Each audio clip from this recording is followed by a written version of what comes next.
Xingxi, captivated by a novel, is struck by a vehicle and, just before her demise, is selected by a system that transports her into the world of Naruto.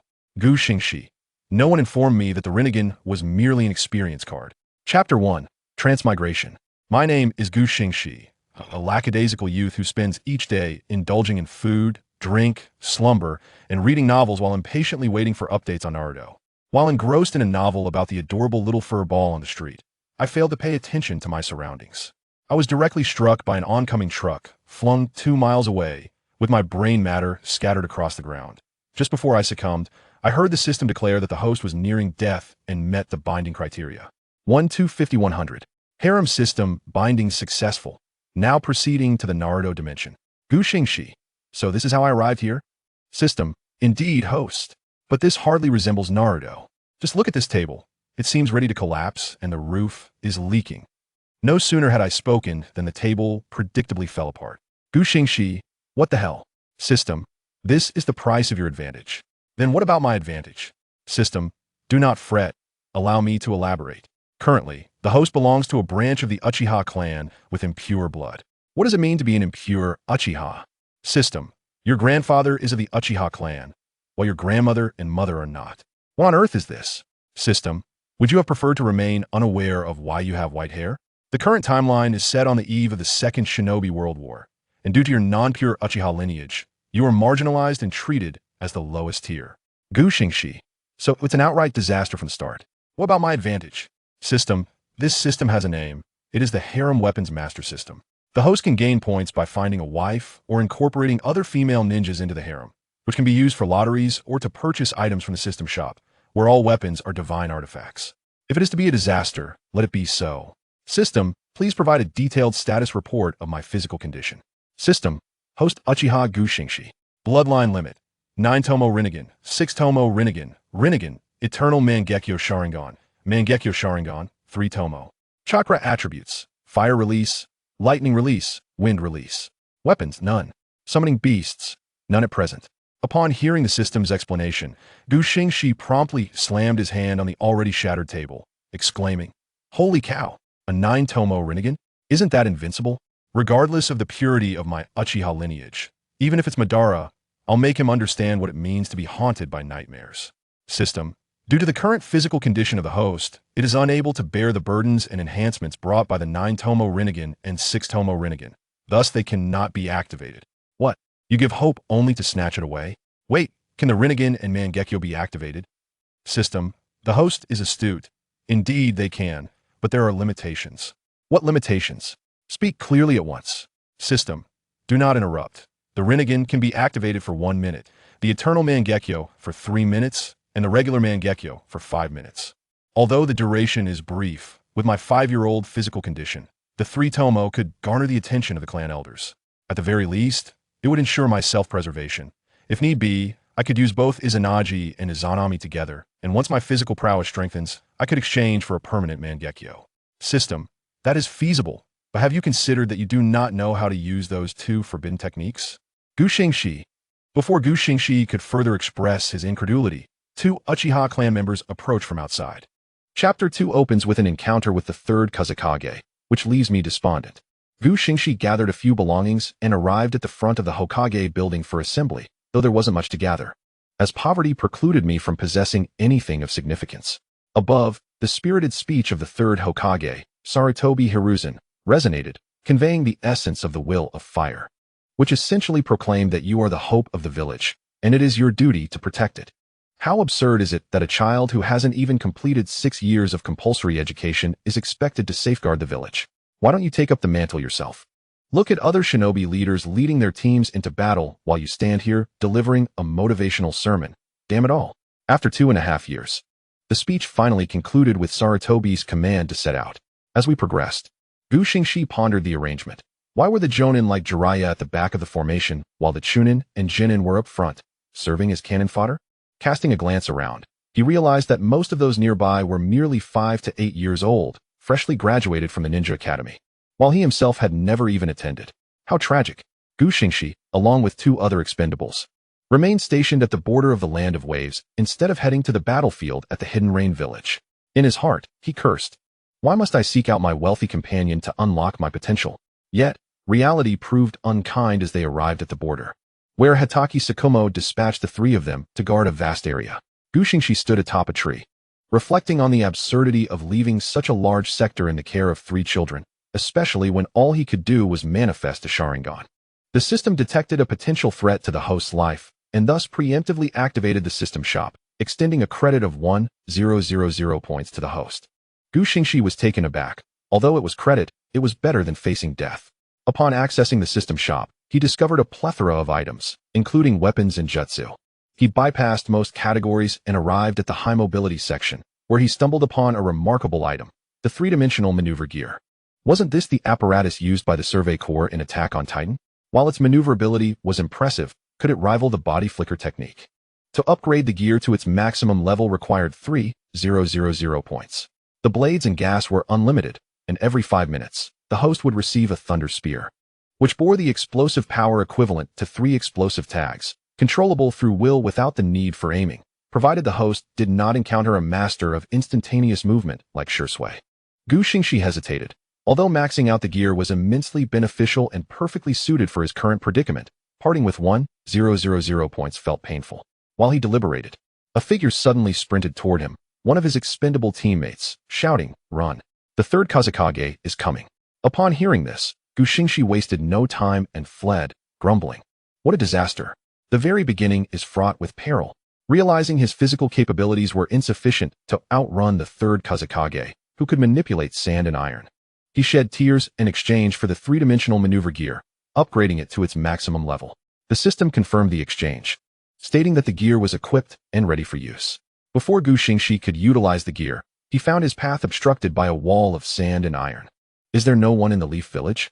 Leaving 3 children to guard such an expansive area. Without hesitation, Xingxi hurled a thunder spear at the third Kazekage. The spear struck true, enveloping the area in a cloud of smoke.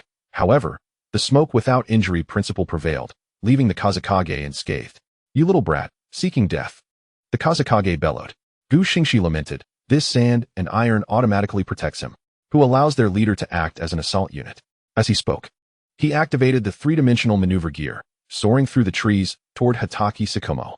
The Kazekage pursued, warning, "Kid, if you put down that flying contraption, you might just survive."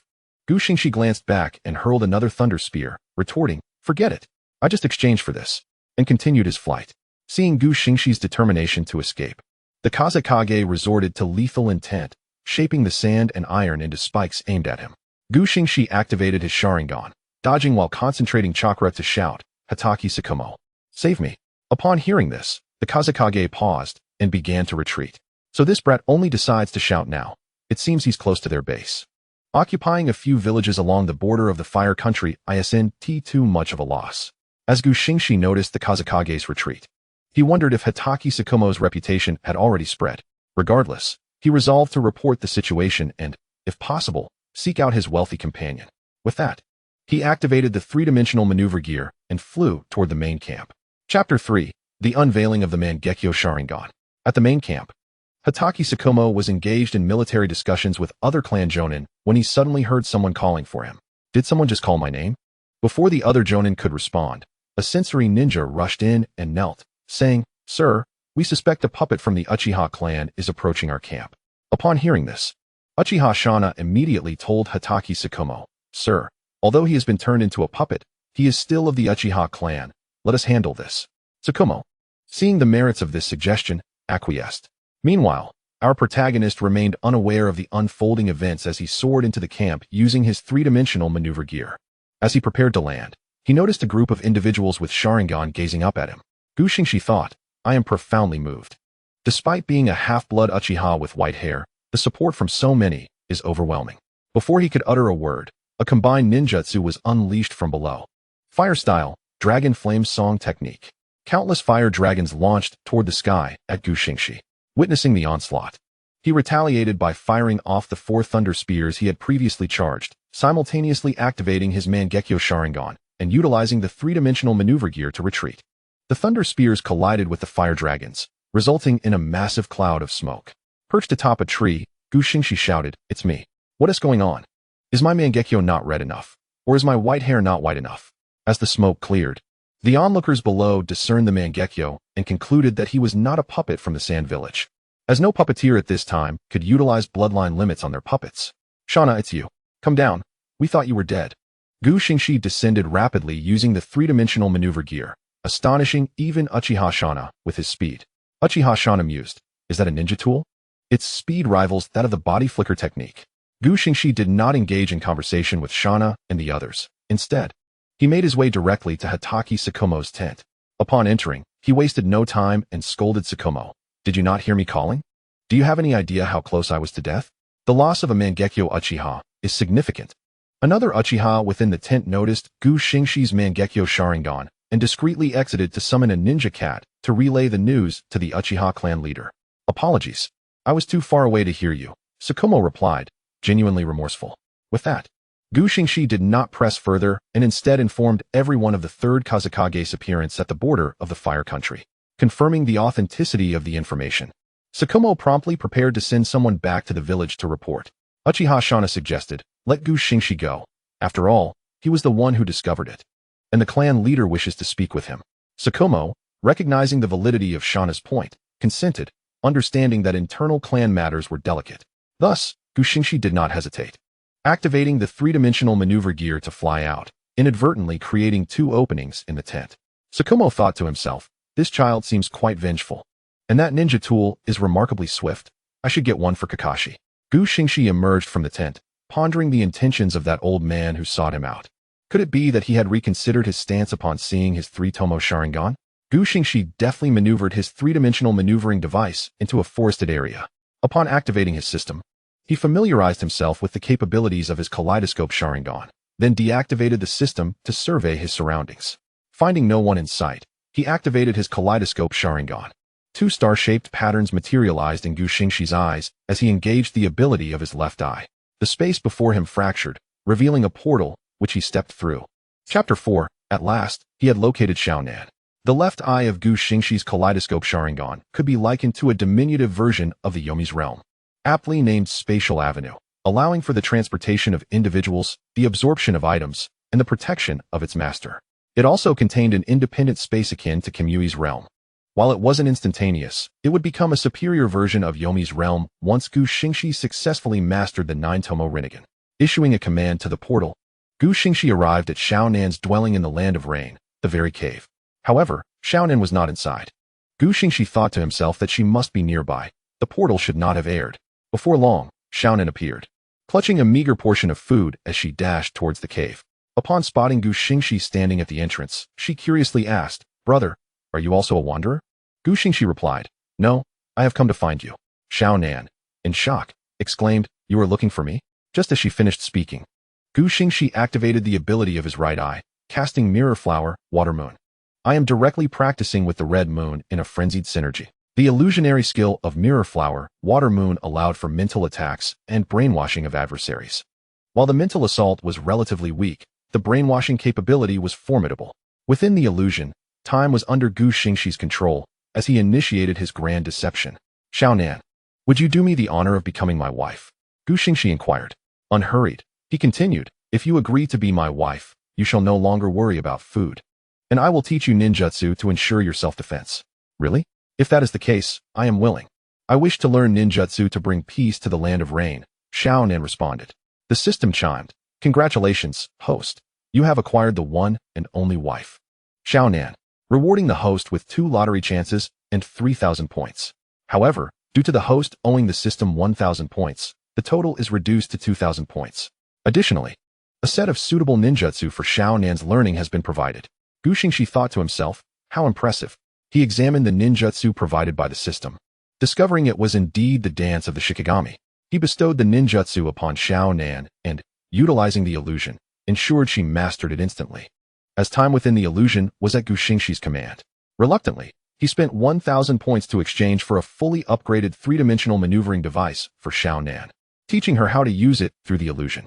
Xiaonan, tearfully embracing Gu Xingxi, expressed her gratitude. Thank you, brother. Gu Xingxi gently patted her head, saying, What else could I do when you are my wife? Take good care of the thunder gun and explosive tags. Ensure they do not harm others. Xiaonan nodded in acknowledgement. Thus, Gu Xingxi dispelled Mirror Flower, Water Moon, sharing some of his food and explosive tags with Xiao Nan before opening the time-space portal to bid her farewell. I shall visit you again, Gu Xingxi promised. Okay, brother. Goodbye, Xiao Nan replied. It was not that Gu Xingxi wished to part ways with Xiao Nan. Rather, the duration of his kaleidoscope Sharingan was nearing its end, and he had to leave before it became impossible. With that, Gu Xingxi issued a command to the time-space portal, arriving at a forest on the outskirts of Konoha village. Just as he emerged, the effect of the kaleidoscope Sharingan expired, causing 2 streams of blood tears to trickle from the corners of his eyes. The side effects have diminished significantly, yet they still persist. Damn this system, he muttered, wiping away the tears as he headed towards the village. After registering his information at the village entrance, he proceeded to the Hokage's office to report to the 3rd Hokage. At present, the 3rd Hokage was still Hiruzen, not the younger version, and he deserved at least that modicum of respect.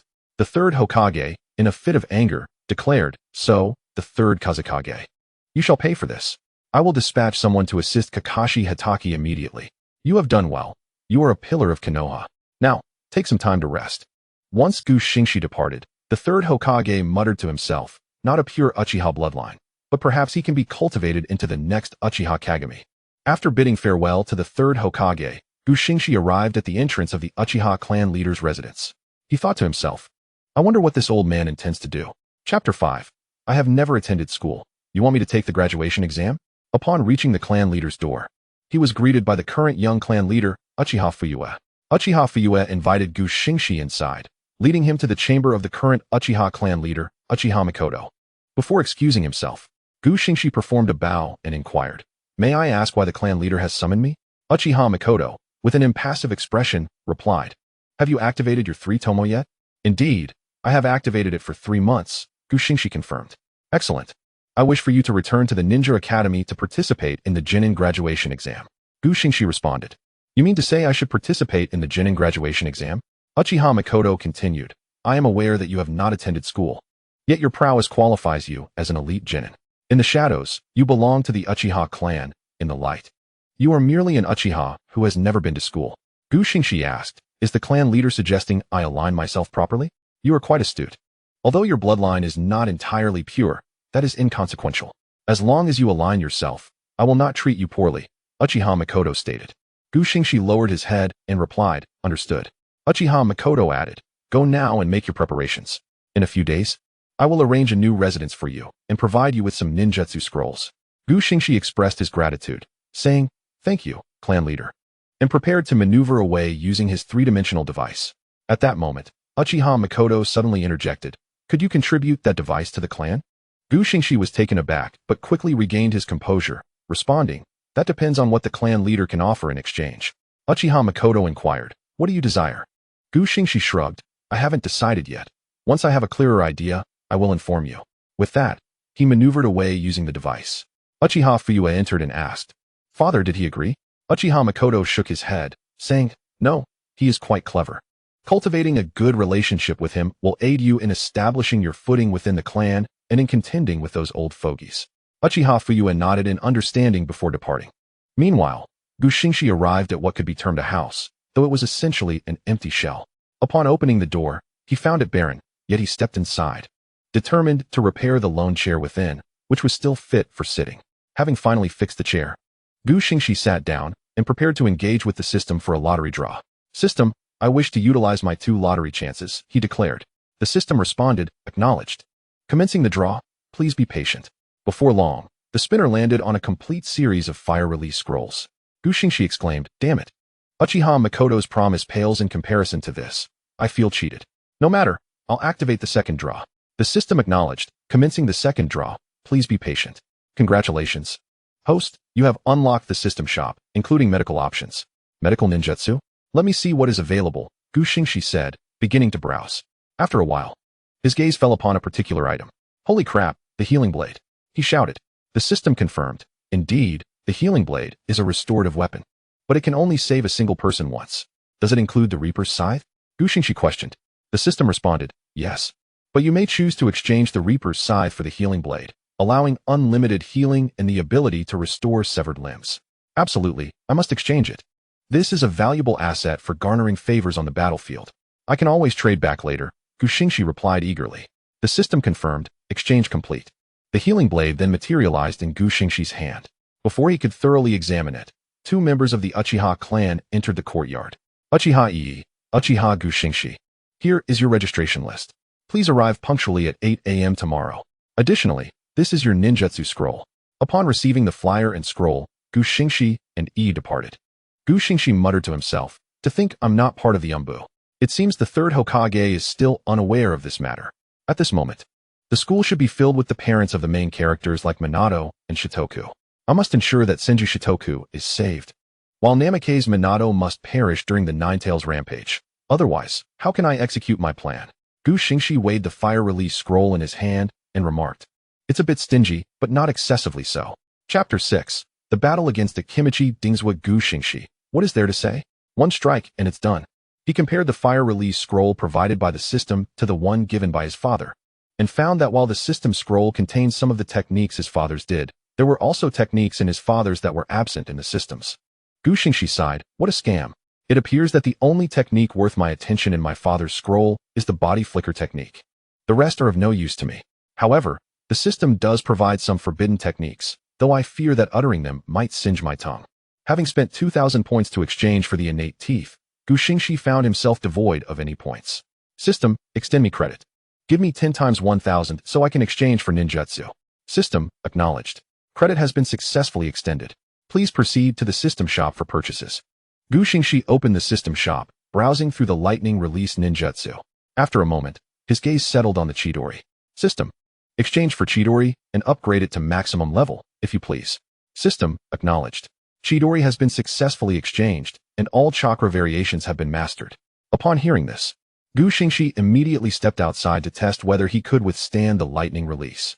If not, he would need to purchase another weapon. He infused the blade with lightning release chakra, causing it to shimmer and emit a crackling sound.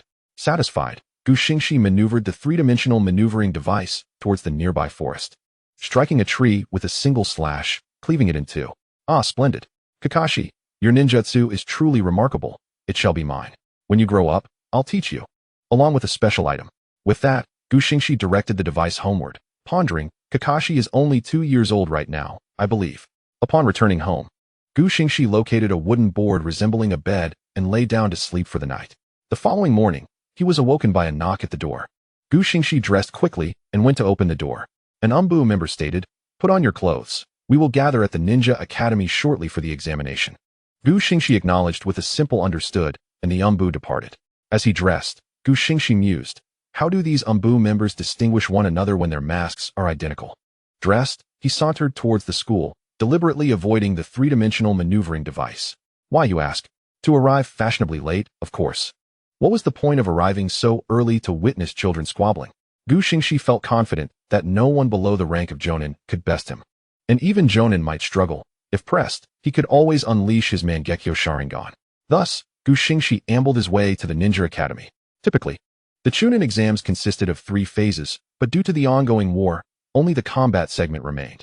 When Xingxi arrived, the first match had just commenced, Minato Namake's the little son versus Senju Shitoku. Xingxi pondered, shouldn't Shitoku have graduated ages ago? Why is he still facing off against Minato? Is Tsunade preventing him from advancing? With the Chunin judge's command, the battle began. At this stage, Minato had yet to master the Flying Thunder God technique. He was merely a commoner who excelled at body flicker technique, while Senju Shitoku, being Tsunade's brother, likely possessed ninjutsu that surpassed Minato's by a considerable margin. Senju Shitoku, Water Release, Water Dragon Bullet Technique. He formed 3 seals and summoned a water dragon that charged towards Minato. Minato, conjuring a shadow clone, evaded the water dragon with his body flicker technique and closed in on Shitoku. Flustered by Minato's rapid approach, Shitoku attempted to form seals for another ninjutsu. But Minato was already upon him.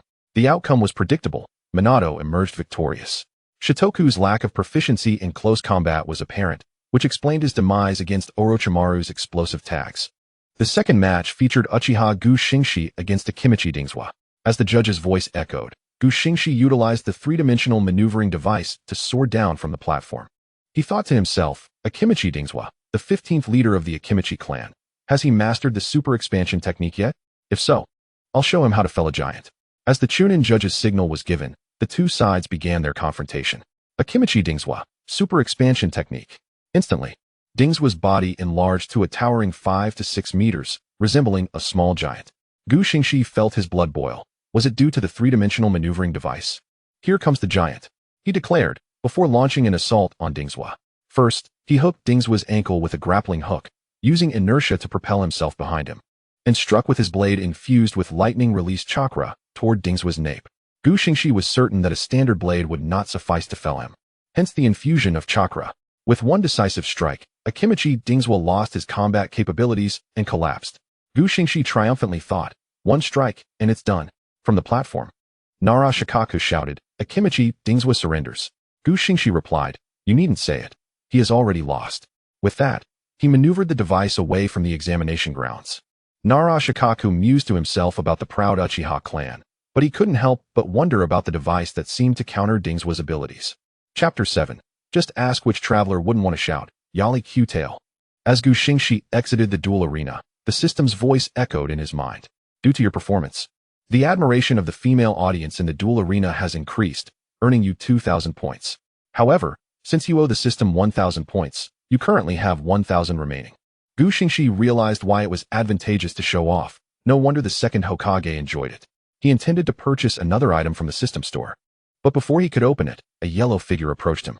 It was Minato, although he had yet to master the Flying Thunder God technique. Minato's body flicker technique remained impressively swift. He approached Xingxi and greeted, "Hello, I am Namikaze Minato. May I take a look at your device?" Xingxi thought to himself, "Why is everyone so interested in my three-dimensional maneuvering device?" Yet, he maintained his composure and replied, "I am Uchiha Xingxi. This is the three-dimensional maneuvering device. Feel free to examine it, though it's a bit cumbersome to remove."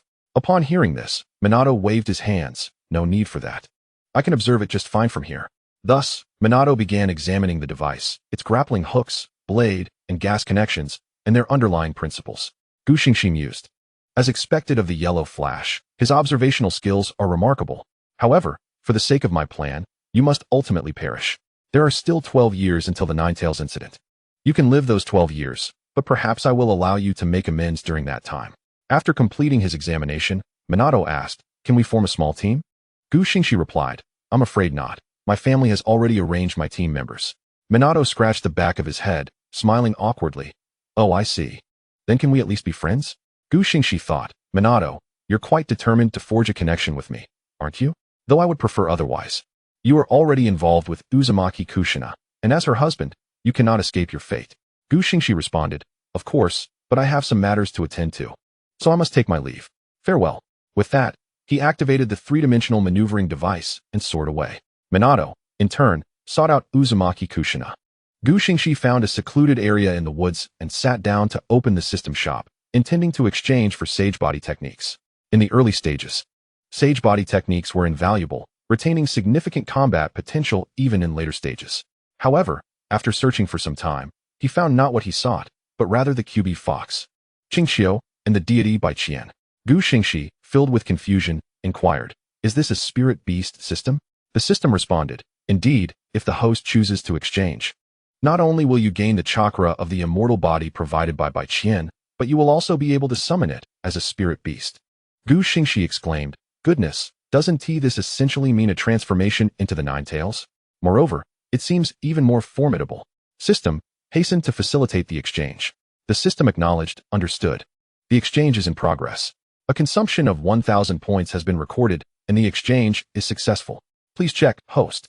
Upon hearing this, Xingxi looked at the four-seal talisman inscribed on her abdomen.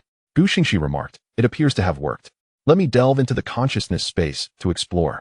With that, Xingxi entered the realm of her consciousness, where a pristine white expanse unfolded before her, and in the distance stood a magnificent white nine-tailed fox.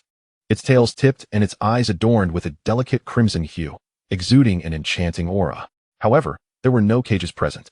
Bai Qian addressed her. "Are you the contract master I am to bind with?" Xingxi responded, "Yes, divine one." Bai Qian replied, "There is no need for such formality. You may call me Xiao Bai, or by my name." Xingxi, having heard this, did not hold back and asked, "Xiao Bai, may you manifest?" Bai Qian explained, "I can frequently appear as a small fox. However, when you summon me, it will be in my complete form." Xingxi said, "I see. Let us put that to the test. I wish to behold your full form." With that, Xingxi exited the consciousness space, began forming seals, and brought her fingers down in a decisive motion. Xingxi declared, "Elegant Q-tail." A cloud of smoke enveloped the area, and when it dissipated, Bai Qian's complete form was unveiled. Bai Qian inquired, "How do you find it? Quite grand, is it not?" Xingxi, astonished, replied, "It's enormous. Possibly even larger than the nine tails.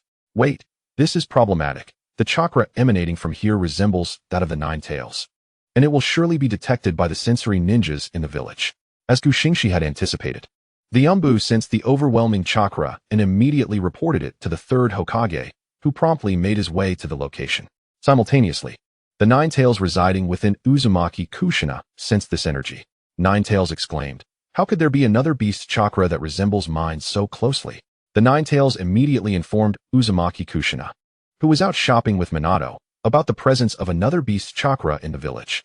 Believing it to be an invasion from another village, Kushina alerted Minato, who swiftly accompanied her toward the source. Chapter 8 Nine Tails. Why is there another Nine Tails? Xingxi, calculating the time, realized that with the need to dispel the summoning technique and escape using the three-dimensional maneuvering device, there was scarcely enough time. What should I do? How did I not anticipate this during the summoning?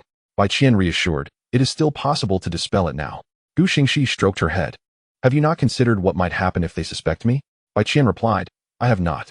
Xingxi sighed. "All right, I suppose I must rely on you to act." Bai Qian, puzzled, inquired, "How shall we perform?"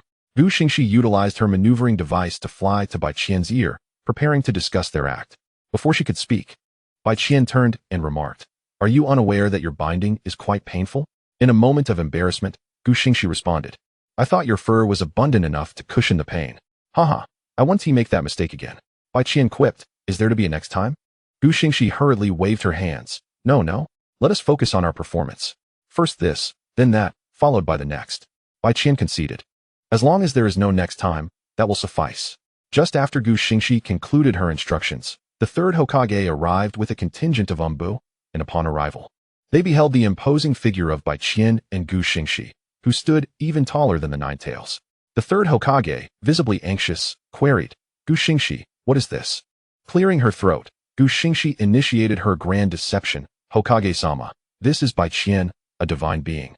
One of the few with sage arts apart from the three great holy lands, far surpassing even those sages." Upon hearing this, the third Hokage immediately bowed respectfully to Bai Qian, saying, "Might I inquire what brings you, divine Bai Qian, to our land of fire?" Bai Qian replied, "I was soaring through the skies when I sensed an individual exceptionally suited for mastering the sage arts of my Chocho clan. I came here to find this young one to form a summoning contract, yet before we could begin, your group arrived." The third Hokage responded, "I apologize for the intrusion. Divine Bai Qian, I sensed a powerful chakra and came immediately. I am truly regretful." Bai Qian reassured, "It is of no consequence. After all, it is the duty of the current Hokage to protect the village. There is no need for concern. I shall complete the summoning contract and depart." With that, Bai Qian pretended to unfurl a scroll, laying it upon the ground and inscribing her name. Xingxi followed suit, inscribing her name and pressing her blood handprint upon it. Bai Qian declared, "Since the summoning contract has been established, I shall take my leave." Xingxi bid farewell, divine Bai Qian.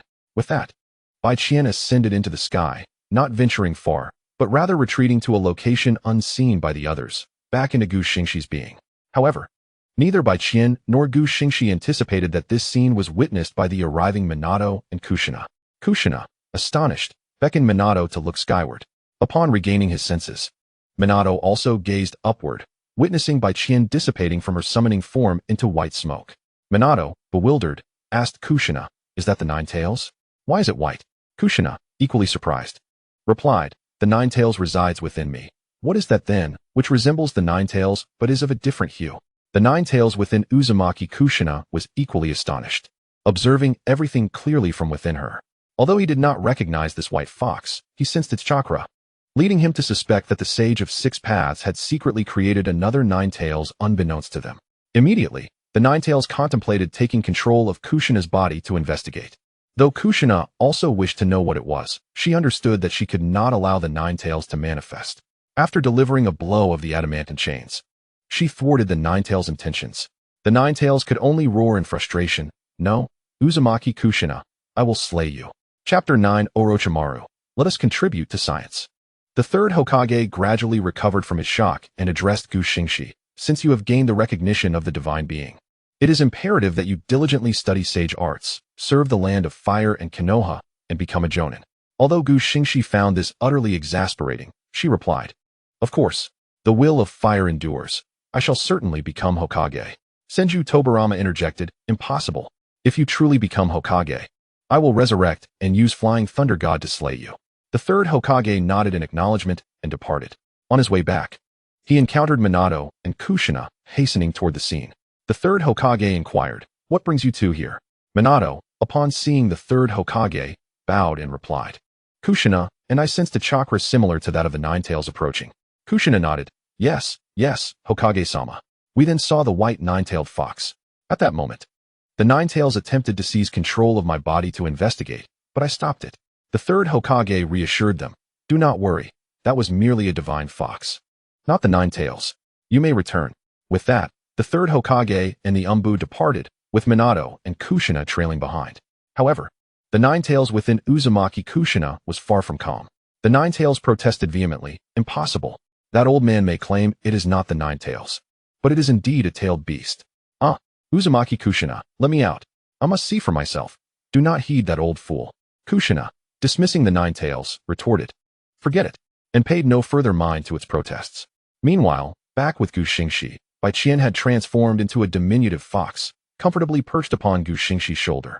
Baiqian mused, "I believe I performed quite well. We successfully deceived them. However, I sensed a golden yellow chakra similar to my own." Xingxi nonchalantly responded, "That is merely the Ninetales, a yellow nine-tailed fox. Pay it no mind. It pales in comparison to your might." This statement rang true, as the Ninetales could not wield sage arts. Upon finishing her words, Xingxi maneuvered the three-dimensional maneuvering device towards the Uchiha clan's territory. At that moment, the Uchiha clan was not situated on the outskirts of the village, but rather slightly inward towards the center. Upon returning to the clan's grounds, Baiqian re-entered Xingxi's body. Within the clan territory, Xingxi noticed that a number of ninjas, primarily civilian ninjas, were seemingly engaged in earth-style techniques to repair something. Xingxi pondered in confusion about the presence of outsiders, realizing that the Uchiha clan rarely welcomed civilians or other ninjas. Casting a glance without further thought, she proceeded towards her home, only to soon realize something was amiss. Xingxi abruptly turned around, exclaiming, "Wait a minute, that looks like my house. Damn it." Realizing the situation, Xingxi immediately stopped the crowd. "What are you all doing? This is my home. Who permitted you to tear it down?" At that moment, Uchiha Jiao approached, stating, "Lord Uetfu has arranged a new house for you. This old one is being demolished to make way for new accommodations for other Uchiha clan members. I've stored your belongings in this scroll, and by the way, you really are quite poor." With that, Uchiha Jia tossed a sealing scroll towards Xingxi. Though at a loss for words, Xingxi caught the scroll, as it contained her few possessions. Following this, Uchiha Jia led Xingxi to the location of the new house. Upon arrival, Xingxi was nearly overwhelmed with shock, nearly shouting in disbelief.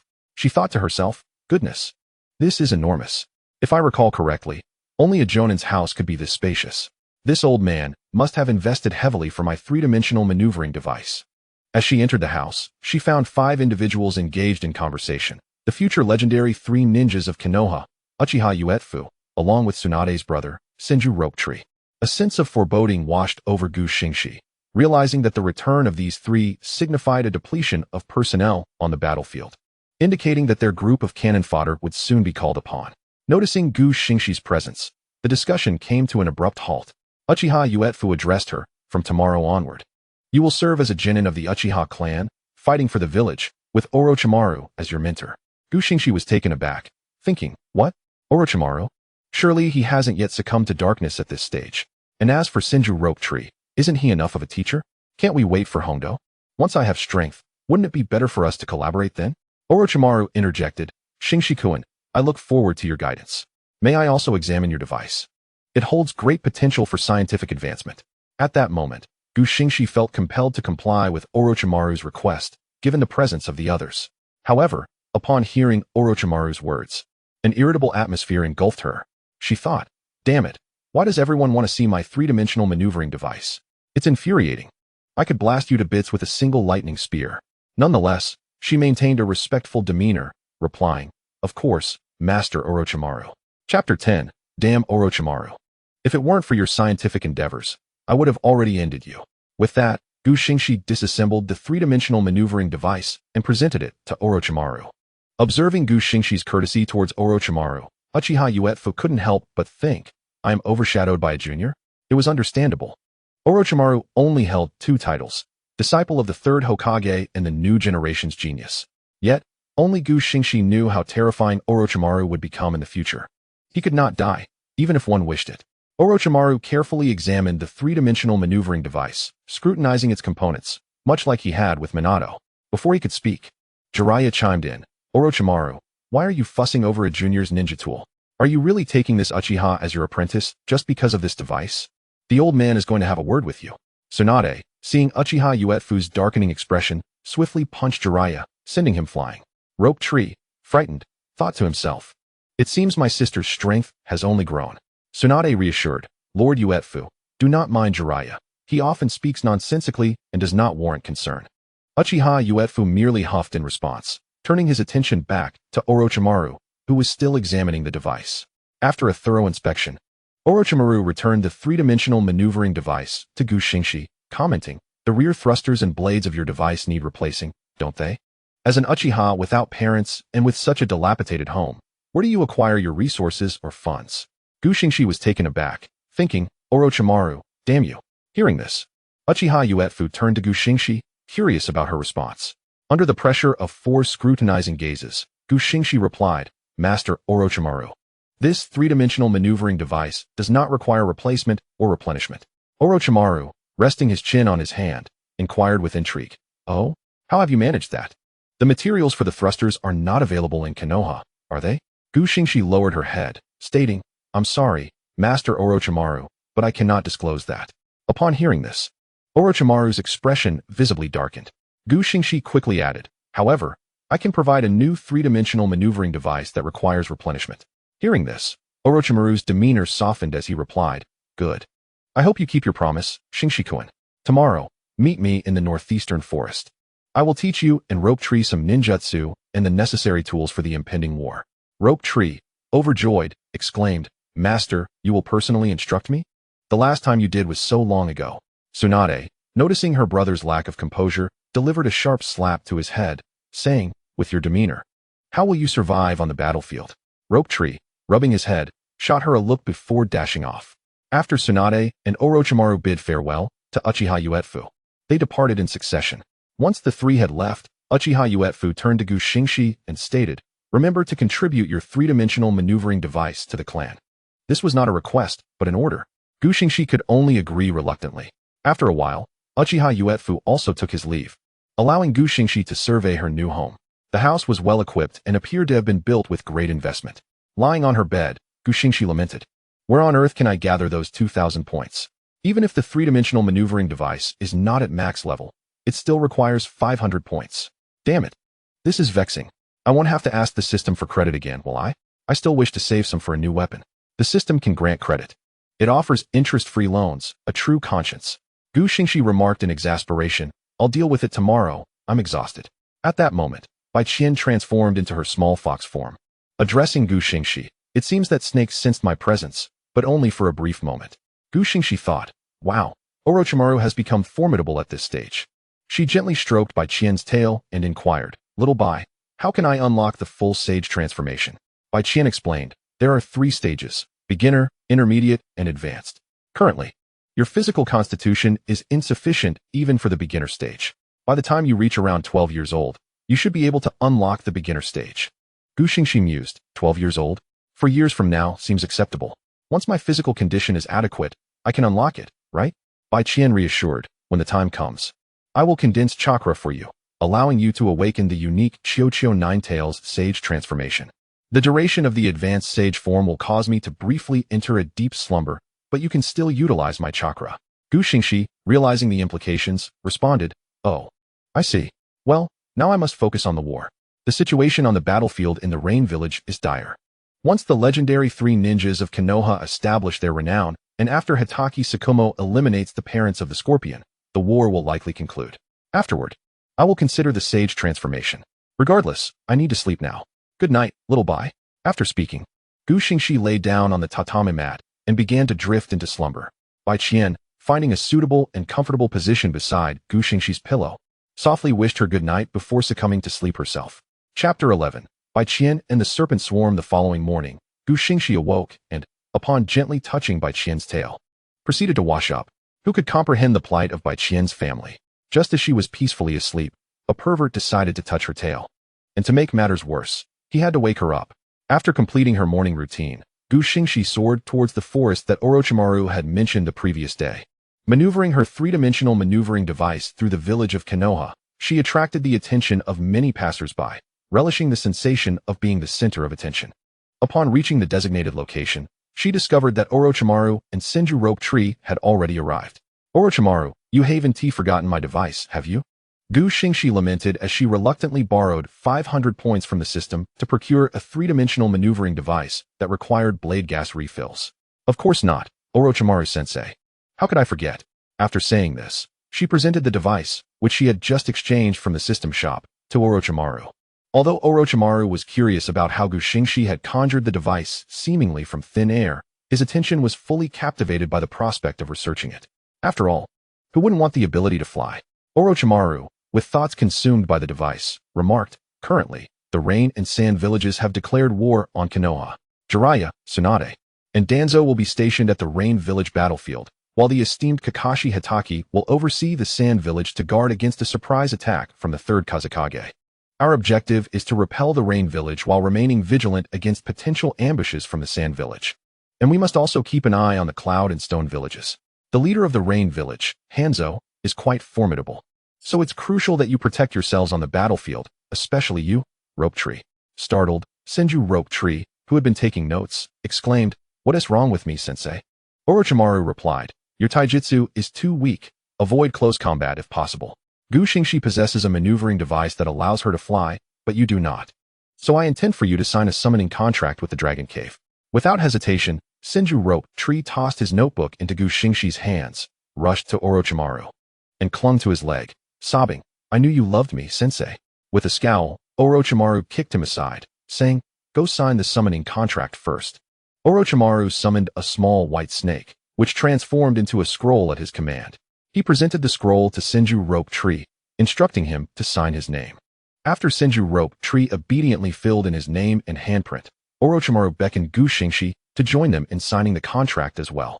Before Gu Xingxi could formulate a rejection to Orochimaru's request, a sudden puff of white smoke enveloped the area.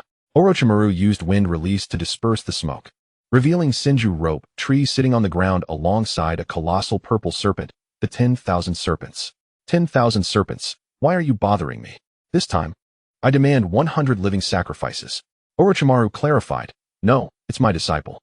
I didn't anticipate he would possess such immense chakra." The 10,000 serpents queried, "Is it the white-haired one or the black-haired mushroom head?" Before Orochimaru could respond, the 10,000 serpents sensed a powerful killing intent directed at him. It was Bai Qian, who had decided to join the fray, perching herself on Gu Xingxi's shoulder to observe the commotion. Sensing the overwhelming aura, the 10,000 serpents took the initiative and lunged toward Gu Xingxi, circumventing Senju Rope Tree. Orochimaru, caught off guard by the sudden madness of the 10,000 serpents, attempted to forcibly cancel the summoning to send it back. However, before he could complete his hand signs, he too felt an overwhelming killing intent, akin to a predator stalking its prey. It was the enlarged Bai Qian, whose tail struck the 10,000 serpents into the ground, burying its head beneath the earth. Bai Qian, using her claws, extracted the 10,000 serpents from the ground, taunting, "What are you doing here, worm? Why not continue your performance?" Gu Xingxi was equally taken aback by Bai Qian's sudden intervention. She had almost activated her Sharingan to teleport the 10,000 serpents away. Orochimaru and Senju Rope Tree stood in stunned silence, witnessing a white-tailed, nine-tailed fox swiftly dispatching the 10,000 serpents. Realizing the situation, Gu Xingxi quickly intervened, explaining, "Orochimaru-sensei, this is my summoning beast, Little Bai, a manifestation of Bai Qian." Upon hearing Gu Xingxi's clarification, Orochimaru lowered his guard and sent the unconscious 10,000 serpents back. Wiping the cold sweat from his brow, he remarked, "It seems you possess a more formidable summoning beast. You all should rest well today, prepare your belongings. For tomorrow we head to the battlefield." Without waiting for a response, he departed. Gu Xingxi, seeing Orochimaru leave, summoned by Qian back and adeptly maneuvered her device homeward. Meanwhile, Senju Rope Tree sat up from the ground, rubbing his head, declaring, "I'm going back to ask Kushina Uzumaki if the Nine Tails has any relatives." Orochimaru made his way directly to the third Hokage's office to report by Qian's situation and to inform him of his apprenticeship with Xingxi. Previously, Orochimaru had not mentioned this to the third Hokage, opting for a cut first and report later strategy. Chapter 12. Natsuki Nishigami arriving at the third Hokage's office. Orochimaru found it occupied solely by the third Hokage, as due to the war, Danzo was in the land of rain, and the other two elders were engaged in preparations. The third Hokage, smoking a pipe while reviewing reports from the frontline ninjas, spoke before Orochimaru could utter a word. The resources in Konoha are severely strained due to the dual fronts of war. It is a regrettable decision to send this batch of graduates from the Ninja Academy to the battlefield. Rope Tree is the only surviving relative of Tsunade, so please take care of him. Orochimaru responded, "I understand. I have taken on Uchiha Xingxi as my disciple, and she possesses a powerful summoning beast. The aura of that beast was so intense that it struck fear in me, resembling the Nine Tails, except white." The third Hokage mused, "That must be Bai Qian, the fox from the Qingxi." Intrigued, Orochimaru asked, "Who is Bai Qian?" The third Hokage recounted the entire story of Bai Qian, detailing her origins and significance. "You've taken her as a disciple, which is fortunate. Her strength is considerable. With Bai Qian's sage arts and her flying device, coupled with her young age and the awakening of her three-tomo Sharingan, with proper training, she could potentially become the next Uchiha Kagami." Orochimaru nodded, "Understood. As long as they are in the Rain Village, I will ensure their safety." The third Hokage affirmed, "That is for the best." Just then, Jiraiya leaped through the window, curious about their conversation. Upon seeing Orochimaru and the third Hokage engaged in discussion, Jiraiya inquired, "What are you two discussing?" Orochimaru replied, "We were talking about the battlefield. By the way, didn't you take on a few disciples?" The third Hokage, puzzled, asked Jiraiya, "Didn't you say you didn't want to lead a team of Jonin? Why did you take on students?" With a smile, Jiraiya explained, "I was just about to tell you. I've taken in the civilian genius, Minato Namikaze, along with 2 clan ninjas."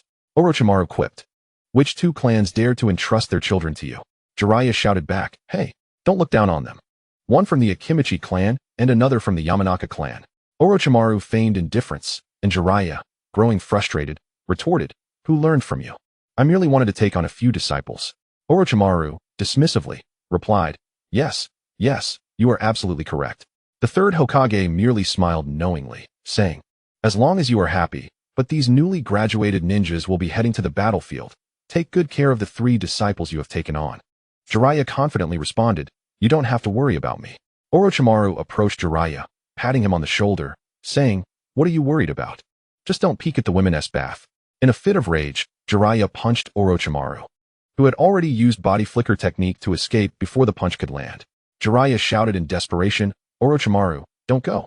After uttering these words, he opened the door and chased after him. The third Hokage reflected on how blissfully tranquil these days were, wishing only for the absence of war. With that thought, he resumed his task of grading papers. Meanwhile, Xingxi utilized his 3-dimensional maneuvering equipment to return to his clan, only to discover that the gazes of those around him were somewhat unsettling. Scratching his head, he pondered the strange looks. Was it a hint of curiosity, a trace of animosity, or a flicker of jealousy? Was it jealousy for my battlefield exploits or for my 3-tomo Sharingan? After a moment of contemplation, he shrugged it off and returned to his abode. Upon entering the courtyard, he found 4 individuals seated within, the clan leader, the elder, Uchiha Fuyue, and Uchiha Mikoto. Xingxi thought to himself, "What brings you 4 to my humble dwelling?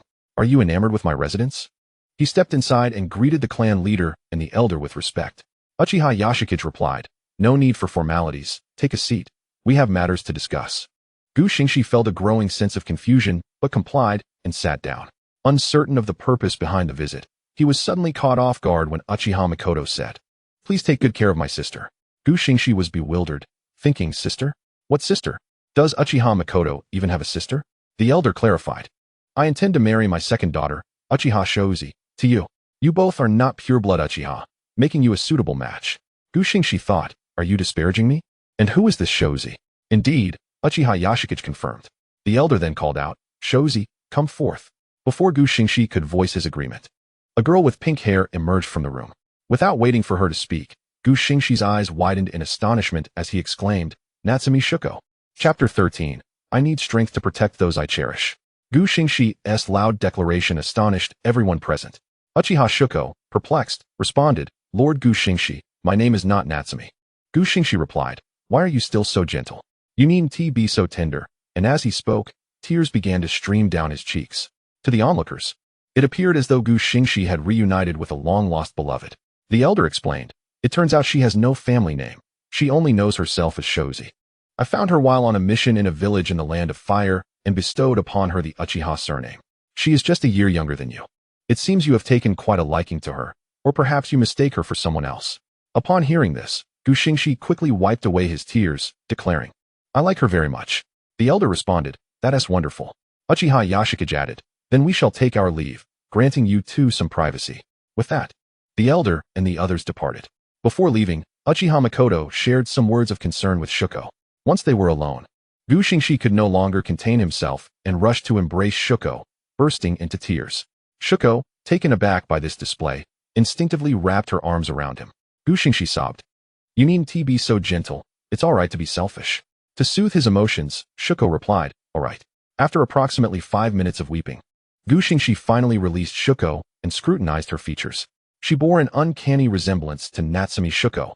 Pink hair and all, the only discernible difference seemed to be her attire.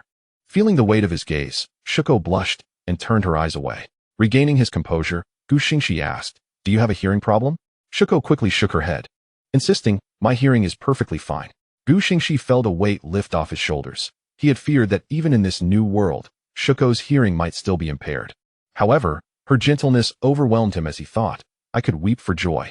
Wiping his tears, Gu Xingxi inquired, would you consider changing your name for me? Although she had her reservations, Shuko replied, if that is what you desire, my lord. Gu Xingxi declared, Natsumi Shuko, Uchiha Shuko. Shuko responded, that name is lovely. Gu Xingxi smiled, I'm glad you like it. If you don't, there's no need to force it. Before Shuko could respond, Gu Xingxi grasped her hand and asked, would you be willing to be my wife? Blushing, Natsumi Shuko replied, I would. The system announced, congratulations, host. You have acquired your second wife, Natsumi Shuko. Reward, 3,000 points and 2 lottery draws. Due to the host's debts, 500 points will be deducted, leaving you with 2,500 points. Gu Xingxi thought, even without the rewards, I would choose to protect Shuko. I will not allow her to suffer any further harm. Natsumi Shuko withdrew her hand and presented him with a letter she had taken from her pocket. This is from my father, she said. The letter read, Uchiha Gu Xingxi. Do not assume I do not love Shuko. I love her more than anyone. The reason for your union is that neither of you is of pure Uchiha blood, which, while somewhat disparaging, makes you the most suitable pair. Entrusting her to others in the clan is a concern, and I cannot rely on outsiders. Thus I have chosen you. Please protect her well on the battlefield. Upon finishing the letter, Gu Xingxi assured Natsumi Shuko, I will protect you. I will not let you come to harm, even if it costs me my life. Shuko nodded, touched by his words. Gu Xingxi instructed, tomorrow, when others ask you, simply say that you are a disciple of Orochimaru. His name carries more weight on the battlefield than the Uchiha name. For now, stay at home while I inform Orochimaru of this development. Shuko nodded in agreement. Gu Xingxi utilized the three-dimensional maneuvering equipment to exit the house, creating a shadow clone to remain behind and protect Shuko. He then activated the maneuvering gear and sped toward Orochimaru's residence. On the way, he spoke to the system, initiate the 2 lottery draws. As long as there were no extraordinary circumstances, Gu Xingxi resolved not to expend any points. He required them to exchange for the eternal Mangekyo Sharingan and the power to protect Konan and Natsumi Shuko. Shall I draw continuously, host? The system inquired. Yes. Gu Xingxi affirmed. Understood. Commencing lottery draw, the system announced. 50100. Host, your draw is complete. Please check your rewards. Gu Xingxi halted his progress to examine the rewards, 2 Rinnegan blades. Indeed, the system confirmed. One is the Rinnegan blade used by Kaguya, capable of harnessing the sun-breathing technique, while the other can utilize both moon and sun-breathing techniques. Gu Xingxi exclaimed, how impressive. I shall give the first blade to Kakashi and keep the second for myself.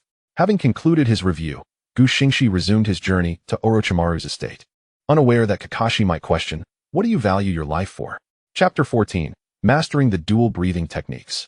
Upon arriving at Orochimaru's estate, Gu Xingxi witnessed a heated exchange between Jiraiya and Orochimaru. Gu Xingxi, what brings you here? Did I not instruct you to rest and prepare for the battlefield tomorrow? Orochimaru remarked.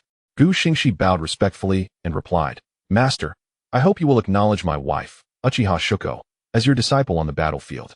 Jiraiya, taken aback and astonished, exclaimed, What? You have a wife at 8 years old? Gu Xingxi maintained a composed demeanor, affirming, Indeed, Lord Jiraiya. Jiraiya was flabbergasted. Orochimaru, however, remarked, Very well. But I will need some materials from you. Gu Xingxi, puzzled, inquired, What materials do you require, Master? Is it for the maneuvering equipment? Orochimaru nodded yes. I successfully replicated an identical version, though it lacks gas. Gu Xingxi thought to himself, Wait, you managed to replicate it in just 5 hours? Despite his internal disbelief, he yielded the gas for his maneuvering equipment to Orochimaru, reasoning that he would replenish it later. Thank you, Xingxi, Orochimaru expressed. Gu Xingxi added, Master Orochimaru. Without exceptional vision and balance, one cannot properly utilize the maneuvering equipment. Orochimaru replied, Is that so? Then I must train diligently. Jiraiya interjected, Why so serious? You're starting to resemble a snake. Orochimaru retorted, That's certainly better than you, you wretched toad. Jiraiya, in a fit of exasperation, shouted at Orochimaru. What do you mean by that? Be careful, or I might just reveal to Tsunade about that time you spied on her while she bathed. Instantly, Orochimaru's expression darkened as he replied, I was merely curious about what you were doing there. I wasn't watching you. Witnessing their exchange, Gu Xingxi took the opportunity to bid farewell and soared away using his three-dimensional maneuvering device. At this moment, the serpent uncle was not preoccupied with immortality, but rather intrigued by technology, maintaining a pleasant demeanor before his transformation. Upon returning home, Gu Xingxi dispelled his shadow clone, freshened up, and prepared to cook. Leave it to me, Lord Gu Xingxi, said Nishinamiya Shoko. Gu Xingxi, scowling, replied, Just call me Xingxi, there's no need for Lord. Shoko nodded in agreement, but insisted, I'll handle the cooking. Hearing her acquiescence, Gu Xingxi's frown softened, yet he firmly ushered Shoko out of the kitchen. I want you to savor my culinary skills. Just sit there quietly, he instructed. Obediently, Shoko settled at the table, pondering, Xingxi is such a peculiar person. It feels like we're already a couple after just one meeting. What am I thinking? Yet, he seems to genuinely like me. Flushed with this thought, she blushed.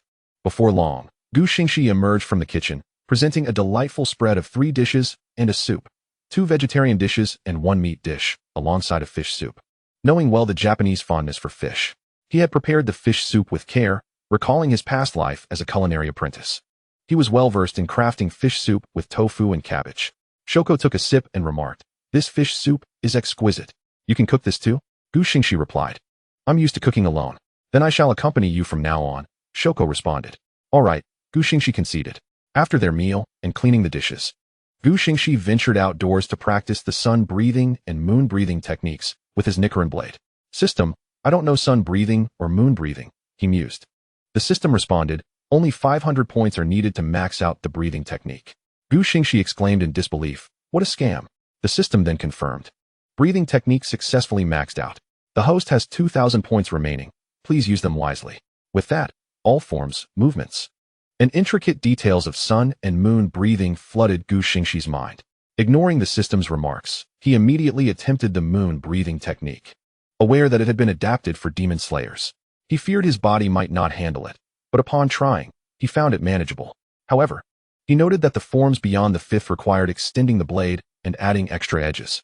Fortunately, when utilizing moon breathing, the blade shimmered a purplish hue. A boon for someone like Gu Xingxi who suffered from trypophobia, while the sun-breathing blade glowed red or crimson. In essence, one could liken sun-breathing to a warrior and moon-breathing to a mage. Gu Xingxi mused, As long as I don't encounter that perverse third rakeage, I'll be fine. Let anyone come, and they shall meet their demise. Chapter 15.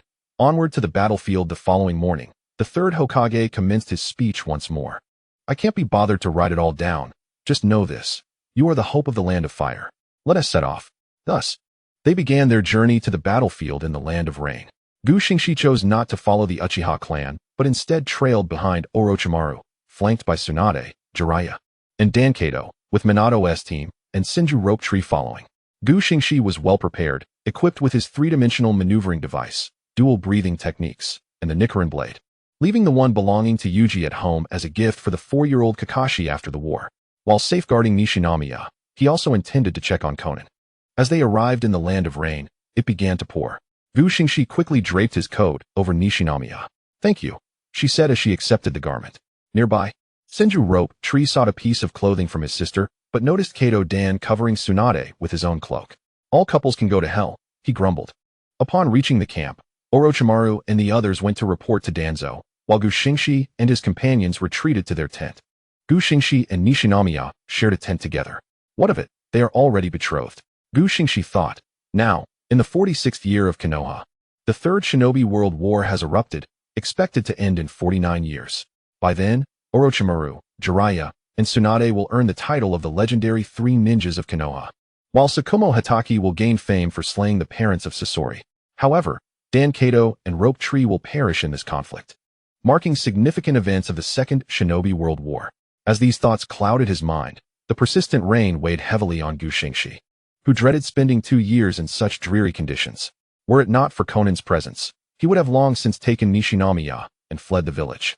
Before he could ponder further, the alarm bells in the camp rang out, signaling an enemy attack. Xingxi cursed under his breath at the unfortunate timing. The ninjas immediately assembled, led by Jiraiya, Orochimaru, and Tsunade, charging forward. Xingxi summoned a shadow clone to ensure Nishinomiya's safety while he engaged the enemy. At that moment, Hanzo the salamander shouted, "Combine your ninjutsu." As he spoke, the ninjas behind him formed hand signs and collectively proclaimed, "Water style, water dragon jutsu." Countless water dragons surged towards the leaf ninjas. Orochimaru commanded, "Earth style, earth flow wall." To counter the assault, the ninjas from Konoha also performed hand signs, erecting numerous earth flow walls to block the water dragons. Subsequently, both sides charged at each other. Xingxi activated his three-tomo Sharingan and employed his three-dimensional maneuvering device to soar into the enemy ranks, his right hand crackling with brilliant lightning, the essence of Chidori. He manipulated the Chidori's chakra to disperse in all directions, piercing through the Rain Village ninjas nearby, while those further away sustained minor injuries. Hanzo, witnessing Xingxi wreak havoc among the enemy, bellowed, "You insolent Uchiha, do not overstep your bounds." He then slammed his hand to the ground, summoning a massive salamander onto the battlefield. Observing this, Tsunade immediately summoned a slug and warned her comrades, "That salamander is poisonous. Everyone, be cautious." The notorious reputation of Hanzo, a demigod of the ninja world, was well known, including the toxicity of his summoned beast. Seeing the salamander charge towards him, Xingxi quickly maneuvered behind Hanzo using his device. Fire style, Great Fireball Jutsu. He unleashed, propelling a fireball straight at Hanzo, who merely waved his scythe, effortlessly splitting the fireball in two. Seizing the opportunity created by the fireball's diversion, Xingxi closed in on Hanzo, drawing his blade to strike. However, Hanzo deftly evaded with the body flicker technique. "You're quite brave, little one," Hanzo remarked. Unfazed, Xingxi had no intention of landing a hit. His goal was to force Hanzo back and eliminate the salamander. If it remained alive, its poison would pose a significant threat to Nishinomiya. He swiftly swung his dual blades toward the salamander's neck, executing a flurry of cuts at blinding speed. Realizing the imminent danger, Hanzo charged at Xingxi, prompting Xingxi to retreat and unleash another fire style, Great Fireball Jutsu, toward the salamander. After absorbing the attack, the salamander dissipated into smoke, releasing Hanzo's summoning. Glaring at Xingxi, Hanzo declared, "You little brat, I will kill you." Meanwhile, Orochimaru, who was clearing out the lesser enemies below, noticed Xingxi in peril and promptly summoned a myriad of snakes to charge at Hanzo. "Thanks for all the offerings, Orochimaru," Xingxi thought as the horde of snakes lunged toward Hanzo, forcing him to evade once more using the body flicker technique. Xingxi took this chance to retreat, using his maneuvering device. Jiraiya remarked, "You're quite bold, kid, but I must admit, your strength is impressive. We'll handle it from here. Tsunade, take care of my brother," he instructed. Upon completing his statement, Jiraiya summoned Frosh and Tsunade to launch an assault on Hanzo. Xingxi was aware that he wouldn't last long in this war. She sheathed her blade and retrieved the lightning spear she had preserved for so long. Utilizing her three-dimensional maneuvering equipment, she soared into the sky, unleashing all 10 projectiles towards the rear of the Rain Village, where a majority of the medical ninjas were stationed. The sound of explosions reverberated as most of the medical ninjas perished, taking a number of lower-ranked ninjas with them. Minato glanced in their direction, exclaiming how formidable Xingxi was, yet he was curious about the elongated object resembling an explosive tag. Xingxi shouted that it wasn't over yet. With that, she drew the Sunwheel blade, its black blade transforming entirely into a vibrant purple. Moon breathing, Chapter 16, White Moon Deity. Gu Xingxi executed the sixth form of moon breathing, lonely moon in the long night. She unleashed 6 massive crescent blades from the sun wheel blade, accompanied by smaller blades, targeting the ninjas of the rain country. As Gu Xingxi was airborne with her maneuvering device, the crescent blades posed no threat to her allies. Some ninjas attempted to defend against the crescent blades with earth barrier jutsu, managing to block the smaller ones, but the larger blades sliced directly through the barrier. Advancing towards the ninjas, a rain village ninja cried out in terror, "What is this? The earth barrier is as flimsy as paper in front of him. Hanzo-sama, save us." In the distance, Hanzo, who was engaged in battle with the legendary 3 of Konoha, heard the cries and turned to look. What he saw would haunt him for a lifetime. The massive and small crescent blades were harvesting the lives of the rain village ninjas.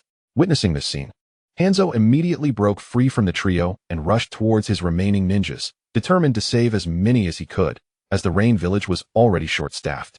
Hanzo managed to deflect all the large crescent blades and some smaller ones, but still, a few smaller blades claimed the lives of his ninjas. Turning back, he saw the devastation. The medical ninjas had all but been annihilated.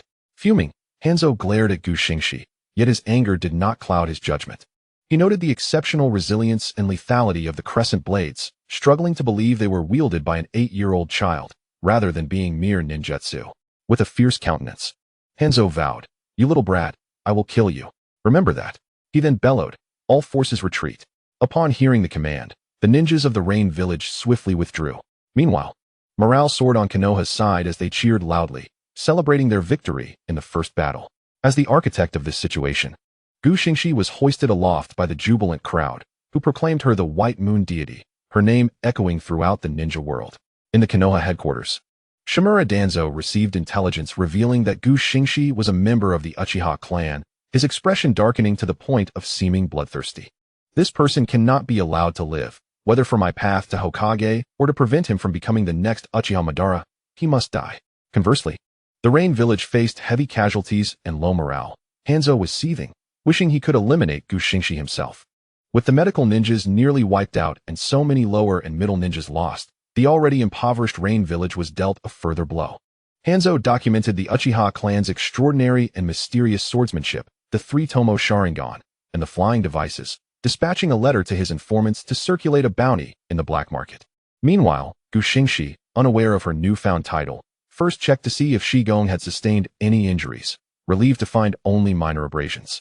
Orochimaru approached Gu Xingxi, remarking, "You have many secrets I am unaware of. Might I learn of them?" Gu Xingxi readily agreed. "Of course, Orochimaru-sama, what do you wish to know?" Orochimaru suggested they discuss it during their return to the camp. Gu Xingxi consented, believing that her willingness to use her abilities indicated she had no fear of exposure. Shimura Danzo is certainly a songstress, isn't he?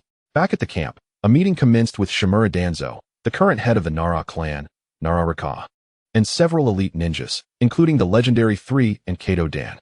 Danzo addressed Gu Xingxi, "Uchiha Gu Xingxi, report all the weapons and techniques you employed, including that peculiar moonblade, without concealment, or else." Gu Xingxi retorted, "Elder, I am a hero who has won a battle. Threatening me now seems unwise." Chapter 17, Targeted at me.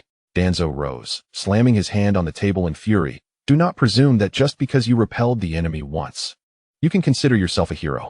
Gu Xingxi shrugged indifferently. "Then you should take the field yourself." Fine, Uchiha Shana. Is this the caliber of your Uchiha clan's lower ninjas? Are you planning to betray us?" Uchiha Shana, caught off guard, stammered, "Elder, Gu Xingxi has not attended the Ninja Academy. Please forgive his ignorance." Gu Xingxi scoffed and exited the tent. Danzo, dismissing the meeting, remained behind, waving his right hand and summoning someone. He informed the 3rd Hokage of all of Gu Xingxi's actions on the battlefield and in the meeting room, declaring that this individual must not be allowed to live. "Understood, Danzo-sama." The person summoned was indeed from Danzo's root. Danzo concluded, "Only I can be Konoha's 4th Hokage." Meanwhile, Orochimaru exited the tent and made his way to the one where Gu Xingxi and Shoko were situated. As Gu Xingxi was recounting the meeting's details, Orochimaru entered. "I hope I'm not interrupting," he said. Gu Xingxi replied, "Not at all, Orochimaru-sama," while Shoko discreetly stepped outside. Orochimaru inquired, "What was that elongated object resembling an explosive tag?" Gu Xingxi summoned 2 lightning spears, presenting them to Orochimaru, explaining, "These are used in conjunction with the 3-dimensional maneuvering device. enhancing its mobility and damage. Orochimaru remarked, "The device you provided me doesn't seem to have these." Xingxi sheepishly scratched her head, saying, "Orochimaru-sama, would you believe I forgot?" "I believe you, but what about that blade capable of producing crescent blades?" Xingxi drew the sunwheel blade, stating, "This was gifted to me by Baiqian. And the crescent blades are a unique ninjutsu." Baiqian, who was dormant within Xingxi, interjected, "Don't push everything onto me." Xingxi ignored her and continued to focus on Orochimaru. "Could you part with one for me?" "I'd trade you the grass cutter sword," Orochimaru proposed. Xingxi replied, "I only have one. Then how about you lend me these 2 lightning spears for research? And be careful of Shimura Danzo, that old fool." With that, he departed. Xingxi mused, Orochimaru's temperament is rather pleasant at this time, considering the 2 who would ultimately lead him to darkness have yet to die. Meanwhile, at the tables of the various Kage, a dossier was presented, detailing Uchiha Xingxi, as the black market was swift in disseminating information. The 3rd Kazekage recognized this as the white-haired Uchiha, who had escaped from him. In such a short span, his strength has surged so much. "I should have killed him when I had the chance," he thought, contemplating before summoning Zhang Laohai. Before long, Zhang Laohai arrived, inquiring, "You called for me, Kazekage?" The 3rd Kazekage instructed, "Take a unit to the Rain Village and eliminate Uchiha Xingxi. Killing him serves a dual purpose. Not only does it eradicate a genius from Konoha, but his bounty will also alleviate some financial strain on our village. With Chio and I guarding here, I leave this task to you." "I'll go say goodbye to my sister before departing," Zhang Laohai replied, before taking his leave. The 3rd Kazekage chuckled, "The White Moon deity, Konoha's genius. Huh, only those who survive are truly geniuses." Meanwhile, the 3rd Hokage received a letter from Danzo. After reading its contents, his fury erupted. How could he act so recklessly? This is wartime, and if we drive the Uchiha to desperation, there will be dire consequences. The 3rd Hokage pinched his brow and summoned the Umbu. He conveyed a message to Shimura Danzo, instructing him not to touch Xingxi for the time being.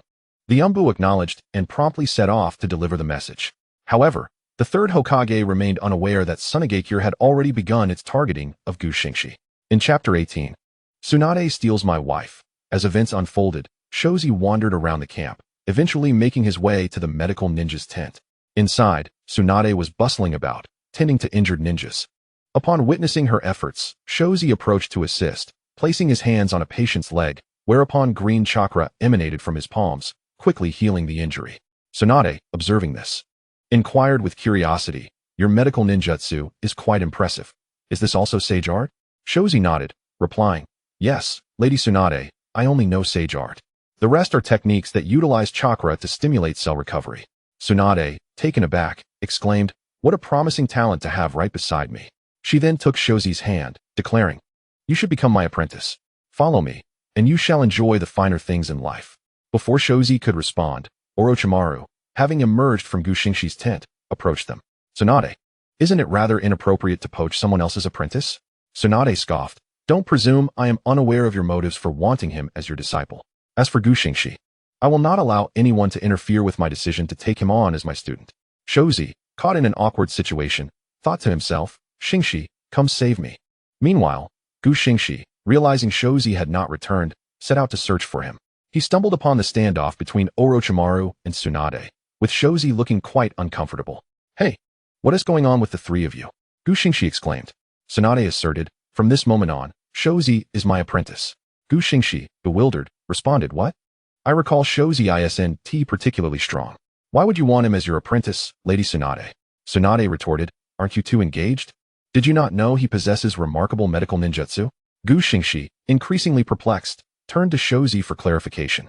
Shozi nodded in agreement, confirming Tsunade's words. Xingxi exclaimed, "Why didn't you mention this sooner? If I had known you were so skilled, I would have approached Lady Tsunade directly. Being with her is far better than being with Orochimaru." Orochimaru interjected, "Oh, Xingxi-kun, why do you say that? Is my teaching really that inadequate?" Xingxi smiled and replied, "Of course not, Lord Orochimaru. It's about finding the right fit. Shozi is not suited to your style of teaching, as evidenced by my compatibility with Senju Rope Tree." Tsunade laughed heartily, wrapping her arms around Xingxi. "You truly are perceptive. Should anyone trouble you, simply invoke my name. It carries much more weight than Orochimaru's."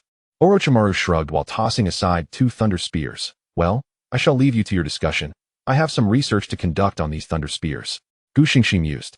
At this rate, Tsunade must have reached her peak. However, outwardly he exclaimed, "Lady Tsunade, please release me. I can hardly breathe." Hearing this, Tsunade finally let go, chiding, "You little rascal," taking advantage and then pretending to be innocent. Tsunade continued, "As for Shozi, I'll keep him close. When we head to battle, he will remain in the camp. Everyone knows to eliminate medical ninjas first on the battlefield." Xingxi crossed his arms, thanking her. "Thank you, Lady Tsunade." "Just call me Tsunade," she replied. "Shozi, are you truly willing to train under me?" Tsunade assured him, "You have great potential, do not fear. By signing the contract for the Wet Bone Forest summoning, you shall surpass your limits and become the second princess of slugs." As she spoke, Tsunade summoned a small slug, which, upon understanding the situation, produced a scroll. "Shozi, quickly sign it. Once you do, I will impart the 100 healing technique to you, ensuring you remain youthful like me." Grateful for her offer, Shozi signed the summoning contract. Once Tsunade confirmed there were no errors, she returned the scroll to the slug. Embracing Shozi, she instructed, "Tonight, do not sleep in the same tent as Xingxi. Come with me, and I shall teach you the 100 healing technique." Xingxi thought, "Just wait, Tsunade. When Sinju rope tree meets his end, I will revive him with the heavenly tooth, and the price will be for you to become my wife." At that moment, Jiraiya arrived, remarking, "Tsunade, why are you stealing someone else's wife?" Tsunade retorted, "If you wish to avoid breaking a couple of ribs on the battlefield, I suggest you leave." Jiraiya chuckled, running a hand through his hair. "All right, enough joking. I've just heard that Xingxi's information has been posted for a bounty of 200 million in the black market, and that Hanzo has collaborated with Kage of Sunagakure to launch an attack." Xingxi, bewildered, exclaimed, "Could it be Hanzo who placed the bounty?" Jiraiya nodded. "If the information is accurate, yes. Moreover, he initiated contact with Kage for collaboration." Xingxi pondered, "If he harbors such hatred for me, then I shall play along. My ninjutsu is predominantly large-scale, so I am not concerned about numbers." In Chapter 19, The Cost of Opposing Konoha, Xingxi summoned a shadow clone to ensure Shozi was settled before joining the main force on the front lines. Their opponents were none other than the united forces of Hanzo and Kage of Sunagakure. Hanzo addressed Kage, "I will handle the Konoha ninjas. You must ensure that the brat Xingxi is eliminated." Kage replied, "I know what to do. Let our collaboration be fruitful." As Orochimaru discussed strategies for eliminating his apprentice in front of them, he urged the two to prepare a combination jutsu. Konoha's Fire Release, Great Fireball Technique. Amigakure's Water Release, Water Barrier Technique. In an instant, the battlefield was enveloped in thick smoke. Orochimaru used Wind Release to disperse the smoke, preventing the troublesome puppets from advancing. Just as he began forming hand seals, it was too late. Hanzo had already summoned the salamander and the puppets from Sunagakure to charge towards Konoha.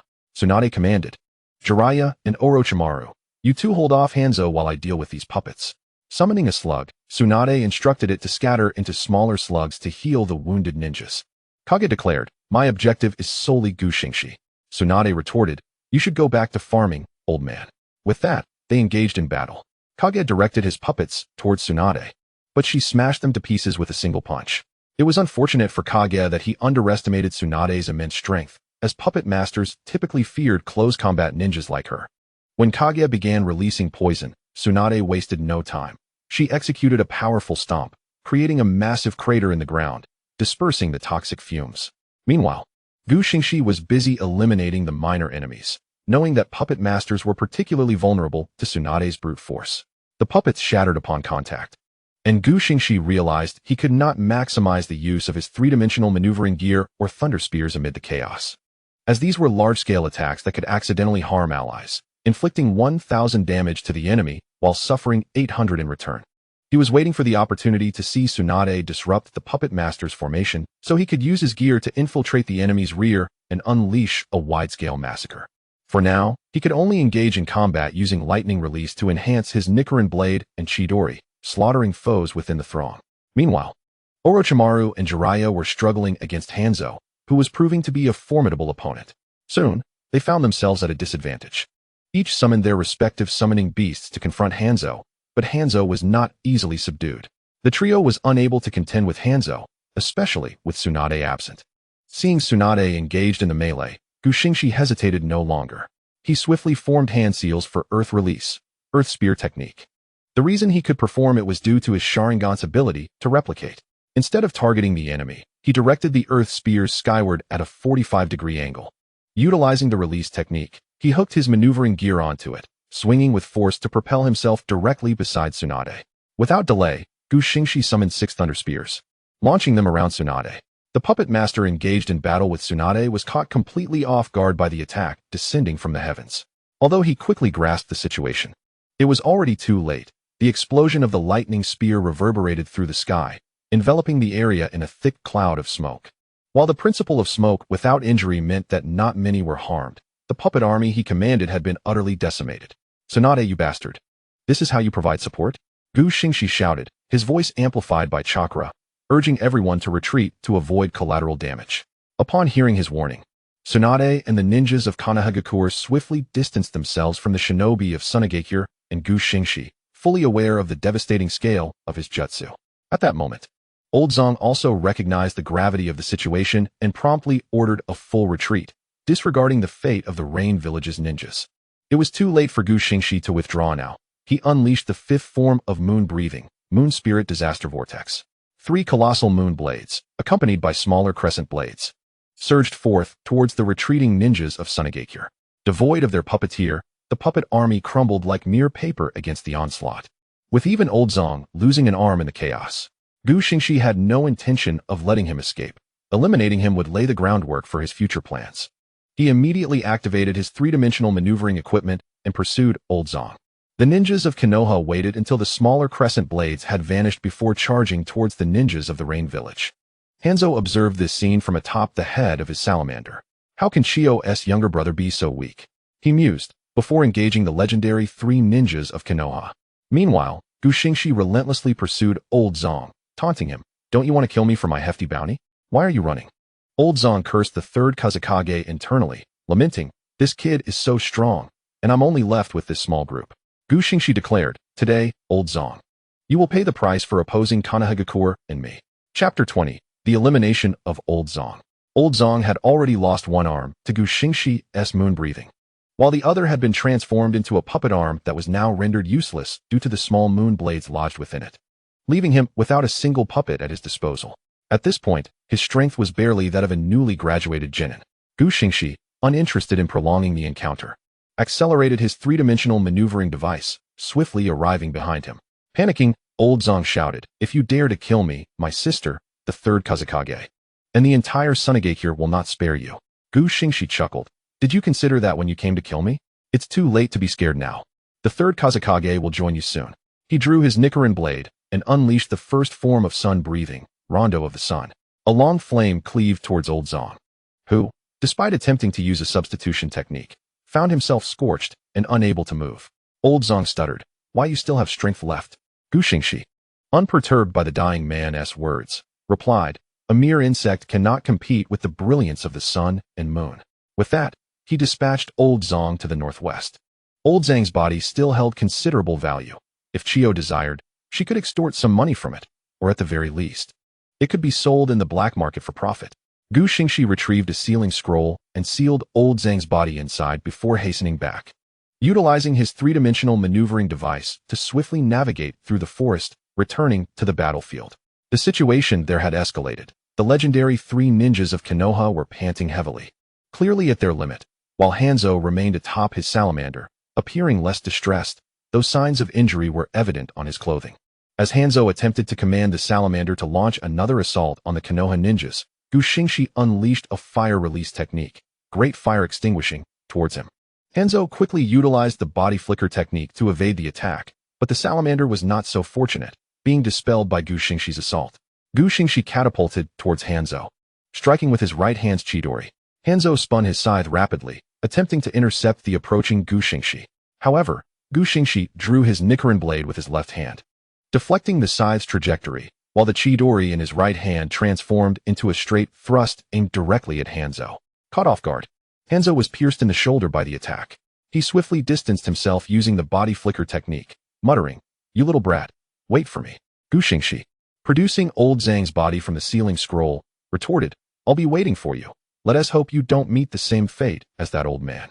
Hanzo, upon seeing Old Zong had been killed, displayed little emotional response, and simply commanded the Rain Village ninjas to retreat.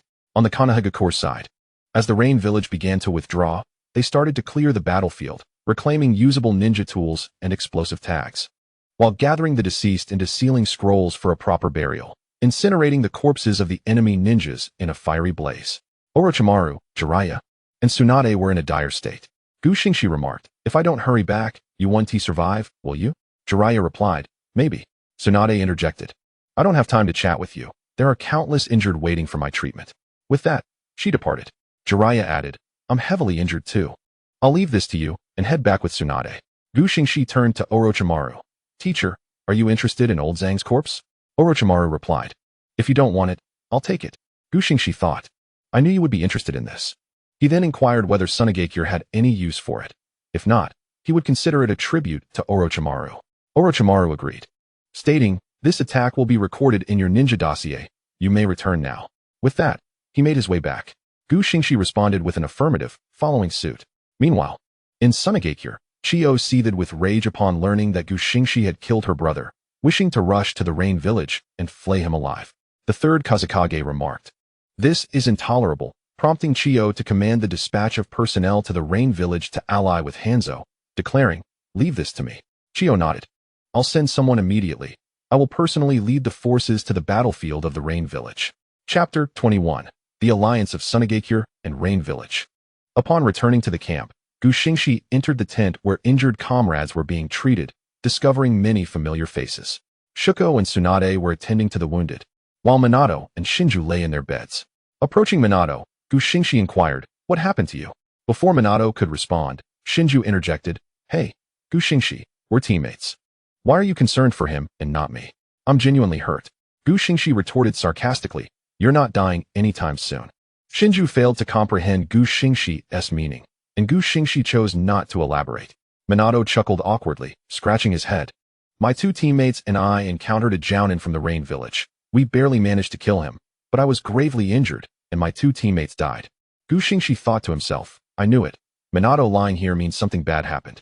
The original Team 7 has been reduced to just him. What a tragedy to have Jiraiya as a mentor."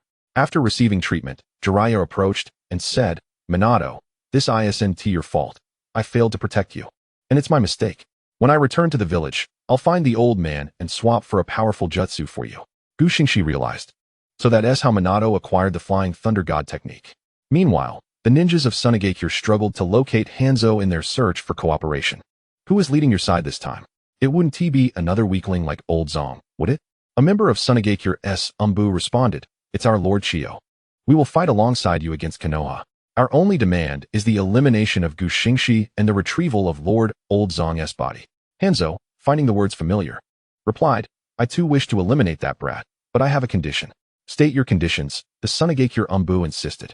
"We will comply with all your requests." Hanzo seems to have recognized Chiyo's earnestness, indicating that you are poised to deploy substantial military forces, as the Rain village has suffered manpower shortages due to previous defeats. The Sand village's Umbu are available. Hanzo, feeling quite liberated, concluded the negotiations and returned to Chiyo to relay all the developments. Upon hearing this, Chiyo seethed with anger, exclaiming, "So you intend to use us as cannon fodder, Hanzo?" At this moment, the Umbu inquired, "What shall we do, Lady Chiyo?" Chiyo instructed him to engage on the front lines, while they would maneuver around the enemy. Shimura Danzo, upon learning of Xingxi's assassination of the old man Zong, promptly penned a letter to the third Hokage. In the letter, he expressed his concerns about the Uchiha clan's increasing audacity on the battlefield, stating that if left unchecked, they might defy authority. In his view, the best course of action would be to recall Xingxi to the village, conceal his achievements, and consider the ramifications of his actions, particularly since he had slain Zong, which would undoubtedly provoke retaliation from the Sand village. The third Hokage recognized this peril, fearing the emergence of a second Uchiha Madara within the village. However, he lacked a legitimate reason to summon Xingxi from the battlefield. Any arbitrary call would surely incur the wrath of Tsunade and her companions. Thus, he swiftly drafted a reply, urging, "I am aware that the time is not yet ripe. Exercise patience and do not act without my command." Receiving the response, Shimura Danzo was infuriated.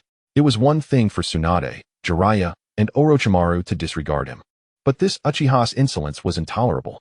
Just then, a messenger arrived with urgent news, reporting that Chiyo of the Sand village had allied with Hanzo, intending to launch an assault on their side with approximately 2,000 troops. Danzo seethed, "So Chiyo thinks she can play me for a fool. Relay my orders to Orochimaru, Jiraiya, and Tsunade. We shall lead 2,000 men into battle. The messenger bowed and departed. Danzo thought to himself, if I win this war, I shall become the 4th Hokage. The Umbu arrived at the medical tents where the Leaf's legendary Sannin awaited, delivering the latest report. Tsunade exclaimed, how long must this drag on? We can't even celebrate the new year. Jiraiya interjected, save your complaints for later, Tsunade. Chiyo excels in toxin warfare, and we need you on the battlefield. Understanding the urgency, Tsunade replied, let us go, and the two rushed towards the front lines. Orochimaru called out, Xingxi-kun, you should join us. Your reputation on the battlefield is now on par with ours. Gu Xingxi acknowledged his mentor's words. Senju rope tree, Gu Xingxi head out. Once the war concludes, I will join you and Minato in clearing the battlefield. Gu Xingxi advised, you should remain in the infirmary. Natsuko will look after you too. With that, he summoned a shadow clone to guard Natsuko while hastening to the front. Gu Xingxi pondered, something feels amiss. It seems a significant event is about to unfold.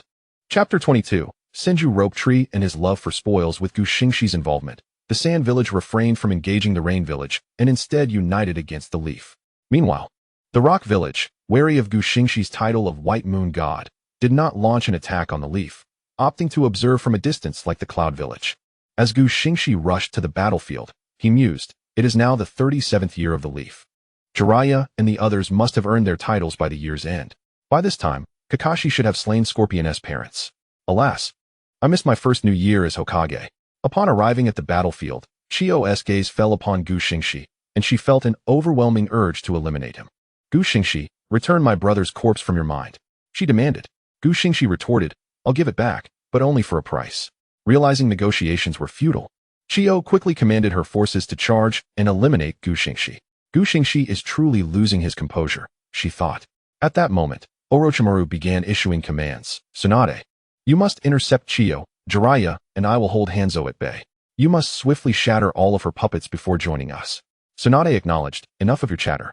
And both sides surged into battle, with Tsunade confronting Chiyo. Chiyo summoned 10 puppets, while Tsunade conjured a slug, which split into smaller forms to assist her and treat the Leaf's combatants battling Chiyo's puppets. Chiyo directed her puppets to attack, but Tsunade effortlessly shattered them with her punches, leaving Chiyo astonished and understanding why her brother had struggled against Tsunade. Meanwhile, Gu Xingxi reached Orochimaru and Jiraiya to assist them in their fight against Hanzo. Hanzo, summoning a giant salamander, attempted to unleash a cloud of poison to diminish the Leaf's numbers while Tsunade was occupied. Gu Xingxi discerned Hanzo's intention and, in an instant, unleashed 8 lightning spears into the creature's maw. A tremendous explosion erupted, dissipating into a plume of smoke and nullifying the summoning. You insufferable brat, I shall slay you.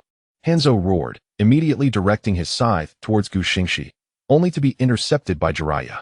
Your wide area jutsu is ideal for dealing with puppets, Jiraiya advised.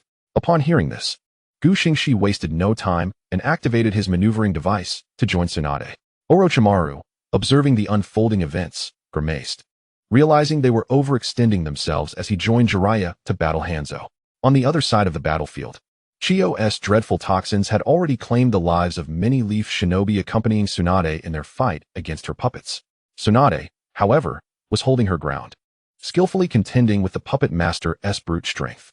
The arrival of Gu Xingxi shifted the tide.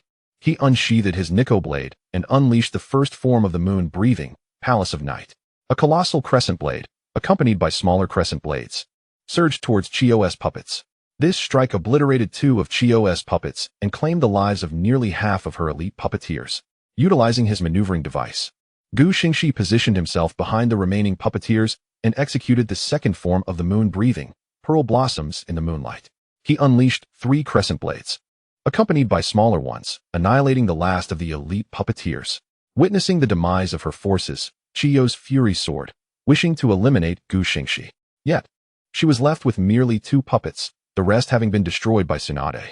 Even if she summoned all remaining sand shinobi to assist her, they would not prevail against Gu Xingxi and Tsunade, as his overwhelming melee prowess rendered all close combat shinobi vulnerable. Retreat, Chiyo commanded. Hanzo, you are on your own. With that, she commenced her withdrawal. Hanzo, unfazed by Chiyo's retreat, understood that of the 2,000 troops, 1,800 were from the Sand Village, and he felt no remorse for the losses, as Gu Xingxi and Tsunade had eliminated 1,000 of them. Hanzo dismissed Jiraiya and Orochimaru with a sweep of his blade and began his own retreat, planting numerous explosive tags as he departed. Observing the enemy's withdrawal, Xingxi noted, "With this victory, the Sand Village will withdraw from the war in the land of Rain. We need only to repel the third Kazekage, and our conflict with the Sand Village will conclude. The Rain Village, being a minor nation, cannot sustain itself for long." Tsunade hoped for such an outcome. At that moment, Orochimaru and Jiraiya approached, with Orochimaru instructing the shinobi to commence battlefield cleanup. Meanwhile, in the camp, the victorious Senju Rope Tree and Minato rushed towards the scene. "Rope Tree, why must you always come to scavenge the battlefield?" Minato questioned. "You see, the shinobi carry many valuable possessions," Senju Rope Tree replied. Chapter 23. The dangers of scavenging. Senju Rope Tree and Minato arrived at the battlefield, greeted by a scene of devastation. The ground bore the scars of crescent blades, while bodies corroded by toxins lay strewn about, alongside shattered puppets that turned one's stomach. "Where are you, sister?" he called out, fearing for Tsunade's safety. "Why are you shouting so loudly?" Tsunade replied. "Oh, I was just worried that something had happened to you," he exclaimed. Angered, Tsunade punched him, admonishing, "You better not touch my spoils." Seeing this, Senju Rope Tree ceased his banter and approached Orochimaru and Xingxi, expressing concern. "Teacher, are you all right?" "I'm fine, but we must quickly clean up the battlefield and return," Orochimaru urged. As Senju Rope Tree uttered a cheerful greeting, he leaped into the distance, ready to commence his lottery moment for the day. However, the unease burgeoned within Xingxi, and before he could ponder the source of his discomfort, a sudden explosion from afar jolted his thoughts back to reality. Orochimaru had meddled. Surely Senju Rope Tree had not stumbled upon a detonation trap left by that old rogue. Hanzo. After every war, Hanzo would clandestinely leave behind explosive tags in various locations, awaiting a fateful encounter with the unwary. As Orochimaru sprinted towards Senju Rope Tree, he shouted, "Tsunade, hurry over here." Tsunade, hearing the commotion, inquired of Xingxi, "What does he want from me?" It was at this moment that Xingxi realized with a sinking feeling that this was precisely the scene from the original story where Senju Rope Tree met his demise at the hands of an explosive tag in front of Orochimaru. Xingxi swiftly scooped Tsunade into a princess carry and dashed towards Senju Rope Tree, who had unwittingly triggered the explosive trap. Tsunade's initial confusion and embarrassment faded, replaced by worry and fear. In no time, she and Xingxi arrived to find Senju Rope Tree, mangled and unrecognizable, alongside a nonchalant Orochimaru. Upon seeing her brother in such a state, Tsunade leaped from Xingxi's arms to aid Senju Rope Tree. Tears streamed down her face as she cried, "How could you be so careless? What would I do if you died?" Senju Rope Tree, barely clinging to life, weakly replied, "Sister, save your strength. I'm beyond saving." "I'm sorry, I'm so sorry." Tsunade, sobbing, shouted, "Shut up. I will save you, I promise." Xingxi approached and firmly pushed Tsunade aside, asking, "Will you be my wife, Tsunade? If you agree, I will save him." Upon hearing that Xingxi possessed a means to rescue Senju Rope Tree, Tsunade disregarded the stipulation and immediately consented. The system congratulated the host on acquiring Tsunade as a wife, but since her agreement was not entirely voluntary, the reward was only 3,000 points. Ignoring the system's commentary, Xingxi unsheathed Tainshinjia and swiftly struck down the two small spirits attempting to claim Senju Rope Tree's soul. With a single stroke, both spirits perished. As they fell, Senju Rope Tree's condition began to improve. His once destroyed visage gradually returned to its original state. In a matter of moments, he was restored to peak physical condition, even healing previous injuries. "What is this?" Orochimaru exclaimed, astonished. Tsunade, witnessing her brother's revival, rushed to embrace him, crying out in relief. Senju Rope Tree could hardly believe he had truly returned to life. He too embraced Tsunade, sobbing, "Sister, I swear I will never gamble again." As Tsunade's emotions settled after a brief period of weeping, she recalled Xingxi's proposition and questioned, "You want to take me as your wife? What about Natsumi?" Xingxi sheathed Tainshinjia, replying, "Well, you've already consented, so there's no turning back now. You're courting death." Tsunade shouted, her anger flaring. But before she could explode, Xingxi quickly stuffed a hefty sum of money into her arms. Upon seeing the cash, Tsunade's mood instantly shifted to calm. Where did the money come from? Naturally, it was from the lottery. Once Tsunade regained her composure, she inquired, "What is the deal with that sword? It possesses the ability to resurrect?" Orochimaru interjected, "Indeed, Xingxi-kun. That strike you delivered seemed to have eliminated something, and I noticed you only had that sword on your person. You didn't wield it during the battle. So if I'm not mistaken, It can only heal, correct? Gu Xingxi, acknowledging Orochimaru's insight, explained, this sword is called Xingxi, a weapon that trades immense offensive power for unparalleled healing capability. It can restore lost limbs and cleanse toxins. Even if one's visage is marred, it can mend it. Such a formidable blade. Where did you acquire it? Orochimaru inquired. It was a gift from the divine by Qian, Gu Xingxi replied. She wished for me to survive, as I am the only one suited for cultivating the Xingqiu immortal arts over these many years. Gu Xingxi promptly deflected any blame onto Bai Qian, who was currently asleep within him, wearing an expression of exasperation. How fortunate to possess such a healing blade, Tsunade remarked. But when healing our ninjas, you don't use it? Are you intentionally making things harder for me and Natsumi? Gu Xingxi defended. Using it depletes my chakra entirely. It's highly taxing, and I reserve it for exceptional circumstances.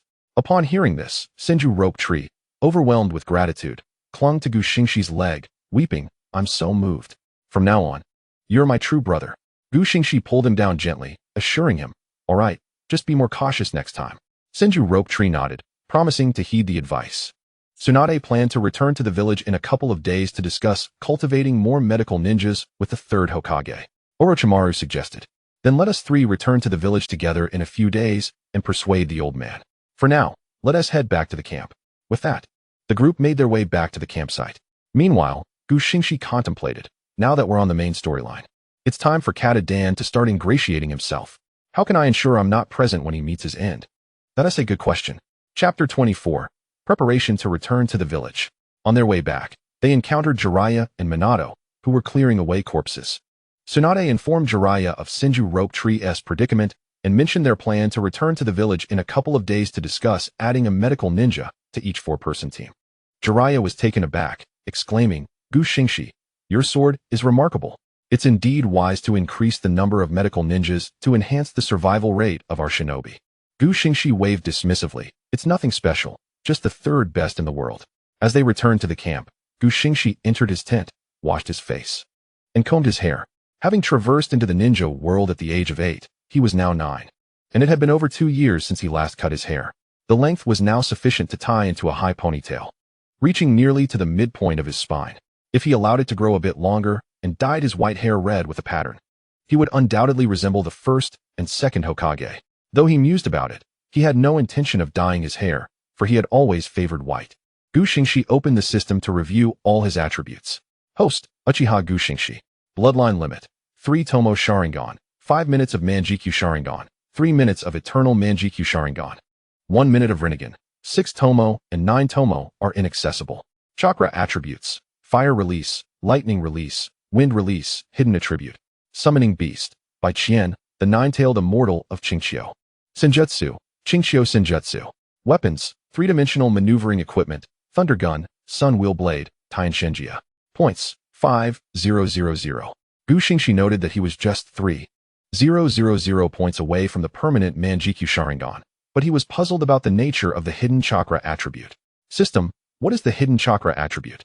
Host, that is a power bestowed by your Eternal Manjikyu Sharingan. I can only reveal so much for now. Once you unlock the Eternal Manjikyu Sharingan's experience card, or even the permanent version, you will understand. Gu Xingxi, exasperated, retorted, still playing coy? That is quite frustrating. Back at the camp, Tsunade sought out Natsumi, intending to inform her about Gu Xingxi's request for her hand in marriage. However, upon hearing the news, Natsumi was not as taken aback as expected. Instead, she gently patted Tsunade on the shoulder, saying, that wasn't his intention, sensei. Tsunade's small head was filled with confusion. What do you mean? Are you really in love? Perhaps you should wait for him to tell you himself. I must be off. Natsumi replied before heading off to find Gu Xingxi. Tsunade was left bewildered, thinking, this child is hopeless. Why was Natsumi so composed? Because the system's voice had reached Natsumi's shadow clone, which, upon hearing it, immediately transported her to a secluded area. There, she activated her Manjikyu Sharingan and unleashed the left eye's Genjutsu, Kagura Suigetsu. Once the illusion was cast, the shadow clone dissipated, transferring its memories back to Gu Xingxi's main body, thus alleviating his concerns about Tsunade confronting Natsumi. In the realm of Kagura Suigetsu, Gu Xingxi divulged the system and his secrets to Natsumi, who, upon learning the truth, was left in shock for an extended period, unable to recover. However, once he regained his composure, he expressed his understanding. Gu Xingxi embraced Naozi and expressed her gratitude, thus dispelling the illusion. Jiraiya and Orochimaru approached Shimura Danzo to discuss their return to the village. Danzo replied that only the three of them could return. Having too many people would risk leaking information. Nodding in agreement, Orochimaru and Jiraiya prepared to gather their belongings and seek out Tsunade to prepare for their return to the village. Chapter 25. The intent to reassign Gu Xingxi from the frontline. Tsunade, Jiraiya, and Orochimaru returned to the village, where Danzo took the lead in coordinating their efforts. Although Gu Xingxi was still a genin, her prowess displayed on the battlefield clearly qualified her as an elite jounin. The trio hastened back to the village, departing the camp in the morning and arriving at the gates of Konoha by nightfall. After registering, they entered Konoha, with Tsunade and Orochimaru returning to their respective homes to rest before the meeting the next day, while Jiraiya sought out the third Hokage to inquire about a specific ninjutsu. Upon seeing Jiraiya climbing through the window, the third Hokage, with a frown, remarked, "Couldn't you use the front door?" Jiraiya laughed heartily. "Come on, old man. This is just my way." The third Hokage, choosing not to dwell on Jiraiya's antics, asked why he was there instead of preparing for the meeting. Jiraiya explained that he intended to find a ninjutsu for his apprentice, Namake's Minato, as a form of compensation for failing to protect him on the battlefield. The third Hokage suggested he choose from the Book of Seals. Jiraiya nodded in acquiescence and opened the book, skimming through it while commenting, "This one won't do. Minato is too young for it. The multiple shadow clone technique is also out of the question. Despite his ample chakra, it would be too taxing. I recall he has a penchant for speed-type jutsu." Jiraiya inquired if the third Hokage had any speed-type techniques available, noting that there were too many to review. The third Hokage mentioned the Flying Thunder God technique, which has a steep learning curve and requires mastery of sealing techniques. "Can that kid handle it?" he asked. Jiraiya confidently replied that he believed Minato could manage it, recalling that he was in a relationship with Uzumaki Kushina, who could assist him with sealing techniques. The third Hokage nodded, chuckling. I'm getting old and forgetful." Jiraiya then inquired about the third Hokage's thoughts on Tsunade's proposal. The third Hokage expressed skepticism, stating that during wartime, there were insufficient resources to train medical ninjas, and there were not many with medical talent in the village, making it impractical to send them all to the front lines. Jiraiya countered that having at least one medical ninja per team would significantly increase survival rates, citing the near-fatal experience of Tsunade's brother, who might have perished without Gu Xingxi's timely assistance.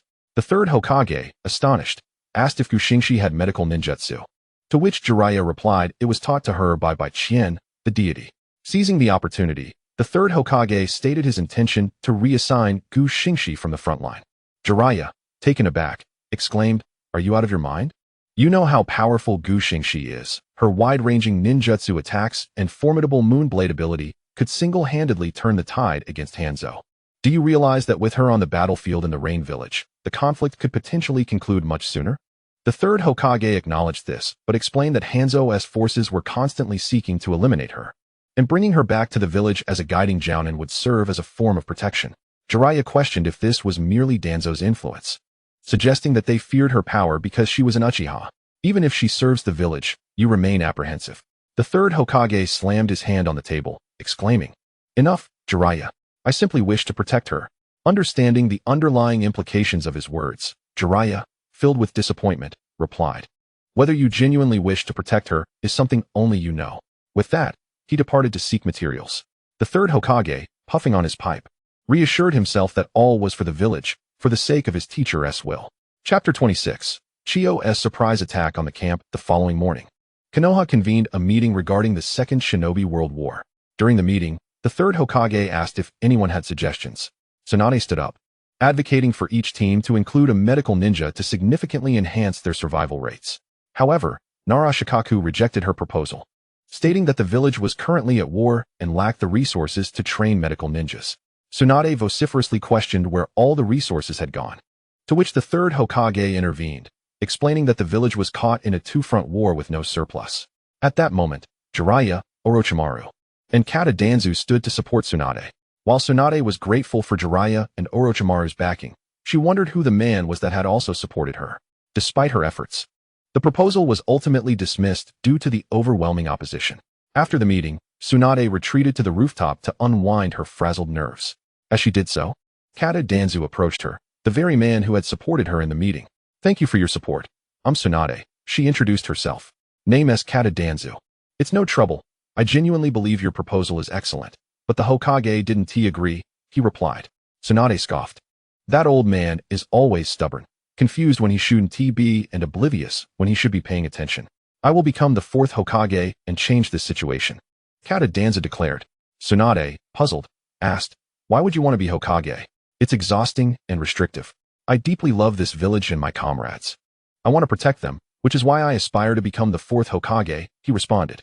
Tsunade, reminded of her brother's similar words, recalled how he had nearly perished on the battlefield. Taking her necklace off, she hung it around Kata Danzu's neck, saying, I wish you luck. Thank you. Do you need me to escort you home? He offered. Tsunade, thinking of Xingxi and their future together, replied with a sardonic smile, no, thank you. I need to go to the tavern for a drink. Best of luck on the battlefield tomorrow. With that, she departed.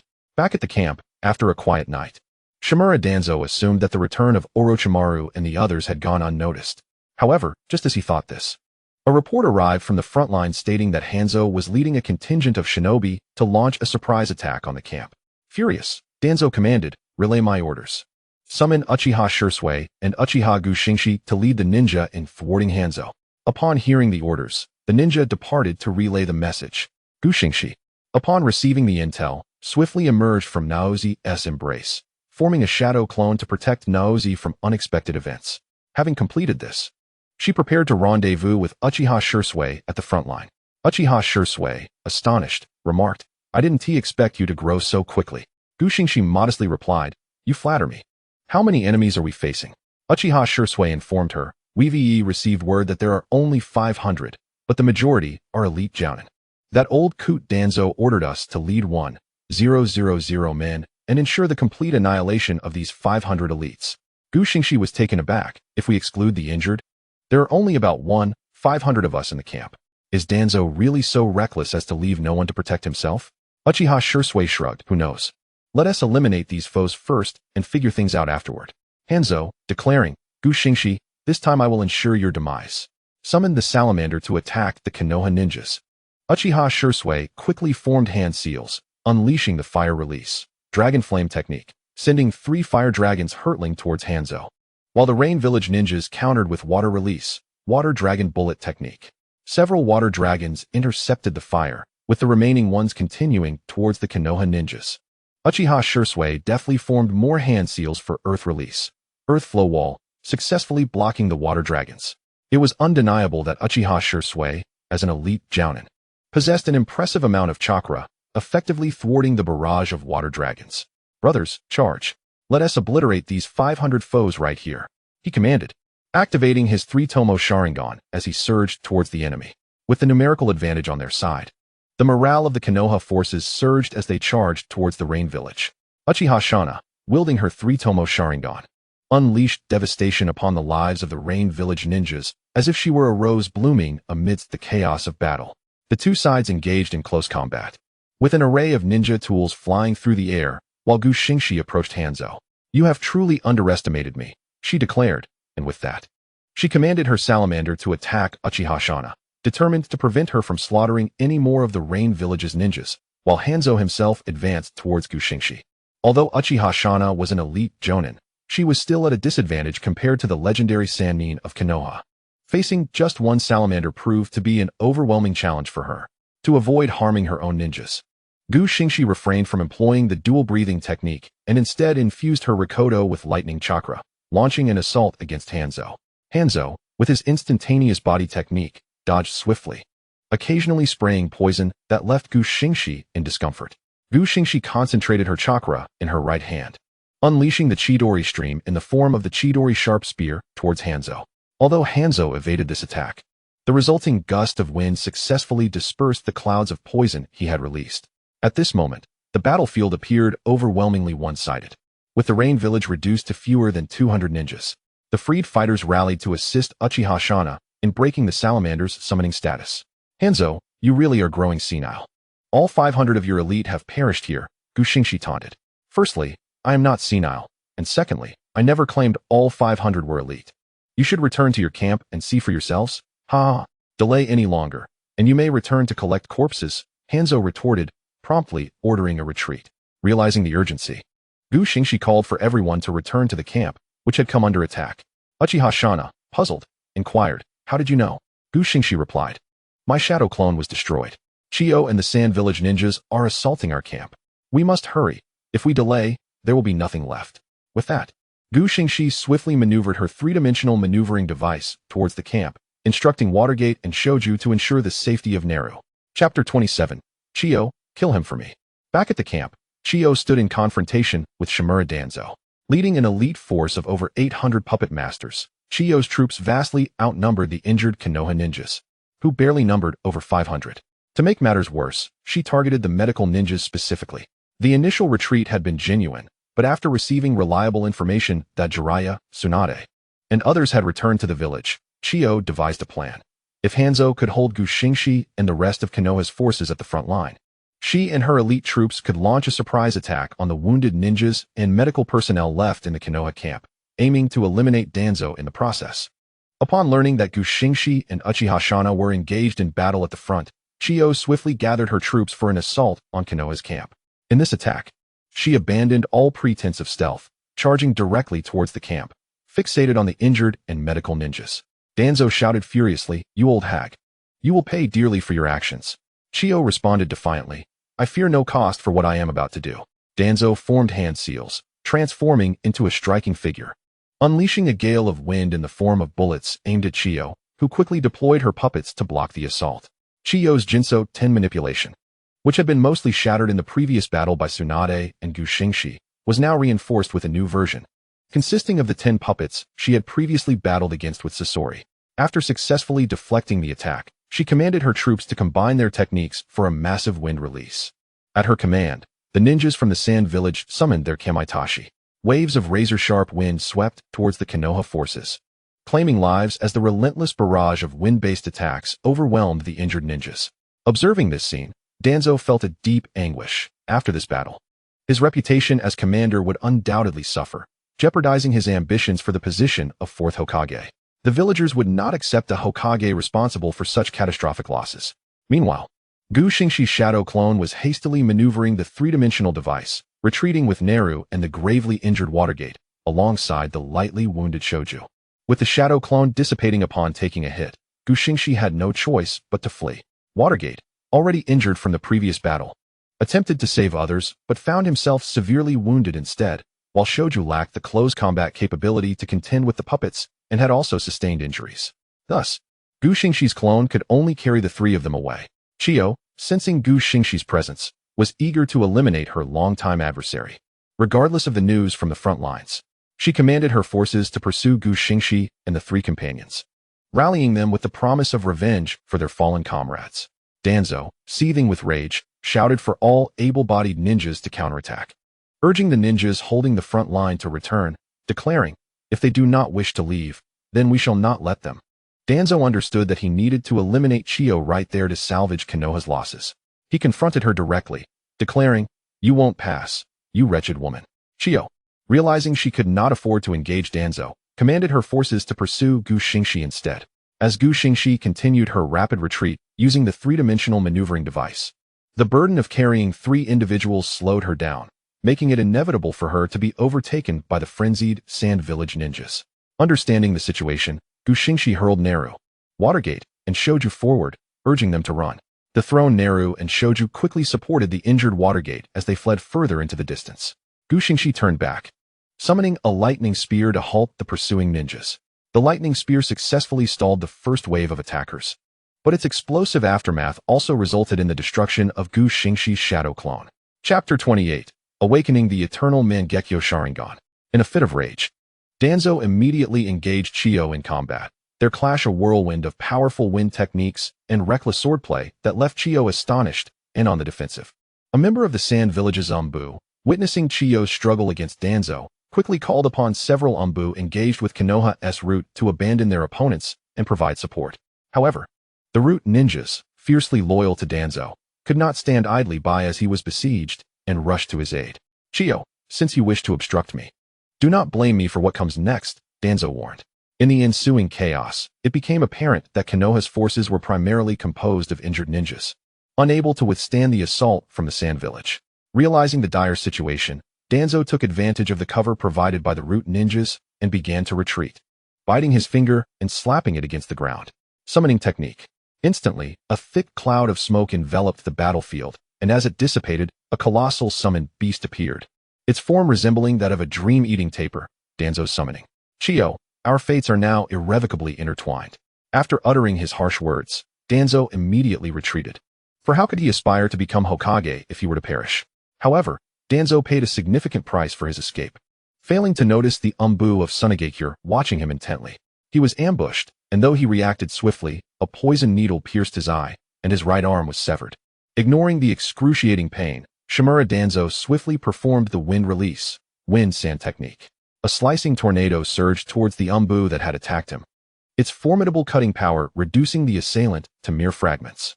Meanwhile, Chiyo swiftly dispatched Danzo's summoned beast, the dream tapir. In that moment, Chiyo was consumed by rage, fixated on eliminating Shimura Danzo.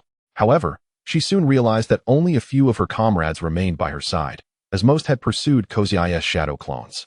Contemplating the necessity of pursuing Danzo, she sensed the approaching chakra of Konoha's ninjas and understood that retreat was her only option.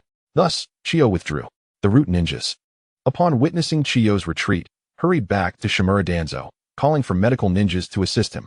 Yet, they soon discovered that most of the medical personnel had perished, and those who remained were merely the auxiliary types, incapable of performing even basic care.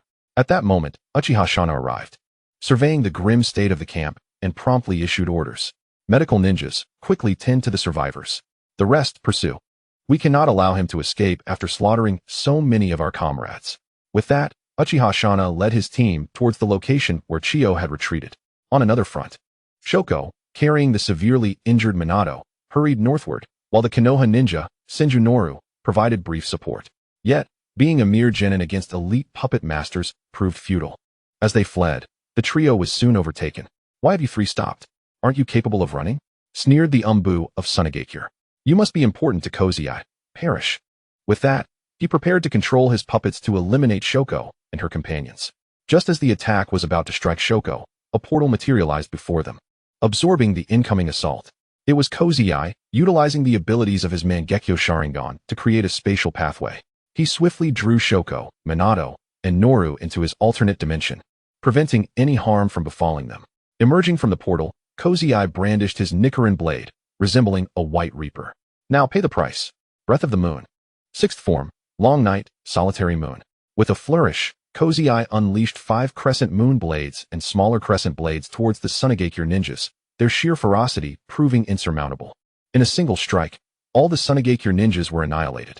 Once the battle concluded, Kozai sheathed his Rinnegan blade and activated the spatial pathway, releasing Shoko, Minato, and Noru. By this time, Minato had succumbed to unconsciousness, while Shoko and Noru bore minor injuries. Upon witnessing the wounds on Shoko's body, Kozai's previously closed Sharingan awakened once more, transforming into 3 spinning tomo, which ultimately stilled into a star shape.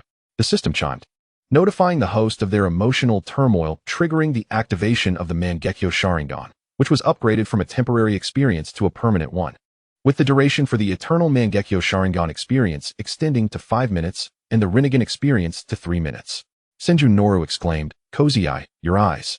Please keep this a secret, Kozai implored. Noru and Shoko nodded in agreement. Disregarding the system's notifications, Kozai immediately began healing Shoko and Noru. In no time, their minor injuries were treated. Minato, however, sustained severe wounds. Though treated, he remained in a coma and would require a week of rest to fully recover. Kozai gently caressed Shoko's face, remorsefully stating, I'm sorry for arriving late. Shoko shook her head, this is not your fault. You should return to the camp and check on everyone. Kozai nodded in agreement, leading the trio back to the camp, where medical ninjas were diligently tending to the injured. I will assist as well, Shoko declared. Kozai nodded affirmatively, and upon receiving his approval, Shoko rushed off to help. Kozai entrusted Minato to Senju and approached Uchiha Shana and Shimura Danzo. Upon seeing Kozai, Uchiha Shana lamented, we failed to catch that wretched Chiyo. He abandoned his subordinates to pursue you, Shoko, but I trust you are unharmed. Kozai shook his head, I am fine. But what of Danzo? Uchiha Shana replied. His left eye is blinded, and his right arm is lost. He bravely held off Chiyo and the elite puppet masters. Lord Danzo has done remarkably well. Cozy Eye understood and reassured. I have already notified the village. For now, let us endure. Chapter 29, Returning to the Village. In Konoha, the third Hokage received Cozy Eye's report regarding the ambush on the camp, his fury palpable, especially with his old friend Danzo gravely wounded. Having lost an eye and an arm, the third Hokage promptly convened a meeting, informing everyone of the attack and outlining his plan.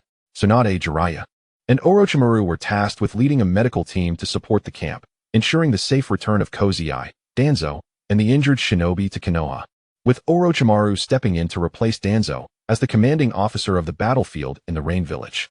Tsunade, you don't expect me to treat Danzo, do you? How can he command from the front lines if you are unaware of his situation? The third Hokage retorted. This time, Danzo sacrificed his eye and arm to protect the injured ninjas, which is enough to deem him a hero of Konoha. Tsunade, unyielding, rebutted, to put it bluntly. He mismanaged the command, sending all capable fighters away and leaving the camp vulnerable, resulting in the deaths of nearly all the wounded and medical ninjas. He should be held accountable for his mistakes. The third Hokage insisted. Regardless, Danzo holds a position as an elder. You must treat him. Only this once. And I will not do so again. I shall prepare the medical ninjas, Tsunade declared before departing. 2 hours later, a contingent of medical ninjas and elite shinobi, led by Kato Dan, rushed towards the Rain Village battlefield. They traveled at full speed and arrived at the camp just as the sun set, promptly administering aid to the injured ninjas.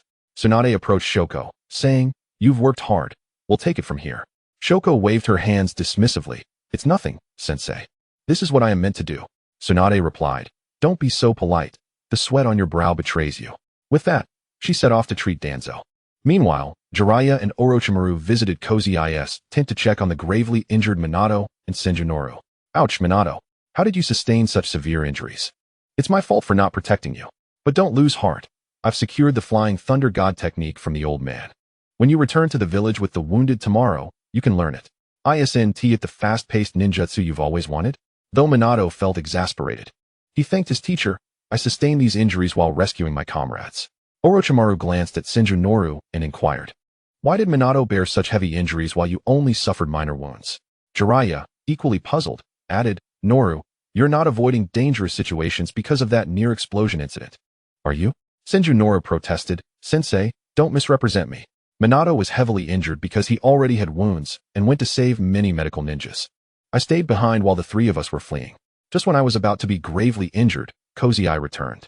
You can ask him if you don't believe me." Cozy Eye nodded, affirming Noru's account. Orochimaru stated, "The old man wants you to lead the injured ninjas back to the village tomorrow." Cozy Eye queried, "Am I to lead them? What about Danzo?"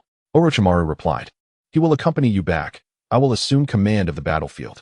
As Orochimaru's words faded, Tsunade and Shoko pushed aside the tent and entered. Tsunade remarked, "Shimura Danzo can no longer escape. His poison has infiltrated his brainstem. Without my vigilant oversight, he could perish at any moment. It is fortuitous that Xingxi has chosen to keep him here in the camp, sparing me the burden of attending to another individual. Tomorrow, Tsunade, you must escort Shoju back. I cannot place my trust in leaving him here." "Why Shoju, sister?" Chosen Shoju inquired. Tsunade, upon hearing this, delivered a sharp blow, exclaiming, "Have you forgotten that you nearly met your demise days ago? Return obediently, and do not create more trouble for me." "Understood," Shoju replied. Xingxi interjected, "I can agree to this, but I must take Shuko with me. Sunagakure is already aware of Shuko's significance to me. Should he remain in the camp, he would be in peril." Tsunade nodded, "I understand. Prepare yourselves. You shall return tomorrow. You will be the sole leader of the group. The others must stay here to tend to the many injured." "Understood," Xingxi acknowledged. "Is the third Hokage finally beginning to fear my power? How amusing." Chapter 30, The Ambush of Sunagakure. At dawn the next day, Xingxi, Minato, Shoju, and Shuko began their journey back to the village, escorting the injured. The atmosphere was notably somber. All bore wounds to varying degrees, although they were returning to the village. This did not guarantee the absence of other ninjas intending to intercept them along the way. One injured member of the Kurama clan questioned Xingxi, "My lord, will we safely return to the village?" In the world of ninjas, strength is paramount. Hence they addressed Xingxi as my lord out of respect for his prowess. Xingxi reassured him, "With me, we shall be safe." Meanwhile, Sunagakure remained entrenched along the route back from the battlefield in the Land of Rain, lying in wait for any returning injured ninjas to ambush, aiming to eliminate them. If none appeared, They could at least ascertain the number of ninjas capable of fighting from the Konoha camp.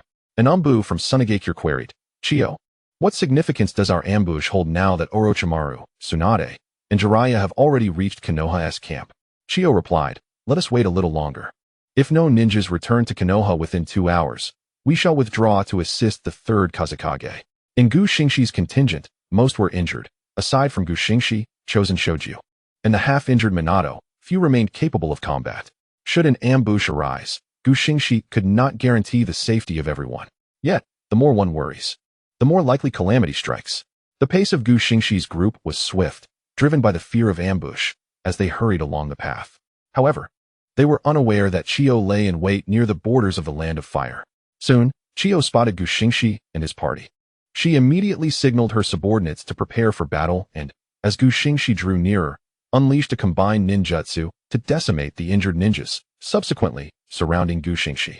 As Xingxi and his group neared within 200 meters of the Land of Fire's border, a collective sigh of relief swept through them, and they began to cheer for their return to the village. Chiyo initiated a combined wind release technique, the Great Wind Scythe Jutsu and the Wind Sand Array, launching them towards the injured Konoha ninjas. Caught off guard by this sudden assault, the Konoha ninjas suffered devastating losses at the hands of this powerful jutsu. Enemy attack. Everyone scatter and organize a counteroffensive. Xingxi commanded. Shoju, take Minato and Shuko back to the village and seek reinforcements. But, Shoju began, but Xingxi interrupted. There is no time for objections. You three staying here would only hinder me. Go now. At his words, Shoju promptly led Shuko and Minato away towards Konoha. Chiyo intercepted them, but Xingxi swiftly activated his three-dimensional maneuvering device, placing himself before the Sunagakure ninjas, summoning 10 thunder spears that obliterated those pursuing Shuko and the others. Chiyo, you wretched woman. I had yet to settle the score with you, and now you dare confront me. Xingxi shouted. Chiyo replied, even on the brink of death. You remain defiant. Today is your end. As long as Konoha ninjas are still present, you cannot unleash your wide-scale ninjutsu, so prepare to meet your demise. With that, Chiyo and several elite puppet masters launched their assault against Xingxi. Xingxi activated his Mangekyo Sharingan, opening a portal to transport himself to the remaining Konoha ninjas, where most had already fallen. Given their injuries, it was a miracle that any had survived. He quickly approached the few remaining Konoha ninjas, opening another portal to draw them into a different space, preventing any further casualties. The Sunagakure ninjas were momentarily perplexed. Their adversary had vanished. Chiyo, astonished by the space-time ninjutsu, exclaimed, how do you possess space-time ninjutsu? Xingxi brandished his Rinnegan blade, declaring, you have yet to uncover many of my abilities. Prepare to perish, Chiyo? Panic gripped Chiyo as he hastily ordered a retreat. Having slain so many Konoha ninjas, he deemed it a worthy endeavor. But should all his subordinates perish under Xingxi's extensive attacks, it would be a catastrophic loss for Sunagakure, one from which they could not recover for years. Chapter 31. The Acquisition of 2 Loyal Followers. Xingxi brandished his Rinnegan blade and charged towards the Sunagakure ninjas, the blade's edge shifting from black to a pure purple hue. Chiyo recognized this as a precursor to Xingxi's imminent large-scale attack and shouted, scatter and run. Do you think you can escape, Chiyo? Xingxi countered, invoking the moon breathing, third form, lunar annihilation, rapidly swinging 2 crescent blades towards the fleeing Sunagakure ninjas. This strike decimated the slower ninjas, some of whom were shattered into multiple pieces, their deaths gruesomely horrific. The surviving Sunagakure ninjas exerted every ounce of strength to flee faster. Xingxi extended the length of his Rinnegan blade, its edges manifesting, you shall all perish. Moon breathing, 7th form, dread mirror moon reflection. With a sweeping strike, he unleashed a colossal martial wave towards the fleeing ninjas, this attack broader and more devastating, claiming a significant number of those attempting to escape. Chiyo, now thoroughly alarmed, had never anticipated the range of Xingxi's attacks could extend further. He began to regret his decision to ambush the injured Konoha ninjas. Xingxi activated his Mangekyo Sharingan once more, opening a portal to step directly into the midst of the retreating ninjas. Hello, everyone, he greeted, striking the nearest ninja with the hilt of his blade, embedding him into the ground. Then, with swift kicks, he sent 2 adjacent ninjas flying, before continuing to wield his extended Rinnegan blade, cleaving through several more. Employing the moon-breathing, 8th form, Moondragon's tail, he unleashed a wave of sword energy resembling a dragon's tail, accompanied by a smaller crescent, directed at the furthest ninjas, annihilating Chiyo, and several others in the process. Gu Xingxi harbored no belief that Chiyo and his companions could withstand such an onslaught. Retrieving his Rinnegan blade, he returned to the initial battlefield, intent on assessing if any remained alive. However, he had overlooked that Chiyo had augmented most of his organs with puppet components. The previous strike had indeed severed half of Chiyo's body, but whether by luck or miscalculation, it had struck the half composed of puppet parts, allowing him to survive. Once certain that Gu Xingxi was not in pursuit, Chiyo propped himself up with his remaining half, surveying his surroundings. All his subordinates lay dead. Gu Xingxi, I shall not rest until I have exacted vengeance upon you and Sunagakure. After letting out a fierce roar, I scavenged some shattered puppet parts from the battlefield and, with great effort, assembled them into a makeshift half-body, limping toward the sand-hidden village. Meanwhile, Senju Shoju summoned all his strength to escort Minato and Shoko to the gates of Konoha, where he promptly informed the Konoha security about Chiyo's ambush on the wounded from Konoha and Gu Xingxi's resistance at that location. Upon hearing this, the Konoha security immediately reported to the third Hokage. The third Hokage, upon receiving the news, hastily gathered the Umbu and rushed toward the border of the Land of Fire. After delivering Minato to the hospital, Senju Shoju and Shoko followed the third Hokage toward the border. Returning to the battlefield, Gu Xingxi surveyed the surroundings littered with the corpses of ninjas. Activating his Mangekyo Sharingan, he released the ninjas trapped in the dimensional space. Over a dozen ninjas emerged, but 8 were dead and 2 severely wounded. Gu Xingxi lamented to himself about the loss, realizing that out of over 500 injured, only 2 remained alive. A situation that could serve as grounds for the third Hokage to punish him. He glanced at the 2 surviving ninjas, one from the Akimichi clan, the very one who had initially inquired about his safety, and the other from the Nara clan. Drawing his weapon, Tenseigan, Gu Xingxi addressed the Akimichi clan member. Are you willing to pledge your life to me? If so, I shall save you. The Akimichi member, Yukifune, replied, I am willing to pledge my life to you, my lord. Upon hearing this, Gu Xingxi swung the Tenseigan, instantly healing Yukifune's wounds. Yukifune knelt in gratitude, proclaiming, Thank you, my lord, my life now belongs to you. Now, go and see if there are any more survivors, Gu Xingxi instructed. Yukifune acknowledged and began to scour the battlefield for any remaining ninjas. Gu Xingxi, knowing that few lived, needed to distract Yukifune while he employed the Genjutsu, Mirror Flower, Water Moon, on the Nara clan member. With a swift motion, Gu Xingxi healed the Nara clan member, who promptly regained consciousness. Do you wish to pledge your loyalty to me, not for your village or clan, but solely for yourself? The Nara member responded, I do. I have always been an outcast, discriminated against within my clan. Following you would be far less troublesome than staying with my family. Surprised by the ease of his compliance, Gu Xingxi inquired about his background. My name is Nara Rokusei. My mother is a puppeteer from the sand-hidden village, a secret known only to my clan. Very well. Gu Xingxi replied, From now on, you shall serve as my tool, no, my advisor. At that moment, Yukifune returned, reporting that there were no more survivors. But several corpses from the sand-hidden village could provide information. Gu Xingxi suggested they wait for the villagers to arrive and then turn over the bodies to the Yamanaka clan. By the way, you two should introduce yourselves. You are both my subordinates, and it's essential to know your teammates. Yukifune stepped forward, extending his hand. Hello, I am Yukifune of the Akimichi clan. Nara Rokusei, finding the situation a bit tedious, reluctantly extended his hand. I am Nara Rokusei. Gu Xingxi noticed the evident discomfort on Rokusei's face, which only confirmed his identity as a member of the Nara clan. His intellect was surely commendable. Chapter 32, Spending money on my wife, I'm willing. Gu Xingxi cautioned Yukifune and Rokusei not to disclose the existence of his Mangekyo Sharingan and Tenseigan. Yukifune raised a question, my lord, if asked why we bear no injuries. What shall we say? Rokusei replied, we were healed by Gu Xingxi's exceptional medical ninjutsu. Astute, Gu Xingxi commended. It's true that I possess medical ninjutsu, but they are unaware of its profound mastery. Yukifune nodded in understanding. Just as they concluded their discussion, the third Hokage and several Umbu arrived. The third Hokage, surveying the carnage strewn across the battlefield, felt a chill run down his spine, for most bodies had been cleaved in half. He turned to Gu Xingxi, demanding an explanation. What transpired here? Where is Chiyo? She is dead, having been ambushed approximately 2 kilometers from the border of the Land of Fire. Upon our arrival at their ambush site, Chiyo and her cohort utilized a combination of wind release techniques to decimate our forces, followed by close combat with puppets, leading to our near-total annihilation. I pursued Chiyo as she attempted to flee and managed to eliminate all the sand ninjas who had laid an ambush. The third Hokage, astonished, inquired, "Why were most of our ninjas killed by being cleaved in half?" "My moonblade attacks primarily aim for that precise method. Our side suffered from wind-release slashes," Xingxi explained. "And what of these two?" The Hokage gestured toward the surviving ninjas. "They are the only two survivors. I revived them using the medical techniques taught to me by Bai Qian," Xingxi replied. The third Hokage's anger flared. "Chiyo, that old hag, is relentless. Having successfully ambushed us twice. This time was my oversight. The last was due to Danzo's blunder," Xingxi stated.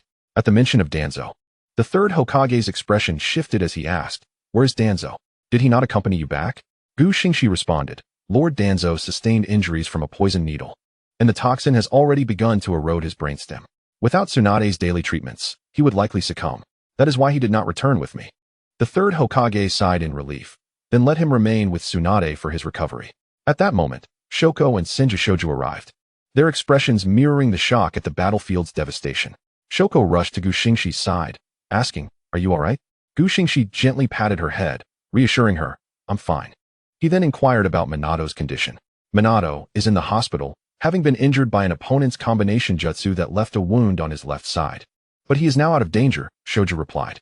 Xingxi mused silently, contemplating the implications of Minato's injury. Could a wounded body still produce a child like Naruto? A troubling thought indeed.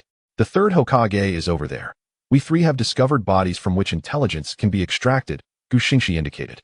The third Hokage nodded, instructing the Umbu to retrieve the bodies for examination. "Return home now and take a good rest. After these two losses, the elite of the Sand-Hidden Village has suffered greatly. Things should ease up for Kakashi," the third Hokage concluded.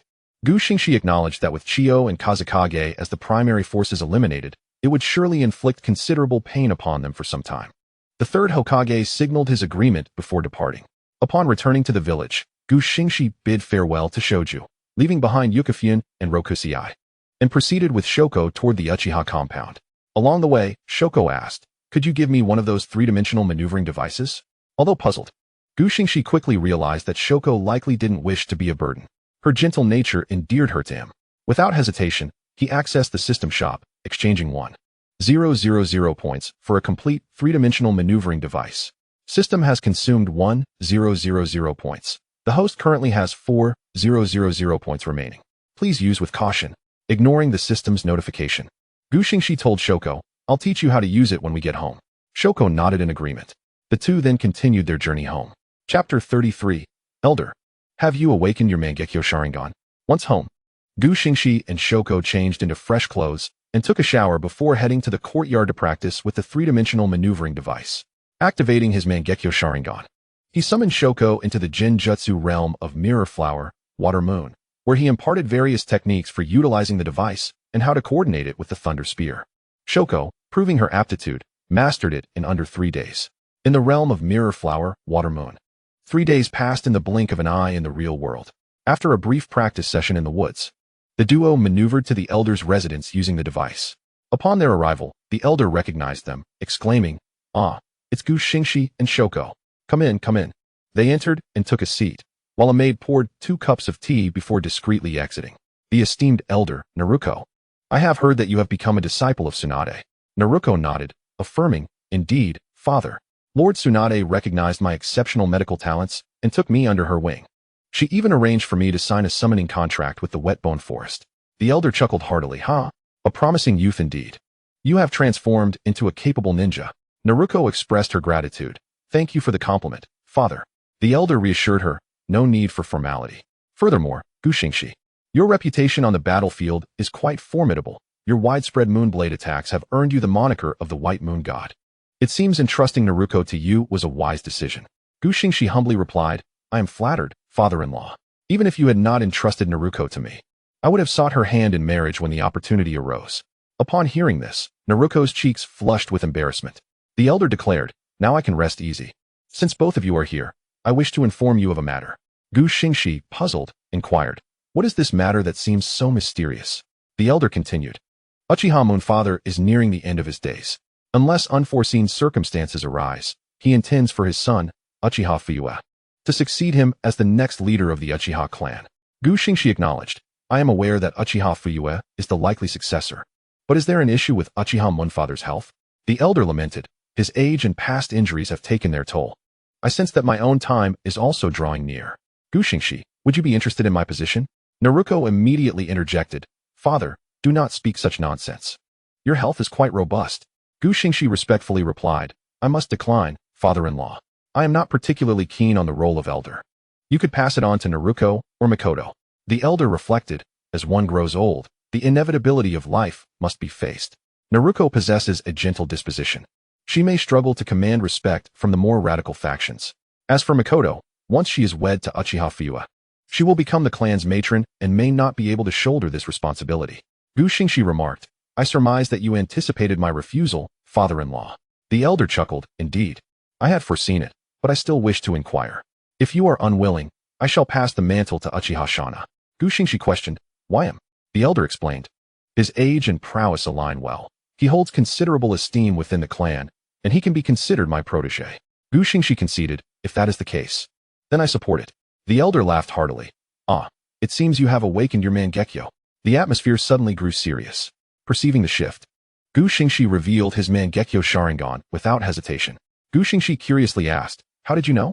The elder replied, I was once a renowned Jinjutsu prodigy, exceptionally attuned to the mental energies of others. Your mental prowess far surpasses that of other clan members, including my own. This can only indicate two possibilities. Either you are a master of Jinjutsu, or you have awakened the Mangekyo Sharingan. For the mental strength of the Mangekyo is incomparable to that of the standard 3-tomo. Furthermore, excessive use can lead to blindness, a fate recorded in the annals of history. Xingxi pondered, Uchiha Madara and Uchiha Izuna. Xingxi closed his Mangekyo Sharingan, asserting, I am not a Jinjutsu prodigy. The elder implored, do showcase the moon blade technique that has garnered you such acclaim on the battlefield.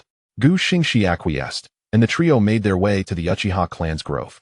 Xingxi drew his Nichiren blade, assuming the second form of the moon breathing technique, pearl blossoms in the moonlight, unleashing two crescent blades that severed the trees before them with ease. The elder applauded, the destructive power and range are unparalleled. Where did you learn such a technique? Xingxi responded, it was taught to me by the deity Baiqian. This is merely one of the strikes. I fear that if I employ more, the grove may be left barren. The elder nodded in understanding when a Uchiha clansman approached. Uchiha reported, Elder, I have received a message from Lord Hokage summoning Xingxi to the Hokage Tower. The elder replied, very well, you may return. After Uchiha departed, the elder turned to Xingxi. You should also go. I wish to reminisce with Naruto. Xingxi nodded and activated his three-dimensional maneuvering device, making his way to the Hokage Tower. Chapter 34, a 9-year-old Jonin. The third Hokage informed Xingxi of the developments concerning Chiyo and the elite from Sunigakure, as well as the commanders of the two battlefields, Orochimaru and Kakashi Hitaki. The Rain Village envelope stated, Sunigakure has fully withdrawn from the battlefield of the Rain Village. Your task now is to expedite the conclusion of the war without fear of ambush. Upon reading the letter, Orochimaru remarked, Xingxi is truly impressive. Tsunade added, Chiyo is dead, and it seems the old man intends for us to launch a full-scale assault? Jiraiya chimed in, it's easy for you to say, old man. Do you think Hanzo can be defeated so easily? The ever-lurking Shimura Danzo interjected, haha, Chiyo is finally gone. Without her, we can initiate a full assault to bring this war to a swift conclusion. Orochimaru retorted, Tsunade, if you are so capable, why not take action yourself? If you keep talking, I might just refuse to treat you. Danzo promptly fell silent at this. The Sunigakure envelope noted, Chiyo and the elite puppet brigade have been virtually eliminated by Xingxi. You may find things easier on your end. Once Jiraiya and the others conclude the war in the Land of Rain, I will send them to assist you. Kakashi Hitaki observed, Xingxi has grown remarkably in such a short time.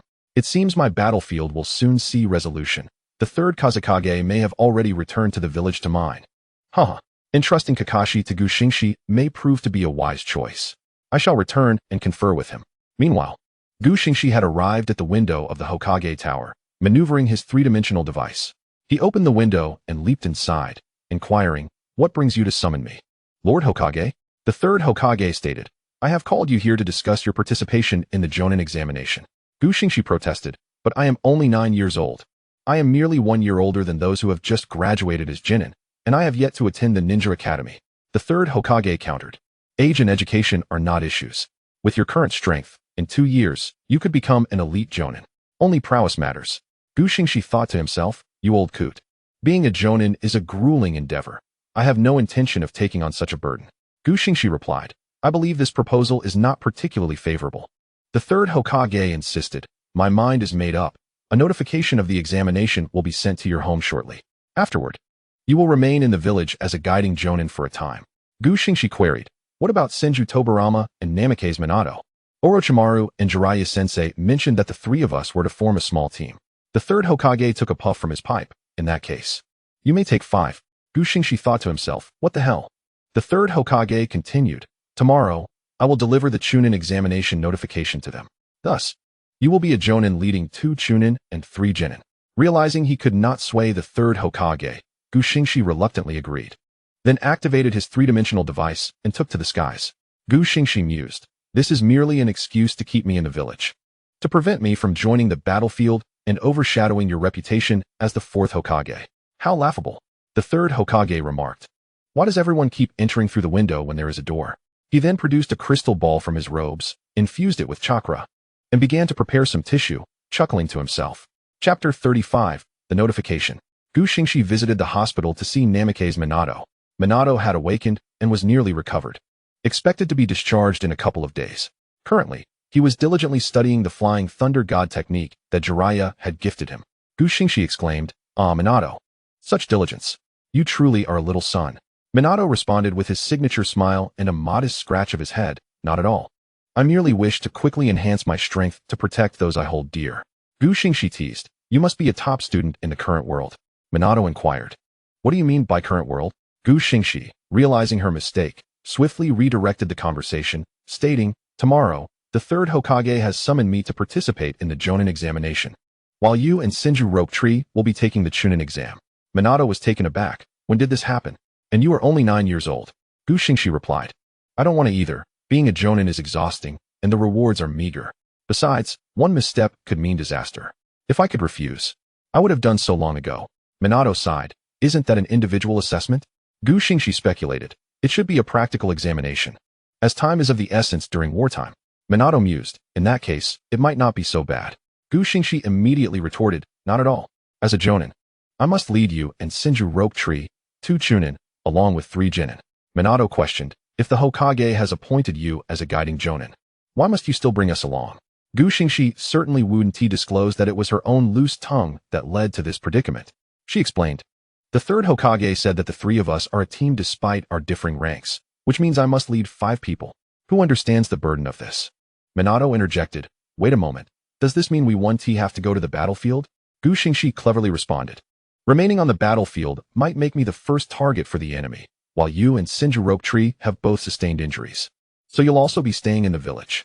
Minato assessed, it's a mixed bag, with both pros and cons. Xingxi waved her hand, alright.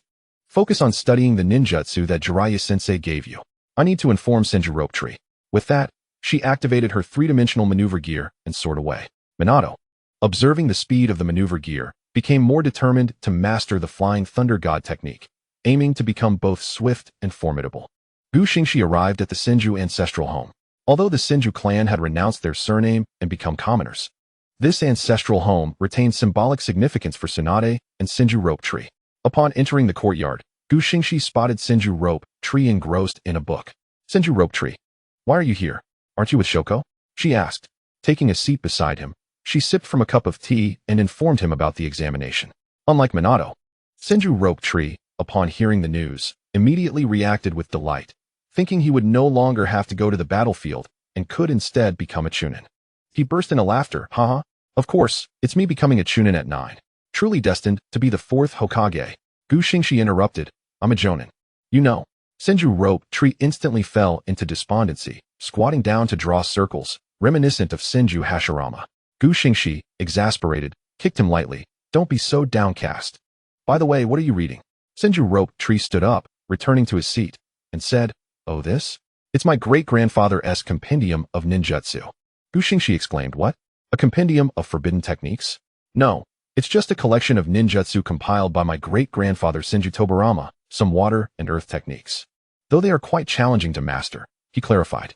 Xingxi remarked, challenging? You might as well practice close combat with your great-grandfather's Rinnegan sword. Xingxi Rope Tree replied. That sword is too fragile. It's not very practical. Xingxi suggested, then practice your taijutsu. Xingxi Rope Tree responded, let us discuss that later. I need a break. Xingxi stood up, saying, if you still wish to engage in close combat, you might get taken out in one strike. And remember, Hokage isn't weak in close combat. With that, she activated her maneuver gear and flew away.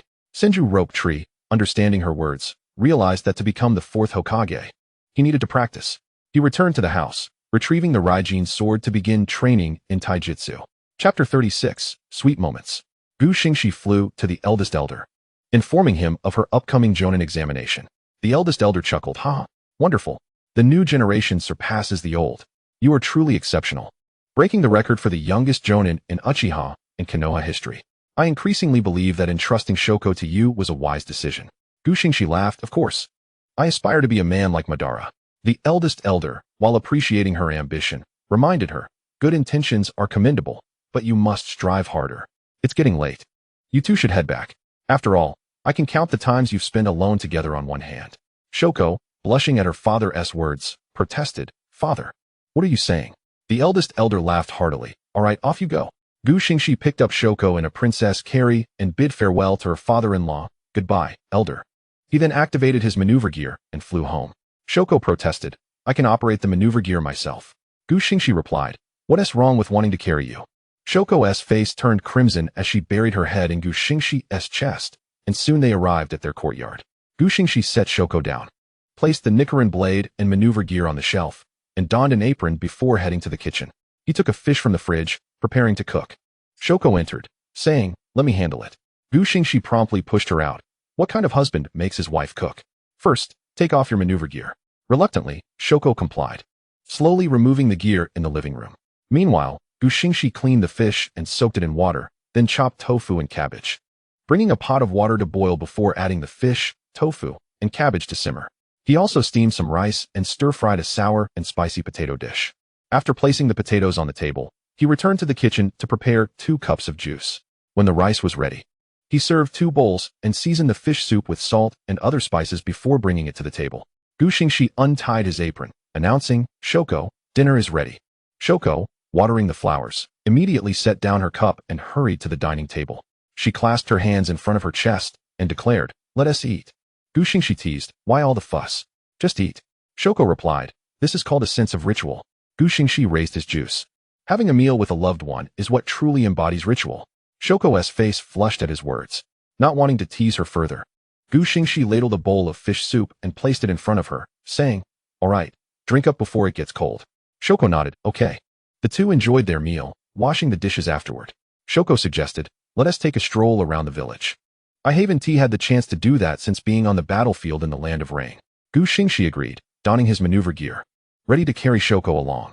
However, she declined, insisting on flying beside him. I need to practice more. Xingxi warned, all right, but keep up. I'm quite fast.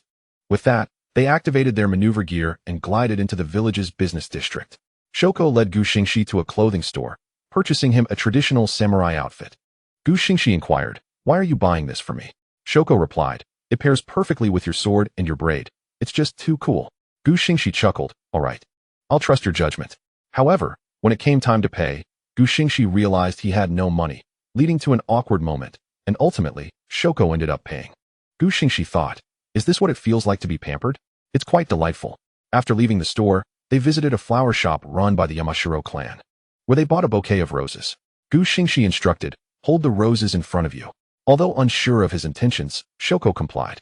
As she held the roses up, Xingxi gently pushed her hands aside, revealing her face, and planted a kiss on her lips. Shoko was taken aback but quickly reacted, pushing him away while shyly exclaiming, but there are people around. Xingxi asked, what's wrong with that? Nearby, a single bystander lamented, who understands the feelings of being showered with love. At that moment, the sound of fireworks echoed in the sky. Shoko gazed at the fireworks, exclaiming, how beautiful. But why would anyone set off fireworks at a time like this? Xingxi pondered to herself, isn't it a curious coincidence that in a past life you leapt from a building beneath the fireworks, and now you are kissing me under the same spectacle? She speculated that it might be a wedding celebration nearby. Your imagination is quite vivid, Nico, she mused.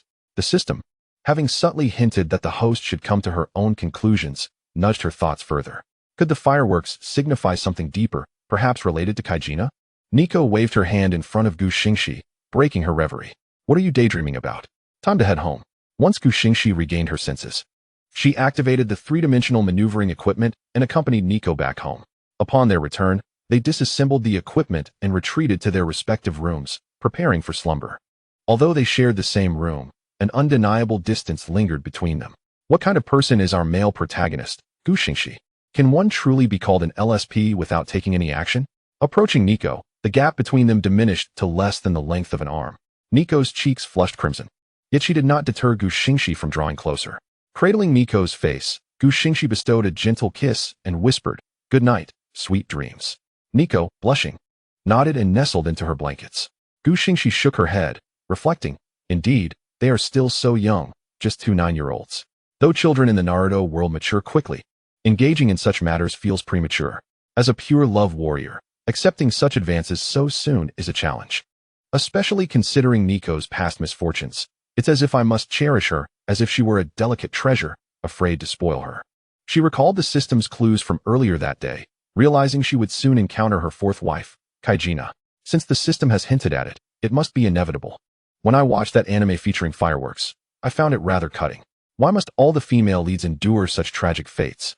Having settled these thoughts, Xingxi nestled back into her covers to sleep, knowing she had not rested well during the past 6 months in the land of rain. Plagued by incessant downpours and dampness, who could sleep soundly in such conditions? Before long, she drifted into slumber, hoping to awaken refreshed for the upcoming exam.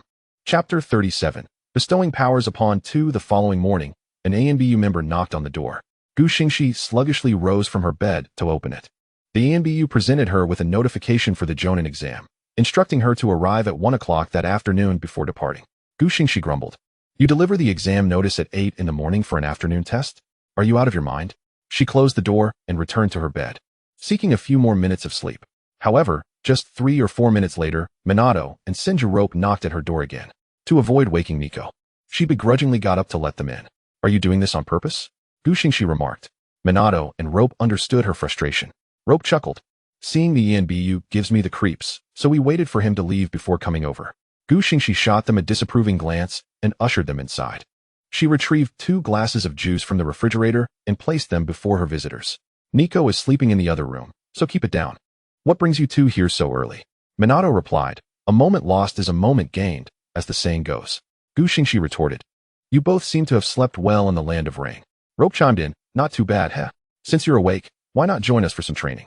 Xingxi inquired, "Do you 2 have your exams this afternoon as well?" Minato nodded, explaining, "You'll face an experienced Jonin first. Then Rope and I will each contend with an elite Chunin." "Ah, I see.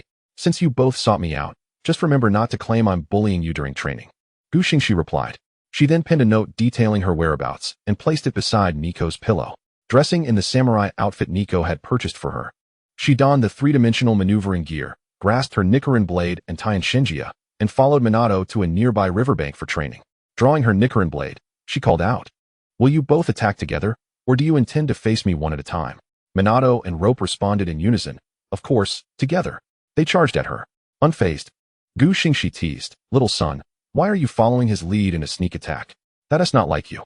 With a swift motion, she transformed her blade into the purple-hued first form of the moon breathing, unleashing a massive crescent blade accompanied by smaller crescent blades towards the oncoming duo. This attack was executed with only half her strength, cautious not to harm her friends. Rope quickly formed hand seals for a double earthen wall. The 2 layers of earth successfully shielded him from the crescent attack. "Looks like you've been studying the second Hokage's notes diligently," Xingxi remarked.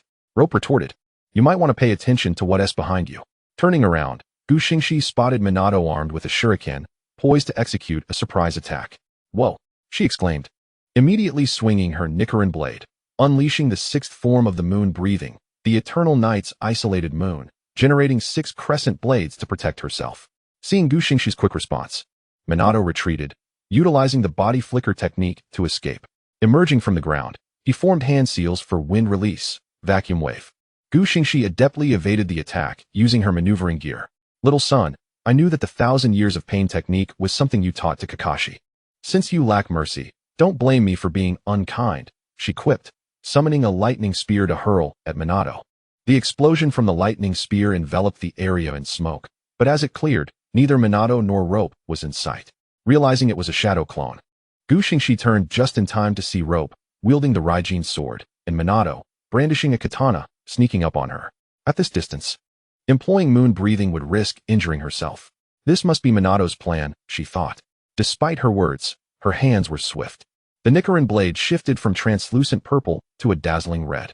Utilizing the fourth form of sun breathing, the illusory sun rainbow, she spun and struck with the Rinnegan blade, unleashing flames that successfully pushed Minato and Rope back. Rope infused chakra into the Rinnegan sword, launching a direct yellow chakra attack towards Xingxi. Without hesitation, she invoked the second form of sun breathing, the azure sky, halting her spin to slice through Rope's chakra attack. Realizing his sneak attack had failed, Rope exclaimed, all right, I'm done. Those two techniques of yours are just too relentless. How do you possess skills akin to fire release sword techniques? Xingxi replied. Have you never heard of the sun and moon? Quickly forming hand seals, she transformed into the Chidori, executing the Chidori flow to slice through the ankles of both Minato and Rope. Rope cried out, ouch. That was a cheap shot. Xingxi retorted. Have you two not been sneak attacking me often enough? Utilizing her maneuvering gear, she approached them and employed medical ninjutsu to heal their wounds. She had no intention of genuinely harming them. It was merely a lesson. This technique is called Chidori Thunder Release Chakra. Interested in learning? Rope eagerly nodded, observing his enthusiasm. Xingxi activated her Mangekyo Sharingan and employed the reflection technique, allowing him to learn at his own pace. Minato, I'll teach you a technique as well. You lack explosive power, she remarked. Minato expressed gratitude. Is this for real? Thank you so much. Don't mention it. We are brothers, she replied, forming a small sphere in her right hand, the Rinnegan. This is the spiral sphere. You can learn it through the reflection technique as well, she said, casting a sharp glance at Minato, who promptly fell into an illusion. Chapter 38. Am I balancing several boats? Approximately 5 seconds later, both Minato and Rope awakened from the illusion. The Chidori technique Xingxi had imparted to Rope was not the complete version. It simply allowed him to channel chakra into the Rinnegan sword, forming a Chidori flow. Learning this Chidori flow is incredibly challenging. It took me 5 days just to inflict damage without harming myself, Rope lamented. The technique employed by Xingxi necessitates the use of the Sharingan. What I have provided you is a truncated version. As for Senju Rope Tree, I have always felt that he tends to inadvertently harm himself. Xingxi chose to disregard him and instead inquired of Minato, why are you so slow? With your talent, it shouldn't be the case. Minato, with his signature gesture of scratching his head and smiling, replied, I've been trying to incorporate chakra nature transformation into the Rinnegan. Whenever I attempt to add wind release, I often end up injuring myself. After several days of effort, I finally succeeded. Xingxi exclaimed, wow, you accomplished what your son hasn't. Impressive, you truly are his father. And please, stop making that silly gesture. Minato ignored Xingxi's comment about his son, as he had grown accustomed to the peculiar things Xingxi said. What concerned him was whether his gesture truly appeared foolish. He turned to Senju Rope Tree and asked, is it really that silly? Senju Rope Tree nodded, stating, a once dashing individual now looks like a fool after doing that move. Minato felt disheartened. How about we continue with the spar? Suggested Xingxi. Sounds good. It's a perfect opportunity to practice, Minato agreed, and Senju Rope Tree had no objections. Seeing their consensus, Xingxi promptly activated his three-dimensional maneuvering equipment, distancing himself while drawing the Rinnegan blade. The blade immediately transformed from black to a striking purple, unleashing the first form of moon-breathing, Lunar Palace, where a massive crescent blade, accompanied by a smaller circular blade, surged towards the two.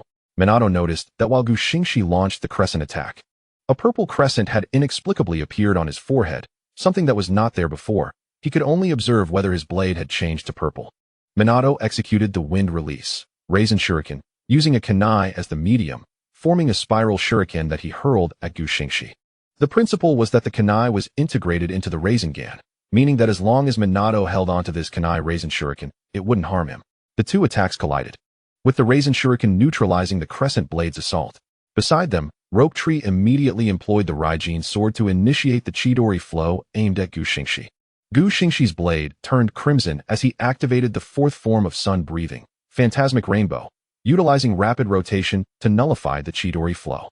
Minato's blade turned purple, and the crescent on his forehead signified the moon blade attack. When his blade turned red, a red birthmark appeared on his forehead, indicating a fire release attack.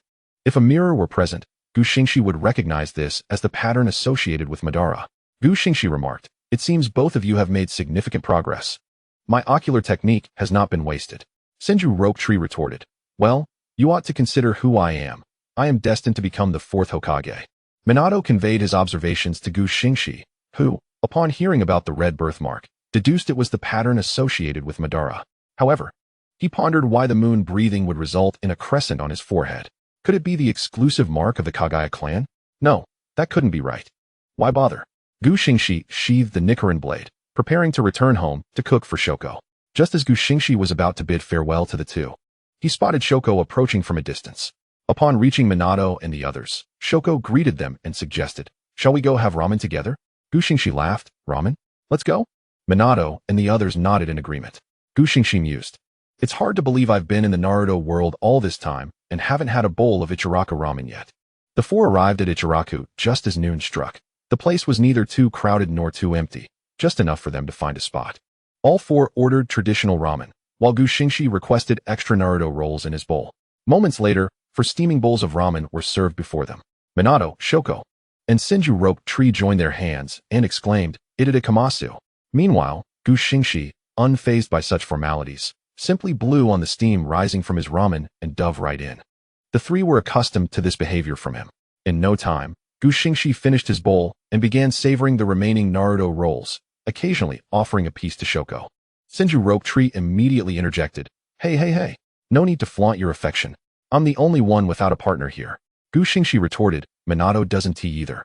So what are you complaining about?" Senju Rokutree exclaimed, "But Minato has someone."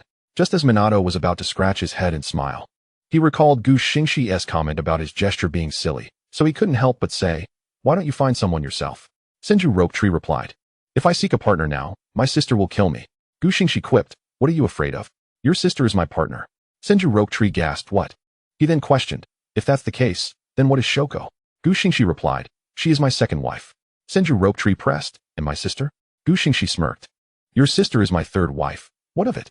Upon hearing this, Senju Rokutree pinched his own nose, closed his eyes, and fainted. Xingxi glanced at Minato, asking, "Is it really that thrilling?" For Minato, perhaps it was. Shoko chuckled, "You'd better not tease him. Wake him up. You all have an exam to attend." Xingxi exclaimed, "Oh right." With that, he kicked Senju Rokutree awake. Senju Rokutree sputtered, What gives you the right to have so many partners?" Xingxi apologized. "My charm is simply too great, and having multiple wives allows for such liberties. Furthermore, none of my wives have voiced any objections. Why should you?" Senju Rokutree shot back, "Because one of them is my sister." Chapter 39, Passing the Examination. By the time Xingxi and the others left Ichiraku Ramen, it was already 12:30. They made their way directly to the examination venue. Upon arriving, they submitted their examination materials to the watching Umbu. After a brief inspection, the Umbu confirmed everything was in order and escorted them inside. To their surprise, the examiner was none other than the third Hokage. The third Hokage remarked, "You all arrived quite early." The four greeted him, and Xingxi commented, "The sooner we finish the exam, the sooner we can return home for some rest." The third Hokage, momentarily at a loss for words, finally said, "Youngsters shouldn't be too lazy. In that case, you may begin your examination early." With that, he instructed the Umbu to summon the Jonin who would face Xingxi. The two entered the dueling arena. Xingxi thought to himself, in a time of war, the village still has a Jonin from the Uchiha clan. If there's one Uchiha, there must be another from the Sarutobi clan. Truly impressive. You too. As the third Hokage explained the rules, Xingxi learned, you only need to withstand 5 minutes against the Uchiha Jonin to pass the examination. Xingxi smirked. "You underestimate me? Then don't blame me for striking back." With the examiner's command to start, the two commenced their battle. Xingxi aimed for a swift resolution, drawing his Rinnegan blade, which instantly transformed to a vivid purple, elongating with blade edges sprouting forth. As a purple crescent appeared on his forehead, a manifestation of the 8th form of moon-breathing, lunar dragon tail. A massive crescent blade accompanied by a smaller circular blade surged toward the Uchiha Jonin. The Uchiha Jonin swiftly formed hand seals, executing earth release, earth flow wall, attempting to erect an earth wall to deflect the impending attack. Xingxi thought, "Who do you think you're looking down on?" The outcome was as expected. The crescent blade sliced through the earth wall as if it were mere paper, obliterating the Uchiha Jonin in its wake. Gu Xingxi had only exerted 80% of his power, yet it left the Uchiha Jonin gasping for breath. Observing this, Gu Xingxi sheathed his Nichiren blade and approached to offer treatment. Although he healed the Jonin, he did not restore him completely, merely ensuring he would not perish there. For how could one underestimate Gu Xingxi? Such immense power, merely countered by a single layer of earth wall. This was a clear case of overconfidence. The third Hokage, observing from above, was utterly astonished, his mind racing. He thought, Danzo's proposal was indeed correct. He cannot be allowed on the battlefield any longer. As he poses a threat to us, could I withstand such an attack? Gu Xingxi, noticing the dazed expression of the third Hokage, knew his objective had been accomplished. He called out loudly, Hokage-sama, has my examination concluded? The third Hokage, regaining his composure, promptly declared that you had passed the Jonin examination. Tomorrow, I shall deliver your certificate and Jonin vest to your residence, and ensure the wounded are taken to the hospital. Upon hearing this, Gu Xingxi swiftly maneuvered his three-dimensional mobility device to the location of Natsuki and his companions. Senju Rope Tree, during our practice match, you did not exert your full strength. Gu Xingxi remarked, I was concerned I might inadvertently harm you too. Minato thought to himself, I must master the flying Raijin technique to keep pace with Gu Xingxi. The third Hokage, upon receiving a scroll from Umbu, displayed an expression of discontent and instructed those nearby, please attend to matters here while I step away. With that, he departed. Umbu promptly approached Minato and Senju Rope Tree, stating, due to the third Hokage's unforeseen circumstances, I will oversee your assessment. If you two can defeat a Jonin from the Sarutobi clan within 5 minutes, you will be deemed victorious. Nodding in agreement, Minato and Rope Tree proceeded to the dueling arena to face the Sarutobi Jonin. Leaning against Natsuki's shoulder, Gu Xingxi mused, indeed. The remaining Jonin in the village are predominantly from the Uchiha and Sarutobi clans. It seems this individual will soon require medical attention. As the examiner signaled the commencement of battle, the three engaged in combat. Senju Rope Tree and Minato took their positions, one on the left and the other on the right, launching their attacks. Minato formed a Rinnegan in his hand, while Senju Rope Tree wielded the Raijin sword, executing a Chidori thrust towards the Sarutobi Jonin. The Jonin immediately drew shurikens, hurling them at the duo while beginning to weave hand signs for the shuriken shadow clone technique. Countless shurikens surged toward them, yet he underestimated the potency of Minato's and Rope Tree's techniques. The Rinnegan and Chidori collided with the shurikens, shattering them effortlessly. The Sarutobi Jonin, shaking his head in disbelief, exclaimed, no, this cannot be. 2 attacks struck him amid his cries, leaving him gravely injured. Medical ninjas hurriedly commenced their rescue. Carrying him away, an Umbu member on stage wiped the cold sweat from his forehead, pondering, are today's children truly this formidable? You both have passed the examination and may return to await your Chunin certificates and vests, he announced. Gu Xingxi thought, is this individual truly a Jonin? It appears he may have taken an unmerited path. Upon returning to the spectator area, Senju Rope Tree shouted joyfully, I have become a Chunin. Let us celebrate at my home, where I can show you the treasures left by my great-grandfather. Gu Xingxi, intrigued, replied, as brothers, I must certainly celebrate your achievement. It is not merely the desire to see your great-grandfather's legacy that drives me. Chapter 40. To waste treasures is truly a sin. The 4 of them made their way to the Senju residence. After walking for a while, Minato suddenly remarked, Gu Xingxi, I believe the name you've given to your Rinnegan is rather unappealing. Gu Xingxi shrugged, I merely offered a suggestion. You may choose a name you prefer in the future. Minato replied, then let us call it the Spiral Kunai Rinnegan. Natsuki commented, Gu Xingxi, have you developed a peculiar habit of naming things strangely? Minato questioned, is it not appealing? Gu Xingxi responded, as long as you are pleased. Despite minor interruptions along the way, they eventually arrived at the Senju ancestral home. Gu Xingxi surveyed the surroundings and remarked to Rope Tree, not bad, quite spacious, though a bit desolate. Rope Tree sheepishly admitted, my sister and I are rather lazy, hence its current state. Gu Xingxi dismissed the desolation, insisting, let us hasten to the second Hokage's quarters. Thus, they arrived at Senju Tobarama's laboratory. Gu Xingxi observed that most of the materials, such as notes and experimental items, had been removed. So, it is only notes, he noted. Rope Tree explained, after my great-grandfather passed away, my sister sold off much of this for gambling money. Gu Xingxi remarked, ah, that is quite like Tsunade. Rope Tree declared, you all stay here while I go find the hidden daughter's red. Natsuki cautioned, aren't you afraid Master will punish you? Rope Tree dashed off, ignoring Natsuki's words. Minato picked up a notebook from the table and began reading. After a moment, He was astounded to discover it contained S-rank water release forbidden techniques. Xingxi hurried over to examine the notebook in Minato's hands. Water release S-rank forbidden technique 1, heavenly rain. This summons a dark cloud that rains down, transforming the raindrops into penetrating silver needles that inflict harm upon enemies. The user can control the quantity, distance, and targets, but excessive chakra may inadvertently harm allies, hence caution is advised. Water release S-rank forbidden technique 2, water dragon bite. This technique summons a colossal water dragon accompanied by several smaller ones, attacking the enemy. The smaller dragons will absorb all incoming assaults directed at the larger one, merging with it before striking the enemy, causing suffocation and crushing pain. Water release S-rank forbidden technique 3, hard water blade. This allows the user to transform their hand into a sharp water blade, thrusting forward to inflict piercing damage. If not executed with precision, it may injure the user's hand. Thus, caution is warranted. Water release S-rank forbidden technique 4, water blade. This technique converts all nearby water resources into blades that assault the enemy. The blades are remarkably sharp and resilient, allowing enemy attacks to penetrate without damaging them, and can also be wielded as kunai. This technique is purely offensive. Caution is advised. After reading, Xingxi could only exclaim, "This is truly remarkable." It appears these notes were intended for future generations. Everyone possesses their own selfish motives. At that moment, Senju Rope Tree returned with the daughters read. Xingxi inquired, "Have you learned the techniques documented in this notebook?" Rope Tree glanced at the notes and replied, "I've learned them all. I mastered them about 3 days ago." Xingxi cautioned, "For heavenly rain, do not attempt to use it until you are proficient. I fear you might inadvertently harm me." Rope Tree reassured him, "I am aware. I also learned a technique specifically designed to counter the Sharingan and Byakugan. What was it called?" "Ah, I've remembered. It's called the dark walking technique." Xingxi questioned, "Did you intentionally seek to learn that?" Rope Tree chuckled, "Of course." Natsuki interjected, "All right, enough of your banter."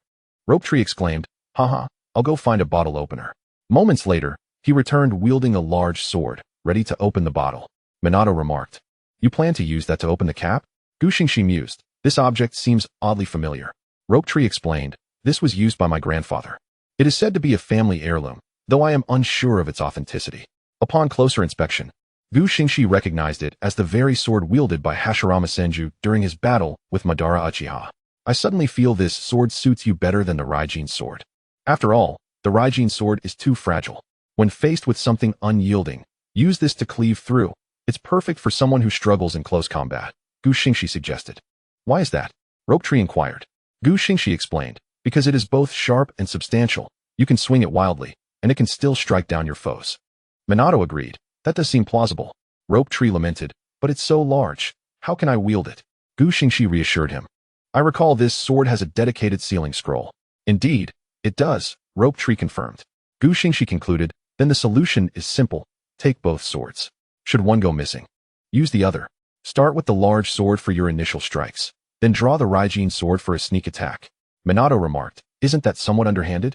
Xingxi replied, "Once you master the flying Raijin technique, you'll understand." Minato, appearing perplexed, wondered what the connection between the flying Raijin and underhandedness could be. Rope Tree acquiesced, "All right. I'll follow your guidance, but first, let us enjoy some drinks." Just as he was about to pop the bottle, a figure appeared at the door. An Umbu agent called out, "Xingxi, you are to gather your team and report to the Hokage building to receive your mission." Xingxi protested, "Wasn't I assigned as a jonin within the village? Why must I undertake a mission?" Chapter 41. If you require my labor, you must compensate me. It was now the late autumn of the 37th year of Konoha, and the third Hokage had received intelligence that left him infuriated. The intelligence revealed that the feudal lord of the Land of Fire sold grain and supplies to the Hidden Rain village during wartime.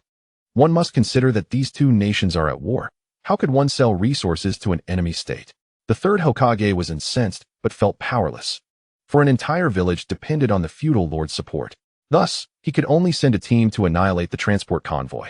However, the elite shinobi capable of action were all engaged on the battlefield between the Hidden Rain and the Hidden Grass villages. In essence, the village was devoid of manpower. Reluctantly, the third Hokage called upon Xingxi to mobilize. Upon arriving at the Hokage building, Xingxi received the assignment.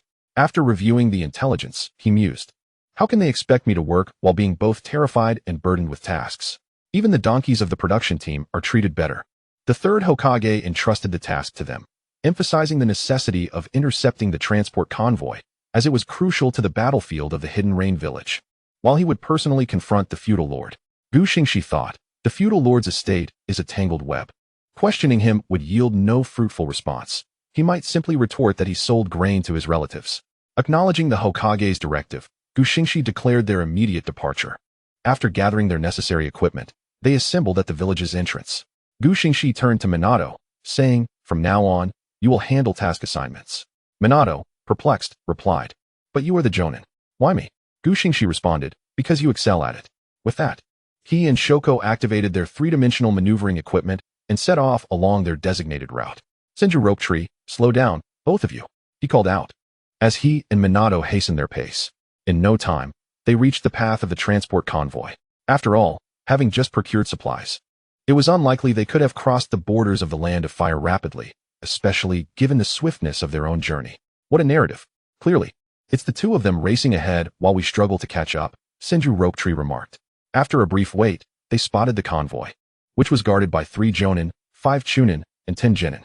Gu Xingxi surmised that the Hidden Rain village must be in dire need of supplies to have dispatched such a considerable force to protect this transport. Drawing his blade, Gu Xingxi prepared to engage. However, Senju Rope Tree immediately intervened, saying, "Let Minato and me handle this. It's a perfect opportunity to test our new ninjutsu." After hearing this, Gu Xingxi sheathed his blade, conceding, "Fine, but let us ensure they don't escape. We must retain as many supplies as possible." Senju Rope Tree quickly formed hand seals, unleashing the water release, Water Dragon Blast. A colossal water dragon surged forth, accompanied by smaller water dragons, swiftly targeting the 3 leading Jonin. The Jonin reacted promptly, preparing to intercept the attack to protect the supplies, yet their assaults were thwarted by the smaller water dragons. Ultimately, the smaller water dragon merged with the larger one, ensnaring the 3 shinobi and rendering them lifeless against the trees. Meanwhile, Minato did not remain idle. He immediately conjured a barrage of kunai and launched them at the 10 Genin. The spiraling force of his Rinnegan swiftly obliterated all 10. Senju Rope Tree then formed another seal, executing the water release, water blade technique. Utilizing the water left behind by the Water Dragon Blast, he hurled a flurry of sharp water blades toward the 5 Chunin, 3 of whom were caught off guard and pierced fatally. He then unfurled a scroll, producing an ancestral great sword to dispatch the remaining 2, while one fled in terror. Gu Xingxi shouted, "Hey, hey, hey, someone's getting away." At that moment, Senju Rope Tree brandished the Raijin blade and unleashed the Chidori towards the escaping figure. Just as he was about to strike, Minato unleashed a Rinnegan, killing the fugitive. "You stole my kill," Senju Rope Tree exclaimed. "You were too slow," Minato retorted. Gu Xingxi, unfazed by their bickering, inspected the remaining supplies to assess what was salvageable. He noted that the supplies had merely been splashed with some water and were largely intact, suitable for personal retention. Chapter 42, The Great Filial Son Appears. "This isn't right," Minato protested. "Do you still have money for kunai?" Gu Xingxi replied, "Very well, your suggestion is excellent." Senju Rope Tree added, "Minato is short on funds. Do you need money too, Gu Xingxi?" "Of course I do," Gu Xingxi affirmed. "Shoko has the funds, not me. I can support you." Shoko chimed in. "Surely, you wouldn't hoard the village's supplies?" Gu Xingxi countered, "A man cannot rely on others. Hence, I shall claim these supplies." Minato agreed, "Indeed. It's quite reasonable. Ever since the invention of the spiral kunai and the small Rinnegan, the consumption of kunai has skyrocketed. And it appears that the Flying Thunder God technique also requires specially crafted kunai." Gu Xingxi concurred. "This mission is at most C rank. What little reward is sufficient for anyone? I'll store it in my space for when we run low." He then activated his Mangekyo Sharingan, utilizing his spatial abilities to transfer an entire cart of supplies into his alternate space. After shutting his Mangekyo Sharingan, he declared, "Let us head back." The group then made their way back to Konoha. Just as they took a few steps, a dark figure emerged from the ground, none other than our great filial son. "Black Zetsu. This individual is useful. Inform Madara upon our return," he stated before burrowing back into the earth. Gu Xingxi's inner by Qian remarked, "There's a black entity underground. It was just looking our way." Gu Xingxi entered his consciousness space, recognizing it as Black Zetsu, but deemed it inconsequential, as he still had utility for it. Bai Qian replied, "Very well, you may proceed. I need to rest." "Why have you been sleeping every day lately?" Gu Xingxi inquired. Bai Qian explained, "I'm currently consolidating Sage Chakra. After this period, I shall awaken, and you will also be able to access the basic Sage form." Gu Xingxi responded, Oh, then please rest well. I shall take my leave. With that, he exited his consciousness space. On another front, in the land of rain, Hanzo was furious upon discovering that his supplies had been intercepted. So it's you, Konoha. Issue my orders for a full-scale assault. Let us engage in a fight to the bitter end. His subordinates acknowledged and began preparations. Meanwhile, Konoha remained unaware of the storm they had stirred. Upon their return to Konoha village, Shoko went to report, while the remaining three made their way to the hot springs to await her. Shoko commented, Minato, you should go alone. This doesn't seem right. Xingxi assured her, it's fine, he has skilled at this. Not long after, Shoko arrived. True to form. Shoko is quick as ever, Xingxi remarked. Minato explained. The third Hokage indeed granted only C-rank rewards, stating that retaining the supplies would merit a B rank. Xingxi retorted. What did I tell you? That miserly old man. Now that everyone is gathered, let us enjoy the hot springs, Xingxi proposed. Minato added, I called Kushina. She should arrive shortly. Xingxi teased. Don't you think your girlfriend should avoid mixed bathing? Minato replied, perhaps. Senju Ropetree quipped. You're not about to start spreading romantic gestures here, are you? Xingxi shot him a knowing glance. Shortly thereafter, Uzumaki Kushina arrived. Minato, Shoko, I'm here. She exclaimed. Xingxi sidled up to Shoko and whispered, you still know her? We're friends from school, Shoko replied. I see. Then shall we enter? Xingxi suggested.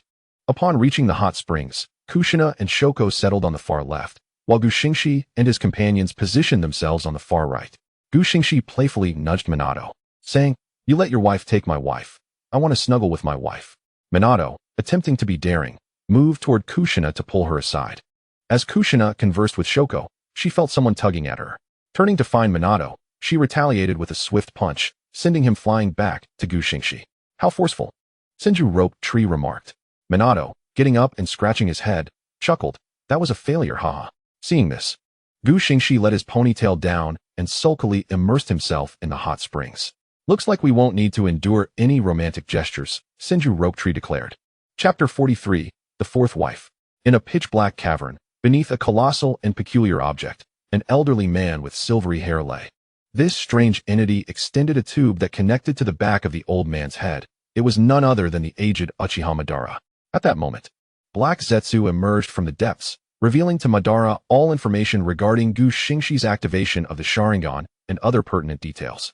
Madara opened his eyes and remarked that this individual was inadequate, lacking the profound love necessary for complete darkness to take hold. They would need to wait. For this person could not be controlled. With that, he closed his eyes, appearing lifeless. Meanwhile, Xingxi and his companions, having enjoyed their time in the hot springs, were changing clothes and drying their hair. Due to Natsuki's short hair, Xingxi was able to dry it quickly, while his own hair, cascading down to his waist, was a different matter altogether. At the tender age of 9, standing at 1.7 meters tall, Xingxi's hair was nearly a meter long. As he sat there, Natsuki dried his hair, while Minato tended to Kushina's longer tresses, and Senju Narikes watched on in a daze. Must you shower us with such affection all the time? Senju Narikes exclaimed in exasperation. Kushina responded, my hair is quite long. Drying it takes time. Xingxi countered, mine is even longer, so you must endure this affection. Senju Narikes retorted, why not cut it short like Minato and I? Xingxi replied, that would be far too short. After a full 15 minutes, the group emerged from the hot springs, only to find that the sun had set. Kushina suggested, why don't we go for barbecue? You've all been on the battlefield, and I've had no one to accompany me. The others nodded in agreement. And thus they made their way to Konoha's most opulent barbecue restaurant. Xingxi thought to himself, the wealth in Konoha is truly staggering. Kushina approached the front desk and reserved a private room, and soon they were seated, ready to feast on the barbecue. Before long, the delectable food arrived, and the group began to grill and enjoy their meal. At that moment, the entity known as Bai Qian emerged from within Xingxi, snatching a piece of meat just as he was about to take a bite. Hey, watch it. You almost bit my hand. Xingxi exclaimed. Bai Qian consumed the meat and warned, be mindful, someone is watching you. Xingxi handed a well-cooked piece of meat to Natsuki, saying, keep an eye on the Ninetales. The rest of the group, apart from Natsuki, looked on in confusion. Kushina suddenly recognized Bai Qian, exclaiming, you are the white Ninetales. Even the Ninetales within Kushina sensed the presence and prepared to take control of her body. However, Kushina quickly suppressed it, saying, I haven't even asked yet. Why the hurry? Bai Qian questioned, have you seen me before? Xingxi interjected, yes, I have encountered the deity Bai Qian. Minato exclaimed, oh, This is your spirit beast from Xingxi. Gu Xingxi nodded. Indeed, he must have caught a whiff of the barbecue's aroma and decided to come out. Senju Narikes remarked, had you not mentioned it, I would have thought he was a relative of the Nine Tails. Gu Xingxi retorted, the colors are entirely different. Bai Qian consumed another piece of meat, stating, someone is watching you closely. Gu Xingxi replied, Bai Qian is here. Just then, a member of the Umbu entered, accompanied by 3 children. The Umbu handed 3 vests and 6 reports to Gu Xingxi, saying, here are your Chunin reports and vests. These 3 children are your students. Before Gu Xingxi could respond, the Umbu departed. Gu Xingxi thought, what a way to put me in charge of students at dinner time. He shoved the vests and reports into Senju Narike's arms and scrutinized the appearances of his new students. To his surprise, he found 2 Hyuga and 1 Uchiha among them. As he studied the Uchiha, he felt a sense of familiarity. Raise your head, what is your name? He asked the Uchiha. I am Uchiha Katsunai. Greetings, Gu Xingxi Dano. The boy replied. Gu Xingxi thought, the system's hints have arrived swiftly, but why has my Natsuki been reincarnated as an Uchiha? He immediately extended his hand towards Katsunai, asking, would you like to be my wife? Natsuki was taken aback, not by Gu Xingxi's proposal, but by the implications it had on her friendship with Katsunai. How would they navigate their familial ties? Senju Narikes, Minato, and Kushina were equally astonished. Kushina exclaimed, what a scoundrel. Chapter 44, Sparring. Blushing, Katsunai responded, I would be honored. The system declared, congratulations, host. You have acquired your 4th wife, granting you 2 lottery chances and 3,000 points. Please use them wisely. Kushina immediately turned to Natsuki, saying, are you not concerned? Your husband has just taken another wife right in front of you. Natsuki comforted her. It's all right. Remain calm. Minato and Senju Narikes echoed. What a scoundrel. Gu Xingxi, unfazed, guided Katsunai over to Natsuki. At that moment, Katsunai recognized Natsuki and cheerfully greeted her. Gu Xingxi inquired, do you 2 know each other? Natsuki nodded. We are the best of friends, just a year apart in age. Gu Xingxi replied, that simplifies things. Take care of her while I assess my other students. He approached the 2 Hyuga, saying, let us hear your introductions. Yuan Hyuga, at your service. I am from the branch family, orphaned, skilled in taijutsu and the Byakugan, and I have a distaste for the main family. I admire Hyuga Chiyu, one introduced. Chiyu Hyuga, pleased to meet you. I too am from the branch family. With a similar background and aspirations. I dream of locating my father, Hyuga Chiyuki, who works at the family's mine outside the village, the other added. Gu Xingxi responded. You both are quite candid. Since it's dinner time, let's eat first. The 2 Hyuga settled beside Gu Xingxi. I'll go first, he said, contemplating. These 2 branch members could be molded into loyal allies. Moreover, there's a mine involved. I must find an opportunity to liberate Hyuga Chiyuki and turn him into an ally as well, though the caged bird situation may be challenging. The system interjected, host. Would you like to purchase a method to free the caged bird? Gu Xingxi replied, not just yet. Surveying the surroundings, he noticed the 2 enthusiastic Hyuga on his left. While Natsuki, Kushina, and Bai Qian were engaged in gossip and feeding Bai Qian. In front of him, Minato and Senju Narikes were deep in discussion. Before long, they finished their meal and exited the barbecue restaurant. Senju Narikes remarked, dining out with Kushina is delightful. Kushina, engrossed in gossiping with Natsuki and Katsunai, paid him no mind. Gu Xingxi suggested, let us head to the forest for some training. Senju Narikes questioned, at this late hour, you wish to train? Gu Xingxi replied, absorbing the essence of the sun and moon aids in my training. With that, he made his way toward a small grove. Though Senju Narikes rolled his eyes, he followed. Soon, they arrived at the woods, where a small river flowed nearby. Gu Xingxi summoned his 3 students. You 3 will battle against Senju Narikes and Minato. If you can withstand my attacks for 5 minutes, you win, he declared. Katsunai protested, isn't that a bit unfair? After all, he is your wife. Gu Xingxi shot back. Silence. If you speak again, I will personally ensure you are the target. Katsunai immediately sought help from Natsuki, but she shot him a supportive glance. Gu Xingxi utilized his maneuvering device to create distance and declared, begin. The 3 students stood back, waiting for Minato and Narikes to strike first. While Gu Xingxi prepared to counterattack, Senju Narikes, clever as always, urged the trio to attack, and they began forming hand seals for the water release, water dragon bullet technique. Sending a water dragon surging toward Gu Xingxi. Drawing his Rinnegan blade, which glimmered with a purple hue, Gu Xingxi activated the moon-breathing, 3rd form, Moonslayer, unleashing 2 crescent blades that effortlessly severed the water dragon. At that moment, Minato launched his attack with the spiral shuriken and the spiral windmill, sending his shuriken spiraling toward the unsuspecting Gu Xingxi. The 3 students, seizing the opportunity, joined in with their own assault, fire release, great fireball technique, and the 8 trigrams empty palm from both of them. In an instant, Xingxi found himself surrounded by a barrage of ninjutsu from all directions. In the 6th form of Xingxi's breathing technique, the long night and solitary moon unleashed a barrage of moon blades, dispersing the encroaching attacks and successfully wounding the 3 small ones and Minato. Xingxi executed the body flicker technique, appearing before Senju rope tree, delivering a powerful kick that sent him flying. She sheathed her solar blade and declared, "You have lost." Natsuki rushed to Minato's side to administer healing. Xingxi then unsheathed her heavenly tooth, a white crescent appearing on her forehead, and swung it towards Senju rope tree, instantly alleviating the pain from her previous kick. Approaching the 3 small ones once more, she delivered 3 swift strikes, mending the wounds inflicted by the moon blades. Natsuki expressed her gratitude. "Thank you, Xingxi." The 2 Hyuga siblings also conveyed their thanks to their teacher. Let us conclude today as training. We shall reconvene here at 1 o'clock tomorrow afternoon. Xingxi announced before embracing Natsuki and flying home using the omnidirectional mobility gear. Meanwhile, the healed Minato joined Senju rope tree and Kushina as they made their way home, leaving only the 2 Hyuga siblings behind. Hinata Haru took Hinata Chizuru's hand and suggested, "Shall we head home as well?" Hinata Chizuru nodded in agreement, and together they returned home. Upon returning home, Xingxi and her companions prepared for sleep, as the spacious dwelling provided by Uchiha Suki could comfortably accommodate 3 individuals.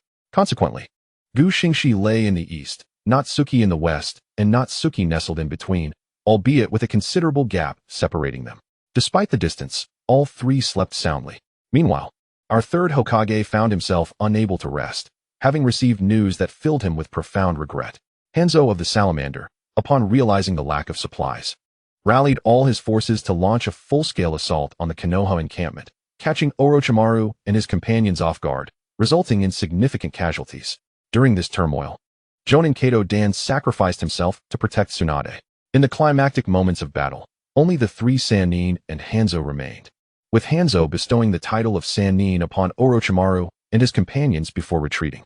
On the battlefield of Rain Village, Tsunade knelt before the mangled remains of Kato Dan, weeping bitterly. They had been engaged in combat against Hanzo alongside Orochimaru and Jiraiya, unaware of the impending ambush from behind. Upon realizing the threat, Kato Dan had immediately activated the spirit transformation technique, eliminating the attacking ninja, but in doing so, exposed himself and was struck down, his organs shattered beyond repair, leaving even Tsunade unable to save him, his body not even intact. "Tsunade, I must return to the village. I will find Xingxi and have him save you." "He surely can," she resolved, attempting to carry Kato Dan's remains back to the village, but Jiraiya intercepted her. "Tsunade, calm yourself. Have you forgotten his last words?" At this, Tsunade's body trembled as she recalled Kato Dan's dying wish. "I have protected you well, but I did not become Hokage. Please lead the village to victory in this war and take care of my niece, Kato Shizune." Tsunade sat helplessly on the ground. The war was won, but he would not return. Though they were not lovers at that time, they shared a deep friendship. "After the war, I will leave the village." "The old man has grown weak, his eyes blinded by self-interest," Tsunade stated. "Where will you go?" Jiraiya inquired. Tsunade did not answer but remarked, "If Xingxi had been here, our ninja would not have faced such utter defeat, and Kato Dan would not have perished. Orochimaru's life is so fragile. Let us return with Kato Dan's remains to the camp," Jiraiya suggested. At that moment, Orochimaru interjected, "There are 3 children, eliminate them." He threw several shuriken into the nearby bushes, successfully forcing out the 3 children. Unexpectedly, a girl with purple hair retaliated by hurling a lightning spear. Orochimaru swiftly dodged and remarked, "Ah, omnidirectional mobility gear. Xingxi, who is this person to you?" At that instant, Konan, Nagato, and Yahiko's appearances were revealed to Jiraiya and his companions, with Konan taking center stage while Nagato and Yahiko hid behind her. "What happened to my husband?" Konan cried. "Tsunade." Jiraiya and Orochimaru were taken aback, but Jiraiya recognized the eyes of Nagato, the legendary Sage Eye, the Uzumaki clan's Sage Eye. "You are the child of destiny spoken of by the great Toad Sage," Jiraiya exclaimed. Yahiko retorted, "Nonsense. My brother is just an ordinary person. He is right beside me," Jiraiya replied. Meanwhile, Xingxi, who had been sleeping at home, sensed Konan's use of the lightning spear and awakened instantly. Has Xingxi encountered Jiraiya and the others? After donning his attire, He activated his Mangekyo Sharingan and utilized the space-time technique to appear before them. Suddenly emerging from the portal, Xingxi startled everyone. The first to react was Tsunade, who rushed to Xingxi, clutching the incomplete body of Kato Dan, pleading for his salvation. As a doctor, you should know well that I cannot save him in this state. Moreover, I don't even have my heavenly tooth with me, Xingxi replied. I knew it. Then why are you here? Tsunade demanded. I came to see my beloved wife, Xingxi responded. Konan, realizing the situation, dashed over and embraced Xingxi, sobbing. Do you know how I've endured this past year? Xingxi gently stroked Konan's hair, asking, what happened? I sense this is your first time using a lightning spear. You had never used it before? Konan admitted that she had kept it for a long time, lamenting, do you understand the struggle of living with two boys? Xingxi glanced at Nagato and Yahiko in the distance. Indeed, I discovered them while searching for real objects using omnidirectional mobility gear. They were busy hugging and playing. Konan explained. So you do know these three children? Jiraiya interjected. Do you know about his sage eye? Xingxi shook his head, stating, I only know Konan. I have not encountered the other two boys before. I see. Since the battle in Rain Village has concluded, I shall remain to mentor these three, Jiraiya decided. Do as you wish. I am heading back to study life, Orochimaru said, turning away and walking back to the camp. I will take Kato Dan's remains back to Konoha, and afterward, I will wander the ninja world with his niece, Tsunade declared, cradling the mangled body as she turned to leave. Xingxi remarked, in that case, I trust you will care for Konan. He then produced a stack of explosive tags and a considerable sum of money, handing them to Konan. Here are the explosive tags. Use them sparingly, as they won't be produced every 5 minutes. Konan nodded, understanding the gravity of the situation. By the way, that golden-haired sister is your third sister. My third wife, Xingxi added. Jiraiya chimed in, you're not well, and neither am I. By the way, give this scroll to Minato. It's a contract from Mount Mayaboku for summoning. With that, Jiraiya summoned a small toad, retrieving a scroll from its mouth. Xingxi took the scroll, I understand. I will deliver it to him. I must take my leave now as I sneaked out of the village. He waved goodbye to Konan and the others before opening a portal and stepping through, returning home. After Xingxi departed, Jiraiya followed Konan and the others back to their cave hideout. Upon reaching home, Xingxi awoke Natsuki and the others before heading to the kitchen to prepare lunch. After enjoying their meal, the trio donned their omnidirectional mobility gear and the necessary training equipment, heading into the woods to begin their training for the day. While waiting, Xingxi activated the system and initiated 2 draws. The system draw was successful. Congratulations, host, for obtaining an S-rank lightning release. Kirin and 2,000 points. The host currently possesses 7,000 points. Please use them judiciously. Xingxi mused, not too shabby. Shortly thereafter, the Hyuga siblings and Minato, along with Senju Ropetree, arrived at the training site. Why do we have to train as well? Senju Ropetree inquired. Because I count as your leading jonin, Xingxi replied. Senju Ropetree suddenly seemed to recall something and pulled out a sealing scroll from his pocket. The sword of the 1,000 hands, behold. This blade also belongs to my great-grandfather. I recall him naming it Nanai. Xingxi immediately seized the sword, scrutinizing it closely, and discovered a small inscription on the hilt. Inscribed in the ancient script of the Uchiha clan from the Warring States period. The engraving read, Uchiha Nanai. Xingxi declared, the mystery is solved. That rascal Senju Tobarama must have a fondness for Nanai. Senju Rashu inquired, who is Uchiha Nanai? Both Shozi and Natsunai were taken aback, while others might be oblivious. They, being members of the Uchiha clan, were well aware of her identity. Xingxi remarked, even if I told you, you wouldn't understand. Once we resurrect her, you will know. Senju Rashu replied, you speak in tongues. Why can't I comprehend? Chapter 47, The Kirin. Xingxi devised a training regimen. The 3 youngsters were to run 10 laps around the forest with added weight, while Minato and Senju Rashu engaged in a sparring match. Natsunai asked, may I run 9 laps instead? With my frail physique, 10 laps might make me ill.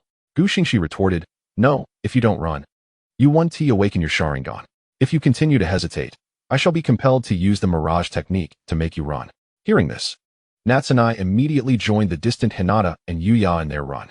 Meanwhile, Shozi utilized the 3-dimensional maneuvering equipment to follow and supervise them. Xingxi contemplated venturing out of the village to seek out a mine, for they were currently in dire financial straits. Minato felt slightly offended. Xingxi tossed him a scroll, saying, this is a summoning contract from Jiraiya from Mount Mayaboku. He left it in Amigakure to instruct the 3 children. Minato accepted the scroll, muttering, Jiraiya-sensei remains as unreliable as ever. Xingxi quipped, When has he ever been reliable? How about I forego the daybreak blade for this spar? Senju Rashu nodded in agreement. Gu Xingxi continued, feel free to utilize any jutsu. Do not fear inflicting harm. If you perish, I shall employ the Tensigen to save you. Senju Rashu warned, then do not blame me for being ruthless. Without further ado, he began forming hand seals. Water release, water whip. Rashu expelled a slender whip from his mouth, ensnaring Gu Xingxi's right hand. In the meantime, Minato lunged at Gu Xingxi with a kunai. Gu Xingxi, with one hand forming seals, unleashed, fire release, great fireball, forcing Minato to retreat. He then transformed his left hand into a chakra scalpel, severing the whip binding his right hand. Gu Xingxi maneuvered backward using the three-dimensional equipment, commencing his hand seals for another fire release, great fire extinguish, targeting the two. His immense chakra elevated the B-rank jutsu to an S-rank forbidden technique. A vast sea of flames surged towards Minato and Rashu, who countered with water release, S-rank forbidden technique, water dragon bomb, successfully dousing the fire and redirecting the attack towards Gu Xingxi. Gu Xingxi clapped his hands together, invoking fire release, blazing dance, clashing with the water dragon, creating an explosion of smoke and vapor. Utilizing the cover of the haze, Minato executed the body flicker technique to appear behind Gu Xingxi, brandishing a Rinnegan aimed at his back. However, Minato was taken aback to discover that this Gu Xingxi was merely a shadow clone, while the real Gu Xingxi stood atop a tree, summoning dark clouds to unleash the Kirin. Senju Rashu shouted, "You dare interrupt my casting," and immediately unleashed hard vortex water blade, his right hand transforming into a drill-like blade. Charging at Gu Xingxi, Gu Xingxi swiftly activated Chidori, piercing directly towards the oncoming Senju Rashu. In response, Rashu drew the Raijin sword and executed his own Chidori, resulting in a collision that neutralized both attacks. Gu Xingxi formed seals to perform the shadow clone technique, instantly producing two clones, who drew their blades from the three-dimensional equipment to intercept Senju Rashu. From a distance, Minato began crafting a series of Rinnegan and Shuriken, launching a whirlwind of small Rinnegan towards the clones. The clones were swiftly obliterated by the slicing winds. Seizing this opportunity, Senju Rashu dashed towards Gu Xingxi, preparing to interrupt his casting. Gu Xingxi exclaimed, "Too late." A colossal Kirin erupted from the clouds, descending toward the ground.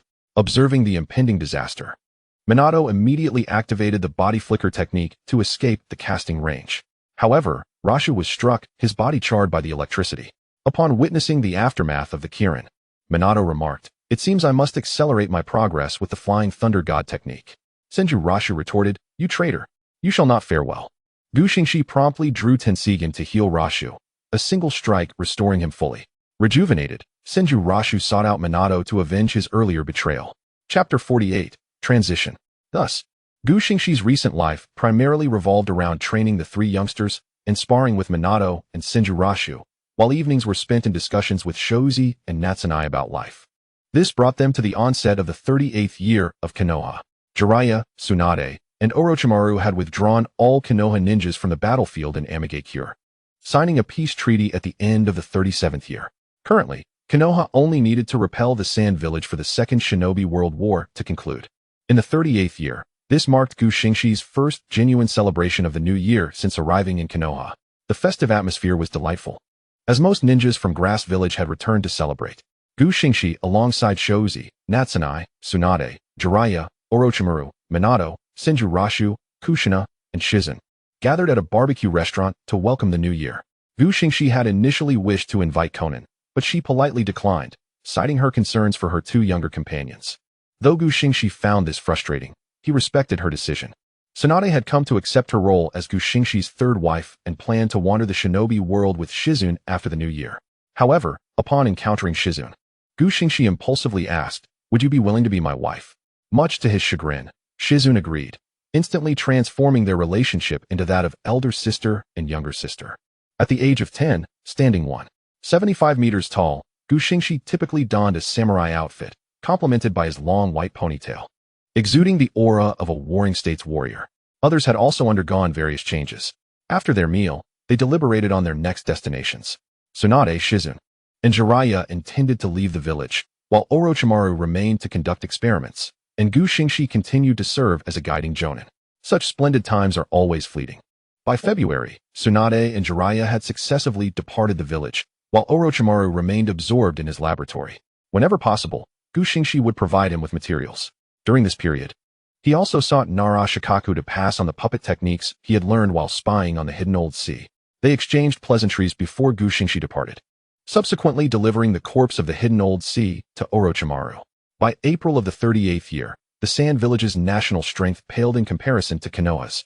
With resources and manpower dwindling, the third Kazekage, beset by injuries, dispatched his daughter-in-law and son to raid the Land of Fire, Konoha, aiming to seize one last morsel before signing a peace treaty.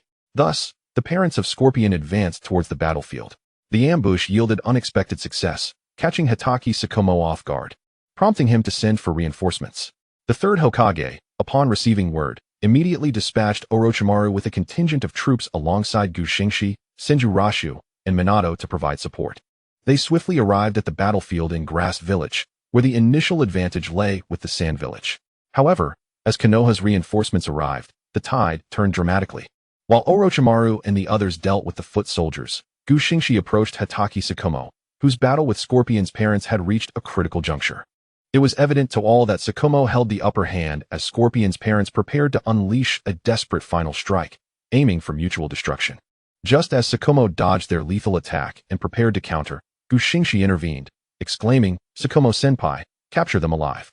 Upon hearing these words, the esteemed Kakashi Hitaki immediately ceased his lethal assault, sparing the lives of two individuals. Meanwhile, Scorpion's parents, upon learning that Gu Xingxi and his companions intended to capture them alive, resolved to take their own lives. Gu Xingxi pondered the deep affection parents hold for their children.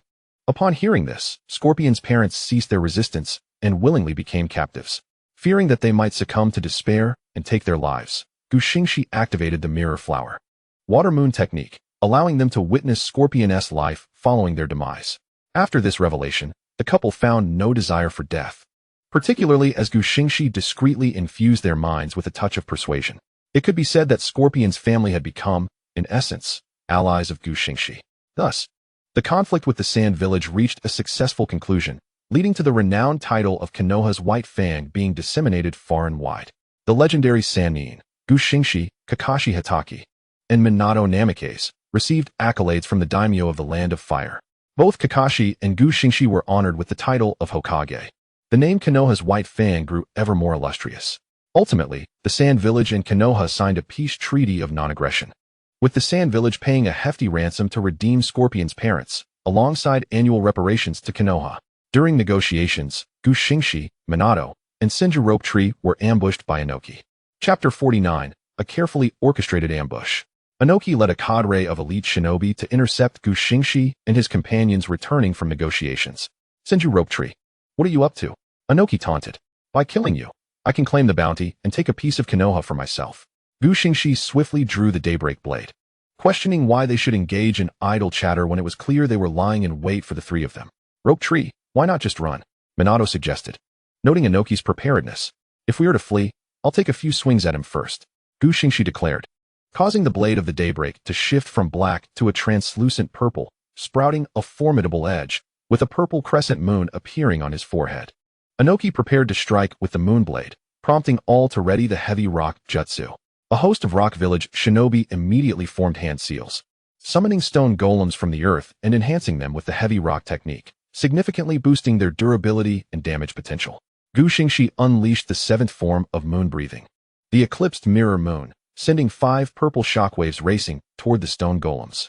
Yet, this powerful attack merely severed an arm from the golem, leaving those concealed behind unscathed. Hovering above, Inoki boasted, "My observations were correct. While your moon blade strikes with great force, it falters against the might of golems bolstered by the heavy rock technique." Targeting me, are you? Then let us see, Gu Xingxi retorted, executing the 8th form of moon breathing, the moon dragon tail, a colossal crescent blade that shattered all of the stone golems. However, before long, the enemy summoned yet another wave of golems fortified by the heavy rock technique. Damn it! Gu Xingxi exclaimed, unleashing the 10th form of moon breathing, the crescent slash, a torrent of crescent blades raining down upon the enemy, this time with a broader range and greater damage. Yet, it only succeeded in obliterating the golems, failing to harm the adversaries behind them. This won't do. You cannot break through their ranks, and Inoki hasn't even engaged yet, lamented. Gu Xingxi turned to Minato and Rope Tree, unleashed the heavenly rain. And Minato, Begin forming your orbs. Realization dawned upon them. Xingxi was preparing to summon the Kirin. They swiftly began the hand seals for the heavenly rain and the spiral shuriken. Meanwhile, Xingxi conjured 2 shadow clones, each unleashing fire release, great fireball technique, and storm dance, while he wielded the 3-dimensional maneuvering device to launch 10 lightning spears. The enemy shinobi erected an earth flow wall and summoned stone golems to shield against most of the onslaught, yet a few were caught off guard and sustained injuries. The heavenly rain descended from above, and before the enemy could react, the falling water needles pierced through their skulls. Inoki immediately countered with dust release, the outer path, dissipating the silver needles into ash, yet the storm clouds remained. Xingxi swiftly summoned the Kirin, deploying it without charge, though its damage would be significantly reduced. He urgently needed to disrupt the enemy's formation of golems. Inoki, taken aback by Xingxi's formidable lightning techniques, attempted to counter with dust release, the outer path, reducing the Kirin to ashes, but by then, his golem forces had already suffered severe casualties. Infuriated, Inoki shouted, "Boy, I will kill you," and prepared to unleash the dust release to turn Xingxi to cinders. Xingxi adeptly maneuvered the 3-dimensional device, evading the attack alongside Minato and Rope Tree. Charge into the throng. Every enemy you fell counts. At worst, we can escape through the time-space technique, he urged, before either could respond. Xingxi surged into the mass of enemy shinobi with his daybreak blade, which reverted to its original length, transforming from purple to a brilliant crimson, with red markings appearing on his forehead. Unable to cut through with moon breathing? Then let us try the sun breathing, Xingxi proclaimed. Chapter 50. The conclusion of the Second Shinobi World War. Xingxi executed the first form of sun breathing, the circular dance, cleaving forward with a flame-imbued strike, successfully splitting the golem before him and igniting those behind. As those hiding sought to retaliate, Xingxi dispatched one with a single stroke. Senju Rope Tree drew the Raijin sword, utilizing the Chidori flow to pierce through the enemy ranks. Minato, though limited to an abundance of kunai, demonstrated his prowess in creating orbs. Despite the enemy's losses from the Kirin, many elite shinobi remained capable of combat. Xingxi quickly performed the multiple shadow clone technique, creating 2 clones to assist Rope Tree and Minato while he continued to wield the daybreak blade at the center of the fray. Employing the second form of sun breathing, the azure sky, he dispatched another foe. Sun breathing's third form, the scorching sun mirror, unleashed 2 fiery blades, eliminating those attempting to ambush him. Too slow, too slow, Xingxi exclaimed, adjusting his breathing to the 11th form of sun breathing, the solar halo dance. He moved at high speed, wielding the daybreak blade, conjuring a colossal fire dragon that decimated a significant portion of the enemy. Seeing the shift in battle, Inoki descended from the skies, preparing to confront Xingxi alone, unaware that Xingxi had anticipated his arrival. As Xingxi's shadow clones assisted Minato and Rope Tree in dispatching their attackers, they activated the Eternal Mangekyo Sharingan to transport them back to Konoha. With no further concerns on the battlefield, Xingxi once again transformed the daybreak blade, reverting to purple and extending its length as a crescent moon adorned his forehead. Realizing he had been outmaneuvered, Inoki initiated the heavy rock technique to ascend into the air. Xingxi's 2 clones returned to his side, intercepting shinobi attempting to impede his advance. Xingxi, undeterred, swung the daybreak blade, employing the 9th form of moon breathing, the falling moon, producing numerous interlaced wind blades infused with countless crescent blades that surged toward Inoki, who was desperately trying to escape. With no route of escape, Inoki turned to unleash the dust release, vaporizing the moon blades. Yet Xingxi had already maneuvered to Inoki's right side, executing the 8th form of moon breathing, the moon dragon tail, sweeping toward him. As Inoki focused on countering the 9th form, he found himself unable to defend against the massive crescent blade's onslaught. At that moment, a blonde-haired man resembling Deidara yet akin to Ino appeared at Inoki's side, summoning a golem to assist in blocking the attack. Yet, the golem lacked the heavy rock technique, rendering it as fragile as paper, and both it and its summoner were cleaved in 2, affording Inoki a fleeting chance to escape. Inoki bellowed, "Deidara, Earth Sage, hurry and take care of my wife, who is expecting. Tell her I may never return." With that, the man collapsed, succumbing to his injuries. Xingxi, Daidalara. By heavens, this is Daida's father. The cunning Inoki immediately commanded a full retreat for his forces. Yet, how could Xingxi allow him his wish? With his left hand, he gathered Chidori and, utilizing the momentum from his 3-dimensional mobility device, successfully dispatched several slower ninjas trailing behind. Inoki expended a considerable amount of chakra to bestow the remaining few ninjas with the light and heavy rock technique, enabling them to flee with greater speed. Observing this, Gu Xingxi lost interest in the pursuit, pondering whether the rock village, having suffered such a significant loss, would declare war against him. Unbeknownst to Gu Xingxi, the Eight Tails had gone berserk once more. The third Raikage was occupied with restraining its rampage within the village, leaving no opportunity for an invasion of his own. As Gu Xingxi cleared the battlefield, he collected valuable items, such as explosive tags, sealing scrolls, and kunai, and stored them in his dimensional space. Ever since Gu Xingxi took Tsunade as his wife, she had taken to writing to him under the guise of marital affection whenever her gambling debts piled up, requesting money. Gu Xingxi could only comply, depleting his already meager wealth, thereby exacerbating his financial woes. Before long, reinforcements from Konoha arrived, only to find Gu Xingxi resting upon a stone amidst a battlefield ravaged by ninjutsu and crescent blades. Gu Xingxi relayed the situation to the leading jonin, instructing him to inform the third Hokage, who would then demand war reparations from the rock village. Upon learning of the events, the third Hokage immediately condemned Inoki with fervor. While the elite forces led by Inoki had been decimated, leaving him no choice but to reluctantly agree to reparations and a non-aggression pact. Thus, the Second Shinobi World War came to a successful close in the 38th year of Konoha. Chapter 51. Delivering an exquisite gift once more. It has been over a year since the conclusion of the Second Shinobi World War, now entering September of the 39th year of Konoha. Gu Xingxi spent his days in the village chatting with his wife, instructing students, and sparring with Minato and the Senju clan. In the blink of an eye, it was the season for new students to enroll, most of whom bore familiar faces. Gu Xingxi maneuvered his three-dimensional mobility device to perch atop a tree beside the Ninja Academy, observing this year's new arrivals. Among them were many recognizable figures: Kakashi, Rin, Might Guy, Asuma, and Kurenai, to name a few. Gu Xingxi even spotted a tardy Obito. As the four conversed, they prepared to part ways. But Chimu Shuahao approached Gu Xingxi, who was concealed among the branches. Gu Xingxi, it's been a long time, he greeted. Indeed, it has been a while, senior. Gu Xingxi replied, I suppose it's not often you come looking for me without reason. Last time we met was when the daimyo awarded us both the Hokage half-sleeve. Wasn't it? Gu Xingxi recalled, acknowledging that Shuahao had since become a target of disdain among the higher-ups, likely to be ensnared in a plot against him soon. It seems like it was, Gu Xingxi nodded. What brings you to seek me today? Haha, I wish for you to guide my wayward son, Shuahao declared. You want me to teach Kakashi? Certainly, I have a couple of gifts for him. If not for Shuahao's visit.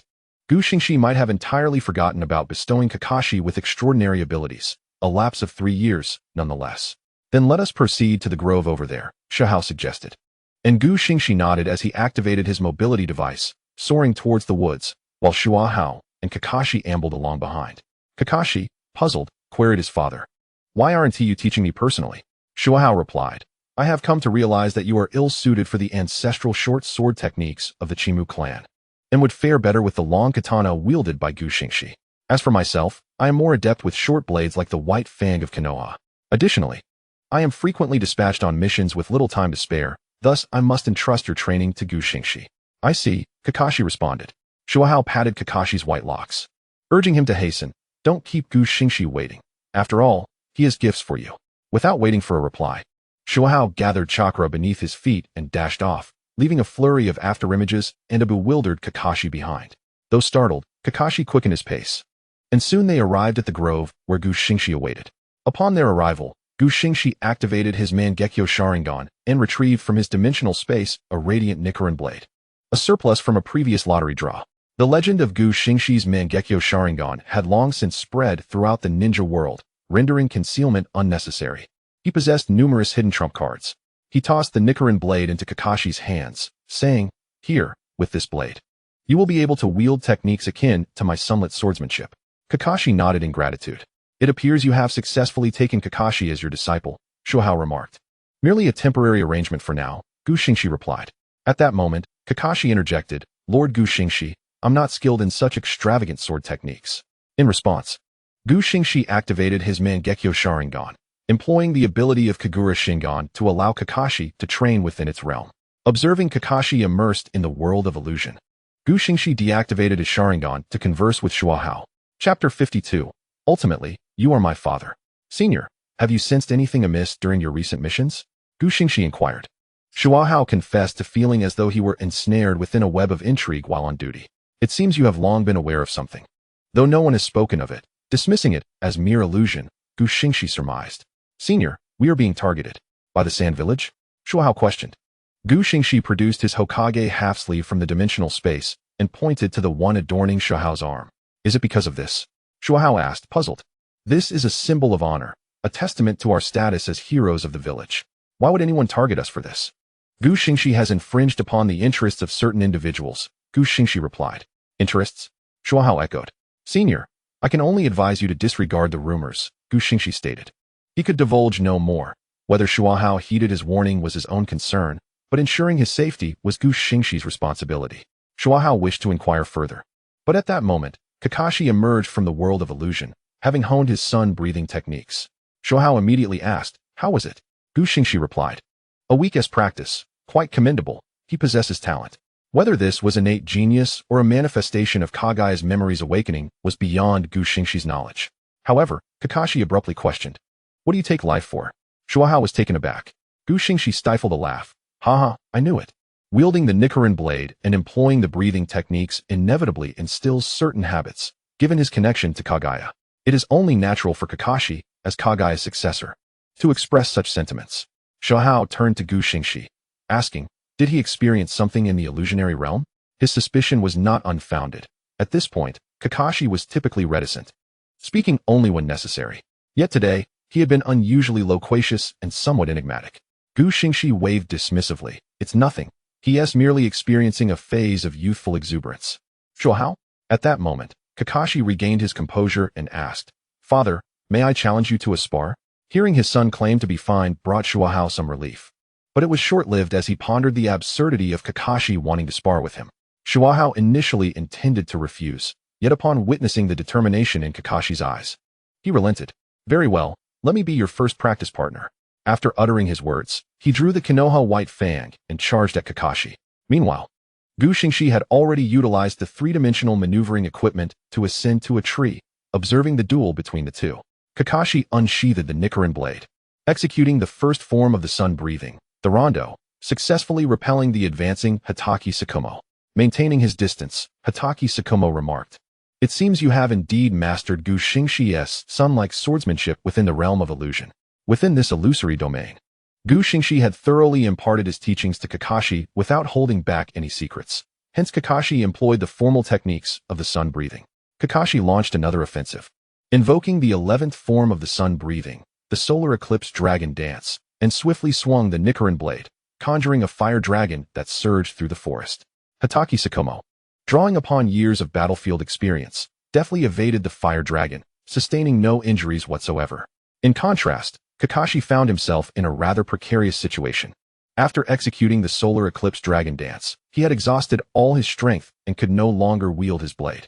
Noticing this, Hatake Sakumo immediately activated the body flicker technique, successfully disarming Kakashi, thus claiming victory. Gu Xingxi, watching from above, applauded and exclaimed, What is the saying again? Oh right, in the end, you are indeed my father. Kakashi lamented, I miscalculated my stamina. Gu Xingxi reassured him, Do not fret. Given your current age, being able to execute the 11th form of the sun-breathing is commendable. The sun-breathing is inherently taxing on one's stamina, especially since we are in the real world, not an ephemeral illusion. Hatake Sakumo returned the Rinnegan blade to Kakashi, affirming Gu Xingxi's words, You did quite well.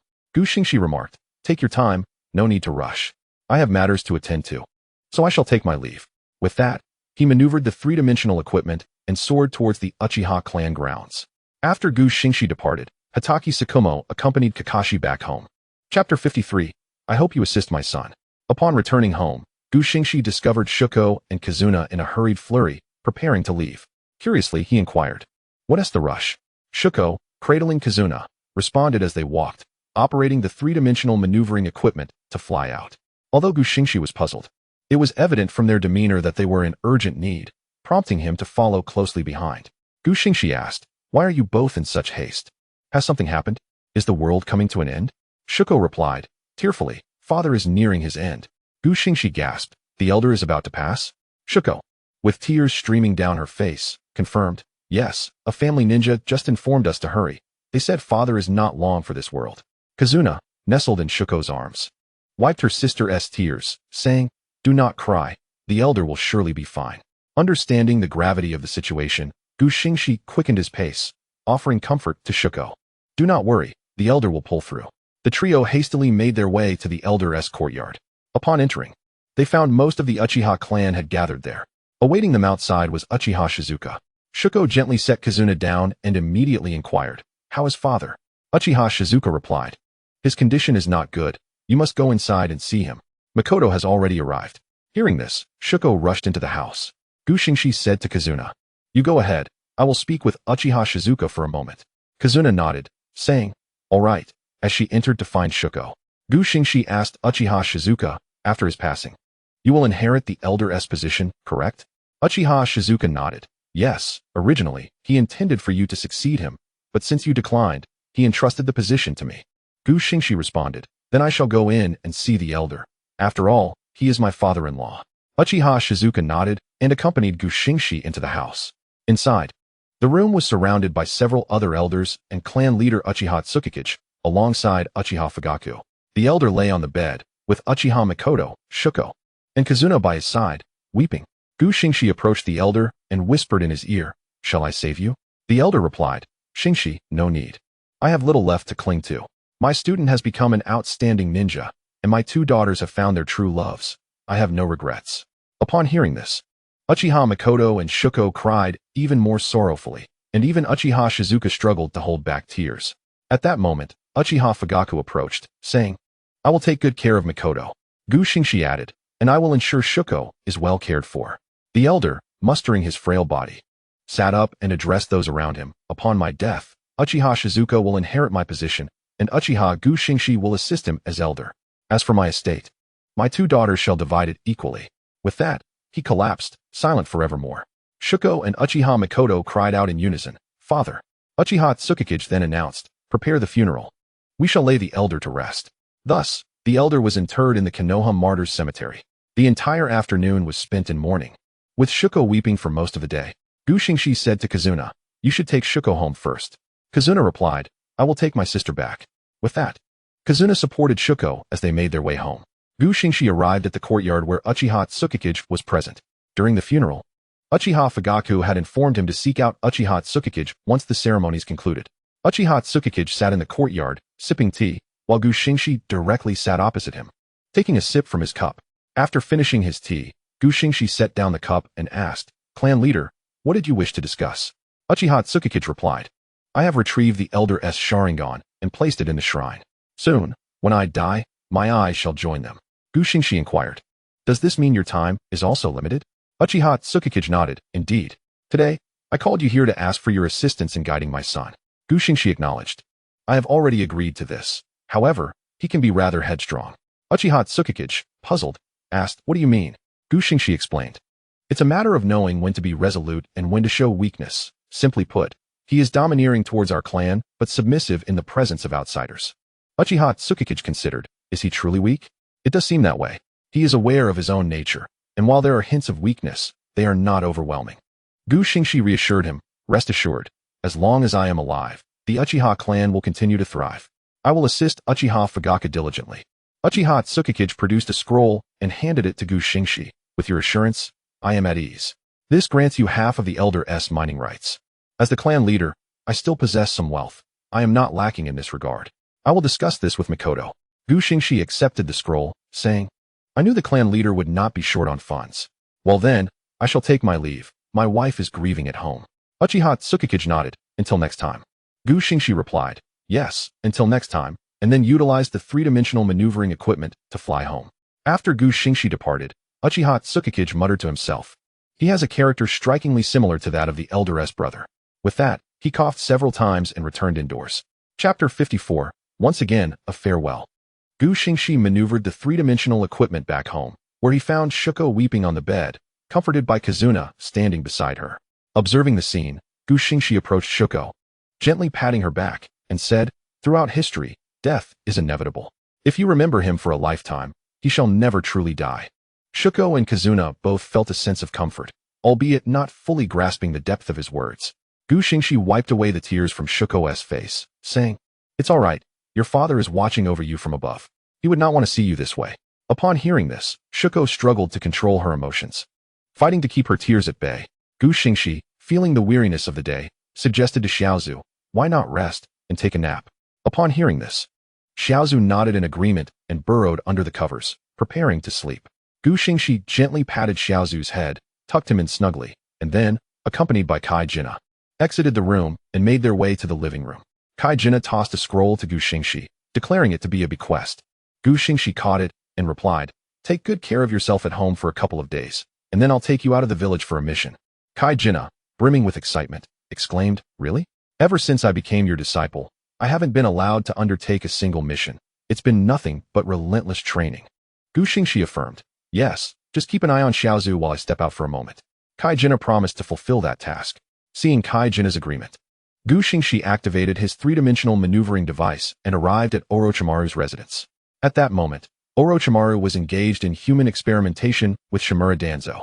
After all, in his past life, Shimura Danzo had not been so severely injured. He desperately required a healthy body, for the villagers could not accept a Hokage with a flawed physique. Given his current condition, it would be a struggle, let alone to compete for the position of Hokage. Orochimaru, understanding Gu Xingxi's nature, did not conceal anything from him. Gu Xingxi walked in, and the black-clad guards did not impede his entrance. Thus, Gu Xingxi found himself in Orochimaru's laboratory, where Orochimaru eagerly shared his experimental findings upon seeing him. The cells of Hashirama can repair any part of the body and enhance one's abilities while granting wood release, Orochimaru reported. This is what I discovered within the realm of the mirror flower, water moon. Indeed, Gu Xingxi often encouraged Orochimaru to conduct experiments in that realm before returning to reality, greatly increasing the success rate. The experimental materials within my illusionary world are incomparable to the rubbish you typically gather, Gu Xingxi asserted. Orochimaru acknowledged, true, but it is still better than having no materials at all. Recently, I have been contemplating various aspects of immortality. In a few days, you can come back and cast your Jinjutsu on me so I can experiment within. Gu Xingxi replied, no need for that. Orochimaru, puzzled, inquired, why is that? Gu Xingxi responded, I have already procured an immortality technique tailored specifically for you. With that, Gu Xingxi produced 2 scrolls, one for the reanimation jutsu and the other for the method to release the caged bird seal. These 2 ninjutsu were acquired from the system shop at the cost of 2,000 points, with 5,000 points still needed for the eternal Mangekyo Sharingan. He decided to exchange these 2 scrolls, ensuring Orochimaru's unwavering dedication to his endeavors, as he would be indispensable for future plans. Orochimaru examined the scrolls with growing excitement. These are exquisite. I believe that once I learned the reanimation jutsu from these scrolls, I could leave Konohagakure, Gu Xingxi advised. First focus on the caged bird seal and wood release. Immortality can wait. Furthermore, the technology within my illusionary world is far more advanced, and you are capable of mastering it. Orochimaru, licking his lips with anticipation, asked, then why pursue the caged bird? Gu Xingxi explained, I possess a method to eliminate the caged bird seal. With some simple reprogramming, they will become our most loyal subordinates. Orochimaru acquiesced, then I shall heed your counsel, Xingxi-kun. Gu Xingxi remarked, in the coming days, I will venture out of the village to seek the treasures of the Uchiha and Hyuga clans. Orochimaru queried, are you short on funds? Gu Xingxi, incensed, retorted, it seems you are even more in need of money than I am. At least half of your resources were provided by me. Orochimaru chuckled, oh, don't be upset. Gu Xingxi continued, the treasures I find will be utilized as reserve funds for our future endeavors outside the village. Orochimaru agreed, understood, I am also considering taking on a disciple. Gu Xingxi recalled Orochimaru's laissez-faire approach to training Akamichi and his demeanor during Boruto's era, shaking his head at the thought. If you aren't going to teach properly, it might be better not to teach at all. Orochimaru, curious, asked, how do you know this? Gu Xingxi advised, I suggest you refrain from taking on any more disciples. Having me and Shoshin is sufficient. Orochimaru conceded, since you say so, I shall not take any more. Gu Xingxi then stated, focus on your research. I need to prepare for my departure from the village. With that, Gu Xingxi activated his three-dimensional maneuvering device and departed from Orochimaru's laboratory. Orochimaru mused, the world within Xingxi-kun's illusion is truly magnificent. He then returned to his laboratory to continue his experiments on the caged bird seal and the fusion of wood release cells. Chapter 55, Recruiting 6 Subordinates. Gu Xingxi maneuvered his device to the mission office, ready to select a task for his venture outside the village. Upon his arrival, The ninjas in the mission office immediately sought out the third Hokage to report. The third Hokage, having heard Danzo's words, intended to keep him in the village to build his reputation, thereby infringing upon the interests of the Elder Council. Xingxi perused the S-rank missions, noting a task to eliminate Hanzo in the Land of Iron. Oh, I completely forgot. Hanzo has indeed ventured to the Land of Iron. Could it be that after my previous encounter, he has been bolstering his strength before returning? That seems plausible, and the reward is substantial. Xingxi picked up the scroll and presented it to the mission office ninja, stating, I will take this mission. The mission office ninja awkwardly replied, Sir, the Hokage has instructed that you are not to take on missions outside the village. Xingxi acknowledged, understood. He set the scroll down and once again activated his three-dimensional maneuvering device, heading to the police department. Xingxi located Uchiha Tsukikage, who was diligently working. Didn't you just leave? Is there something urgent? Tsukikage queried. Xingxi replied, significant matters indeed. The third Hokage is preventing me from undertaking missions outside the village. I need you to arrange a position within the police department to allow the officers to take on the task, while I accompany them. Tsukikage, sensing the growing caution towards the strength of their Uchiha clan, asked, what position do you desire? Xingxi asserted, with my capabilities. It would be unreasonable not to appoint me as a captain. Tsukikage chuckled, very well. How about you become the chief captain? Xingxi questioned. What happens to the former chief captain? Tsukikage explained, you will lead the main team, and he will handle the subordinate team. He will agree to this arrangement. And you will oversee the interrogations or whatever tasks you wish to undertake, leaving his position unchanged. How does that sound? Xingxi replied, that works. If he disagrees, let him prove his worth against me. Tsukikage laughed. All right, I will assign you a few team members, all of whom have just completed and passed the Chunin exams. Xingxi stated, no need for too many. 6 will suffice. Tsukikage remarked, I had intended to assign you more. Xingxi insisted, please refrain. I already have a multitude of subordinates to oversee. Adding more would drive me to madness. At that moment, Tsukikage handed Xingxi a list. These 6 individuals possess a strong desire to follow powerful figures. Xingxi accepted the list, affirming, just the kind of individuals I need. The list included Uchiha Lushui, Uchiha Liohua, Uchiha Yi, Uchiha Wan, Uchiha Shi, and Uchiha Jian. Xingxi inquired, are they related? Tsukikage responded, you could say they are romantically linked. Xingxi questioned, who names their daughters such? Tsukikage clarified, they are all males. Xingxi remarked, you must be joking. Tsukikage defended, I feared that if I chose some with more conventional names, you might end up in a predicament. Xingxi waved his hand dismissively, carry on with your work. I shall seek them out. Tsukikage noted, they should be in the break room. Xingxi nodded, saying, understood, and proceeded to the break room. Upon arriving, Xingxi informed the 6 men that they would become his subordinates. They indeed echoed Tsukikage's words, expressing a profound admiration for those with strength. Xingxi instructed, prepare yourselves, we will set out tomorrow. I shall now take on a mission. The 6 responded, yes, sir. Meanwhile, in the Hokage's office, the third Hokage continued to fret. A week prior, the leader of the Land of Iron had already sent out a plea for assistance, hoping that Konoha could help them expel Hanzo. However, the current situation in Konoha leaves very few capable leaders. As Jiraiya and Tsunade are absent from the village, Orochimaru is engrossed in his experiments, and Kakashi is preoccupied with his own duties, resulting in a lack of personnel. Xingxi is indeed well suited for this task. Yet the third Hokage is reluctant to allow him to accrue further prestige, which has led to this high ranking. Lucrative mission remaining unclaimed in the mission department for an entire week. Given that Konoha relies heavily on weapons and metals from the Land of Iron, it is imperative for the village to assist, but the primary issue lies in the absence of available help. Xingxi returned to the mission department and informed them that the police department had sent him to relay a message. The ninjas in the mission department readily consented and subsequently informed the third Hokage. Upon learning that it was Uchiha-related, the third Hokage agreed without further contemplation. Xingxi accepted the mission and prepared to seek out his long-lost subordinates. Chapter 56. Do not overly depend on the Hinakami blade. Xingxi found Arima Yukifune and Narashika, informing them that he needed them to accompany him outside the village to search for a gold mine. They agreed. Although Narashika found it somewhat troublesome, nonetheless, who could refuse their master? Xingxi then visited the Hyuga clan, where he found Hyuga Hanabi and informed them of the quest to find the gold mine. Teacher Hinata, could we also possibly locate my father? Xingxi pondered not only the Uchiha gold mine, but also the Hyuga clan's resources, which he intended to claim as his own in due time. Upon hearing this, Hinata's eyes brimmed with tears as she expressed her gratitude to her teacher. Xingxi waved his hand dismissively, stating that their growth and strength was the greatest gratitude they could offer. With that, he activated his three-dimensional maneuver gear and headed home. As he passed by the ninja academy, he noticed a sparring session taking place and decided to observe from the wall. By a twist of fate, the two sparring were none other than Uchiha Obito and Hitaki Kakashi. At this point, Kakashi's prowess had already marked him as a genius, and with the Hinakami blade bestowed upon him by Xingxi, his abilities had surpassed those of an average chunin.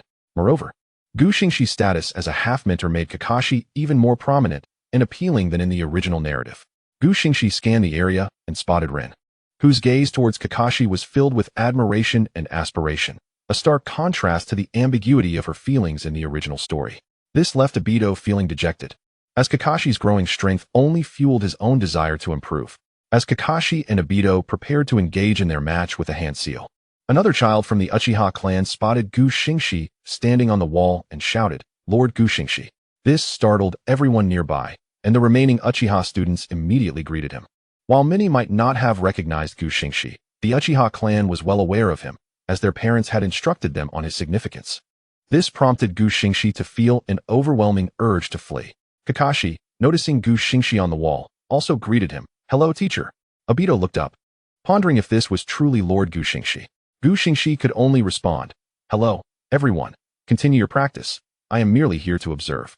Upon hearing this, the teacher organized the discipline and allowed the two to resume their match. The bout unfolded similarly to the original, with Obito launching a fireball technique at Kakashi. Kakashi formed a series of hand seals to create an earth wall to evade the attack, then closed the distance.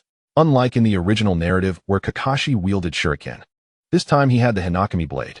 The melee weapon's length gave Kakashi an advantage, forcing Obito to retreat repeatedly. Kakashi then employed the first form of the Hinakami breathing technique, the Dance of the Sun, and with a single strike, disarmed Obito, securing victory. Compared to the original, Kakashi did not even resort to the shadow clone technique to win, which only further frustrated Obito. "You wouldn't have won if it weren't for that blade," Obito exclaimed. "I never said you couldn't use your sword," Kakashi retorted. You. At that moment, Xingxi interjected, "Kakashi, how many times can you use your breathing techniques in a day?" Kakashi replied, "If I don't use the 11th form, the Dance of the Sun's dragon head, I can use the other forms about 3 times each, totaling around 9 uses a day. However, the 11th form can only be used twice a day." Xingxi nodded. "I see. Continue to strengthen your physical training and refrain from using that blade during sparring, otherwise you will become overly reliant on its power and may find yourself unable to compete without it." Kakashi acknowledged, "I understand, teacher." Xingxi added, "I will be leaving the village for a mission soon. Please help me keep an eye on Shozi while I'm away and don't slack off."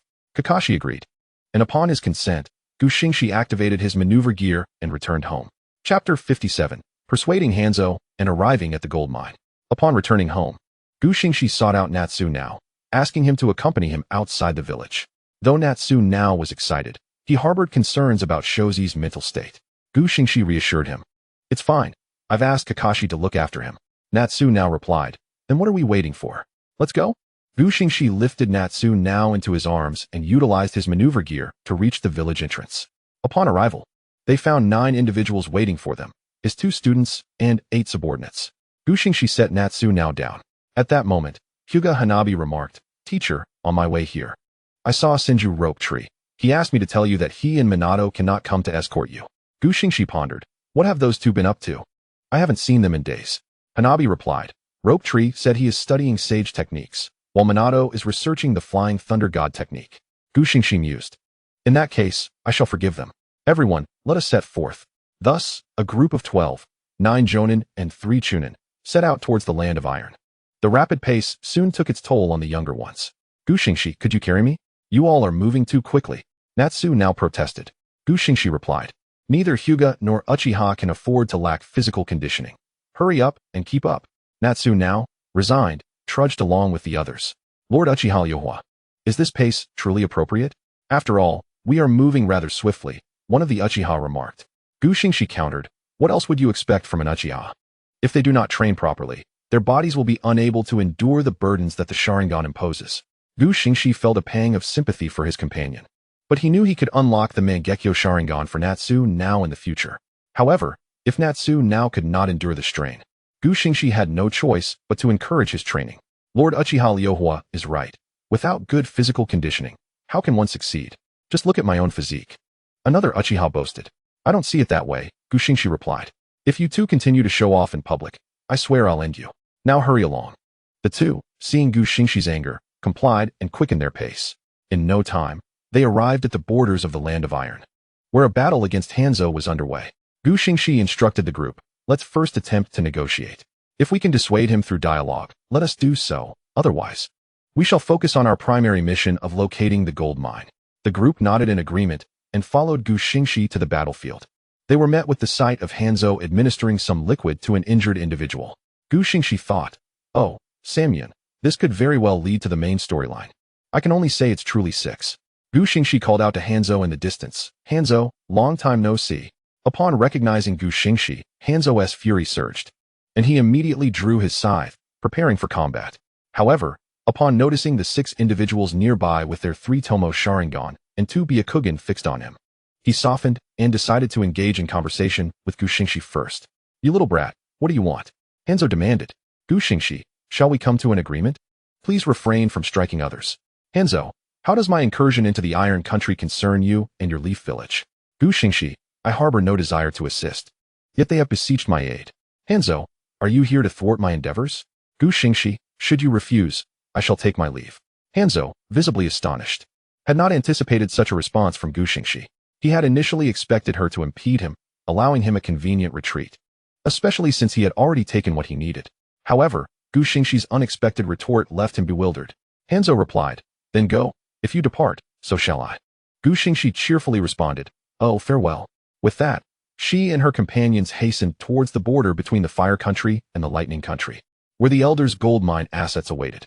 Hanzo, realizing the futility of conflict, knew that engaging in battle would yield little advantage. Even Gu Xingxi alone posed a significant challenge, not to mention the 6 elite Uchiha shinobi and 2 children from the Hyuga clan accompanying her.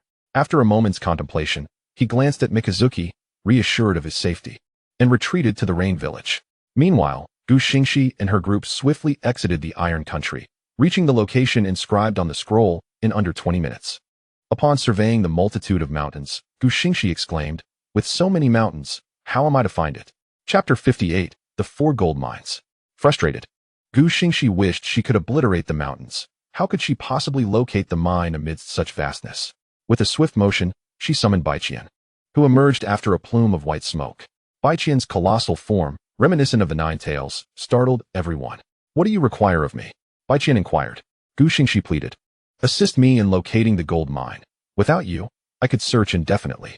Baiqian retorted. You call me forth merely to work? I see.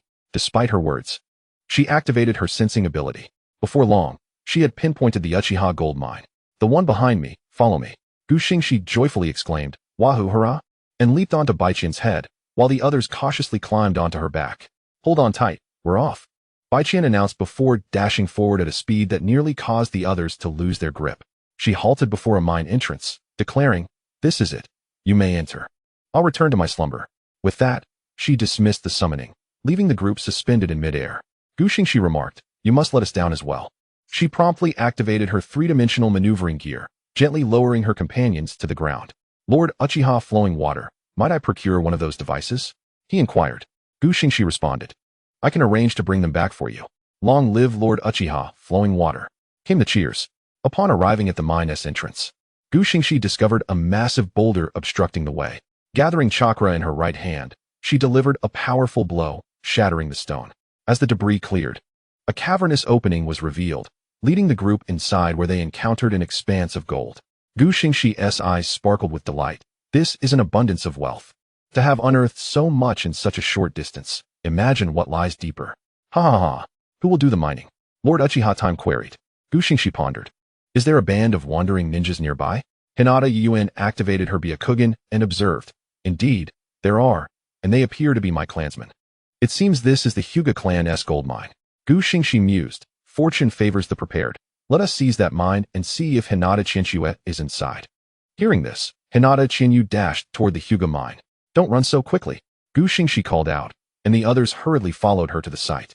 The Hyuga mine proved far more prosperous than that of the Uchiha, with all miners being from the branch family of the Hyuga clan.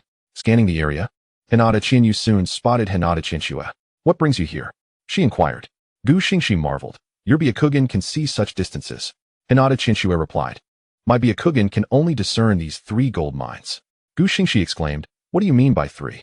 You've surpassed the main house, Haven Tiu? Hinata Chinchue explained.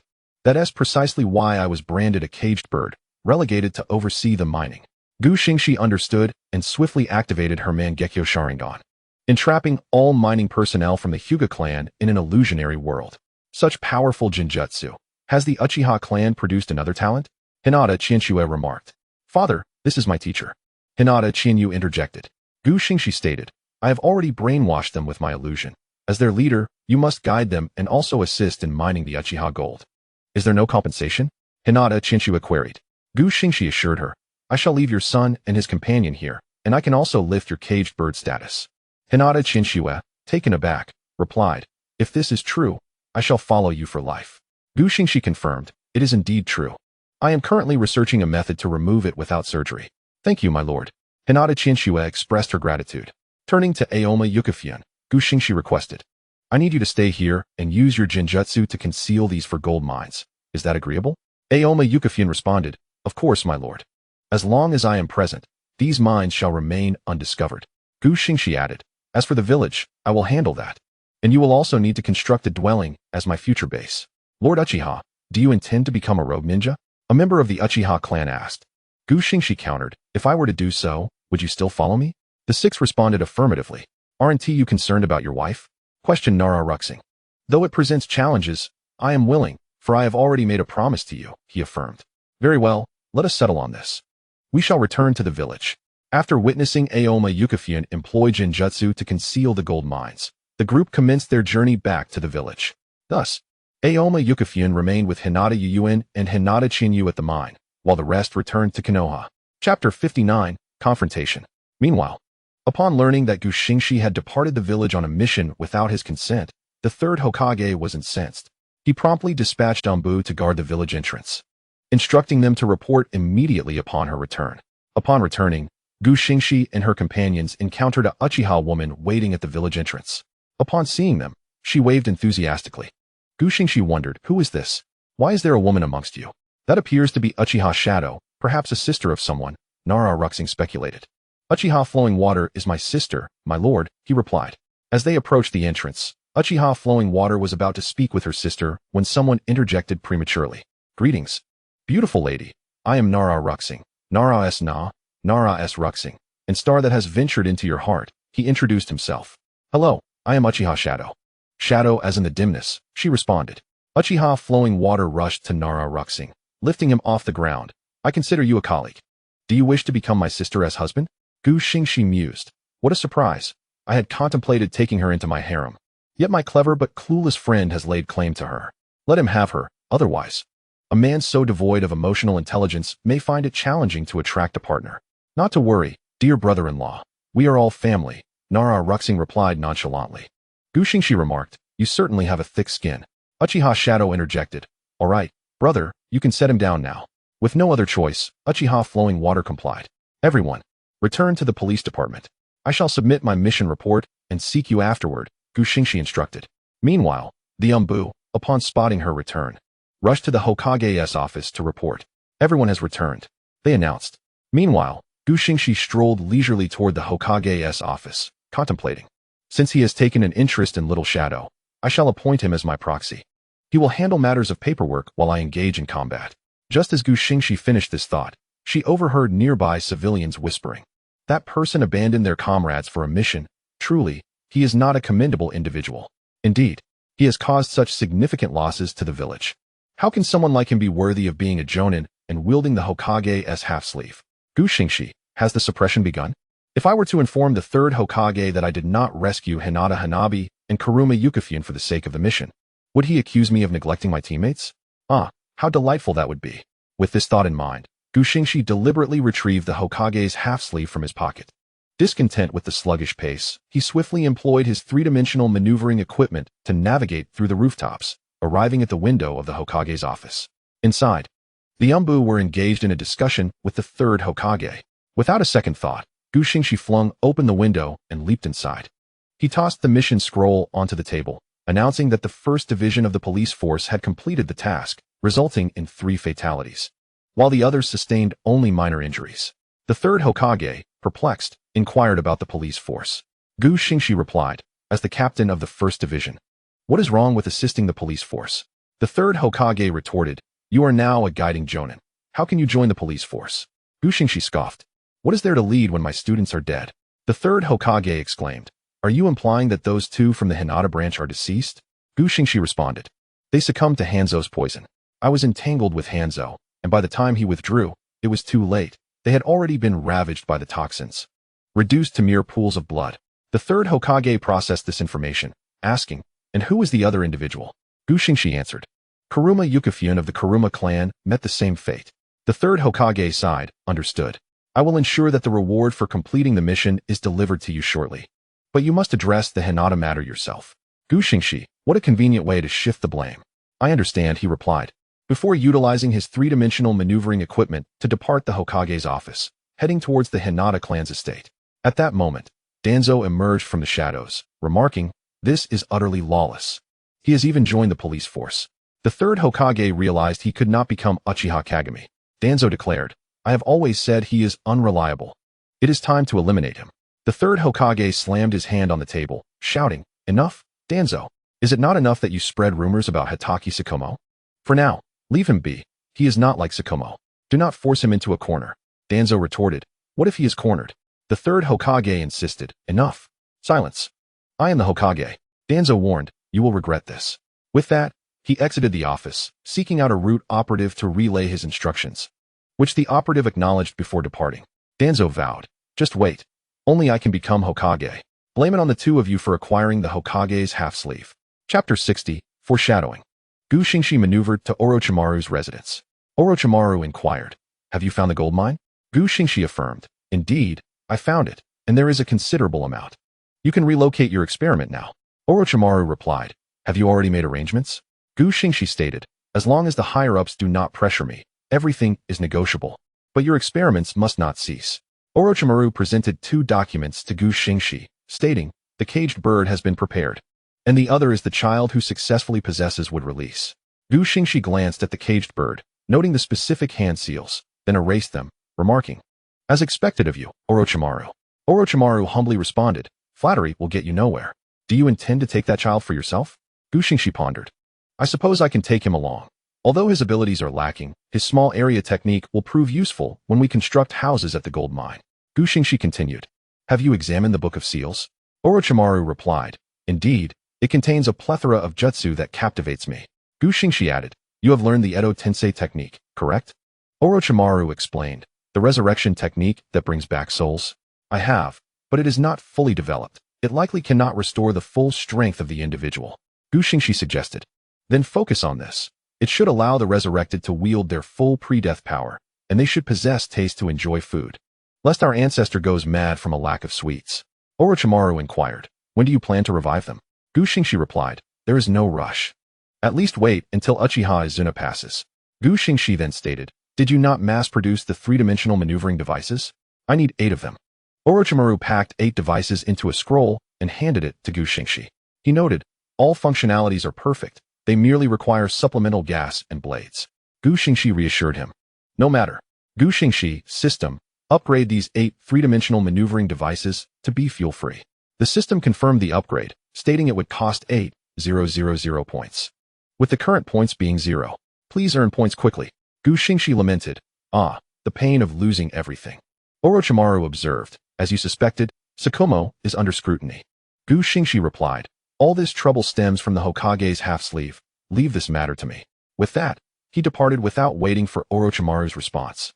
Using his maneuvering equipment to fly towards the Hinata residence, Orochimaru mused, to resurrect that individual before a master of forbidden techniques. You truly are bold, Xingxi.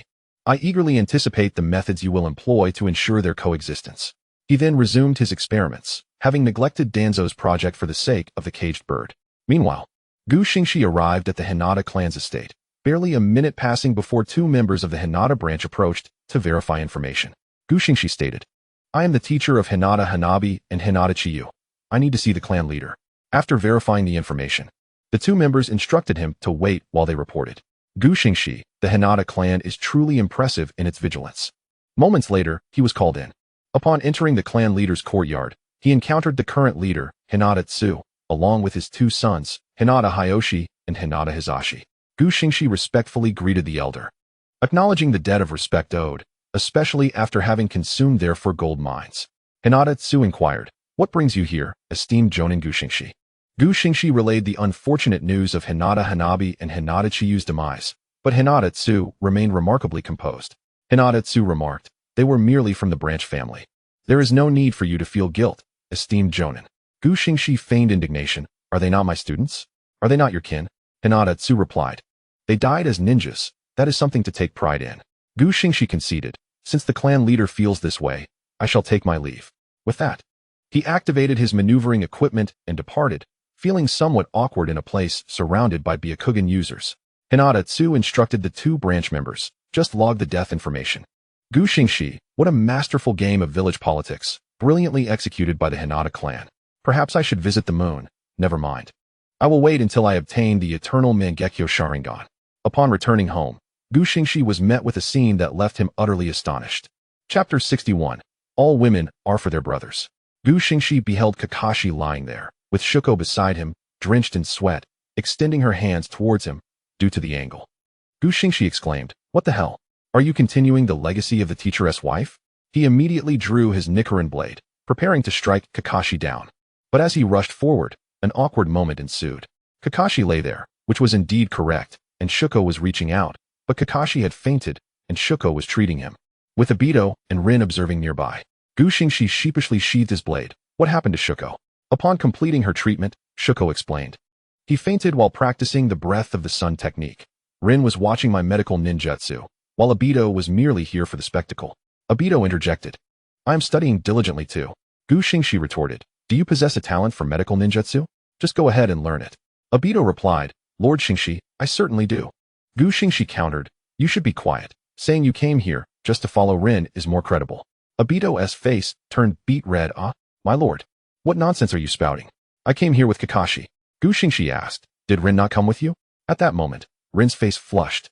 Shuko interjected, "All right. Enough teasing them." Seeing that Natsuki had spoken, Xingxi refrained from teasing Dato further. At that moment, Kakashi also awakened, exclaiming, "Sensei, you're back."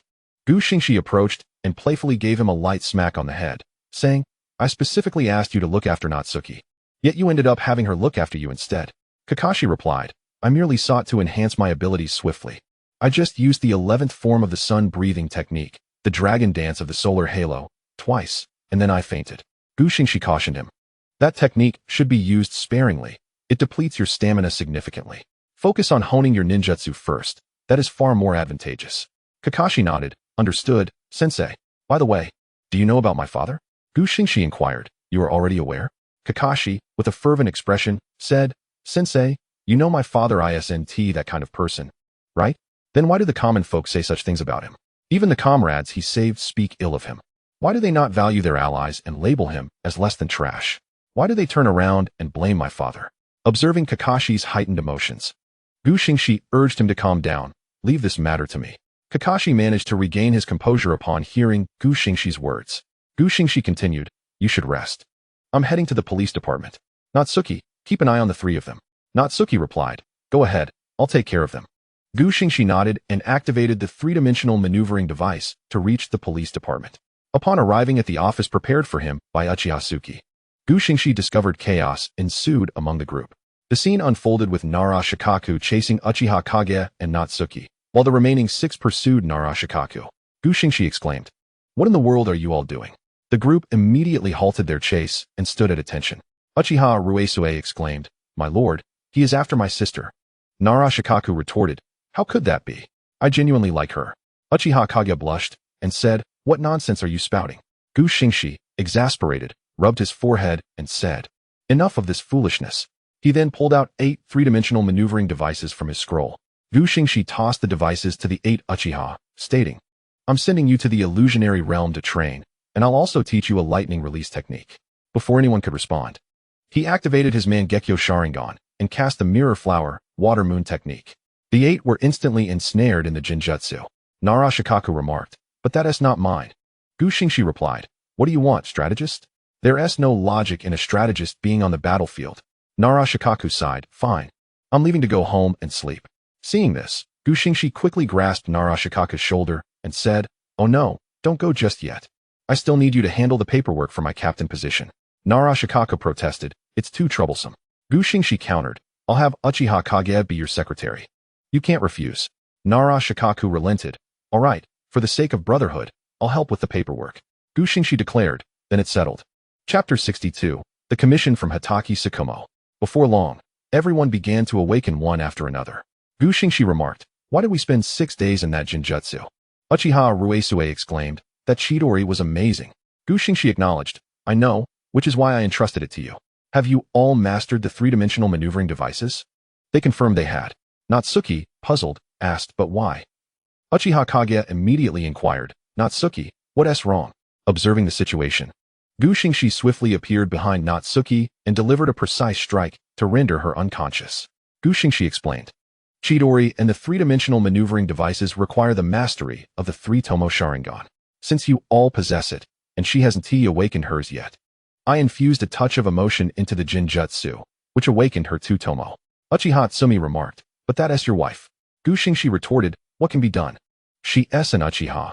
Without this, she wouldn't be able to protect herself. Gu Xingxi then turned to Uchiha Kage, saying, Kage, please return her to Natsuki. Uchiha Kage replied, understood, my lord, before using the three-dimensional maneuvering device to carry the unconscious Natsuki toward Gu Xingxi's home. Gu Xingxi instructed, you all continue to adapt to the three-dimensional maneuvering devices. I'll step out for a moment. Narashikaku, don't forget to finish my paperwork. Narashikaku acknowledged. Got it. Remember to call Kage back later. Uchiha Ruesue queried, what is that? Gu Xingxi assured him, he'll be back shortly. With that, he activated the three-dimensional maneuvering device and headed to Hitaki Tsukumo's residence. Upon arriving at Hitaki Tsukumo's home, Gu Xingxi found it shrouded in darkness, the lights unlit. He called out twice, but no response came. He proceeded to search through the rooms, ultimately discovering Hitaki Tsukumo lying on the floor of one of them. Tsukumo! Gu Xingxi exclaimed. Hitaki Tsukumo responded, Xingxi, it's been a long time. Gu Xingxi asked, are you preparing to atone with your life?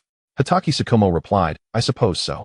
Gu Xingxi questioned, is it truly worth sacrificing your life for that damned Bushido spirit? Are you ready to leave Kakashi alone in this world?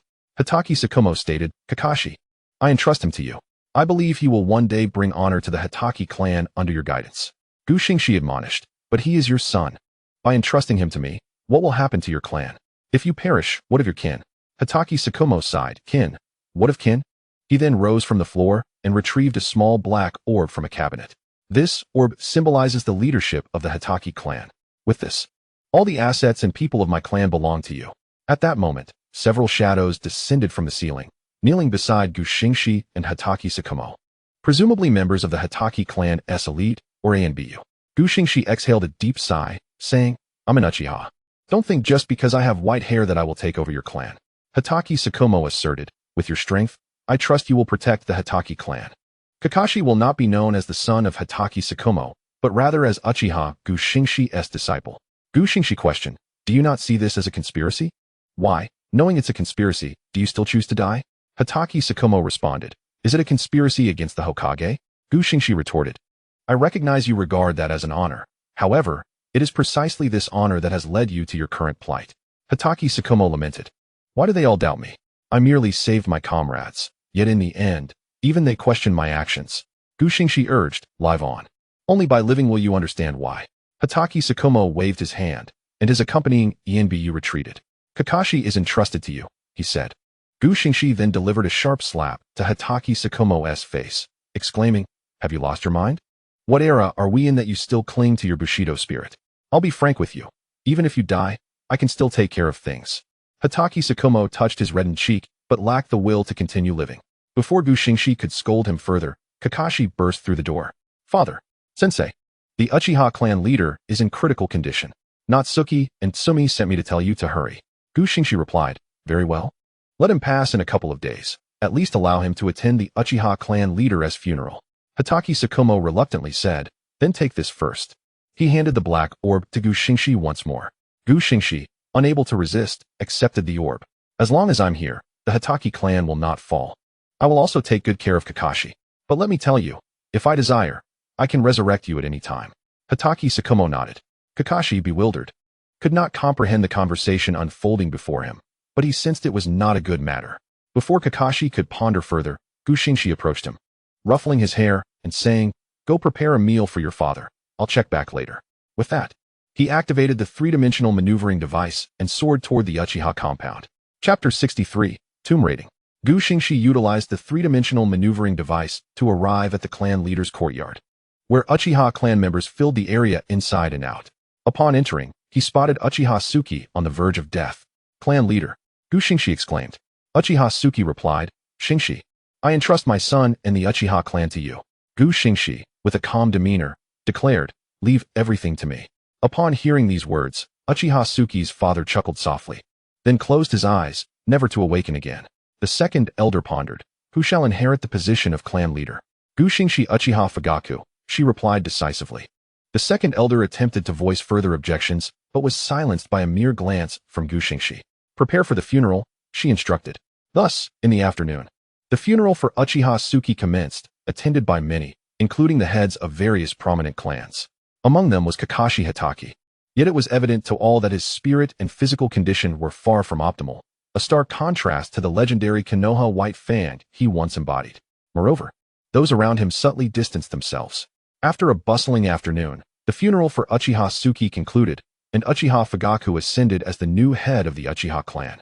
Once Xingxi had ensured the safe return of Shoko and Natsuna to their home, she made her way to Orochimaru's lair. "How is your research progressing?" she inquired. "The strength of Orochimaru in life can be fully realized, and he possesses a sense of taste," came the reply. "Impressive, Orochimaru. Now, have you located the grave of Uchiha Izuna?" Xingxi suggested they search within the ruins of the Uchiha clan. "Very well, let us proceed," Orochimaru agreed. The two donned dark cloaks and ventured to the habitation of the Uchiha clan during the Warring States period. "Open the gate of the world," Xingxi commanded. And after a swirl of white smoke, Hakuju was summoned once more. "What is it this time?" Hakuju inquired. With a mischievous grin, Xingxi responded, "Help me sense if there are any chakra signatures related to sealing techniques nearby." "You truly are a handful," Hakuju remarked, as his fur shimmered brilliantly like the moon, illuminating the entire ruins. Orochimaru observed this spectacle, exclaiming, "Such immense sage chakra." Before long, Hakuju retracted his chakra and led them to the largest room to the east, where a stone tablet stood, its rear imbued with sealing chakra. "All right, you can go back to sleep now," Xingxi said, and upon hearing this, Hakuju automatically dispelled the summoning and returned to Xingxi's body to resume his slumber. Together, Xingxi and Orochimaru entered the chamber indicated by Hakuju. "This must have been the residence of Uchiha Taijima," Xingxi noted. "Indeed," Orochimaru replied, gesturing towards the stone tablet. Xingxi's gaze fell upon the tablet, which bore the names of all past clan leaders, including Uchiha Taijima and Uchiha Madara. "This is the ancestral home of the Uchiha clan," Xingxi exclaimed. Orochimaru approached the back of the tablet and discovered a hidden chamber sealed with a technique. The sealing technique, merely a means to conceal chakra and preserve corpses, was not particularly complex. Orochimaru unraveled it in 30 minutes. As the seal was lifted, a coffin was revealed. Orochimaru moved it to a spacious area and opened it, revealing a young man whose eyes were covered by a white cloth. "Indeed, this is Uchiha Izuna," Xingxi confirmed. "Remarkably, his body remains so intact. After all, he is the brother of Uchiha Madara, a flawless ninja," Orochimaru remarked as he placed the corpse into a sealing scroll. "Let us depart, after all. I have yet to excavate the body of the second Hokage," he added. "What is the rush? It's all within the Konoha Martyrs Cemetery," Xingxi retorted, though she followed Orochimaru back towards the village. Chapter 64, Resurrection. Xingxi and Orochimaru arrived at the Konoha Martyrs Cemetery, where they swiftly located the grave of the second Hokage. Xingxi immediately produced a shovel from an alternate dimension and swiftly began excavating the grave. What lay before her was a pile of bones. "Why is it just a pile of bones?" she questioned in disbelief. Orochimaru collected a relatively intact bone into a scroll, stating it would suffice for DNA. After securing the sample, he prepared to leave. "Aren't you going to cover it back up?" Xingxi prompted. Orochimaru turned to her with a smile. "If you wish to hear news of the second Hokage's grave being disturbed tomorrow, then by all means, leave it unburied." Reluctantly, Xingxi filled the grave back in, restoring it to its original state. Gu Xingxi and Orochimaru returned to his laboratory. Suddenly, Gu Xingxi realized a crucial detail was missing. There were no offerings. How can we resurrect them without offerings? She pondered aloud. Have you prepared any? She asked. Orochimaru produced 2 white objects, saying, these contain Hashirama cells. We will use these. Wait, where did you acquire white Zetsu from? Gu Xingxi exclaimed. White Zetsu, you say? During a recent experiment, I detected something surveilling me, and upon investigation, I discovered these too, Orochimaru explained. Gu Xingxi thought to herself, am I being targeted by black Zetsu? This old schemer is truly bothersome. Orochimaru secured the 2 white Zetsu and began forming hand seals. Impure world reincarnation. Instantly, a flurry of paper shreds surrounded the 2 white Zetsu, and amidst their furious cries, 2 figures materialized. Uchiha Izuna and the second Hokage, Senju Tobirama. Shortly after, both regained consciousness and began to assess their surroundings. Which of my descendants has recklessly employed the impure world reincarnation technique? Senju Tobirama inquired, hearing the familiar voice. Uchiha Izuna turned to see the chattering Senju Tobirama. Instinctively reaching for his blade, he found it absent and promptly launched a punch at Tobirama's face. Caught off guard, Senju Tobirama was sent sprawling. You wretched Senju Tobirama! Uchiha Izuna shouted. As Tobirama regained his footing, a look of confusion crossed his face. Uchiha Izuna, what are you doing here? He asked. I was just about to ask you the same, Izuna retorted, immediately starting to form hand seals for the fire release, great fireball technique. Orochimaru swiftly restrained Uchiha Izuna, preventing the technique from being unleashed. If these 2 were to engage in battle, not only would his experimental subjects be at risk, but it would also draw the attention of the village. Your summoner has brought us both here, Senju Tobirama stated. It is I, Orochimaru, a student of Sarutobi Hiruzen. By extension, you are my ancestral teacher.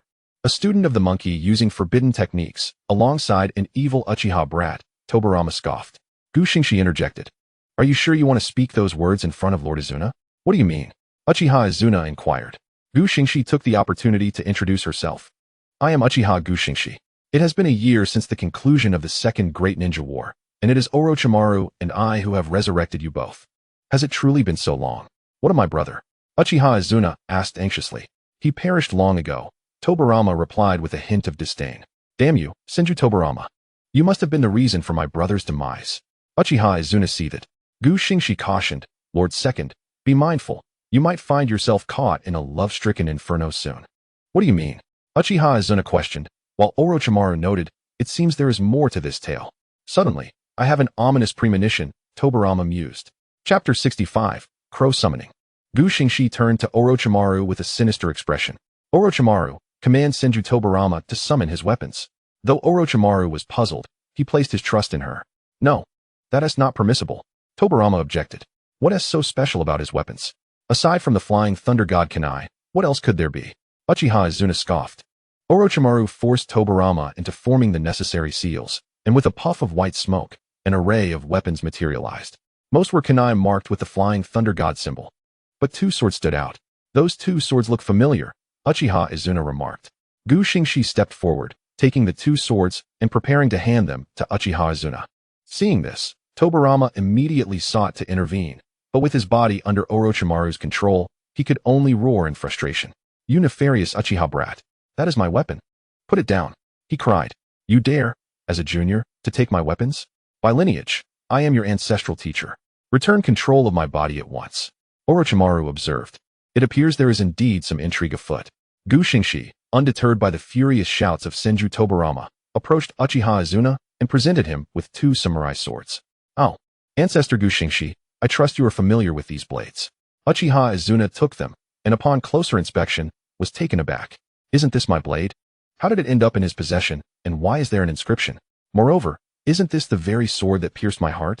With that, Uchiha Izuna attempted to break the sword that had once been his demise, but he found himself powerless to control his own body.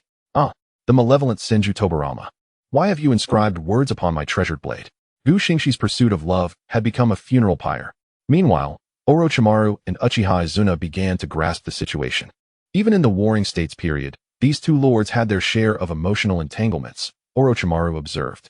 Gu Xingxi affirmed this, noting that their affairs were rather discreet. Senju Tobirama, in a moment of resignation, stammered, I inscribed it because. Spit it out, Uchiha Izuna urged, exasperated. Tobarama whispered. Is it not because I have feelings for you? Though his voice was barely audible, everyone in the room heard it. Uchiha Izuna exclaimed, what the hell? You can come up with such a pathetic excuse? Overcome with emotion, his Sharingan activated involuntarily. Xingxi pondered, could there be some truth to it? After all, he has taken good care of this sword. Impossible. Uchiha Izuna retorted. Seeing him on the verge of losing control, Xingxi quickly shoved some sushi into his mouth. Uchiha Izuna swallowed it and exclaimed, this is delicious. I remember my brother loved this too. At that moment, Senju Tobarama curiously inquired. But the Edo Tensei has no sense of taste. How are you able to savor it? I modified it, Orochimaru interjected. Not only does it possess taste, but your powers can reach their zenith as well. Tobarama questioned. Then why did you summon us if it was merely to witness my humiliation, you wicked Uchiha brat? Xingxi proceeded to inform Tobarama of the antics of his two prized disciples. This is how a monkey becomes Hokage, Xingxi quipped. Indeed, they have been relentless in their attempts to drive away those who have made significant contributions to the village. What about my brother? Uchiha Izuna pressed.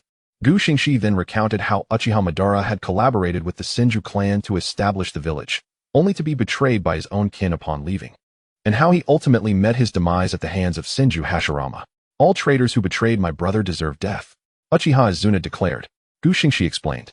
I summoned you both for my plan, and for that, I must ask for your patience. With two highly intelligent aides, Orochimaru anticipated that future experiments would be much easier. Not a chance. Tobarama objected. Xingxi countered. If you wish to be with Izuna, you must diligently fulfill your duties. I shall play matchmaker for you both. That is impossible. He has slandered my brother. I cannot be with him. Uchiha Izuna shouted. I will compensate you, Tobarama assured. Get away from me. I want you to erase the inscription on my sword. Xingxi turned to Orochimaru and said, I leave these two clowns in your care. I need to check on Kakashi. Go ahead, Orochimaru replied. With that, Xingxi activated his three-dimensional maneuver gear and soared out of Orochimaru's residence. As he emerged, he spotted a crow flying overhead. Upon noticing Xingxi, the crow descended and perched upon his shoulder. Ah, crow summons. Your arrival is timely. Your speed will greatly expedite the transmission of information. The crow seemed to understand, signing a contract with Xingxi. I will use you first, then pass you to Shursui, and then to Itachi. A legacy of summoning spanning 3 generations. Everyone who sees it will praise it. I will also install 2 Sharingan for him. Yes. That will create quite the spectacle. Chapter 66. The Death of Hatake Tsukumo. By the time all was said and done, it was already past 8 in the morning. Xingxi had planned to indulge in a bowl of Ichiraku ramen before catching up on some sleep. However, he was dismayed to find that Ichiraku was closed. Disappointed, he contemplated returning home for a nap, but as he walked back, he overheard a nearby conversation about himself. Have you heard? That Uchiha Xingxi is such a waste. He didn't even save his teammates for the mission, right? He's not even fit to be compared to Hatake Tsukumo, who at least saved his comrades. They went on to discuss how he was selfishly disregarding his teammates' lives, questioning how someone like him could even become a shinobi. It's all because of his Uchiha lineage. One remarked, all Uchihas are bad news, especially with the police force's daily brutality. Hearing such disparaging remarks, Xingxi's sleepiness vanished. He swiftly activated his three-dimensional maneuver gear and headed to the police station. Upon entering his office, he found Nara Shikaku and Uchiha Kage handling official matters, while Uchiha Ryu was enjoying breakfast with 5 others. For heaven's sake, stop eating and come with me, Xingxi commanded. Uchiha Ryu, puzzled, asked, what's wrong, my lord? Why the sudden outburst this early? Someone is spreading rumors that have tarnished my reputation, Xingxi replied. Uchiha Yuru exclaimed, is that so? We should just arrest them. That's exactly why I called you here. Anyone discussing my actions regarding Hatake Tsukumo and his teammates will be brought back and imprisoned. If anyone refuses to cooperate, knock them out. If they die in the process, I'll take responsibility, he declared, pulling out 6 cloaks from a different dimension. These cloaks resembled those from Wings of Freedom, but with the design altered to feature Uchiha clan ping-pong paddles. Xingxi had meticulously sewn these cloaks himself while at home. Put these on. I crafted them stitch by stitch. Don't ruin them, he instructed. Uchiha Ryu, moved to tears, exclaimed, I'm so touched, my lord. Uchiha Han, donning the cloak, felt a sense of freedom wash over him, wishing to shout out loud. Of course, it's freedom. Now hurry up and wear them. We have work to do, Xingxi urged. The group responded with enthusiasm, quickly donning their gear and heading out to apprehend suspects. Little Shadow, handle the paperwork well. I'll return once I've captured the culprits, Xingxi instructed. Understood, my lord, Uchiha Kage replied. Gu Xingxi then activated his gear and took to the streets. He approached a group of civilians discussing rumors, flashing his police badge. You are spreading falsehoods that have caused significant distress. I hereby arrest you and require you to come with me to the police station. Which of your eyes saw me spreading rumors? One civilian retorted. Gu Xingxi, already seething with anger, was ignited further by the challenge. How dare you refute me? He drew his sniper blade and swiftly knocked the individual unconscious. So, will you come willingly, or must I resort to force? He asked the remaining civilians. They hastily agreed to accompany him. Thus, Gu Xingxi led a group of apprehended individuals back to the police station, locking them up.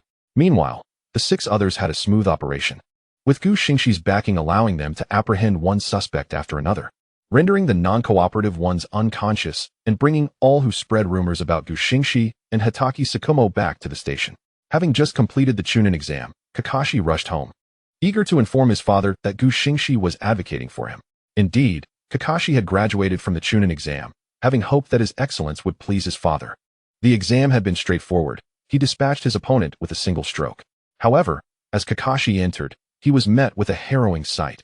Hitaki Tsukumo lay on the floor, clutching his own white fang, stained with blood, and a pool of crimson spread beneath him.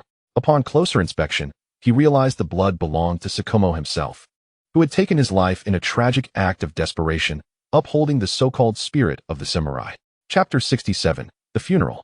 Kakashi cast aside the Daybreak Blade and the freshly acquired Chunin notification, swiftly racing towards Hitaki Tsukumo. With tears streaming down his face, he called out for his father. Questioning why, Kakashi gently removed White Fang and cradled Hitaki Tsukumo in his arms. At that moment, several dark guards from the Hitaki clan descended from the rooftops, incredulous. Did the guards not just change shifts? How could the clan leader, Kakashi wiped his tears and instructed them to find teacher Gu Xingxi. The dark guards replied, understood, young clan leader, and immediately rushed to the police department to locate Gu Xingxi. Meanwhile, Gu Xingxi had apprehended numerous suspects, interrogating and torturing them one by one until the mastermind was finally revealed.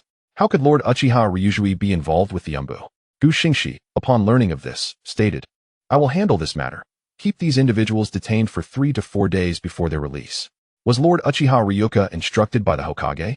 Gu Xingxi replied, I will explain everything to you later. Just then, the dark guards from the Hitaki clan arrived at the scene. Lord Guard, the clan leader. Gu Xingxi inquired, what happened to Hitaki Tsukumo? The guard stammered, he committed suicide. Was it too late for Lord Uchiha Ryuzui? Gu Xingxi exhaled deeply, I understand. Return and prepare for the aftermath. The guard acknowledged and went back to make preparations. Gu Xingxi turned to the remaining individuals. No one is to speak of today's events. Prepare to continue with the funeral. The crowd complied. Gu Xingxi activated the 3-dimensional maneuvering equipment and arrived at Kakashi's home, where he found Kakashi, despondent and weeping, alongside the Hitaki clan preparing for Tsukumo's funeral. Gu Xingxi approached Kakashi, offering comfort. It's time to stop crying. We must prepare for his funeral. Kakashi questioned, why, teacher? I don't understand. Gu Xingxi embraced Kakashi, reassuring him, this is not your fault, nor your father's. Starting tomorrow, do not attend school. Come to the police department to see me. This is your father's last wish. Kakashi nodded in understanding. Thus, the preparations for Hitaki Tsukumo's funeral commenced. Attended primarily by those ninjas who survived the Second Shinobi World War, along with individuals whom Tsukumo had rescued. Orochimaru also graced the occasion, accompanied by Uchiha Izuna and a disguised Senju Tobarama. After the funeral, Gu Xingxi escorted Kakashi home before proceeding to Orochimaru's residence. Will you resurrect him or utilize impure world reincarnation? Gu Xingxi inquired. Orochimaru responded, let us discuss it later. I will first complete my human experiments. How absurd that Danzo wishes to possess my brother's cellular traits. Can he truly control them? Orochimaru mused. He has provided me with numerous Sharingan, allowing me to implant them in my arm for mutual suppression. Is that the purpose of the Sharingan? Uchiha Izuna retorted, turning to Tobarama in anger. Is this the kind of disciple you have raised?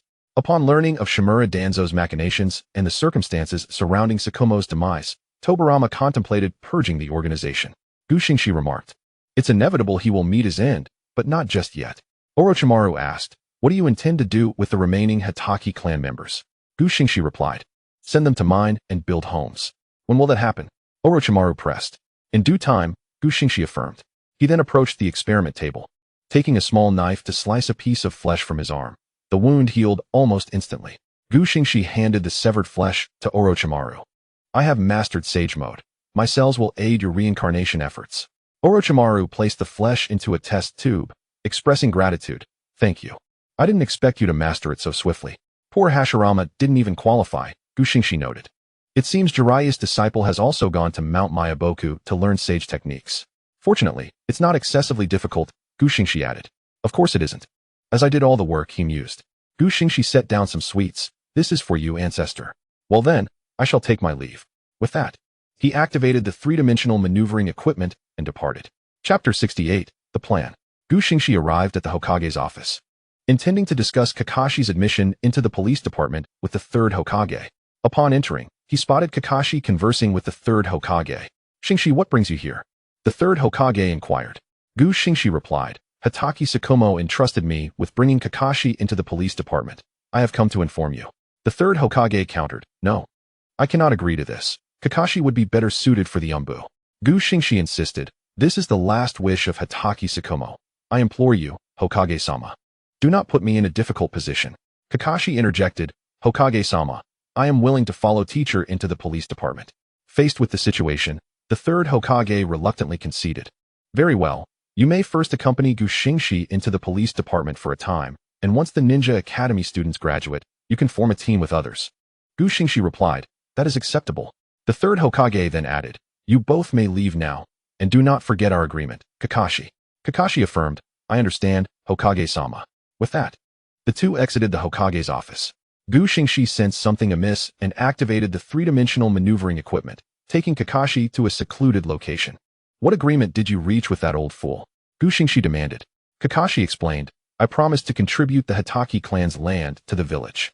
Gu Xingxi exclaimed, What? Have you lost your mind, Kakashi?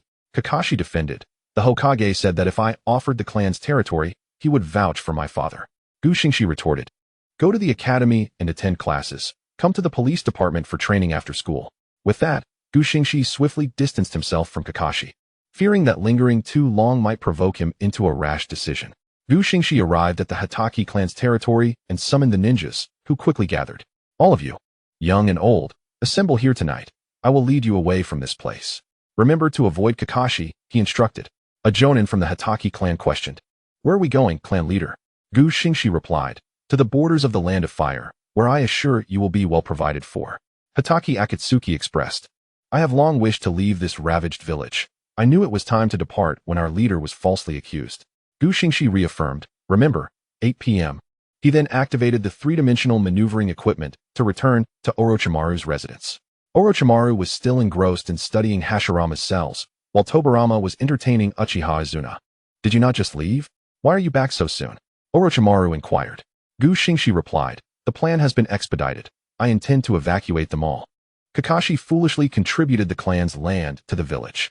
Gu Xingxi then tossed a piece of cell tissue to Orochimaru. This is Hatake Tsukumo's cell. Hurry and resurrect him. He will assist tonight. Orochimaru began to perform the seals for impure world reincarnation, and in an instant, Hatake Tsukumo was revived. Upon opening his eyes, Tsukumo questioned, Xingxi, have you also perished? Gu Xingxi answered, No, I have brought you back. I told you, as long as I wish for you to live, you shall not die. Tsukumo remarked, You toy with the souls of the dead? At that moment, Tsukumo noticed Orochimaru, Uchiha Izuna, and Senju Tobirama. Lord Second, Tsukumo acknowledged. Tobirama approached. Placing a hand on Tsukumo's shoulder, You are a hero of the village. It is my failure as a mentor that has led you to this plight. Gu Xingxi then divulged the entire conspiracy to Tsukumo. After hearing everything, Tsukumo responded weakly, I dedicated myself to the village, yet this is the outcome I face. Gu Xingxi outlined the plan to Tsukumo, who expressed his agreement. Gu Xingxi would open a space-time portal to transport everyone outside of Konoha, while Tobirama would utilize the Flying Thunder God technique to take them to the borders of the Land of Fire, with Tsukumo, Gu Xingxi, and Uchiha Izuna serving as protectors for the men, women, and children. Chapter 69, Transition Again. After discussing the plan with Orochimaru and the others, Gu Xingxi returned home to share a tender moment with Naruto and Tsunade. Naruto, the Uchiha clan has welcomed a lovely son, she remarked. Tsunade chimed in, Yes, yes. What was his name again? I've forgotten. Gu Xingxi decided to let bygones be bygones. Once I finish my tasks over the next couple of days, we shall venture forth together, he declared. With that, he summoned a crow through spiritual means, attaching a letter to its leg to be delivered to Yuin village. The letter primarily contained inquiries about Xiao Nan's well-being, infused with words of care and concern. After completing the letter, Gu Xingxi shared a meal with Natsuki and Yatsuna before using his three-dimensional maneuver gear to reach the Hitaki clan.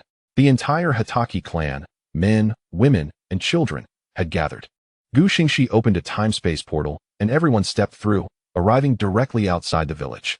Awaiting them were the disguised Shikamaru and Tobarama Senju. While Azuna Uchiha chose not to disguise himself, as he was already known to few and simply preferred the ease of his natural appearance. Tobarama approached, utilizing the Flying Thunder God technique to lead the group toward the border. In no time, they arrived at the gold mine's boundary. Gu Xingxi had already informed Kurama Yukifian through the crow, ensuring that preparations were in place for their arrival. "Thank you, clan leader," Hitaki Kurenai expressed gratefully. "No need for thanks," Gu Xingxi replied. After organizing a few remaining matters, he opened the time-space portal once more, returning to Konoha with the others. Meanwhile, deep underground, Uchiha Madara sensed a familiar chakra. Opening his eyes, his Sharingan revealed the chakra of Azuna. At that moment, Kagaya emerged from the depths, stating, "My lord, you have misjudged. It is merely the chakra of one of your descendants." "Is that so?" Madara replied, closing his eyes once again to resume his rest, resembling a statue. Upon returning to the village, Gu Xingxi found that the Senju clan had entirely vanished. Tobarama intended to return to the laboratory, while Azuna expressed disdain for his kin's betrayal of his brother and followed Tobarama back to the lab. Gu Xingxi bid farewell to the two lively souls and returned home to accompany Natsuki and Yatsuna to sleep. After a night of restorative slumber, Gu Xingxi awoke invigorated.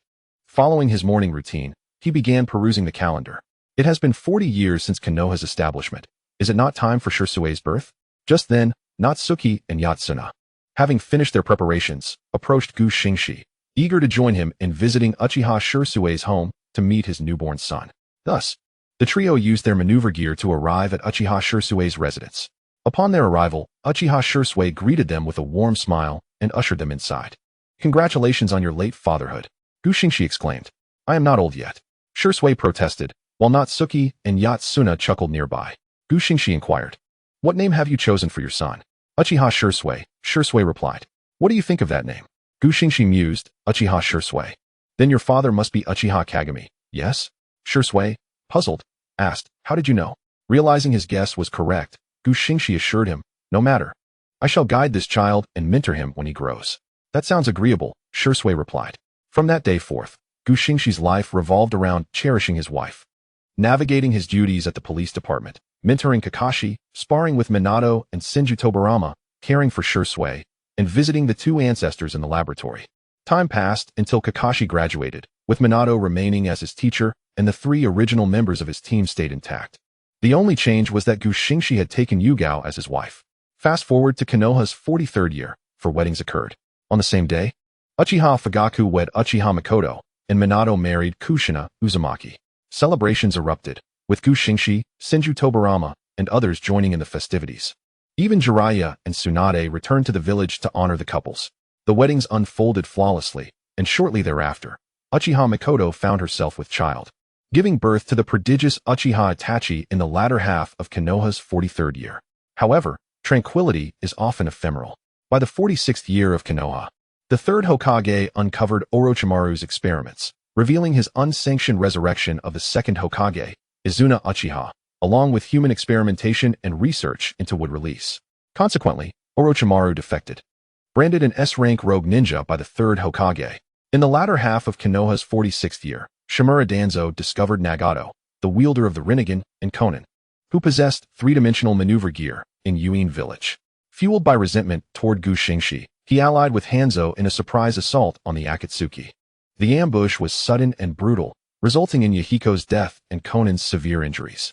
In response, Nagato summoned the Outer Path's demonic statue, repelling Hanzo and eliminating Root Organization ninjas, successfully rescuing Konan. Upon receiving word, Gu Xingxi opened a portal to Yuin village, where he found the gravely injured Konan and the chakra-depleted Nagato. He swiftly drew Tenseigan, healing their wounds with just 2 strikes, restoring Nagato's frail form to vitality. However, when Gu Xingxi prepared to resurrect Yahiko, Nagato intervened. "I shall make the world feel pain. I will kill Hanzo. As for Konan, I entrust her to you," he stated. Take care, Gu Xingxi replied, then utilized his maneuver gear to return with Konan to Konoha. Upon their return, they were met with a dire situation. After fleeing Yuin village, Danzo immediately accused Gu Xingxi of treason, arresting Natsuki and Yatsuna, along with Uchiha Ryuka and Nara Kikuchi, all loyal to Gu Xingxi. Natsuki and Yatsuna were captured and taken to the root base, while Uchiha Ryuka and others, injured, sought refuge in Gu Xingxi's home, waiting for his return from the land of Ring. Upon his return, Gu Xingxi, upon observing the injured individuals, inquired about the situation. They recounted the events leading to this moment, igniting Gu Xingxi's fury. He activated his Mangekyo Sharingan and opened a portal, summoning Orochimaru, Tobirama Senju, and Izuna Uchiha back. Outside, Uchiha Fugaku and numerous Uchiha clan ninjas, along with Roots Umbu, stood ready to persuade the others to surrender. Upon learning the unfolding events, Izuna activated his Mangekyo Sharingan and charged out of the house, exclaiming, "You all shall perish. Your betrayal of my brother is insufferable. Now you betray Gu Xingxi again. Face your doom." Amaterasu's black flames incinerated the first few adversaries. Izuna's Susanoo erupted into existence, charging toward the encroaching ninjas. How could I, Tobirama Senju, allow such evil Uchiha to go unchecked? He declared, forming hand seals to unleash a torrent of water, transforming the area into a vast ocean. Tobirama summoned a water dragon to ensnare the adversaries, thereafter employing the Flying Thunder God technique to decimate the Uchiha clan and Roots Umbu. Gu Xingxi opened a portal to transport the wounded and Konan back to Oto village before stepping outside. Izuna and Tobirama were engaged in combat against the obstructing ninjas. Just then, Senju Rope and Minato arrived, seeking to inquire about the chaos. Observing the two, Gu Xingxi opened a time-space portal, drawing Senju Rope inside. While employing the Mirror Flower Water Moon technique to immobilize Minato, placing him in a corner to avoid any accidental harm. Having completed these maneuvers, Gu Xingxi began forming hand seals, summoning the oil-slicked Shinra Tensei amidst a cloud of white smoke, releasing the spirit he had summoned. "Since you show no mercy, do not blame me for my ruthlessness," Gu Xingxi declared. "Orochimaru, let us reminisce, shall we, teacher?" Gu Xingxi unleashed the 14th form of the Breath of the Moon, the ferocious heavenly transformation of the twisting moon, releasing a catastrophic assault of multiple tornado-like crescent blades with a mere gesture. In executing this technique, Gu Xingxi displayed a complete disregard for those in proximity, inflicting indiscriminate devastation. Both Uchiha Izuna and Senju Tobirama were caught in the maelstrom, yet their bodies, having been reincarnated through the impure world reincarnation, swiftly restored themselves.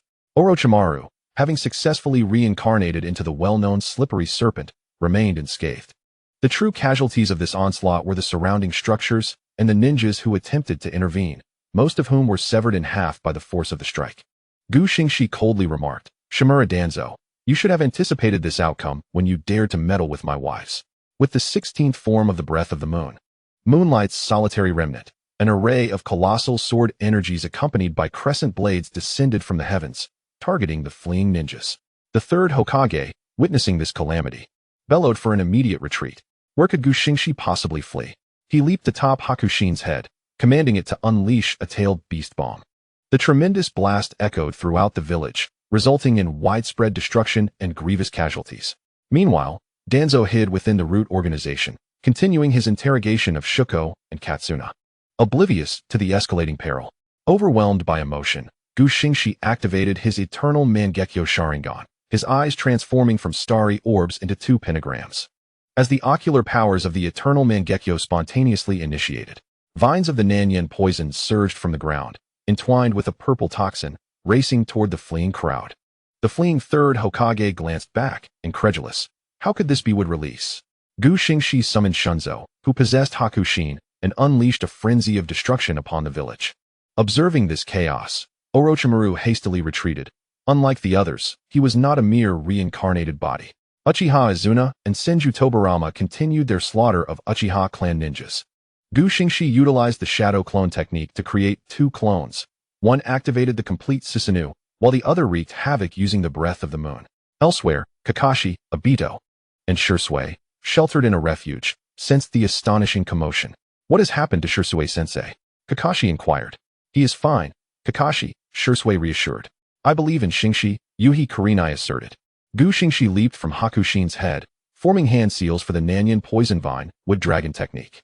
A colossal wooden dragon, imbued with purple toxin, erupted from the earth. With Xingxi standing atop its head, successfully entering Sage mode and detecting the locations of Shuko and Katsuna, he maneuvered the wooden dragon forward at full speed, soon arriving at the entrance of the root organization. With a commanding gesture, Xingxi invoked the Nanyan poison vines would world descend. Enormous trees bursting forth to breach the gates of root, slaying the ninjas within who were poised for battle.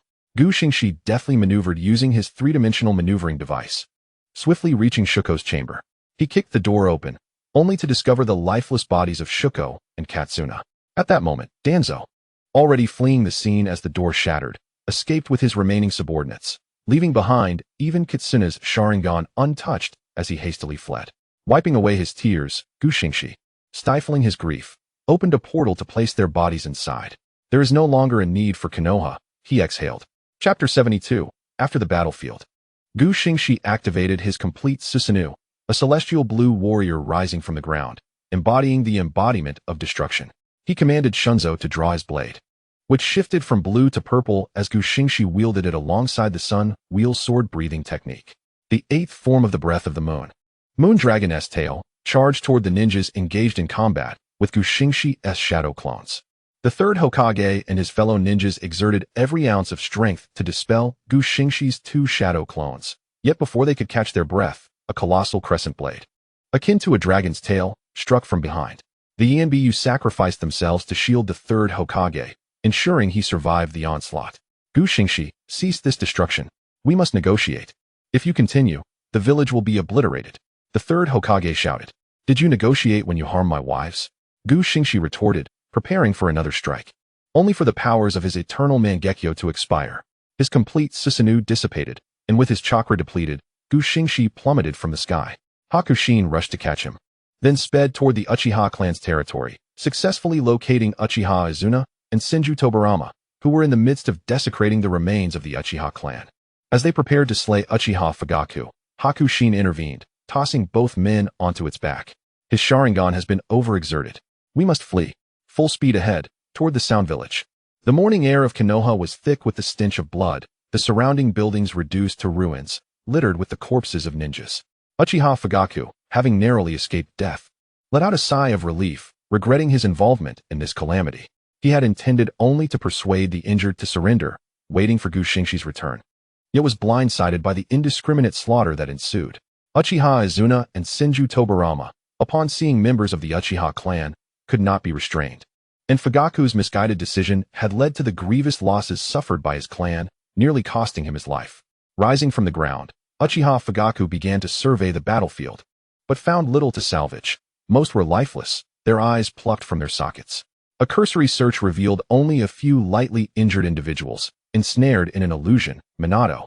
Meanwhile, the third Hokage, bearing numerous injuries, both minor and severe, was afflicted by the toxin of the Nanyan poison vines. Quickly, send someone to summon Jiraiya and Tsunade back to the village. He ordered the nearby Yanbu before closing his eyes and fainting. As for Danzo, he had long since fled. Although the root was decimated, his survival mattered above all else. Wrapping his arm, now missing a Sharingan, and the visage of Senju Hashirama in bandages, he seethed, Xingxi, just you wait, I will eventually kill you. Uchiha Fugaku carried Minato to the hospital, only to discover that the medical facilities had suffered catastrophic damage, much worse than the Uchiha compound. While the Uchiha had merely been inundated, the hospital was largely in ruins. He could only place Minato in the care of the healing ninjas before returning to the refuge to gather the surviving children of the Uchiha clan. Upon his return, Uchiha Fugaku addressed the clan. Xingxi is now a rogue ninja. Henceforth, his name is not to be spoken. Uchiha Shursui was about to contest this declaration when he suddenly glimpsed the starry pattern in his eyes, which quickly vanished. The words he had intended to voice were swallowed, replaced with a vow. I shall capture Uchiha Xingxi and bring him to justice. Uchiha Itachi, bewildered, asked, Shursui, what are you saying? Chapter 73, A Link in the Plan. Xingxi and his companions returned to the Sound Village, where they all received medical attention. Xingxi, suffering only minor injuries, soon regained consciousness. The first thing he did was open a dimensional space to retrieve the bodies of Shuko and Katsuna. Drawing his Tensigen, he resurrected them with 2 swift strokes. Orochimaru, they are still quite weak. I must take them to rest, Xingxi stated, before dismissing Hakushin's summoning. During Gu Xingxi's unconsciousness, Hakushin had vigilantly guarded him. "Thank you, Hakushin," Gu Xingxi expressed within the realm of his consciousness. "We are family. There is no need for such formalities," Hakushin replied. After a brief exchange, Gu Xingxi exited his consciousness space and accessed the system to review his personal information. System: Host Gu Xingxi, age 18. Sage Art: Beginner Sage Body. Bloodline Limit: Mangekyo Sharingan, Eternal Mangekyo Sharingan, 20 minutes. Rinnegan, 10 minutes. Weapons: Sun Wheel Sword, Tensigan, 3-dimensional maneuvering device. Chakra Attributes: Fire Release, Lightning Release, Wind Release, Poison Vine. Wood Release. Summoning Beast, Hakushin. Gu Xingxi activated the power of the Eternal Kaleidoscope. The South Yu Poison Vine is the ability of the male protagonist, Ju Qianyi, from the comic Rebellious Apprentice, which allows him to utilize a wood release imbued with toxins, the shape of which can be transformed at the host's discretion. The host can also eliminate the toxins to release pure wood techniques, remaining immune to all poisons. After reviewing the skill introduction, Gu Xingxi rose from his bed. After all, he had merely treated his clothing without changing it.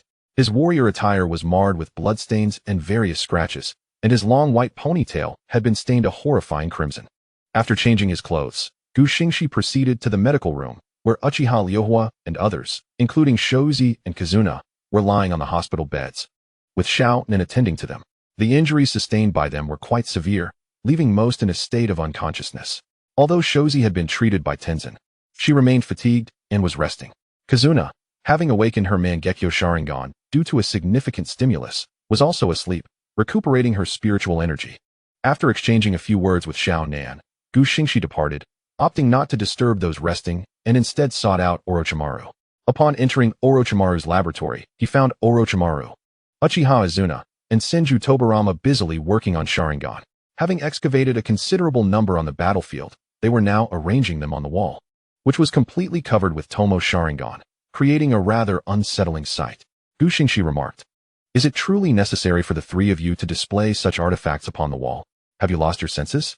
Uchiha Izuna retained them as spare eyes, jokingly urging Gu Xingxi to summon his crow, as there were still 2 eyes unbottled. Tobarama laughed heartily. "The wicked Uchiha clan, I have longed to do this." Orochimaru interjected. "Lord Izuna is still present. This behavior is rather inappropriate, second Hokage." Tobarama retorted, "Izuna no longer considers them family. There is no need for concern. Are you truly that excited?" Gu Xingxi inquired, before summoning the crow for Orochimaru. In a swift motion, Orochimaru installed 2 Tomo Sharingan onto the crow. Suddenly, Gu Xingxi recalled that Senju Hashirama remained in his alternate space and hurriedly opened a portal to release him. Upon emerging, Senju Hashirama questioned Gu Xingxi about the destruction of the village. Prepared, Gu Xingxi disclosed all the nefarious deeds committed by the 3rd Hokage and Shimura Danzo. Hashirama, upon hearing this, wore an expression of disbelief.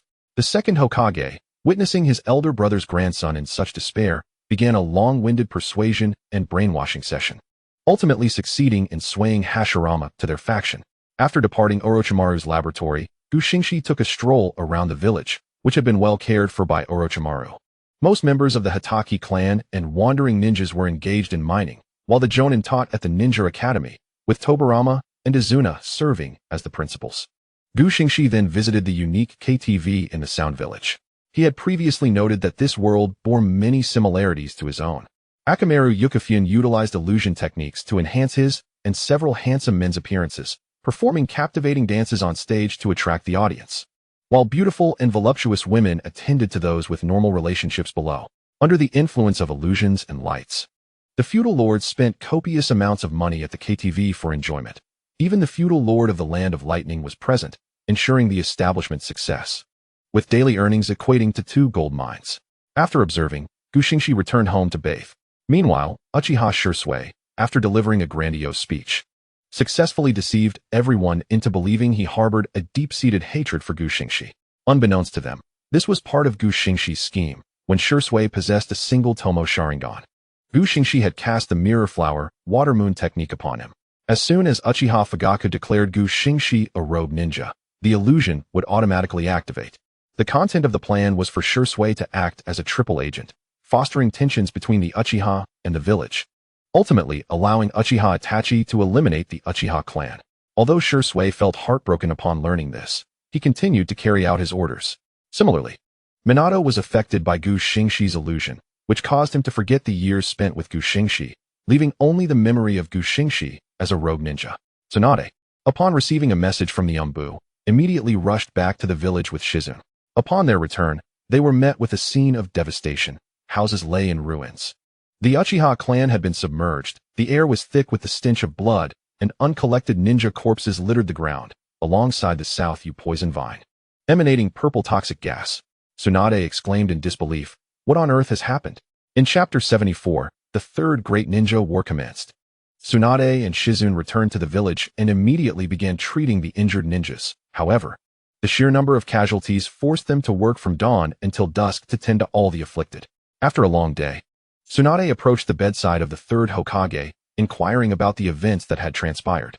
The awakening third Hokage whispered, "There is a child from the Rain Village. Xingxi's wife, you know her, right?" Tsunade scratched her head, pondering for a moment. "I know her. She is his primary wife. Damn it, by lineage. I ought to call her elder sister." The third Hokage revealed that Danzo had severely injured both his primary wife and friends. Tsunade retorted, "Are you insane? Just injuries can wreak such havoc on the village. You must be hiding something from me." Realizing he could no longer conceal the truth, the third Hokage recounted the events. When Xingxi went to the Rain Village to seek his primary wife, Danzo had abducted Shozi and Kazuna for interrogation, ultimately leading to their deaths. "What did you say? Have you both lost your minds?" Tsunade exclaimed. The third Hokage lamented, "By the time I discovered it, it was too late." Danzo led the route to encircle Uchiha Ryohwa and Xingxi's subordinates. However, Xingxi returned, bringing Orochimaru, Uchiha Izuna, and Senju Tobarama with him, leading to a large-scale massacre. This is the entirety of the events. Tsunade fumed. "Isn't this purely self-inflicted?" The third Hokage insisted, "Now that it has happened, there is no point in debating who is at fault. For now, stay in the village and care for the injured. You truly are something, old man. Why didn't my great-grandfather eliminate you?" Tsunade retorted before storming out.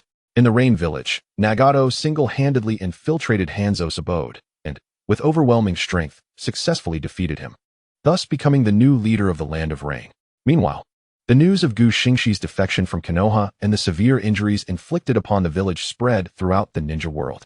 Various nations began preparing to attack the Land of Fire, eager to seize a piece of the battered Konoha. The most proactive among them was the Sand Village. Years of exorbitant war reparations had left them gasping for breath. The third Kazekage, having mined until his hands ached, recognized that if war broke out, they would no longer be liable for reparations, and thus began rallying troops to prepare for an assault on Konoha.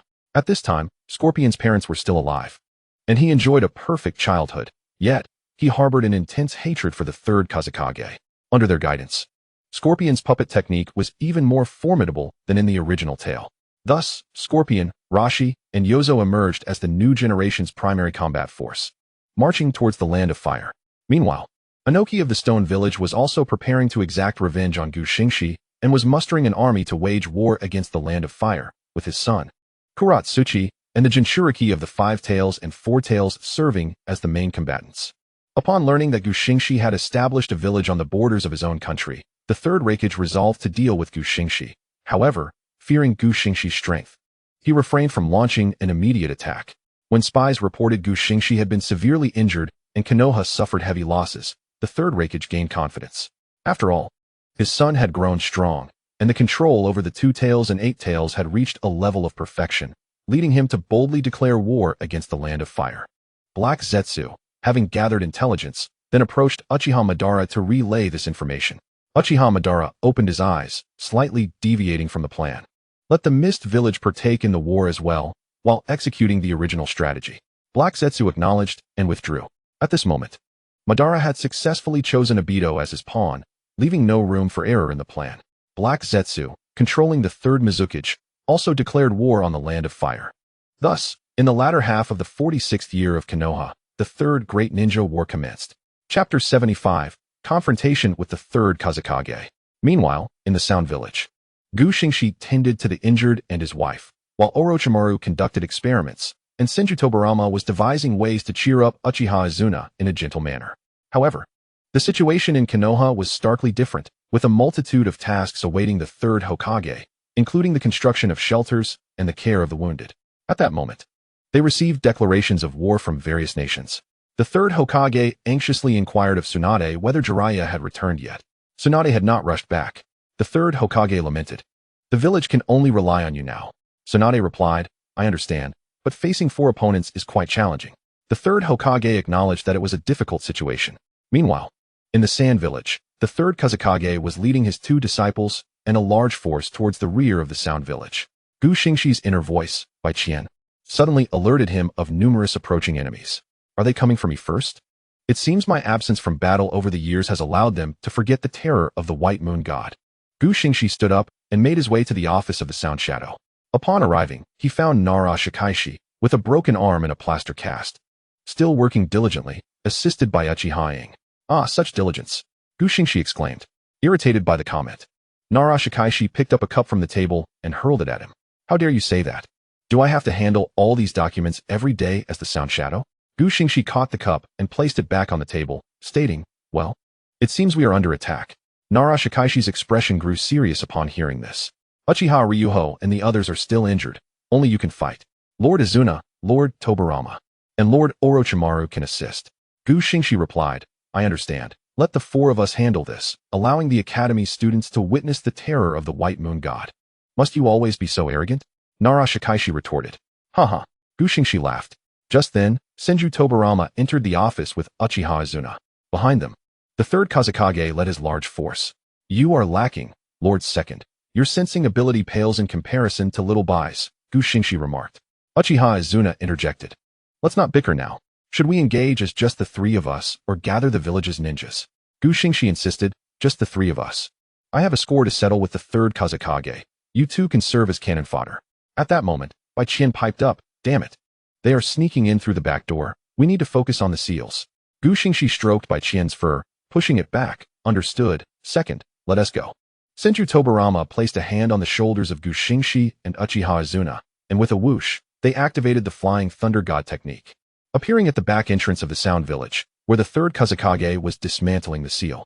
Ah, it's quite rude to tamper with other seals, Gu Xingxi remarked. Without further ado, the third Kazekage summoned Iron Sand to attack the trio. Senju Tobarama unleashed a torrent of water from his mouth, successfully halting the Iron Sand and counterattacking the ninjas of the Sand Village. He quickly formed another seal, summoning a massive water dragon, accompanied by smaller water dragons, charging towards the enemy. The third Kazekage conjured a cube of Iron Sand to block the water dragon, but was caught off guard by the kunai embedded with the Flying Thunder God technique hidden within the water dragon. Senju Tobarama teleported in front of the third Kazekage, delivering a powerful kick, then hurled a flurry of kunai at the enemy ninjas. The third Kazekage's Iron Sand morphed into a shield, successfully absorbing Tobarama's kick. Quickly destroy those kunai, he commanded. Uchiha Izuna activated his Mangekyo Sharingan, employing the technique to launch a curved slash at the third Kazekage. The Kazekage again used Iron Sand to defend himself, successfully blocking the attack. You 2 make quite the couple, Gu Xingxi commented. Uchiha Izuna retorted, keep an eye on your opponent and stop barking. With that, he followed Senju Tobarama into battle against the Sand Village ninjas. Senju Tobarama wreaked havoc among the enemy ranks, teleporting behind the allied ninjas with his kunai, forming another seal that summoned a rain of water needles from above, raining down upon the Sand Village ninjas. Rosa swiftly manipulated gold sand to form a barrier, shielding against the multitude of water needles. Uchiha Izuna summoned Susanoo, cleaving through the barrier with a single stroke, unleashing Amaterasu's black flames towards Rosa. The third Kazekage used Iron Sand to create a shield, successfully negating the Amaterasu flames.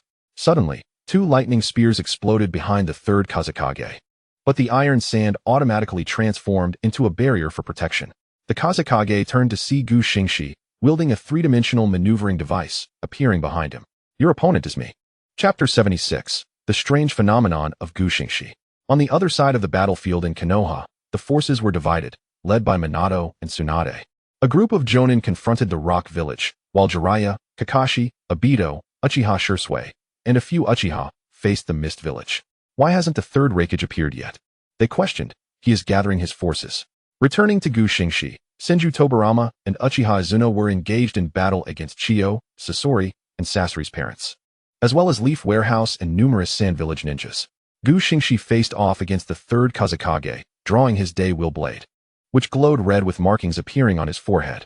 Today, you shall understand what it means to face the god of the sun and moon.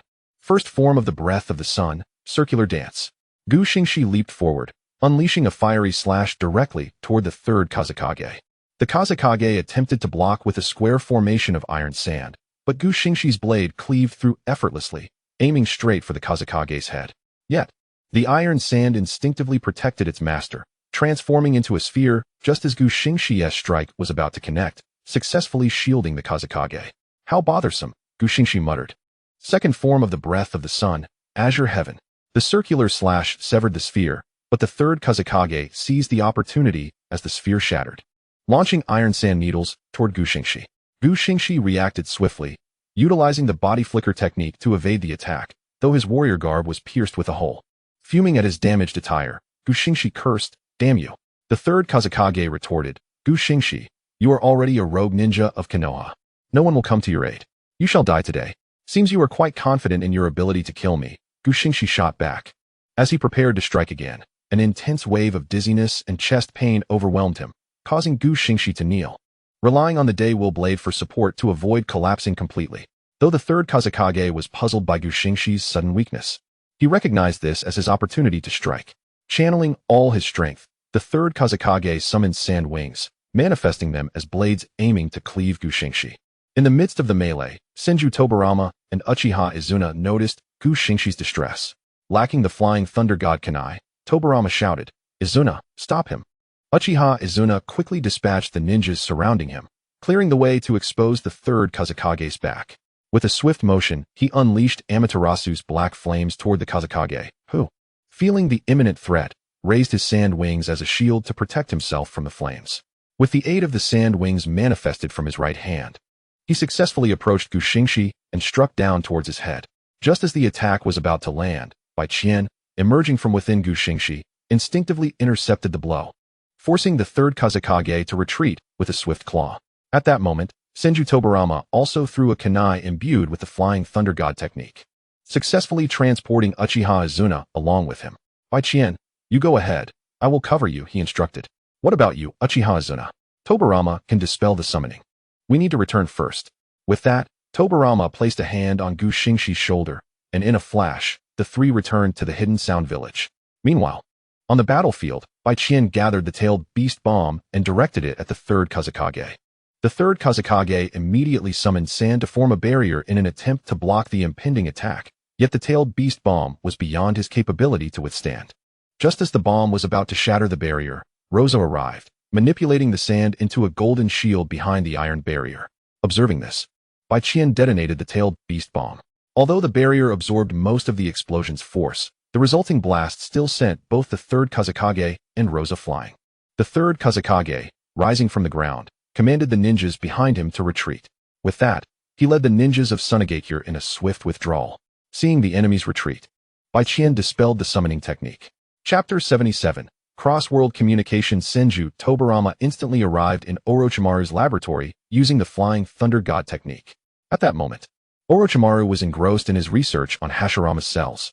He was momentarily taken aback upon seeing the three return, particularly as he noticed Gu Xingxi kneeling on the ground, and sensed something was amiss. Who has inflicted such wounds upon him? Orochimaru's first instinct was to assume an external attack, but given Gu Xingxi's current prowess, who could possibly harm him? As he rushed to assist Gu Xingxi, just as his hand approached, Gu Xingxi, propped up by the Nichiren blade, suddenly loosened his grip and collapsed to the floor. Uchiha Izuna, quick-witted, caught him just in time, preventing his face from meeting the blade. Tobarama, unaware that Gu Xingxi bore no injuries and that he did not sustain the damage from the third Kazekage, watched as Izuna lifted Gu Xingxi onto the operating table. It was then that they noticed the peculiar birthmarks dancing across Gu Xingxi's face, sometimes a small windmill, at other times a cloud, then a pink flower, and finally reverting to the original red birthmark. "What is happening, Orochimaru?" "This phenomenon typically manifests only when he wields his blade," Tobarama queried. "Could it be a side effect?" "It shouldn't be," replied Izuna. "Even if there were side effects, they wouldn't manifest as shifting patterns." Suddenly, Bai Qian transformed into a small fox and addressed the three. "Please allow him some solitude. I sense his soul is overwhelmed by a multitude of presences." "His soul?" Orochimaru echoed, prompting the trio to exit the laboratory, granting Gu Xingxi the space he needed. Bai Qian returned to Gu Xingxi's body. Though he could not see him, he could sense that Gu Xingxi was confronting a crowd. Both sides steeped in sorrow and despair. In the realm of souls, Gu Xingxi indeed found himself surrounded by members of the Demon Slayer Corps. Why are you here? Why have we crossed paths? He inquired. Because of you, replied Shinobu Kocho. Moments later, two figures emerged, Kabutsuji Muzan and Kaneo Tsuyuri. At this juncture, Kaneo expressed her remorse. I am sorry. It was my fault for failing to suppress the negative emotions brought on by the breathing techniques. What negative emotions? Gu Xingxi questioned. You belong to our world, Kaneo continued. You have mastery over all breathing techniques, yet you were constrained by the Nichiren blade you wield. The negative emotions you are experiencing stem from the most profound sorrows we felt in life and death, emotions I neglected to suppress, affecting both you and the version of myself in this world. The most sorrowful and painful emotions? Gu Xingxi echoed. The agony of separation. Witnessing loved ones perish before our eyes, Kaneo replied. Suddenly, Gu Xingxi recalled, what about Kakashi? He was merely sleeping. He is unharmed, Kaneo reassured him. That is a relief. Gu Xingxi responded. But I am not from your world. This is the world of Naruto. You are, Kaneo insisted, and in time, you will understand. With those words, the figures began to dissipate. You are the only one who does not despise me, murmured Jutomioka. I will suppress all negative emotions, Kaneo declared. I await your redemption. Until we meet again. What do you mean?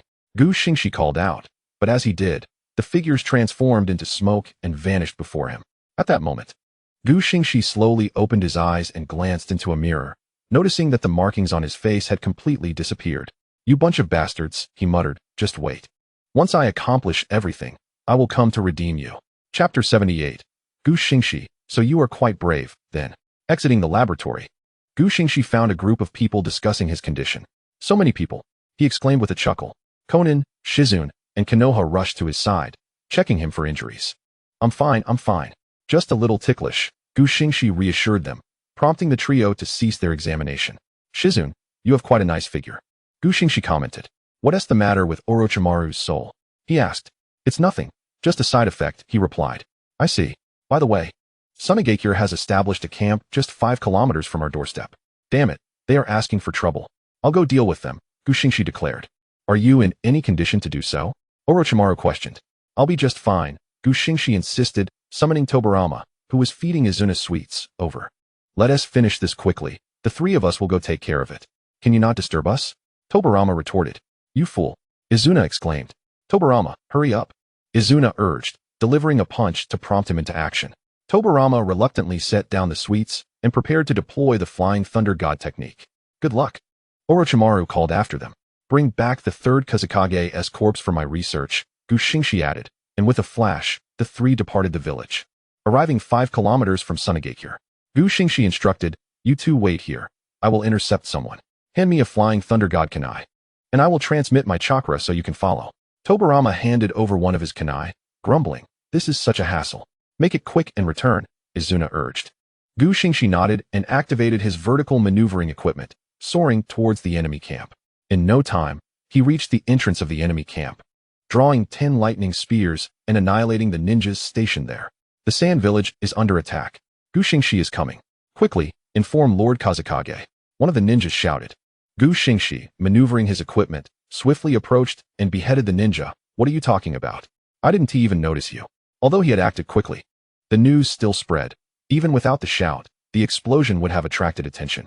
Gu Xingxi kicked the severed head away like a basketball and continued toward the enemy's main camp. However, during his flight, he collided directly with the 3rd Kazekage and his entourage rushing towards him. Since I'm here, I might as well take care of you myself, he declared, activating his Sharingan to open a portal behind Sasori, his parents, and Leaf Village's members. The portal generated a sudden pull, drawing the 4 into it at a speed so rapid that none could react in time. Chio, my son, daughter-in-law, and grandson, Chio exclaimed. Kazekage, Gu Xingxi taunted. You will never see them again.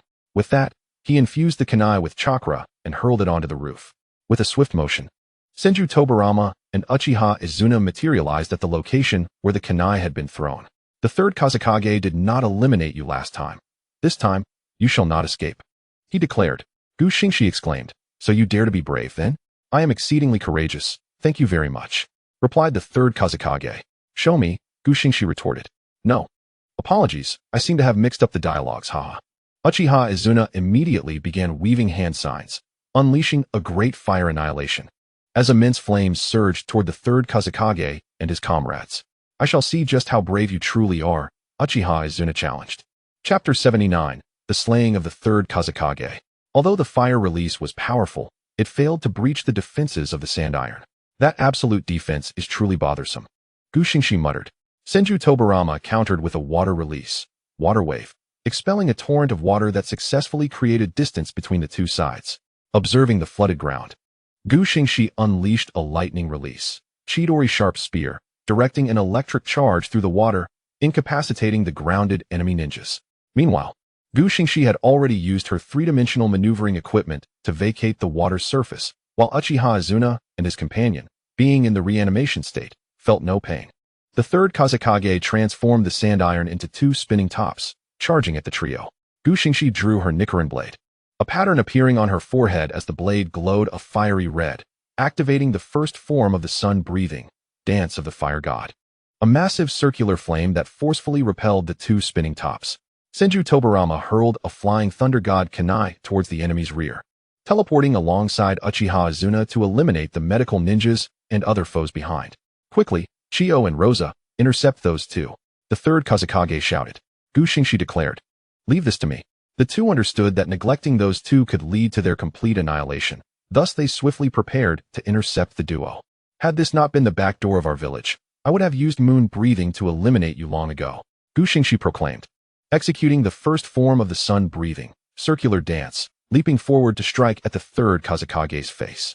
Do not underestimate the might of the strongest Kazekage, he retorted, immediately morphing the sand iron into a conical shape to block the attack. Xingxi cleaved through the cone with her blade, unleashing the 12th form of sun-breathing, flame dance, successfully severing one of the Kazekage's arms. Despite the excruciating pain from his severed arm, the third Kazekage retaliated with a kick towards Xingxi, quickly distancing himself. Although Xingxi managed to block in time, she was still sent flying a short distance. The Kazekage clutched his shoulder, where his arm once was, with barely a moment to defend himself.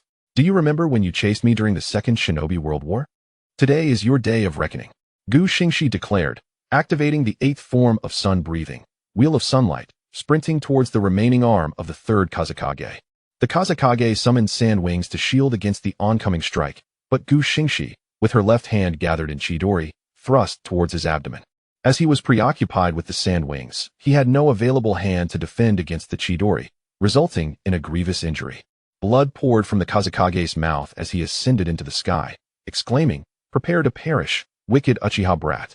Senju Tobarama, engaged in slaughtering enemies in the rear, seemed to hear someone call his name, but paid it no mind. The Kazekage amassed all the sand iron into a massive cone, aiming to strike down Xingxi. You think you can intimidate me? She scoffed, summoning 3 lightning spears to hurl at the cone, resulting in an explosion that merely slowed its descent. Xingxi sheathed her Rinnegan blade and activated her eternal Mangekyo Sharingan, summoning a complete Susanoo. Upon witnessing the fully formed Susanoo, the Kazekage exclaimed in disbelief, "It is impossible. This cannot be." Xingxi retorted, "There is nothing impossible about this. Prepare to die?" Controlling the Susanoo, she directed it toward the cone, drawing her blade and cleaving it in two. Leaping from Susanoo's forehead, Xingxi gathered Chidori in her right hand, charging toward the airborne Kazekage. Realizing the dire situation, the Kazekage attempted to flee, but Xingxi launched the grappling hook from her three-dimensional maneuvering device, ensnaring his sand wings. After securing the hold, she propelled herself toward his back. "Insolent fool," she declared, plunging her right hand toward the Kazekage's heart. A gaping hole was created in his chest, marking the fall of the mightiest Kazekage. The system announced, "Congratulations, host, for slaying a shadow-level powerhouse. Reward, 3,000 points." Xingxi disregarded the system's notification and instead hoisted the third Kazekage's corpse, maneuvering toward the battlefield of Senju Tobarama.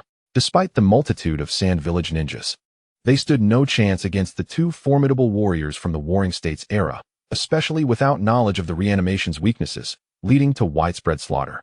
Xingxi gathered chakra in her throat, proclaiming, "The third Kazekage has been slain. Surrender at once." Senju Tobarama ceased his massacre, utilizing the Flying Thunder God technique to appear beside Uchiha Izuna, placing his hand on Izuna's waist and activating the technique again to join Xingxi. Uchiha Izuna, annoyed, questioned. Why are you touching me? I was merely checking. What's wrong with that? Tobirama lamented, observing Izuna's hand reforming. Upon seeing the corpse of the third Kazekage, Chiyo realized their defeat, noting that their side had deployed at least 5,000 shinobi against only 3 from the enemy. We concede. We can sign a peace treaty. But we have but one condition. Return my sons to me, Chiyo stated. Xingxi replied, you dare negotiate? It's a defeat treaty, not a peace treaty. And your sons and grandsons have all been slain by me. Chiyo's face drained of color as she collapsed to the ground. Rosa, a disciple of the third Kazekage and the next in line for the position, humbly stated, we concede and agree to the terms of the defeat treaty. Xingxi responded, now that's more like it. You won't need to pay anything more than half of your mind's resources each year. At this moment, a lesser ninja protested. Isn't that just outright robbery? Xingxi swiftly hurled a lightning spear at the dissenting ninja, piercing his heart and killing him instantly. Do you have any objections? Xingxi inquired. Rosa, suppressing her anger, remained silent. Good, then we won't need any formal documentation. Should you dare to renege, you will bear the consequences. Now, let us depart. After hearing this, Senju Tobirama placed a hand on Xingxi's shoulder and another on Uchiha Izuna's waist, activating the Flying Thunder God technique. And with a whoosh, the 3 returned to the village. Chapter 80, another one recruited.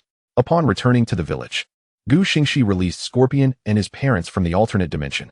My lord, Scorpion's parents addressed her. You may reside here from now on, Xingxi instructed. But why?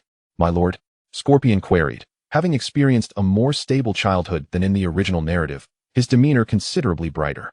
If you still wish to honor me with my lord, then do not ask why, she replied. Will I be able to return to see my parents after you leave? Scorpion asked. Of course, Xingxi assured him, preparing to hand over the corpse of the third Kazekage. At that moment, Orochimaru, who had been observing, could no longer contain himself. Hey, why are you giving it to him? Why are you quarreling with a child? I'll go kill another shadow and bring it to you later. Xingxi remarked before handing the third Kazekage's corpse to Scorpion. Transform it into a human puppet, but do not use your own body for that purpose, she instructed. Understood. My lord, Scorpion replied, taking the scroll containing the sealed body of the third Kazekage and departing from the Sound Village to embark on his defection. Xingxi turned to Scorpion's parents and said, you should go to the school and become teachers. Second Hokage, please escort them. Understood, my lord, they replied. Amidst the relentless onslaught of Uchiha Izuna, Senju Tobirama swiftly activated the Flying Thunder God technique. Materializing behind Xingxi and placing his hand upon the shoulders of Scorpion's parents before employing the technique, once more to flee towards the Ninja Academy. Uchiha Izuna, after taking advantage of your father, do you intend to escape? He exclaimed, dashing towards the academy with haste.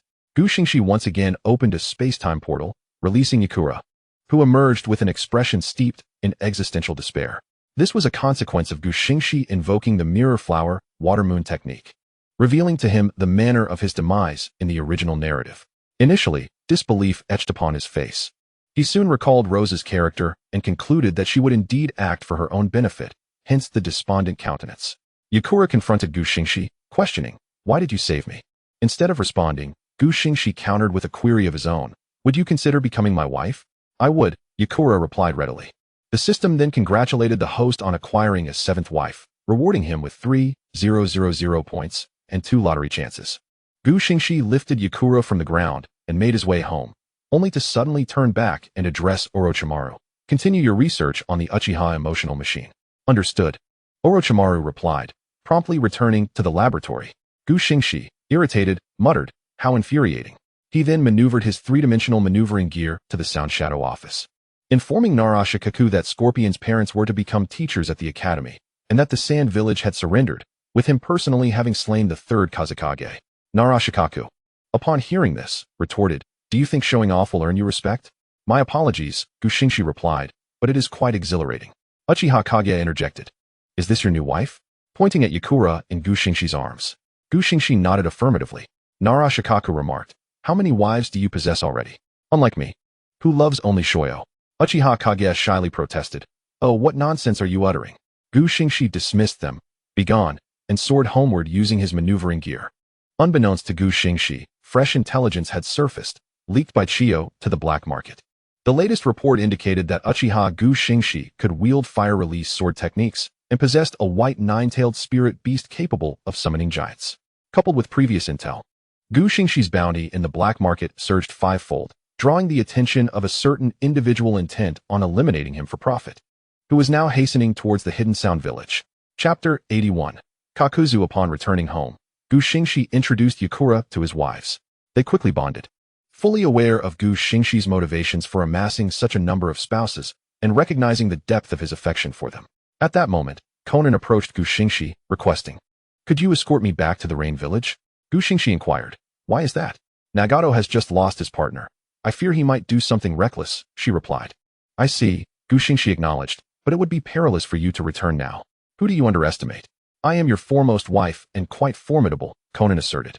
Gu Xingxi affectionately ruffled her hair, chuckling, "Indeed, you are the strongest." Konan brushed aside his hand, exclaiming, "What do you mean by that?" Gu Xingxi, observing her flustered demeanor, replied, "Nothing, I merely find you exceedingly adorable." Flushed by his sudden flirtation, Konan retorted, "Hurry and take me back. I must protect the village."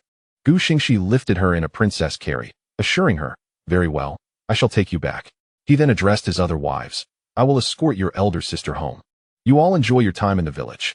With that, he opened a space-time portal, arriving at the entrance of the Rain Village. Gu Xingxi maneuvered to the high tower. Fully aware that Nagato must have already dispatched Hanzo. Arriving at the door, he pushed it open to find Pain and Nagato within. Konan, spotting Pain's Deva path, remarked, "Nagato, you have turned Yahiko into a puppet. The leader of the Akatsuki must be Yahiko. I will operate from the shadows, controlling them as the leader of the Akatsuki and the Rain Village," Nagato stated. "I am truly at a loss with you," Konan admitted.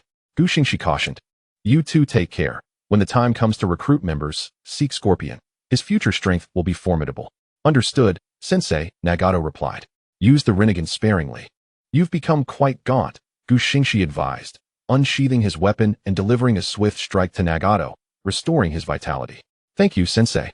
I shall use it less in the future," Nagato assured him. "That is good to hear. Farewell. I shall visit when time permits." Nagato and Konan waved him off as he opened a space-time portal, arriving at the outskirts of Konoha village. Utilizing his three-dimensional maneuvering gear, Gu Xingxi concealed himself in a nearby tree, eavesdropping on the guard's conversation. "Have you heard? That rogue ninja, Gu Xingxi, has actually killed the third Kazekage." Guard 1 exclaimed. "You're only just learning this? With his strength, it's no surprise he could take down the third Kazekage. You should have seen him rampaging through the village that night. He resembled the legendary Shura of the shinobi world, Uchiha Madara," Guard 2 remarked. "Is that true? I received intel that he indirectly aided us in fending off the Sand Village," Guard 1 continued. "That is certainly the case, especially since all four great nations have declared war on us. He single-handedly repelled the Sand Village, aiding us in the process. Considering the village is currently divided into 3 battlefronts," Guard 2 explained. "But isn't the Cloud Village yet to mobilize? Why the need for caution?" Guard 1 queried. "You fool, it's better to be prepared for anything," Guard 2 retorted.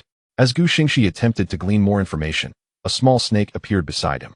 The snake promptly regurgitated a scroll, which it presented to Gu Xingxi before vanishing in a puff of smoke.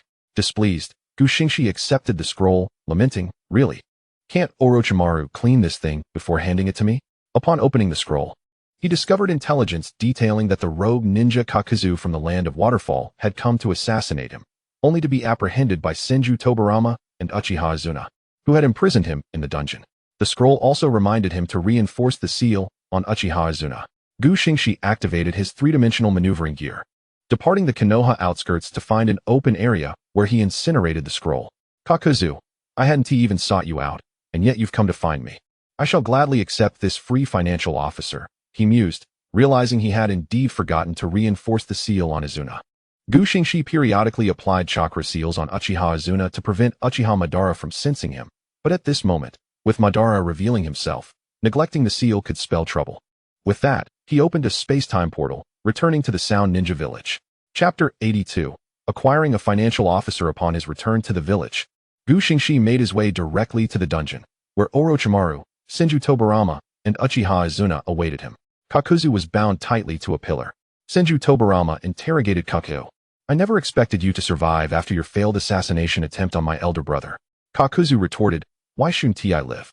Gu Xingxi interjected, "He truly went for it. I wonder what the scene was like." Kakuzu, seeing Gu Xingxi, was dazzled, perceiving him as a veritable fortune. Orochimaru inquired, "Have you heard of this person?" Gu Xingxi, "The rogue ninja from the land of Waterfall," fled after failing to assassinate the first Hokage and seizing the village's secret technique, the Land of Grudges, Kakuzu explained. I can't believe a mere child remembers me, he added. Uchiha Izuna scoffed. With his abilities, attempting to assassinate Senju Hashirama is laughable. Xingxi remarked, well, I heard he threw a shuriken from 800 miles away and then fled, only to trip over a branch and scare himself half to death. You insolent child. Don't speak nonsense. Kakuzu retorted. I was decisively defeated. Senju Tobarama clarified, that's not incorrect. He ambushed my brother and managed to slice his clothing before being knocked out with a single punch. Xingxi, Orochimaru, and Uchiha Izuna shared a knowing glance. I detest boundaryless white hair, Kakuzu grumbled. Xingxi. So, Senju Tobarama, what brings you here this time?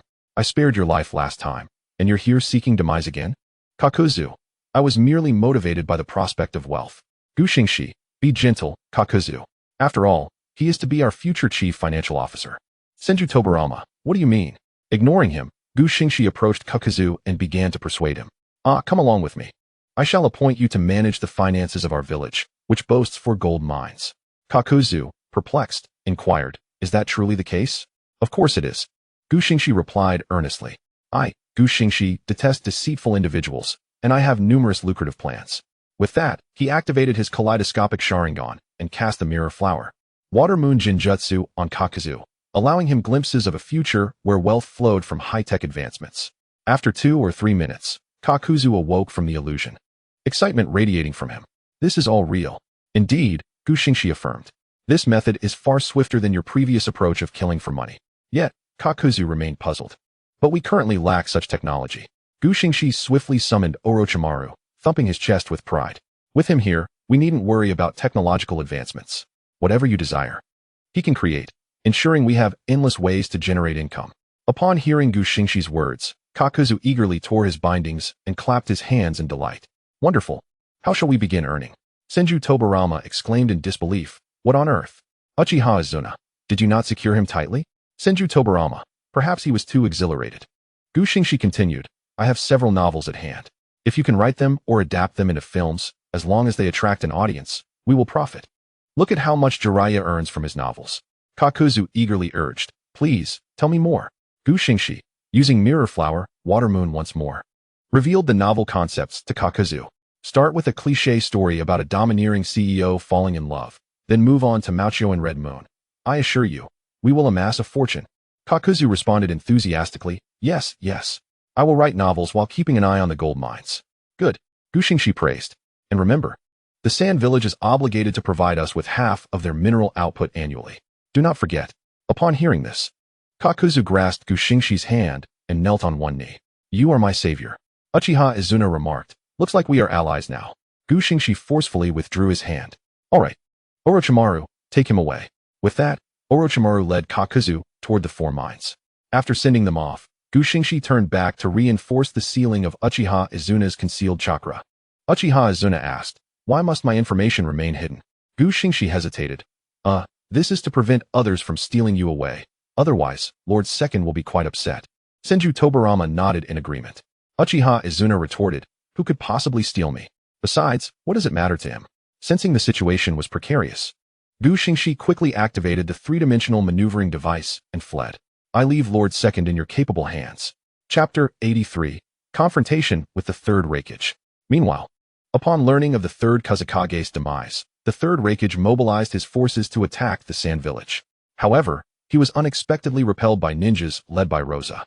Frustrated by this setback, the Third Raikage turned his aggression towards the Stone Village, successfully plundering while Inoki was preoccupied with the conflict against Konoha.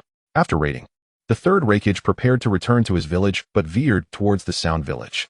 Nara Shikaishi, upon receiving the news, immediately convened a meeting. Orochimaru remarked, after all this time, I thought we were safe from further assaults. Xingxi dismissed him, merely a brute. If the strongest D-rank ninja comes, we shall eliminate him. Nara Shikaishi inquired, shall we organize the troops? Xingxi replied, there is no need for that. It's time to stretch our limbs. The second, Izuna, and several others are sufficient. At that moment, a ninja rushed in, breathless. Lord, they're here. Xingxi acknowledged, understood. Let us go. He activated the 3-dimensional maneuvering device and arrived at the village entrance, flanked by the second, Izuna, and 6 others. Just 9 of them? Who do they think they are? Gu Xingxi scoffed. I look down upon you. Don your cloaks and engage them. With that, he activated his eternal kaleidoscope Sharingan and unleashed the forest of poisonous vines technique. Towering trees erupted from the ground, surpassing the height of the original forest and laced with toxins. As the technique concluded, he closed his eternal kaleidoscope Sharingan and tossed 6 masks to his companions. I forgot to turn off the poison. Wear these and cut them down. The 6 Uchiha donned the masks and cloaks, maneuvering through the air towards their adversaries. Gu Xingxi rallied his troops. Charge forth. Offer your hearts. With that, he too propelled himself into the fray against the third Raikage. Senju Tobarama remarked, how melodramatic. Uchiha Izuna replied, I find it acceptable. You handle the minions. I'll take on the third Raikage. With that, he activated the body flicker technique and dashed toward the third Raikage. Caught off guard by the sudden forest technique, many of the third Raikage troops were impaled by the trees, leading to numerous fatalities, while even the survivors suffered from the toxic aftermath. The third Raikage is poisoned. At that moment, the 6 Uchiha had infiltrated the enemy ranks, leveraging the high mobility of their maneuvering devices to execute rapid strikes with Chidori. Are you insects? Flitting about everywhere. The third Raikage exclaimed. Gu Xingxi then appeared before him, drawing the Hinakami Kagura, its blade glowing crimson. As he unleashed the 9th form of the sun-breathing, setting sun, he aimed a decisive strike towards the Raikage's neck. However, the blow failed to sever his head, merely lodging the blade against his neck without breaking through his defenses. Gu Xingxi quickly maneuvered away, utilizing the trees to create distance. Feeling the after-effects of the strike in his hand, the Hinakami Kagura felt as though it might shatter with another blow, returning the blade to its sheath. He noted that the Raikage had not even activated his lightning armor, his body remaining remarkably resilient. You've enraged me, little brat. The third Raikage bellowed. Uchiha Izuna unleashed the fire release, great fireball technique, sending a massive fireball toward the third Raikage. Yet, the Raikage absorbed the blow, seemingly unfazed. He's surprisingly tough. Should we engage in a battle of physical strength? Gu Xingxi responded, you activate the Susanu's skeletal form. I'll employ Sage Mode. With that, he entered Sage Mode, having mastered the second stage of Sage Body long ago. As he activated Sage Arts, 2 ears sprouted atop his head, and 9 white tails emerged behind him, transforming into the 9-tailed fox of Xingxi. Chapter 84, Slaying the Third Raikage.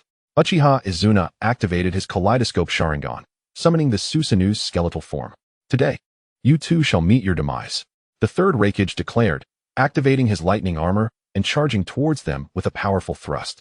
Uchiha Izuna seized the Raikage, employing Amaterasu to engulf him in flames, successfully restraining the advancing third Raikage. Gu Xingxi, seizing the moment, dashed towards the restrained third Raikage and delivered a powerful kick, sending him sprawling. That was too swift, but I still have him held. Uchiha Izuna exclaimed. Why did you kick him away? From a distance, the third Raikage, utilizing his lightning armor, dispelled the Amaterasu flames and charged toward them once more. Triple thrust. His speed was so remarkable that even Uchiha Izuna's kaleidoscope Sharingan failed to catch the movement, resulting in both him and the Susanu being pierced through. Gu Xingxi, using his 9 tails, yanked the third Raikage closer and engaged in hand-to-hand combat. Meanwhile, Uchiha Izuna worked to recover. Gu Xingxi landed a left hook followed by a right kick, successfully suppressing the third Raikage. With a decisive kick, he sent the Raikage flying, gathering chakra in his left hand to form a Rinnegan infused with sage energy, charging toward the third Raikage. However, the third Raikage unleashed a 2-pronged thrust, breaking through the Rinnegan and injuring Gu Xingxi's hand. Utilizing his tails, Gu Xingxi flung the third Raikage aside and unleashed the Sage Fire Release, Great Fire Annihilation. The flames infused with sage power surging toward the third Raikage, incinerating nearby trees. As the flames consumed everything, the third Raikage emerged from the inferno, launching a full-force strike with a single thrust aimed directly at Gu Xingxi. Gu Xingxi promptly activated the Eternal Kaleidoscope to summon the Phantom Skeleton. Yet the Phantom Skeleton was pierced through effortlessly by a single strike from a kunai. Although Gu Xingxi managed to evade in time, the fabric on the left side of his waist was entirely shredded. Did the third Raikage manage to escape?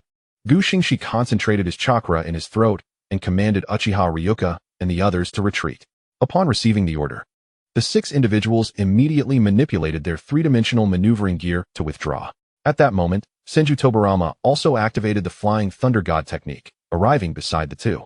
What transpired next?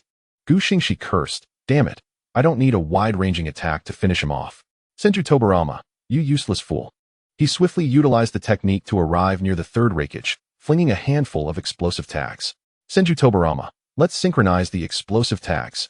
The incessant sounds of explosions resonated in the air. Gu Xingxi bellowed at Senju Tobarama, I am not a reincarnation of the dirt. Do you intend to blow me up as well? Immediately after, he activated his complete Susanoo and ascended into the sky to evade the onslaught. Uchiha Izuna also activated his complete Susanoo, soaring into the heavens to stand shoulder to shoulder with Gu Xingxi. The third Reikage, though surviving the blast, bore several injuries. Gu Xingxi unleashed the South and Poison Vine Wood Dragon technique. A wood dragon imbued with purple toxins lunged toward the third Reikage, quickly entangling and constricting him while siphoning his chakra. Would release. Who are you? The third Reikage demanded. You are not worthy to know. Die. Gu Xingxi retorted. Launching the Sage Art, Spiraling Shuriken. Uchiha Izuna combined it with the technique of the Gekido, propelling the spiraling shuriken toward the third Reikage. Gu Xingxi commanded numerous blades to strike the third Reikage, while Uchiha Izuna drew his own blade, attacking from the opposite side, both converging in a deadly crosscut. The third Reikage had completely lost his chakra to the wood dragon and could no longer maintain his lightning release armor. Coupled with the recent spiraling shuriken attack, he had reached his limit. One more strike would surely spell his demise.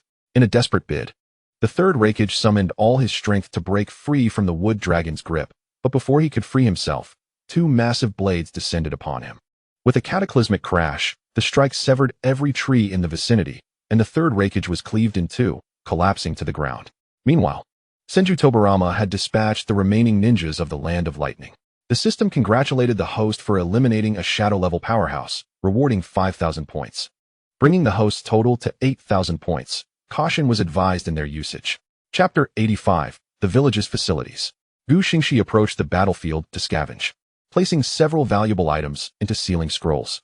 Afterward, he arrived beside the corpse of the third Reikage, securing it within a sealing scroll. This is for Orochimaru, after all. I still owe him a shadow-level corpse, he remarked, activating his eternal kaleidoscope Sharingan to restore the battlefield ravaged by combat. Would release, forest technique. Countless trees erupted from the ground, restoring the environment damaged by their battle. Gu Xingxi then proceeded to the border. Just a step forward would lead him into the Land of Lightning. South and Poison Thorns flower. Gu Xingxi released numerous thorn flowers along the border. These thorn flowers would automatically ensnare and drain the life force of any individual approaching with malicious intent. They were called thorn flowers because, upon consuming a victim's life force, they would bloom into dazzling white flowers atop the corpse. Gu Xingxi closed his eternal kaleidoscope, astonished that one day he could engage in reforestation. He then manipulated his three-dimensional maneuvering gear to fly back to the village. At that moment, a dark figure emerged from the ground. It was none other than our devoted child, Black Zetsu. The white Zetsu, sharing the same body, remarked on his ability to utilize wood release. Black Zetsu corrected him, stating it was more akin to poison vines. Should I inform Lord Madara? Asked white Zetsu. Black Zetsu urged him to do so, mentioning that Nagato was still somewhat out of control. With that, he burrowed back underground to return to Madara Uchiha's lair. Black Zetsu approached Madara and reported, Lord Madara, that Uchiha Gu Xingxi seems to possess a technique similar to wood release.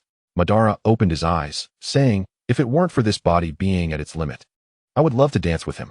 Black Zetsu inquired about Nagato's situation, to which Madara replied, as long as he can resurrect me, it's fine. What about Obito? Black Zetsu assured him that, barring any unforeseen events, he would arrive at the battlefield in the Land of Mist next week. Madara nodded, there must be no mistakes. Once he reaches the battlefield, we shall commence our plan. With that, he closed his eyes to rest. Meanwhile, Gu Xingxi returned to the village, entering Orochimaru's laboratory to deliver the third Reikage's corpse. Orochimaru accepted it, saying, in a few days, my spy in the village will return. Ah, you mean Kabuto? Gu Xingxi replied. How did you know? Orochimaru queried. Just a guess. I'm no longer in your debt for corpses, Gu Xingxi stated. Orochimaru acknowledged this, asking, when did you master wood release? Gu Xingxi corrected him, it's poison vines. He then activated his eternal kaleidoscope Sharingan, summoning a small portion of the South and Poison vines from a distant flower pot. This stuff is toxic. You need to create an antidote, he instructed. Orochimaru examined it. This toxin is rather challenging to neutralize. I can't produce an antidote at this moment. Gu Xingxi pressed on. Is there anything to suppress its effects? Orochimaru confirmed. That I can create. Gu Xingxi proposed. Then produce it and distribute it to the villagers. Let them consume it daily until they develop antibodies. How is the village's construction progressing? Orochimaru replied, your ideas are quite absurd. We have already started connecting the electrical wiring. In a few days, we will be able to manufacture electronic products. Xingxi agreed. All right, I'll take a stroll around the village. With that, he manipulated his three-dimensional maneuvering gear and left Orochimaru's laboratory, heading to the ninja school. Currently, the teachers at the school primarily consisted of Kakashi Hitaki, the parents of Scorpion, and the remaining were mostly jonin from the Hitaki clan. Xingxi maneuvered his gear to the gold mine, discovering that Kakuzu had summoned his masked creatures to assist in mining. Our financial manager is truly diligent, Xingxi remarked. Time is money, Kakuzu replied. I've finished writing my overbearing CEO fell in love with me, and the daimyo has generously rewarded me with plenty of money, he exclaimed, laughing heartily. Xingxi responded, oh, that's great. The village is starting to receive electricity. Soon we can utilize electronic products. Kakuzu added, that's the best news. By the way, could you possibly change the outfits of the performers at the KTV? They've been wearing the same few outfits for ages. Without the illusions from Arima Yukifune, it would have closed down long ago. Xingxi expressed, really? I'll go take a look. With that, he maneuvered his gear to the KTV. Upon entering, he found the place as crowded as ever, though most patrons were caught in illusions. Arima Yukifune approached Xingxi, saying, Lord, some of these people are experiencing aesthetic fatigue. Xingxi replied, Kakuzu mentioned it to me earlier. I'll take care of the outfit designs. He then activated his three-dimensional maneuvering gear and went to the costume-making area. Xingxi gathered materials and began sewing, quickly designing kippeos, JK uniforms, student outfits, sailor suits, black stockings, white stockings, bikinis, swimwear, bodycon skirts, and jeans. He instructed the ninjas making the costumes, who then delivered the new outfits back to KTV, where Arima Yukifune distributed them among the performers. As they donned the new attire, the performances visibly improved. Several audience members were so captivated that they fainted, including Hinata Chiyuki. Whoa, Arima, I love you, she exclaimed, clutching her nose. After leaving KTV, Xingxi intended to gift these outfits to his wives, eager to see them model the bikinis. The mere thought of his wives wearing such attire filled him with exhilaration. Chapter 86. The Flashy Dog Battles the Brute. Xingxi returned home and distributed the outfits to his wives. The moment they donned the bikinis, Xingxi was overwhelmed. Bleeding profusely and requiring hospitalization, lying alongside Hinata Chiyuki, Narakase, and Senju Tobarama. Xingxi gazed at Senju Tobarama and inquired, how did you manage to get in here? Senju Tobarama replied, I wore that outfit you crafted, which I believe is called a JK uniform, to show it off to Izuna. And he gave me quite a beating for it. Xingxi then asked, so what brings you here? Senju Tobarama responded, to hide. The Sound Ninja Village exuded an aura of tranquility, particularly within the clothing design department where garments were being created. However, the hospital was overwhelmed with men suffering from excessive blood loss, while the conditions in other villages were far from favorable. In the Hidden Cloud Village, A, upon learning of his father's demise, did not return to the village immediately. Instead, he sought to sacrifice the young blonde-haired individual before him. Indeed, the individual in question was Namikaze Minato, and the unfolding narrative depicted A engaged in combat against him. A brawl between a brawny warrior and a swift hero. You're the son of the third Raikage, aren't you? Minato remarked. Then prepare to meet your end. With that, A activated his lightning release armor and charged at Minato. As the kunai fell from Minato's pocket scattered around, he evaded A's punch by employing the Flying Thunder God technique at the very last moment. A, astonished that his attack had missed, exclaimed, you were able to evade my strike? Minato, despite being his opponent, complimented, you're not too shabby yourself. Enraged by the taunt, A launched himself at Minato once more. Minato threw a kunai behind him. As A approached, he delivered a powerful kick, sending A soaring into the air before launching a Rinnegan towards him. Sensing the precarious situation, Killer Bee swiftly activated his octopus tentacle technique to intercept Minato's attack. To evade this onslaught, Minato once again utilized the Flying Thunder God, and A was also saved by Killer Bee. Are you receiving assistance from the Eight Tails? It seems I cannot allow you to leave unscathed, Minato declared, promptly entering Sage mode, his eyes adorned with shadows. With a kunai in his right hand, he began to unleash a barrage of Sage Art Rinnegan and kunai towards the duo. Killer Bee attempted to shield himself and A with his tentacles. Yet the enhanced Rinnegan sliced through, gravely injuring Killer Bee. Witnessing his comrade's plight, A's fury ignited, and he shouted, prepare for my wrath. Minato, recognizing the escalating danger, evaded A's assault once more using the Flying Thunder God. After testing the waters with these exchanges, Minato's Sage Mode time was nearly depleted. He unleashed a dazzling array of techniques, summoning shadow clones, and hurling numerous kunai as he charged towards A and Killer B. The two Minatos, utilizing the kunai to slice through the duo, found A's resilience to withstand the assault, while the original Minato and his clone executed simultaneous Ringans to protect his companion. A bore the brunt of the Rinnegan, sustaining severe injuries from Minato's attack. At that moment, reinforcements from the hidden cloud village arrived, but Minato, having exhausted his chakra, dispelled his shadow clones and retreated using kunai. A and Killer B, badly wounded, were escorted back to the Land of Lightning for recuperation. As Minato retreated, he pondered that the hidden cloud village had lost its fighting spirit. If he could repel the rock and mist villages, the Third Great Ninja War would conclude. Chapter 87 continues the original storyline. With Konoha's manpower severely depleted, Uchiha Shisui and Uchiha Itachi joined the battlefield at the Rock Village. Gaining notoriety as the Instant Shisui and the Yellow Flash, Konoha's prodigy Uchiha Itachi. Upon returning to the main camp, Shimura Danzo dispatched intelligence, instructing all Uchiha clan members at the Rock Village to converge on the Mist Village battlefield. Meanwhile, Kakashi, Obito, and others from the Mist Village made their way to the Rock Village battlefield. Thus, both sides began to reposition, with Kakashi and his team successfully reaching the Rock Village battlefield, having previously struggled to manage his emotions. Kakashi now wielded the sun-breathing technique with greater proficiency and had mastered the Chidori, elevating his strength beyond that of an ordinary jonin. Minato assigned a mission to Kakashi and his team, instructing them to demolish the Kamizukuri Bridge to disrupt enemy supply lines. Rin-sensei, aren't you coming with us? Minato replied. I'm afraid it must be just the three of you this time. The front lines still require support, and I have faith that you will excel in this task. Obito confidently proclaimed, of course. I am destined to become the fourth Hokage. Kakashi, now sporting a long white ponytail reminiscent of Xingxi, wielded the Rinnegan blade, making his identity as Xingxi's apprentice unmistakable. Obito, stop whining like a fool. Minato interjected, stating, this time, success is imperative. Failure is not an option. The trio nodded in agreement, and they parted ways, with Minato heading to the main battlefield while the three proceeded to the rear to destroy the Kamizukuri Bridge. Upon their arrival at the Kamizukuri Bridge, they encountered a ninja skilled in the body flicker technique, who abducted Rin. Instead of arguing, as in the original, the two immediately pursued to rescue Rin. However, they fell into an ambush, with Kakashi sustaining a wound to his left eye, prompting Obito to awaken his Sharingan. After hastily bandaging Kakashi's injury, they continued their mission to save Rin. As in the original tale, their failure to land a finishing blow caused the cave to collapse. At the moment a massive rock was about to crush Kakashi, Obito heroically pulled him to safety, sacrificing himself to the boulder. Kakashi attempted to draw his Rinnegan blade to cleave the stone, but Black Zetsu suddenly appeared to interfere, wrapping around the blade and rendering Kakashi unable to draw it out. Don't struggle, Kakashi. Live on with my eyes, Obito urged, recalling Xingxi's words that the Chidori could only reach its full potential when paired with the Sharingan.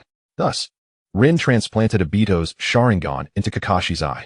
Ultimately, as in the original, Obito was buried beneath the rubble, taken away by Black Zetsu. Meanwhile, Minato achieved victory on the front lines and hastened towards Kakashi's location, but he arrived too late. Obito was already buried. He could only detonate the Kamizukuri Bridge and lead Kakashi and Rin to safety. Due to the elite ninja from the front lines being annihilated by Minato and the Third Raikage having raided his homeland, Inoki was left with no choice but to sign a peace treaty with Konoha. Minato successfully ascended to the position of the fourth Hokage. In a twist of fate, Obito was rescued by Uchiha Madara, who began to manipulate him. Madara's machinations led to Kakashi and Rin being ambushed by the elite forces of the Mist Village, and the Three Tails was sealed within Rin's body. At this juncture, White Zetsu returned to inform Obito of these developments, prompting him to don White Zetsu's form and rush to provide support. Chapter 88. The brainwashing is complete. Kakashi, realizing escape was futile, unsheathed his Rinnegan blade, preparing to counterattack. Kakashi, you must flee. Leave this to me. Rin protested. I can't. They are the elite Umbu of the Mist Village. You can't defeat them, especially with the Three Tails inside me. Kakashi reassured her, it's fine. Return to find Minato-sensei. He will surely have a plan. In a moment of desperation, Kakashi unleashed the sun-breathing technique, sixth form, Flame of the Sun's Bones, unleashing a sweeping flame that successfully dispatched the pursuing Mist Village Umbu and forced the remaining attackers to retreat. He swiftly formed hand seals for water release, water dragon bullet technique, and earth release, earth flow wall technique, utilizing the water dragon to further push back the enemy before erecting an earth wall to block their path, then pulling Rin along as they sprinted forward. Don't let them escape, the mist Umbu shouted, relentlessly pursuing them. Exhausted, Kakashi and Rin struggled to keep ahead, but the elite Umbu quickly closed the distance. Disarm him, they commanded, intent on capturing Kakashi. Upon hearing the commotion, the three individuals immediately launched an assault on Kakashi. In response, Kakashi executed the 11th form of the Breath of the Sun, the Dance of the Sun Halo Dragon. The colossal fire dragon succeeded in annihilating the trio. Yet the tremendous recoil provided an opportunity for the adversaries. An Umbu from the hidden mist village delivered a swift kick, sending Kakashi's ninjato flying from his grasp. Observing this, Kakashi swiftly gathered his chakra into his right hand, unleashing Chidori aimed at the heart of the Umbu, successfully eliminating him. After dispatching the Umbu, Kakashi turned towards his ninjato. The Umbu could not allow him to seize that blade.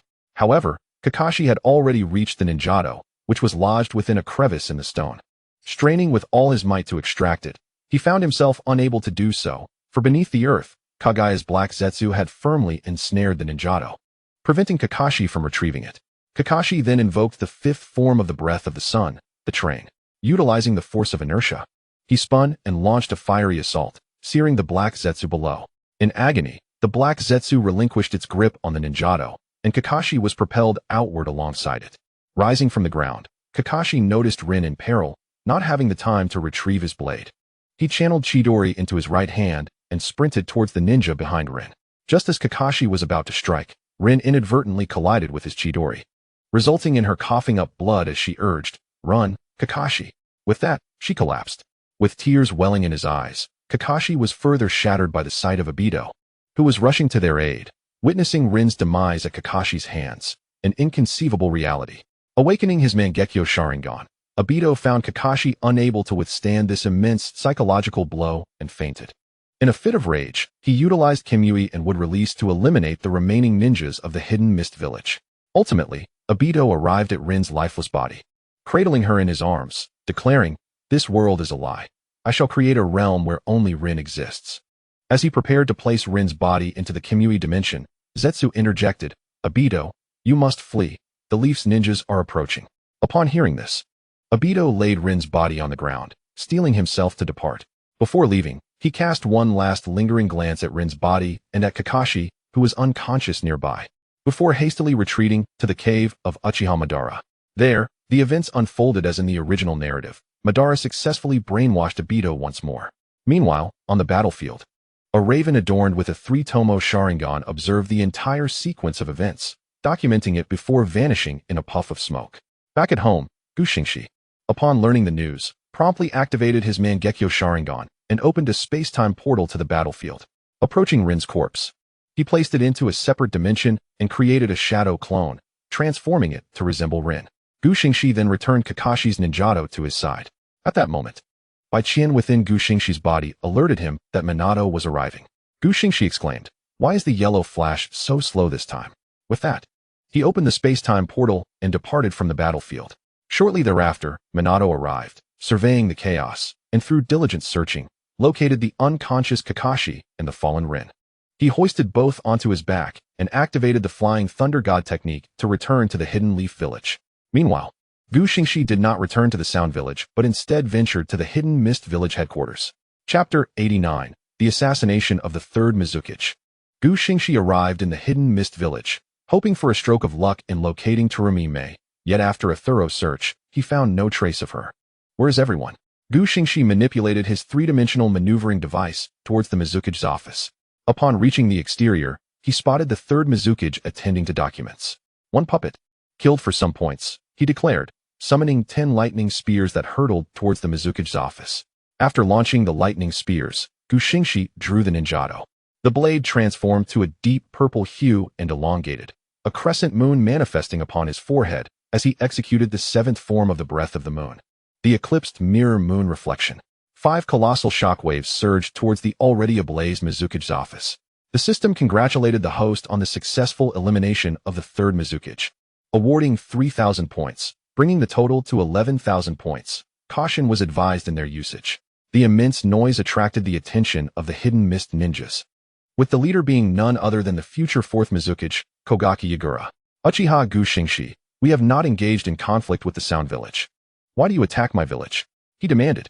Xingxi replied, no reason is the best reason. How dare you? Quickly, go inside and rescue the Mizukage. I will confront Xingxi, Kogaki ordered to the nearby ninjas, who promptly rushed into the Mizukage's office, only to find the charred remains of the 3rd Mizukage. Kogaki began forming hand seals, unleashing a wind-release typhoon, a massive wind capable of slicing through anything, aimed at Xingxi. In response, Xingxi swung the ninjato, employing the first form of the breath of the moon, the palace of the night. A gigantic moon blade, accompanied by smaller crescent blades, surged towards Kogaki. He leaped to evade but sustained a wound nonetheless. Xingxi returned the ninjato to its sheath, the crescent moon on his forehead vanishing as he stated, farewell. You cannot die just yet. He summoned 5 lightning spears aimed at Kogaki.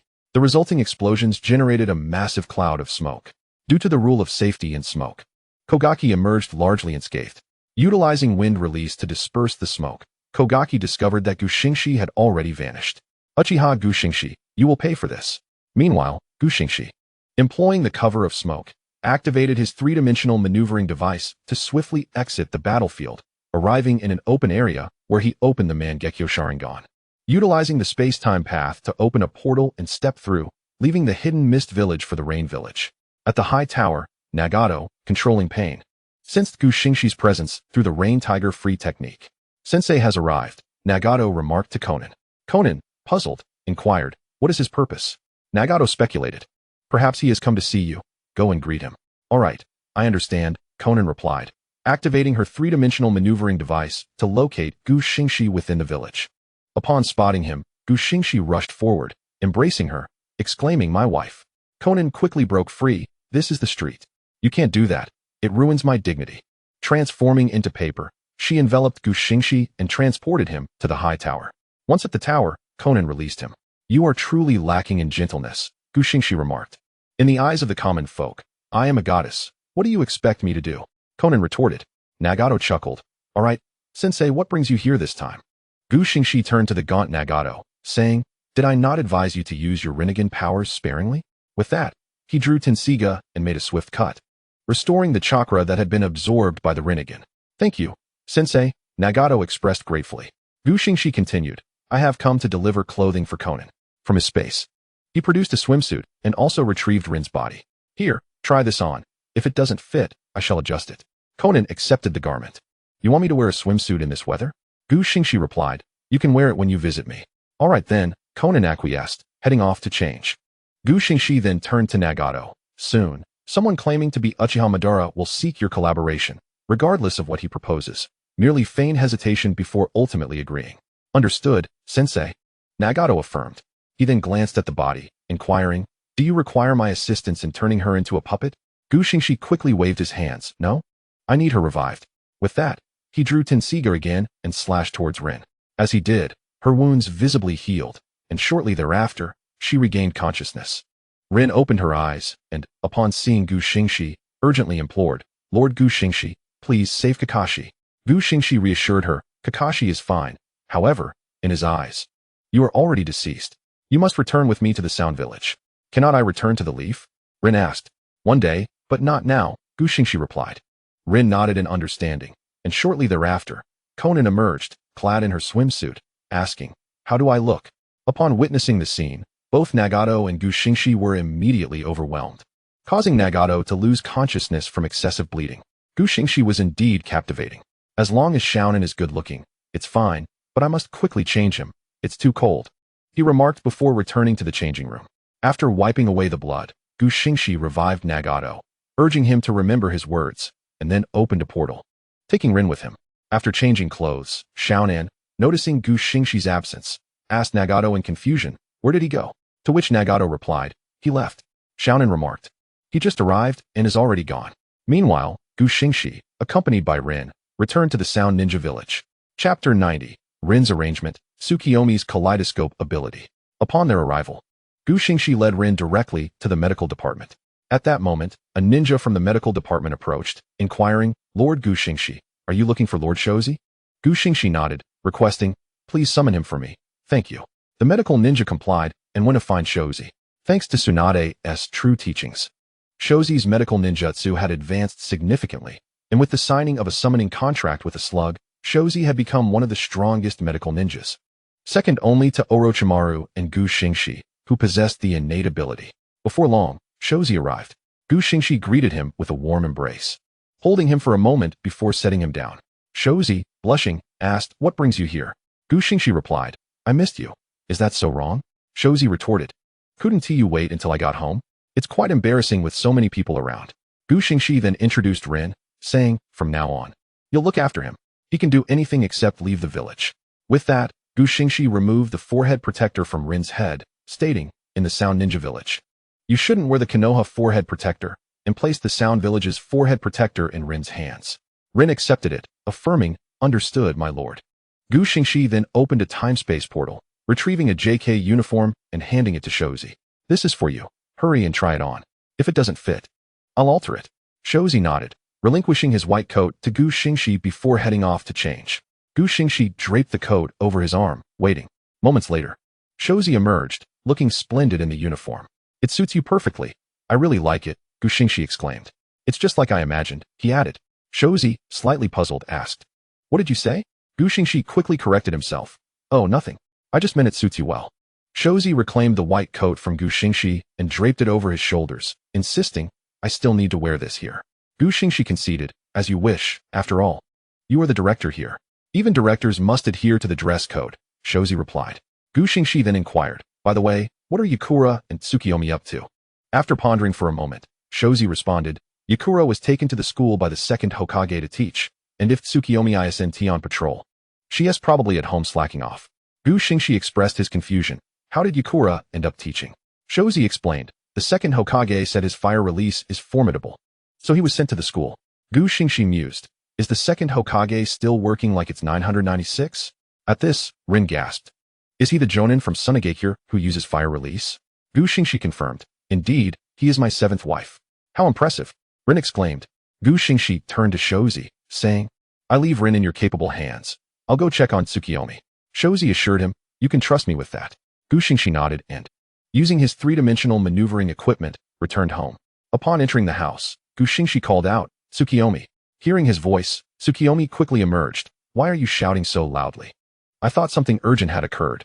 Xingxi approached and grasped Tsukiyomi's face, admonishing, "How can you still be so lazy?" Tsukiyomi brushed Xingxi's hands away, rubbing his sore face and complaining, "It hurts. I was just resting at home as you told me to." Xingxi retorted, "I can't believe you. Don't you realize that activating the kaleidoscope requires a healthy body to withstand its burdens?" Tsukiyomi replied, "I know." Xingxi, growing more frustrated, exclaimed, "If you know, then why are you lying around instead of exercising?" Tsukiyomi defended himself, "But I'm so tired." Xingxi relented, "Fine, what is your kaleidoscope ability? I remember you haven't told me yet." Tsukiyomi responded, Did I not? I thought I did." Xingxi insisted, "You're mistaken. Now hurry and tell me." Chapter 91, Sweet Moments 2. Tsukiyomi revealed, "My left eye grants me the ability to reverse time, while my right eye creates a special magnetic field." Intrigued, Xingxi asked, "How does the time reversal work? Show me." In an instant, Tsukiyomi drew a knife and swiftly struck at Xingxi, who, caught off guard, felt the sting of the blade on his arm. Xingxi exclaimed, "I asked you to demonstrate your ability, not to attack me." He prepared to draw his innate tooth to heal his arm. At that moment, Tsukiyomi activated his left eye's power, and Xingxi's wound instantly healed as Tsukiyomi returned to his original position. Xingxi marveled, "That's quite a self-defense ability. You're perfectly fine." Tsukiyomi replied confidently, "Of course, just look at who I am." Xingxi then inquired, "What about your right eye's ability?" Tsukiyomi explained, "The special magnetic field extends 10 kilometers from my position. As I move, it shifts with me. Enemies within this field will experience a significant reduction in speed and suffer mental interference, while my own speed, damage, and mental strength are greatly enhanced within this field." Xingxi remarked, 10 kilometers centered on you is impressive, but use it sparingly until you obtain the eternal kaleidoscope." Tsukiyomi asked quizzically, "Why is that?" Xingxi warned, "Using it excessively could lead to blindness."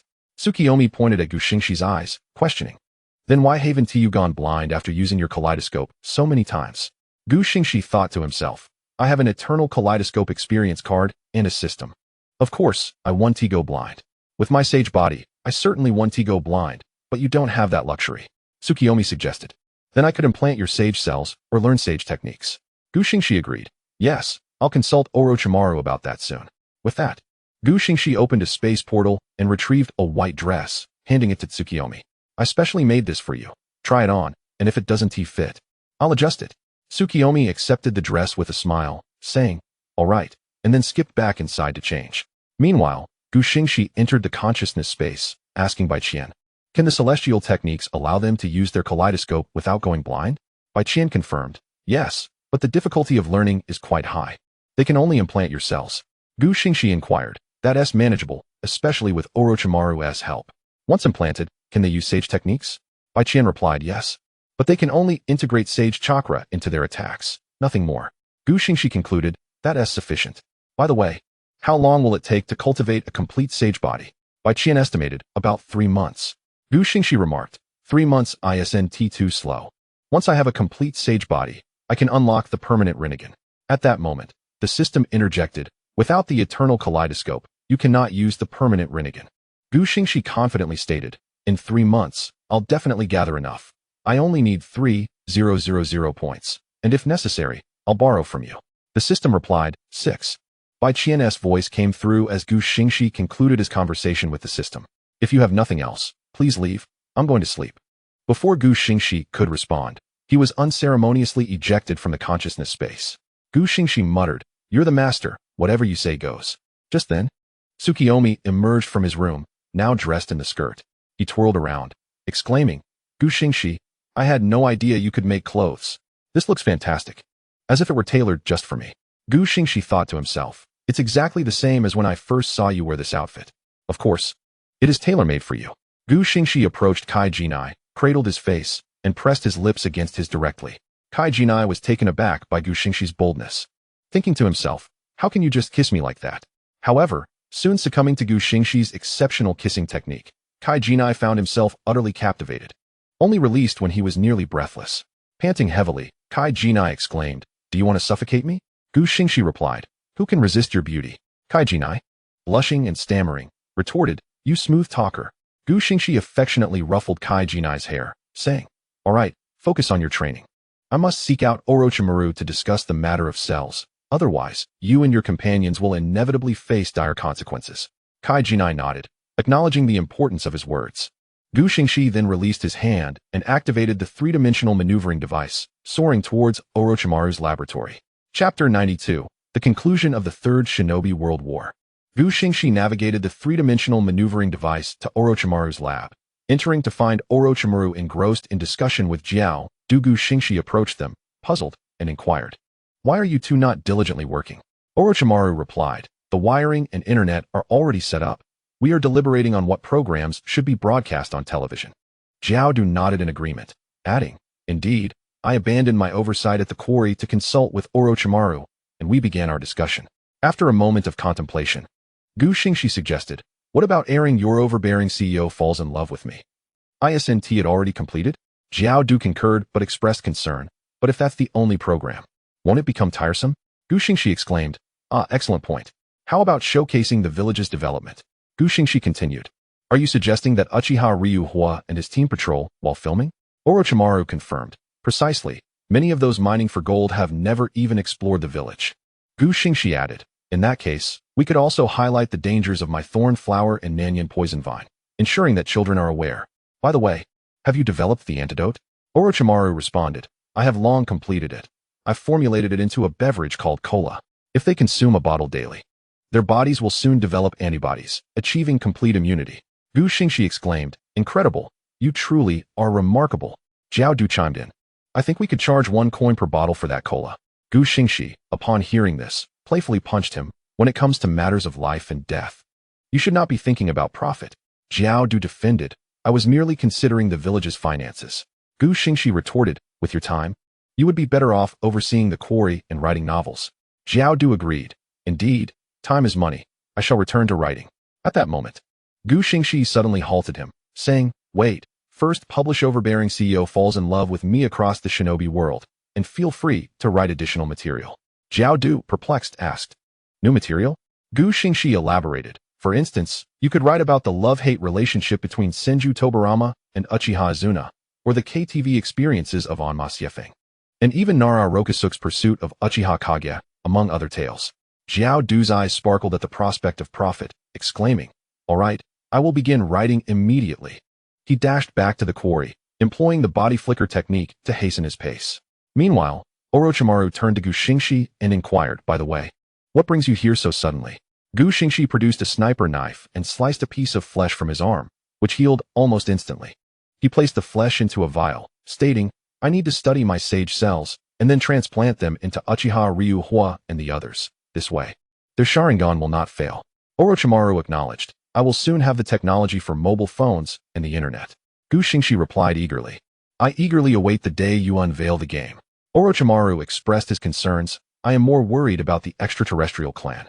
Gu Xingxi reassured him, "Fear not, with me around, everything will proceed according to plan." Elsewhere, Obito, accompanied by Akatsuki and Black Zetsu, located Nagato and, akin to the original story, began indoctrinating him. Nagato recalled Gu Xingxi's words and, feigning hesitation, ultimately acquiesced. Meanwhile, in the shinobi world, Minato Namikaze succeeded as the fourth Hokage and gained the title of fourth Raikage. Rosa became the fourth Kazekage, and Koki Sogo assumed the role of fourth Mizukage, marking the end of the Third Shinobi World War. This conflict saw the emergence of many renowned figures, such as Shunshin no Jutsu, the Yellow Flash, the AB Combo, Kakashi with his Sharingan and exceptional swordsmanship, and the White Moon God, Uchiha Gu Xingxi. After all matters were settled in Konoha, Tsunade, Jiraiya, and Shizune made their way to the Sound Village. After a half-day journey, they arrived at the entrance of the Sound Village, only to find a barrier of thorn flowers obstructing their path. Shizune remarked, "Lady Tsunade, that appears to be poisonous." Tsunade questioned, "Is this plant a form of wood release?" Jiraiya concluded, "This must be the work of that little rascal Xingxi. How could there be a wood release ninja in this world?" Tsunade seemed to agree. As the trio prepared to fly over the thorn flowers, the plants immediately ensnared them, pulling them down and siphoning their chakra. Tsunade attempted to break free with her immense strength, but the drained chakra left her weak and powerless, as did Jiraiya and Shizune. Since they had approached without malice, the thorn flowers merely absorbed their chakra and bound them without causing death. Just emerging from the laboratory, Gu Xingxi sensed the thorn flowers absorbing chakra and wondered who was foolish enough to attempt an invasion at this time. He summoned a crow, instructing it to fly to the village entrance to identify the intruders. Chapter 93, Entering the Village. The crow reached the village entrance and spotted Jiraiya and the others ensnared by the thorn flowers. The crow cawed, "These three are unfamiliar to me. I must summon the elder brother." The elder brother referred to was the crow possessing a three-tomo Sharingan, whom Gu Xingxi had named Erhong. At that moment, Erhong clasped its wings together and cawed a chant. Meanwhile, the crow with two three-tomo Sharingan was with Shursui and Itachi Uchiha. Due to Gu Xingxi's influence, Konoha was left with fewer personnel than in the original story. To ensure Itachi's safety, Shursui introduced him to Erhong, and they successfully forged a summoning contract. Just as they were playing with him, a puff of white smoke enveloped the crow, causing it to vanish. Itachi remarked, "He must have been summoned by Gu Xingxi-sensei." Meanwhile, Erhong, possessing a three-tomo Sharingan, was summoned to the entrance of the Sound Village. Confused by the sudden summoning, Erhong inquired, "What do you want me to do?" The younger crow replied, "I was tasked with observing who was ensnared by the thorn flowers. These three seem somewhat familiar, yet I cannot recall who they are. So I brought you here." Upon hearing this, Erhong flew over to inspect the thorn flowers, exclaiming, "Isn't that the third wife of the master, Tsunade?" After observing, Erhong quickly returned to the younger crow, stating, "You stay here. I will return to inform the master." With that, he spread his wings and flew back to the Sound Village, where Gu Xingxi was enjoying a beverage. Erhong landed on Gu Xingxi's shoulder, cawing, "Master, your third wife, Tsunade, has fallen into the thorn flowers." Gu Xingxi exclaimed, "Fortunately, she approached without malice. Otherwise, she would have met a dire fate." He promptly set his drink aside and activated the three-dimensional maneuvering device, soaring towards the village entrance, with Erhong following closely behind. Gu Xingxi moved with remarkable swiftness, and before long, he arrived at the village entrance. Upon his arrival, he promptly extracted the thorn flower from three individuals. Although they had not succumbed to death, they were afflicted by toxins and had their chakra drained. Observing their condition, Gu Xingxi swiftly unsheathed his Taian Shinjia and struck 3 decisive blows at the trio. Following the strikes, the toxins were purged from their bodies, and their chakra was restored, rousing them from their stupor. With a hint of exasperation, Xingxi inquired, "How did you all fall into this trap?" Tsunade, rising from the ground, replied, "We leaped over the plants, but just as we landed above, this thing pulled us back and drained our chakra." Xingxi retorted, "Could you not have taken a detour? Moreover, a message would have sufficed." Jiraiya chuckled, "Xingxi, the plants you cultivated are truly formidable."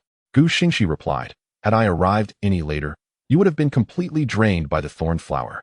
Tsunade questioned, "What on earth is this thing? Please don't tell me it was designed by my great-grandfather again." Xingxi suggested, "Let us return, and I shall explain everything in detail." At that moment, Shizen suddenly exclaimed, "Tantan is missing." After hearing this, Xingxi removed all nearby thorn flowers and discovered Tantan, who had already turned a deep shade of purple, indicating severe poisoning. Xingxi once more drew Xingxia and delivered a single slice, which restored Tantan's skin to its original pink hue, though he remained unconscious. Xingxi activated his Mangekyo Sharingan and opened a portal to return to the village. He stepped through, followed closely by the trio. Chapter 94, Daily Life. Thus, the group traversed the portal and arrived at the Ninja Academy in the Sound Village.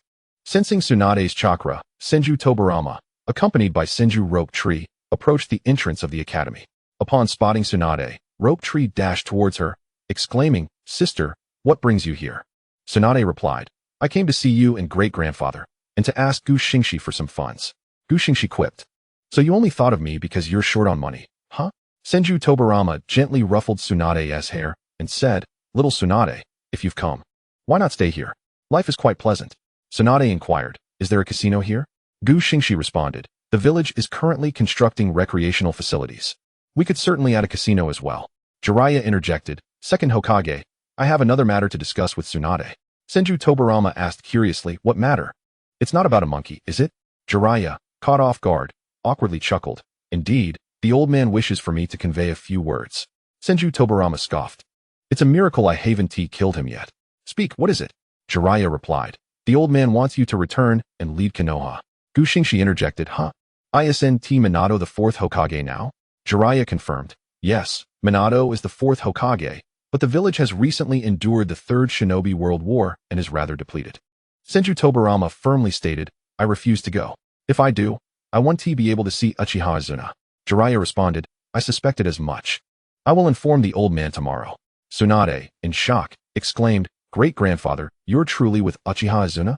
Didn't you say you despised the Uchiha clan?" Senju Tobarama, upon hearing this, promptly punched Tsunade on the head. "That is your great-grandmother." Senju Rope Tree added, "Sister, you have no idea. Great-grandfather retrieved Uchiha Azuna's, no, I should say, great-grandmother's sword, inscribed with his name, and placed it in his sealing scroll." Tsunade questioned, "How do you know that?" Rope Tree replied, "I stumbled upon it while rummaging through weapons at home." Shizen exclaimed, "What a sensational revelation." Senju Tobarama quickly covered Rope Tree's mouth. Silence. But alas, it was too late, as Uchiha Azuna had already arrived. Uchiha Azuna shouted, "Senju Tobarama, you shall perish." He immediately began forming hand seals for the fire release, great fire dragon technique. For fire dragons erupted from his mouth, hurtling towards Senju Tobarama. In response, Senju Tobarama executed water release, water barrier technique. Turning back, he formed seals and expelled a water barrier that collided with the fire dragons, generating a vast cloud of smoke. Observing the situation, Xingxi unleashed wind release, great breakthrough, dispersing the smoke. As the haze cleared, it revealed Uchiha Azuna pinning Senju Tobarama to the ground, delivering blows, while in the distance, Yakumo and Orochimaru approached.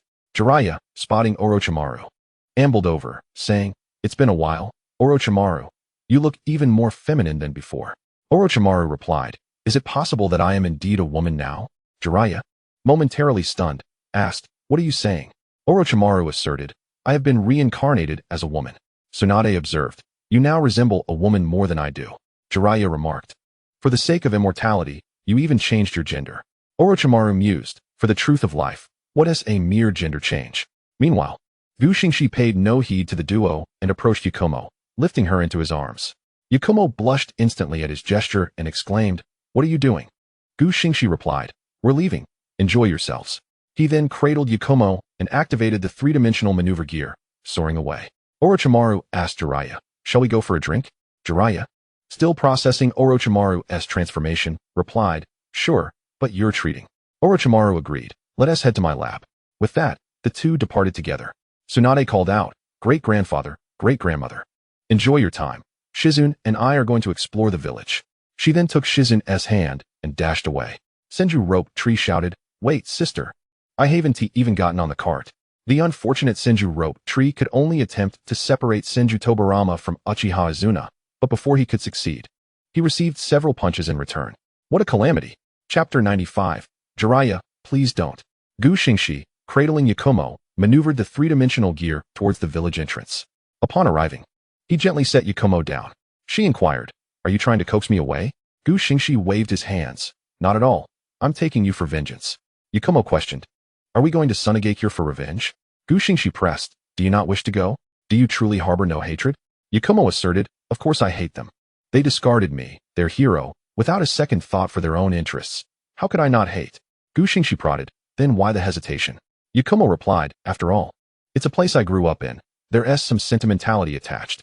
Xingxi remarked, have I not told you all to be less gentle? Yakumo replied, just this once. Xingxi conceded, very well, but this is a one-time exception. Yakumo approached Xingxi, standing on her tiptoes to plant a kiss on him.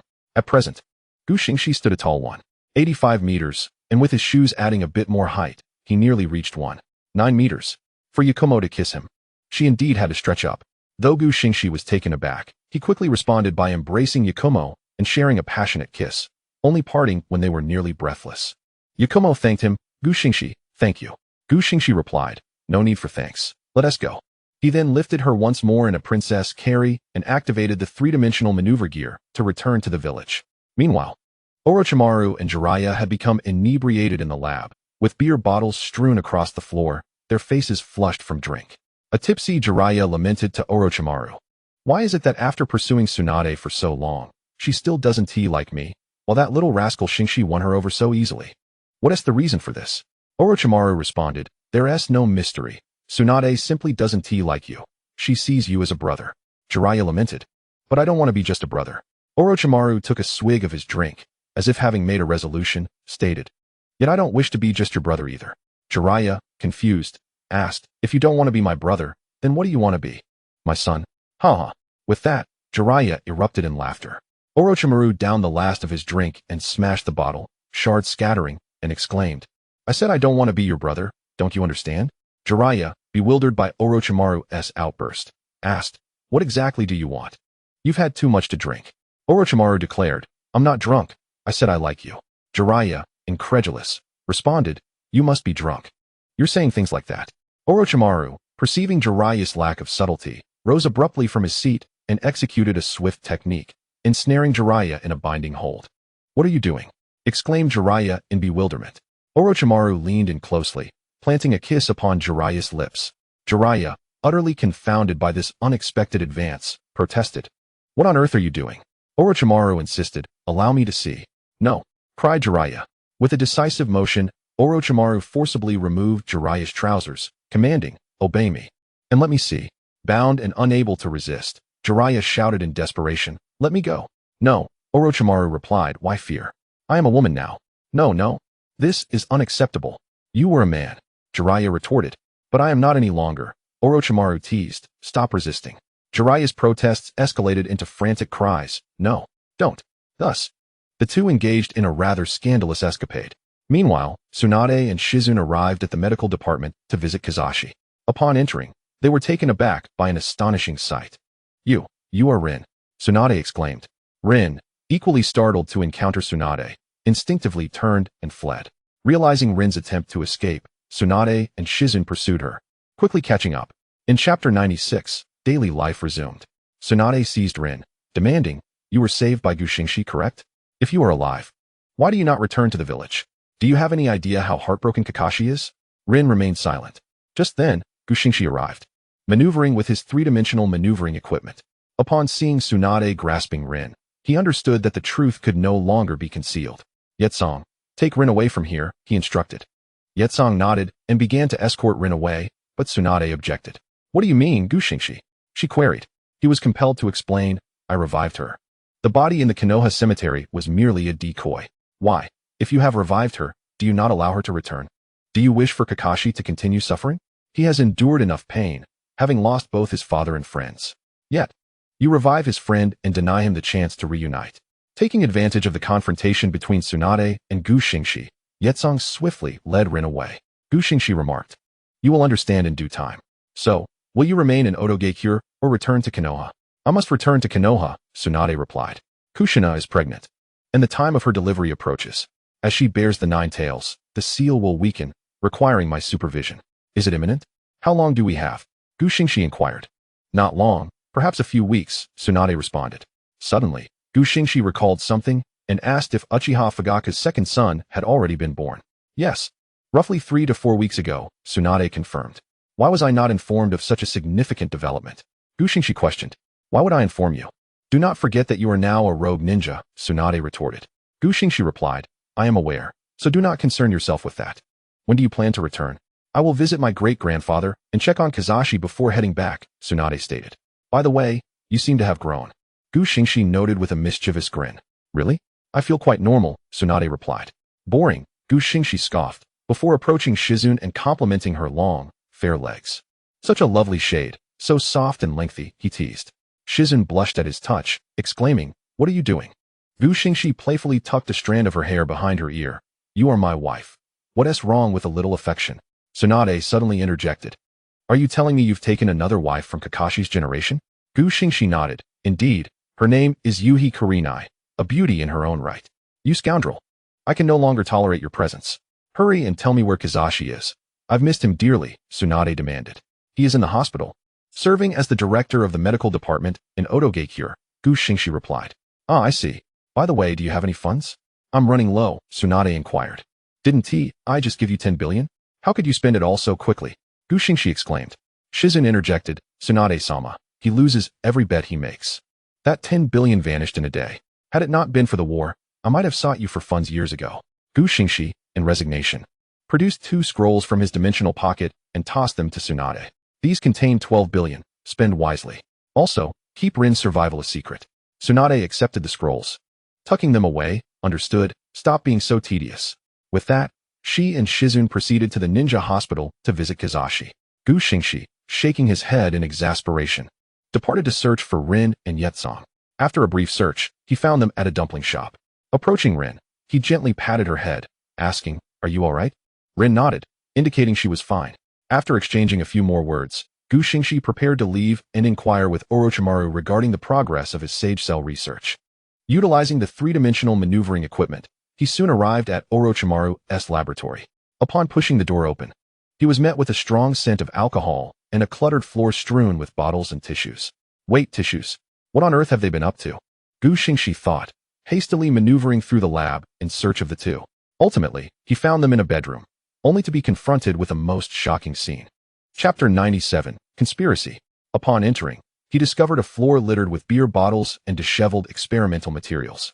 Orochimaru and Jiraiya lay entwined upon the bed, their bodies exposed. To Gu Xingxi's astonishment, Orochimaru had transformed into a woman, her curves accentuated, and it was evident that they had indulged in drink to the point of collapsing onto the bed. The glaring sunlight streaming through the door roused both Orochimaru and Jiraiya from their slumber. "I require an exceedingly reasonable explanation," Gu Xingxi demanded.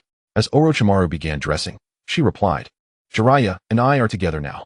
When did this happen? How did you 2 end up together?" Gu Xingxi inquired. Orochimaru glanced back, licking her lips, and said, "I took control." Gu Xingxi turned to Jiraiya, who was also dressing, and pressed, "Jiraiya, tell me this is not true." With a resigned smile, Jiraiya admitted, "It is true. I have come to terms with it. Since Tsunade is with you, my relationship with Orochimaru is not so scandalous. After all, she is now a woman, a rather voluptuous one at that, and her Rinnegan techniques are quite impressive." Gu Xingxi rubbed his temples, exclaiming, "This is madness. Absolute madness." Meanwhile, in Konoha, the situation was scarcely any better. After being subjected to a brutal massacre by Gu Xingxi, Senju Tobarama, and Uchiha Izuna, coupled with the devastation from the Third Shinobi World War, Konoha's national strength had plummeted to an unprecedented low, even lower than depicted in the original narrative. The third Hokage contemplated summoning his teacher, Senju Tobarama, to assist the fourth Hokage, Minato Namikaze, in safeguarding the village. He was acutely aware of the difficulty of this task. Vividly recalling his teacher's disappointment upon learning of his misdeeds and the painful words uttered, Tobarama, I regret ever taking you on as my student. For the third Hokage, that statement was a profound wound. Shimura Danzo, Nara Shikaku, and Mito Yaiba, upon learning of the third Hokage's decision, attempted to dissuade him. Fully aware that if Tobarama returned as Hokage, their political influence would be drastically diminished, with their very lives hanging in the balance. The mere thought of Tobarama's return, combined with Minato's recent encroachment on their authority, meant that their standing within the Elder Council would be effectively eradicated. However, this was categorically rejected by the third Hokage. I have already conferred with Minato regarding this matter, so there is no need for any further discourse. Although the third Hokage had mentally prepared himself for the rejection, he still felt a profound ache in his heart upon reading the contents of the letter Tsunade had returned. The letter conveyed, "My granduncle has stated that he will not return. He only wishes to be with my grandaunt, and he no longer desires to acknowledge you students." After perusing the letter, the third Hokage clenched his fists, crumpling the envelope in the process. "Teacher, are you truly going to be so heartless?" Meanwhile, Kakashi sat in solitude before the graves of Uchiha Obito and Noara Rin, sipping on sake. Now, Kakashi no longer donned his mask or forehead protector, as wearing a mask while employing breathing techniques proved cumbersome. His hair had grown into a long ponytail akin to that of Xingxi, with some bangs that would look unseemly if he wore a forehead protector. Thus he opted to forego it altogether. Kakashi finished his drink in one gulp and poured a cup for each of his departed friends at their graves. Kushina-sensei is about to give birth. If you two are watching, please bless her with a safe delivery. After saying this, he rose, tidied up the cup and bottle, and laid 2 fresh bouquets of flowers at their graves. Having completed this, Kakashi donned his umbu mask and departed. Though Kakashi no longer wore a forehead protector or mask, he still needed to wear the umbu mask as a member of Minato's direct umbu squad. However, shortly after he left, a vortex appeared in the spot he had occupied, from which emerged a cloaked figure wearing a tiger pattern mask. This individual was none other than Uchiha Obito, who disdainfully flung the bouquets from the gravestones. "You worthless Kakashi. What right do you have to pay your respects to Rin?" Yet after a moment, Obito calmed himself. "But this time, you must bring me some useful information." With that, he activated his Sharingan, creating a vortex that sucked him in. Chapter 98, The Chaos of the Nine Tails. Months passed, and Tsunade and Jiraiya returned to the village to prepare for the birth of Uzumaki Kushina. During this time, Orochimaru's belly began to swell. Meanwhile, Sarutobi Bawako and Tsunade led Uzumaki Kushina to a barrier, preparing for the delivery, while Kakashi and Jiraiya, along with a host of Umbu ninjas, stood guard outside to prevent any unforeseen incidents. After an extended period, our protagonist, Uzumaki Naruto, was finally born.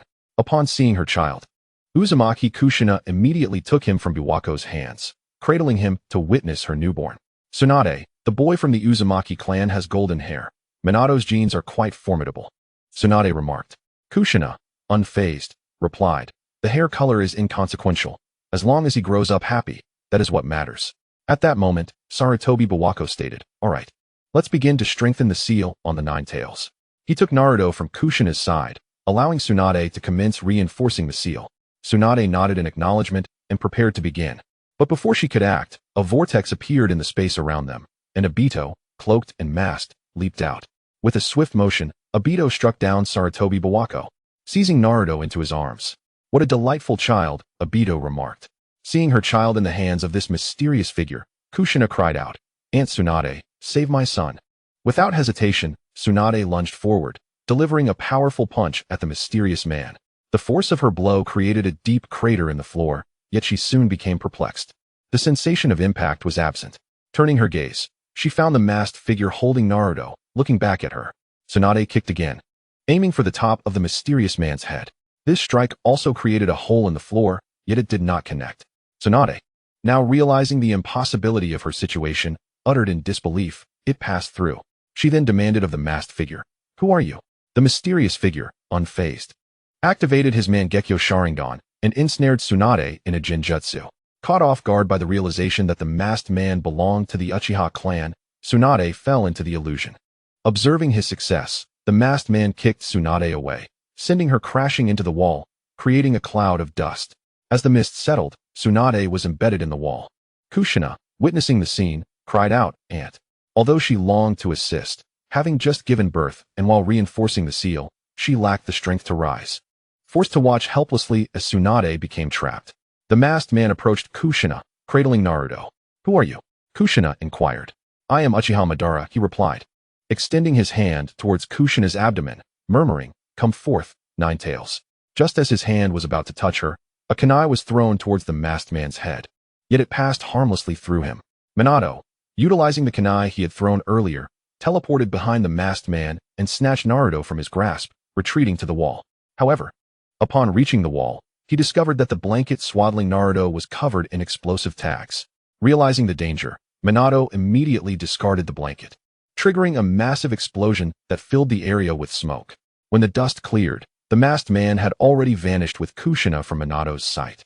Seeing this, Minato activated the Flying Thunder God technique, returning home to safely place Naruto before retrieving his fourth Hokage cloak from the wardrobe.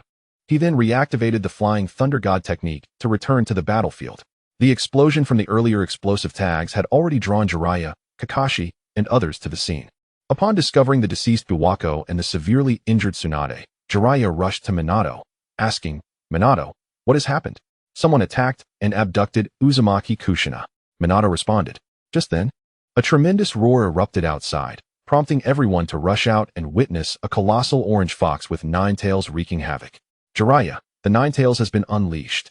While Minato secured Naruto, the mysterious masked man had extracted the 9 tails from Kushina and, employing Jinjutsu, signed a summoning contract, subsequently appearing at the village's center to call forth the 9 tails. I will confront the assailant. Jiraiya-sensei, you take care of the 9 tails, Minato declared, activating the Flying Thunder God seal on Kushina's clothing to appear before the masked man. Upon seeing Minato, the masked man conjured chains from thin air and bound them to himself. Minato questioned, who are you, and why did you attack the village and unleash the 9 tails?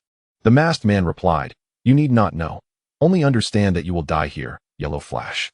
Meanwhile, the third Hokage, having learned of the 9 tails' appearance, donned his battle attire and led the clan heads and numerous Umbu towards the 9 tails.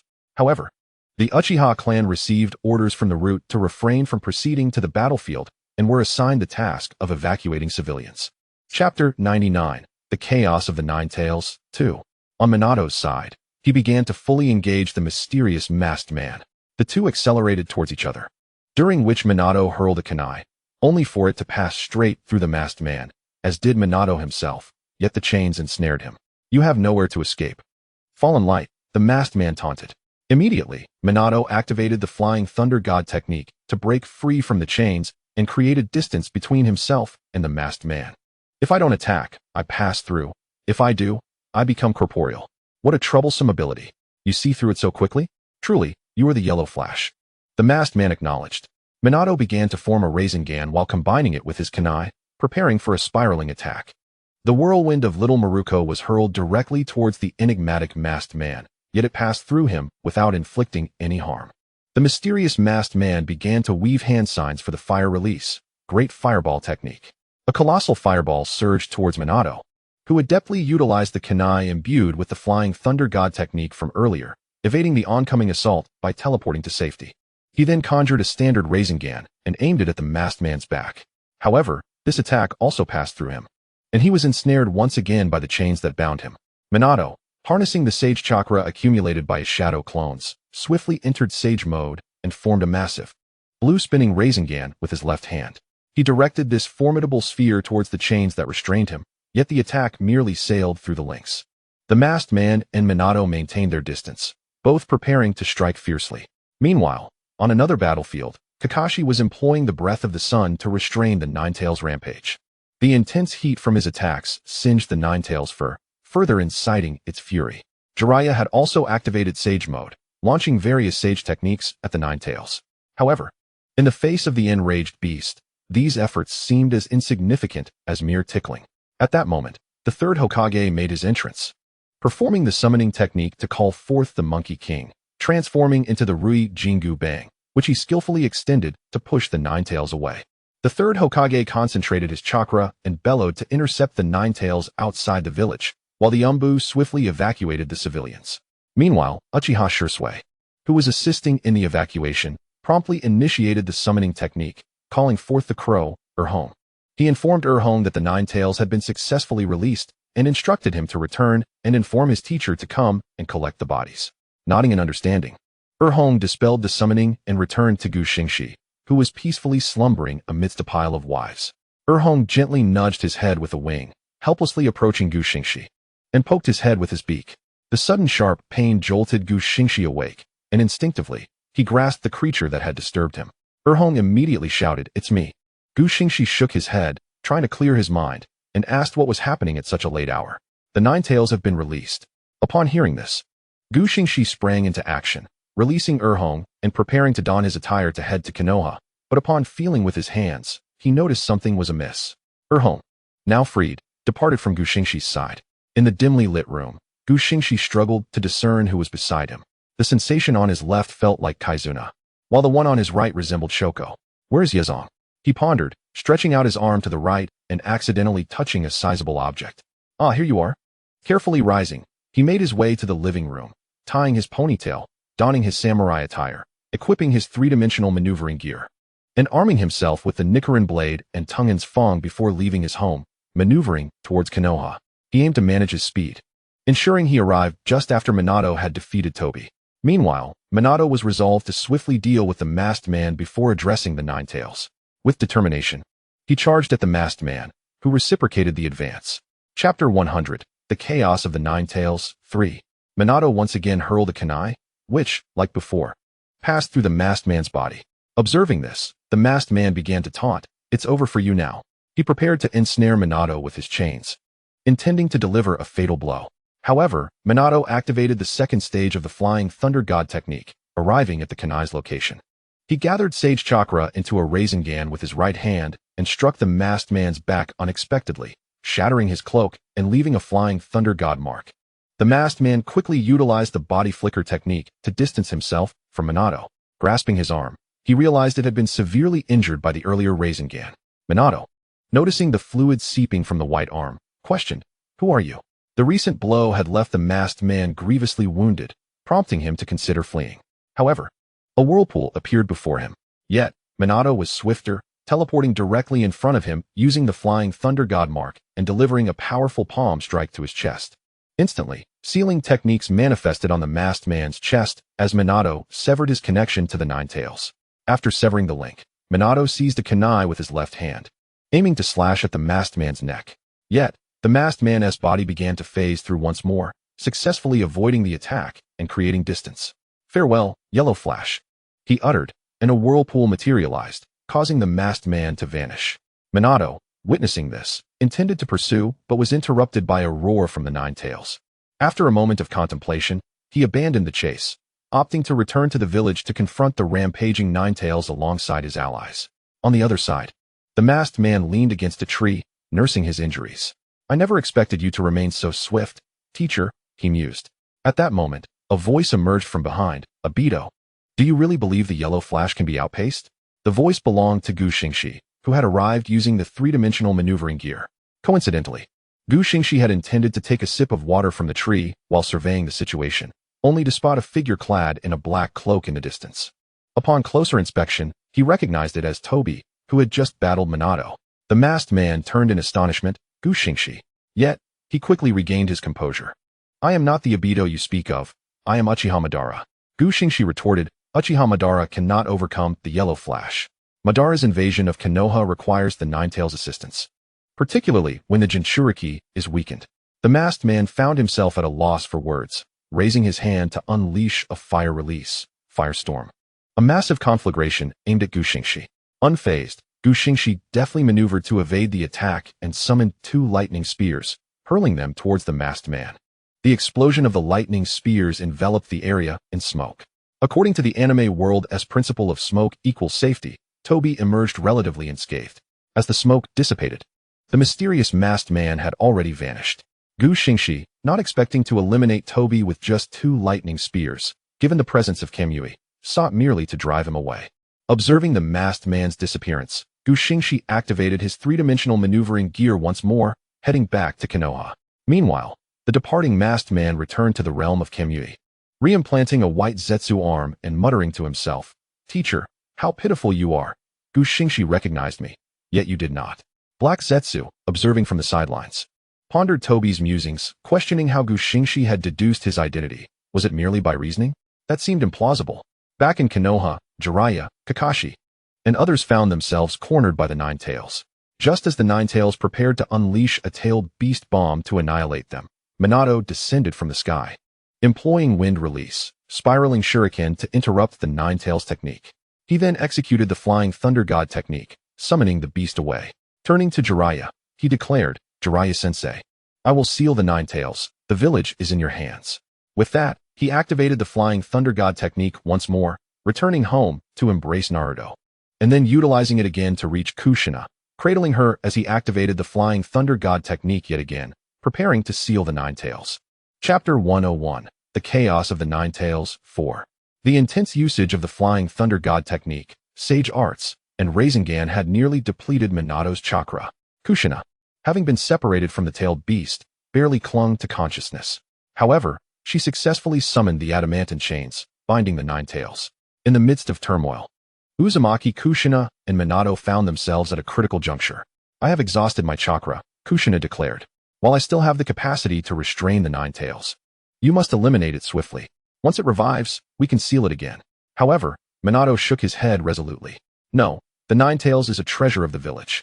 As Hokage, I bear the duty to protect all that belongs to the village." Kushina raised her voice in protest. "What will you do then? Do you intend to use the Nine Tails as a tool? Your body is incapable of handling such power." Minato placed their son, Naruto, on the ground. "He carries the bloodline of the Uzumaki clan. I believe he will learn to wield the power of the Nine Tails wisely in the future." The Nine Tails howled in fury. "Damn you, Uzumaki Kushina. Damn you, Minato." Kushina interjected, "No, our son is far too young, and he is under no obligation to become a Jinchuriki." Minato asserted, "He is my son. I will employ the Shiki Fujin to seal half of the Nine Tails within him." With that, he began to weave the seals for the Shiki Fujin. Suddenly, a pale spirit appeared behind Minato, adorned with the grim visage of a death god and wielding a blade. It thrust its hand towards Minato, then towards the Nine Tails. And with a swift motion, the creature pulled back, sealing the beast within Minato's body. Despite the adverse effects coursing through him, Minato approached Naruto and completed 2 seals of the 8 trigrams, successfully sealing the remaining chakra of the Nine Tails within Naruto. At that moment, Kushina could no longer endure the toll on her body and collapsed, loosening the restraints of the Nine Tails.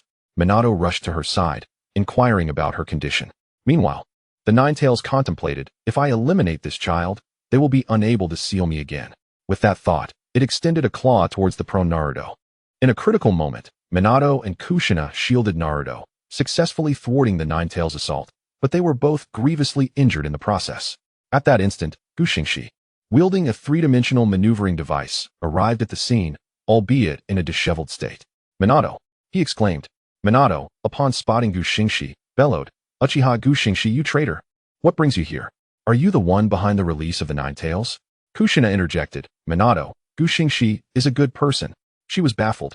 For since the massacre that Xingxi had perpetrated against Konoha, Minato's feelings had transformed from brotherhood to suspicion. Xingxi pondered whether to lift the Jinjutsu. But at that moment, Jiraiya, Kakashi, and the 3rd Hokage arrived. The 3rd Hokage, upon seeing Xingxi, immediately took a defensive stance. "It is indeed you, Uchiha Xingxi." Xingxi, perplexed, responded, "What do you mean it is me? You're still playing coy, aren't you? You must be affiliated with that mysterious figure," the 3rd Hokage accused. Xingxi retorted, "Where's your evidence?" Kakashi chimed in, "It's clear he is not the culprit. If he were allied with that mysterious figure, we would have been annihilated already." Xingxi, unwilling to engage in further debate, insisted, "We can't waste time. Minato and Kushina are on the brink of death." He swiftly drew his sword, the Rinnegan blade, and severed the Nine Tails' claws, causing Minato and Kushina to collapse to the ground. Opening a portal, he absorbed the two into it. With the Rinnegan blade returned to its sheath, Xingxi addressed the remaining individuals. "That child is Naruto Uzumaki, the son of the 4th Hokage and the 3rd Jinchuriki of the Nine Tails. Handle this as you see fit." He then stepped through the portal, leaving the scene. Chapter 102. The Chaos of the Nine Tails concludes. Once Xingxi departed, the others rushed to Naruto's side. The 3rd Hokage, upon seeing the situation, ordered the Umbu, "Seal this information. No one must know that this child is the son of the 4th Hokage, nor should those present be disclosed." Jiraiya questioned, "Why?" The 3rd Hokage sighed, "It is for the child's protection. Follow my orders, and check on Tsunade. She should still be within the sealing barrier." Jiraiya realized, "Oh no, I forgot. She should still be inside the wall." He hurried off to the barrier. The third Hokage commanded, "Evacuate the civilians." The group responded affirmatively and began their return to the village. Meanwhile, Xingxi did not return to the Hidden Sound village but instead arrived at the Konoha refuge. The two Umbus stationed there trembled at the sight of him. One, despite his fear, inquired, "Uchiha Xingxi, what do you want?" Xingxi glanced at them and replied, "I'm looking for my wife. Step aside if you wish to live." With that, he unleashed the immense chakra within him. The overwhelming power caused the two Umbu to kneel in fear, while those within the refuge sensed his colossal chakra. Xingxi strode directly to the entrance, opening the door to reveal a gathering of civilians and lower-ranking ninjas, protected by the Uchiha clan. "Do not panic. I am merely here in search of someone," he reassured them. At that moment, Uchiha Shisui and Uchiha Itachi emerged. "Teacher," they greeted. Xingxi ruffled their hair. "How has your training been?" "It's going well, father." Itachi responded. "I have made progress." Shisui added, "Teacher, I have awakened my 3 Tomo Sharingan." Xingxi chuckled. "Ah, splendid. Your talent surpasses my own at that age." Shisui expressed gratitude. "Thank you for your praise, teacher. Who are you here to find today?" "Is Yuhi Koto here?" Xingxi inquired. Yuhi Koto stepped forward from the crowd, exclaiming, "What brings you here? You are labeled as a traitor now." Xingxi replied, "I come and go as I please. What does it matter if I am a traitor?" Uchiha Shizun approached, questioning, "Were you the one who released the 9 tails?" Xingxi countered, "Why would I need the 9 tails to destroy Konoha?" His retort left the crowd momentarily speechless, as they realized that Xingxi did not require the 9 tails aid to wreak havoc upon the village. Yuhi Koto asked, "What is happening outside?" Xingxi responded, "The 4th Hokage and his wife sacrificed themselves to seal the 9 tails, but Kushina gave birth to a son, Naruto Uzumaki, who is now the 3rd Jinchuriki." Uchiha Shizun gasped in disbelief. Minato sacrificed himself? Xingxi confirmed, he could have survived, but he insisted on sealing the 9 tails within his son. During the process, chaos ensued, leading to his demise. Turning to Yuhi Koto, Xingxi asked, "Will you come with me to the Hidden Sound village?" After a moment of contemplation, she replied, "No. I wish to stay in the village with my family and friends." Feigning a pout, Xingxi remarked, "Am I not part of your family?" Everyone was taken aback by his sudden display, but Yuhi Koto quickly responded, "Of course you are. You are my husband." Without hesitation, Xingxi leaned in and kissed her, affirming, "That is more like it." However, before they could continue their reunion, the 3rd Hokage and the Umbu arrived on the scene. The 3rd Hokage, upon spotting Xingxi, demanded, "What are you doing here? Hurry and bring back Minato and Kushina." Xingxi replied, "They are both dead. Well, their corpses, to be precise. I have already shared Naruto's information with everyone, so do not think you can conceal it." With that, he opened a portal and addressed the group. "He is the son of the 4th Hokage, the child of a hero. You all know what to do." Turning to Yuhi Koto, he bid farewell. "I will come to see you again when I have the chance." With that, he stepped through the portal and departed. Chapter 103. The Death God Detests Humans Lacking a Sense of Boundaries. After Xingxi's departure, the 3rd Hokage's expression darkened, his frustration palpable. Just moments after instructing everyone to maintain secrecy, Xingxi had revealed all. The 3rd Hokage exhaled, "Let it be known. Disseminate the news." The Umbu acknowledged his command and withdrew. Meanwhile, news of the 4th Hokage and his wife's demise during the 9 Tails incident spread throughout the ninja world. As for our Xingxi, she has returned to the Hidden Sound village, maneuvering the 3-dimensional mobility device to arrive at the hospital entrance. Xingxi shouted inside for assistance to help the injured. Shortly thereafter, a group of medical ninjas led by Naruto and Rin rushed to the entrance. Naruto anxiously inquired about what had happened and where the injured were. Xingxi reassured her, saying, "Do not fret." She then activated her Mangekyo Sharingan, opening a portal to bring forth the lifeless bodies of Minato and Kushina Uzumaki. "Is Xingxi already dead?" she mused, drawing her sword, Tainshenjia, and swiftly slashing at the two. After her strikes, the wounds on Kushina Uzumaki rapidly healed at a visible pace, and before long, she regained consciousness. Minato Namake's injuries appeared to have healed, yet he still resembled a corpse. Xingxi instructed Naruto to take Kushina for treatment, explaining that although he had healed physically, he still bore emotional scars. Naruto complied, commanding the medical ninjas to escort Kushina to a recovery room. Rin, filled with urgency, asked Xingxi about her master and teacher's condition. After a moment's contemplation, Xingxi refrained from divulging the truth about Obito's indirect involvement in their demise, instead attributing their plight to an attack by a mysterious assailant, stating that Kushina had been deprived of her tailed beast. Both Rin and Naruto were left in disbelief. pondering who else could inflict such harm upon them apart from Xingxi herself. There is a minor issue with Minato. Please examine him while I seek out Orochimaru. Xingxi declared, controlling her device to hasten to Orochimaru's laboratory. Upon arriving at the lab, she found Orochimaru engrossed in an experiment. He set down his instruments and remarked, "You have brought back their bodies." Xingxi replied, "I have revived Kushina Uzumaki, but Minato's soul has already been claimed by the Shinigami. What must I do?" Orochimaru inquired. "Do you recall the Shinigami mask I brought you? Utilize the method from my illusion to summon the Shinigami," Xingxi instructed. Orochimaru, upon hearing this, located the mask and quipped, "Are you really going to have me cut open my belly? How cruel." Xingxi retorted, "Nonsense, that minor injury will not harm you. Now, come with me," and with that, she seized Orochimaru, propelling them back to the hospital. Once there, Orochimaru shook his head. "Could you not be a bit slower?" Xingxi snapped, "Quit your whining and hurry." Understanding the urgency, Orochimaru complied and donned the Shinigami mask, beginning to sway. Before long, the spectral form of the Shinigami manifested behind him. Xingxi drew Transmigrated, pointing it at the Shinigami. "Will you cut open your own belly to release the soul? Or shall I shatter it with my blade and have it emerge?" The Shinigami, upon seeing the weapon, stammered, "No, no, please don't harm me. I will release it myself." Although Transmigrated inflicted no harm on the living, it was lethal to souls. The Shinigami promptly removed his own weapon, slashing open his belly. And soon, a white soul soared forth. Xingxi caught the soul and placed it back into Minato's body. Turning to the Shinigami, she queried, "You do not desire anything from my people, do you?" The Shinigami comprehended her intent, realizing she wished for him to scar himself to produce two souls without gaining anything in return, effectively rendering it a laborious task. Noting the Shinigami's silence, Xingxi pointed her blade at him once more, asking, "Have you lost your tongue, or must I repeat myself?" The Shinigami, seeing the threat, quickly retorted, No, I want nothing. I shall leave now," and with that, he vanished. Orochimaru removed the Shinigami mask, finding his own wounds had healed. He remarked to Xingxi, "The weapon that instills fear in the Shinigami certainly harbors many secrets." Xingxi brandished Transmigrated, striking at Minato, and shortly thereafter, Minato awakened. However, upon seeing Xingxi, he immediately drew a kunai from his pocket and hurled it at her, while simultaneously forming a Rinnegan with his other hand. "Dai Uchiha Xingxi," he shouted. Chapter 104, The Battle Against Minato Namikaze. Xingxi deftly deflected the kunai aimed at her and promptly maneuvered her device to retreat. She sheathed Transmigrated and drew the sniper blade integrated into her mobility device, rushing towards Minato. To the gathered onlookers, she declared, "Return to safety. I shall engage him." Orochimaru, witnessing the unfolding events, realized Xingxi had yet to dispel Minato's illusion. "Let us depart to avoid unnecessary casualties," he instructed Naruto and Rin, who quickly retreated into the hospital.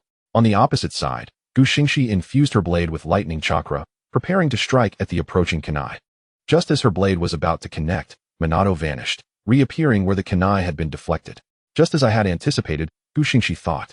Without wasting words, Minato performed a shadow clone technique, causing his clone to flee the battlefield while he scattered his kunai in all directions. "Wind release, spiral shuriken," he called, launching a barrage of shurikens at Xingxi. She skillfully evaded them using her mobility device, but as she dodged the swirling shurikens, Minato appeared behind her, thrusting a Rinnegan towards her back. Xingxi managed to block the attack with her sword, but was still sent flying. Regaining her balance with her mobility device, she muttered, "This is still the village. I want to allow you to close the distance." Minato, however, wasted no time, for his shadow clone had gathered Sage Chakra, and he immediately entered Sage mode, preparing a Sage Art Rinnegan to charge at Xingxi. Seeing this, she stowed her sniper blade and channeled Chidori in her right hand, rushing towards Minato. Just as they were about to collide, Minato vanished, appearing behind Xingxi. Reacting swiftly, Xingxi transformed her Chidori into a spear, thrusting it towards Minato, who evaded once more using the Flying Thunder God technique. If not for the heightened reflexes granted by Sage mode, you might have succeeded in your ambush, Xingxi remarked, activating her Eternal Mangekyo Sharingan to summon the Southern Elm's poisonous vines. "Southern Elm poisonous vines, thorn flowers," she declared, as countless tendrils erupted from the ground, encircling both her and Minato. "I advise you not to harbor any ill intentions towards me. Darting about will only prompt these thorned flowers to ensnare you and drain your chakra and life force," she warned. Minato found himself in a predicament. The only means to harm Gu Xingxi lay in the flying thunder god technique, yet the thorn flowers limited his movements, and his sage mode had already worn off. At that moment, the nine tails within Minato stirred, sensing the ominous presence of Gu Xingxi. Who is this child, with such wicked eyes and sinister jutsu? It mused. Gu Xingxi, harboring the spirit of Bai Qian within her, also overheard the nine tails. Should you fail to provide Minato with chakra, beware. For I might summon you forth to sign a summoning contract, or perhaps I will seal your power away entirely, she warned. The nine tails, upon hearing her words, broke into a cold sweat, as her statements conjured memories of two grotesque figures clad in red armor. Hastily, the nine tails clasped its hands together, channeling chakra to Minato, urging him, I shall lend you my chakra, do not lose. As the words were spoken, a crimson chakra enveloped the figure of Minato, who subsequently transformed into his golden form. Upon sensing the immense chakra coursing through his body, Minato immediately expressed his gratitude to the nine tails, exclaiming, Thank you, nine tails. I shall surely prevail in this battle. Observing the unfolding events with satisfaction, Gu Xingxi remarked, Now this is more like it. Let me test the strength of you too. With that, he concentrated his chakra to form a Chidori and surged towards Minato. Chapter 105, Dispelling the Illusion. Entering his golden mode, Minato swiftly formed hand seals and summoned 4 shadow clones. Each clone began to mold a Rinnegan, launching them in the 4 cardinal directions. The Rinnegan struck the thorned flower, shattering the surrounding thorns effortlessly.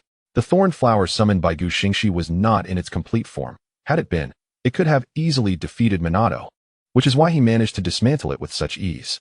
Gu Xingxi remarked, You truly seem intent on destroying everything around you, to prevent further damage to the village.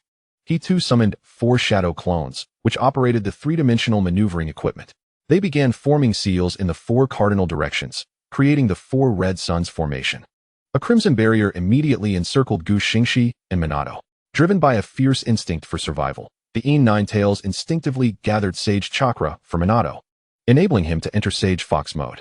Gu Xingxi, witnessing this, teased the Nine Tails, saying, Your will to survive is even greater than I imagined. The Nine Tails then took control of Minato's body, initiating Tailed Beast transformation, and soon, a colossal shadowy orange figure of the Nine Tails manifested on the battlefield. The Nine Tails addressed Minato, saying, Kid, you have now achieved perfect human Jinchuriki status. Do not falter. Minato replied affirmatively, I will not. Meanwhile, Gu Xingxi pondered whether to summon Shunzo or to also initiate complete Tailed Beast transformation. Before he could decide, Minato, wielding the immense power of the gigantic Nine Tails, molded another Rinnegan and charged at him. Gu Xingxi, witnessing this, shouted in frustration, Must you always resort to sneak attacks? At that moment, Bai Qian leaped forth from within Gu Xingxi, activating her complete form, which was significantly larger than the Nine Tails. She swiftly slapped Minato away.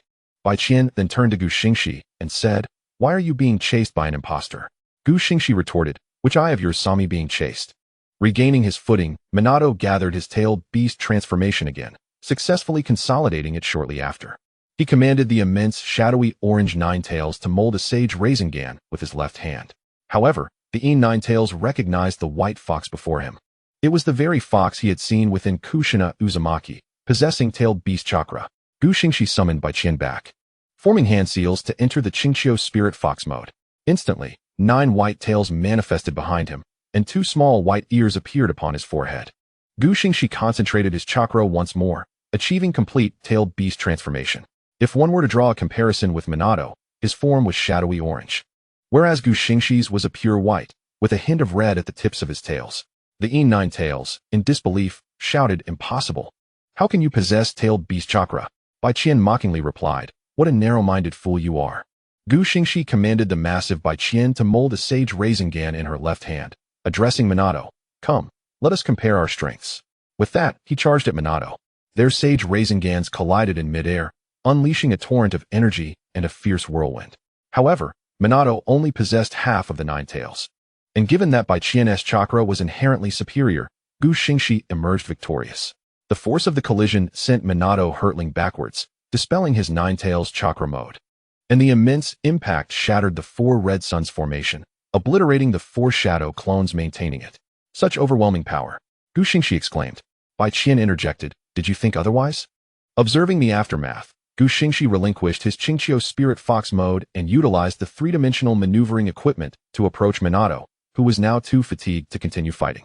He could only watch helplessly as Xingxi stepped closer, at which point Xingxi activated his Mangekyo Sharingan, employing the technique Mirror Flower Water Moon to successfully dispel the illusion he had cast upon Minato. Chapter 106, revealing everything, commencing action.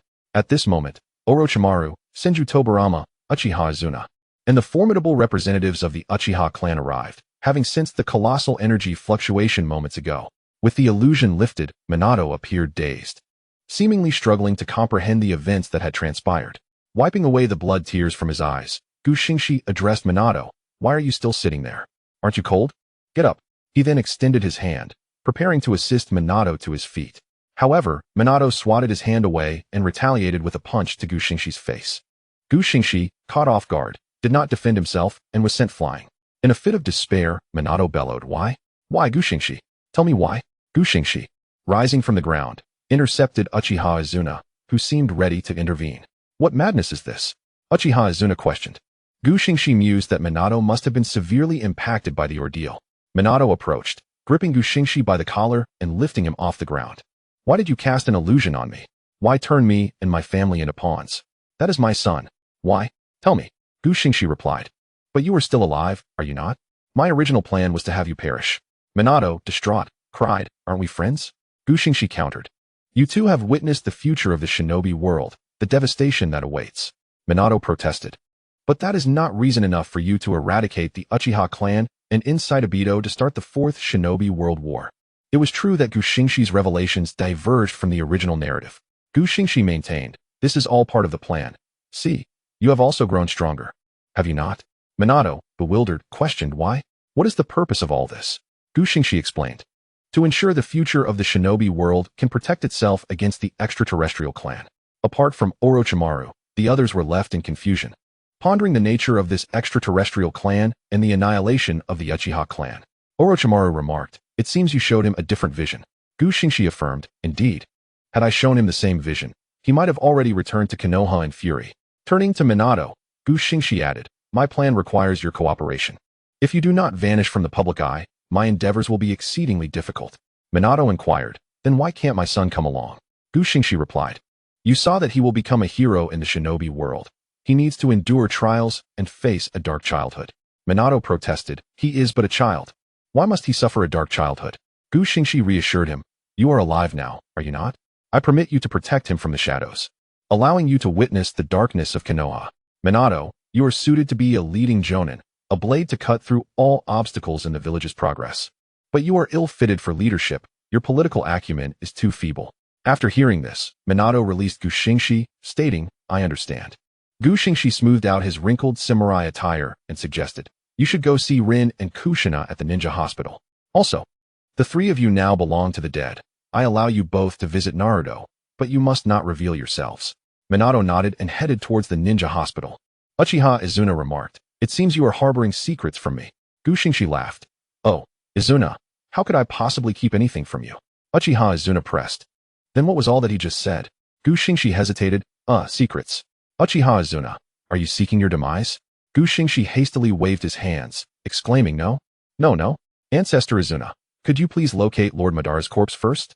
Only then shall we converse." Uchiha Izuna huffed, "I shall spare you for now. But once I resurrect my brother, we'll see how the two of us deal with you." With that, he beckoned Senju Tobirama, and they departed to continue their search for Uchiha Madara's remains.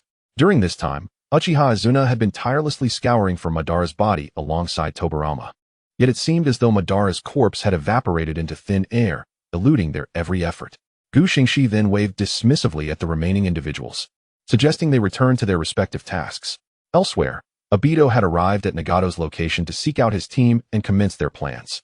Nagato inquired about their destination, to which Obito replied, "You two will accompany me to the Hidden Mist Village." Upon hearing this, Nagato summoned Pain's Devapath and, along with Konan, followed Obito to the Hidden Mist Village. Chapter 107. What do you value life as? Meanwhile, in the Hidden Mist Village, the fourth Mizukage, Kogaki Yagura, had just sealed the three tails within himself and was patrolling the village gates.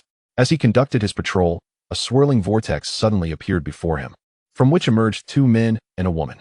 Kogaki Yagura immediately demanded, "Who are you? What business do you have in the Hidden Mist Village? If you fail to provide a valid reason, do not blame me for being merciless." Without further ado, Obito cast a Jinjutsu upon Kogaki Yagura. At that moment, Yagura had just captured and sealed the Three Tails and had not yet attained the perfect Jinchuriki state. Thus he fell victim to the illusion. Pain's Devapath questioned, "What do you require us for when you are capable of handling this yourself?"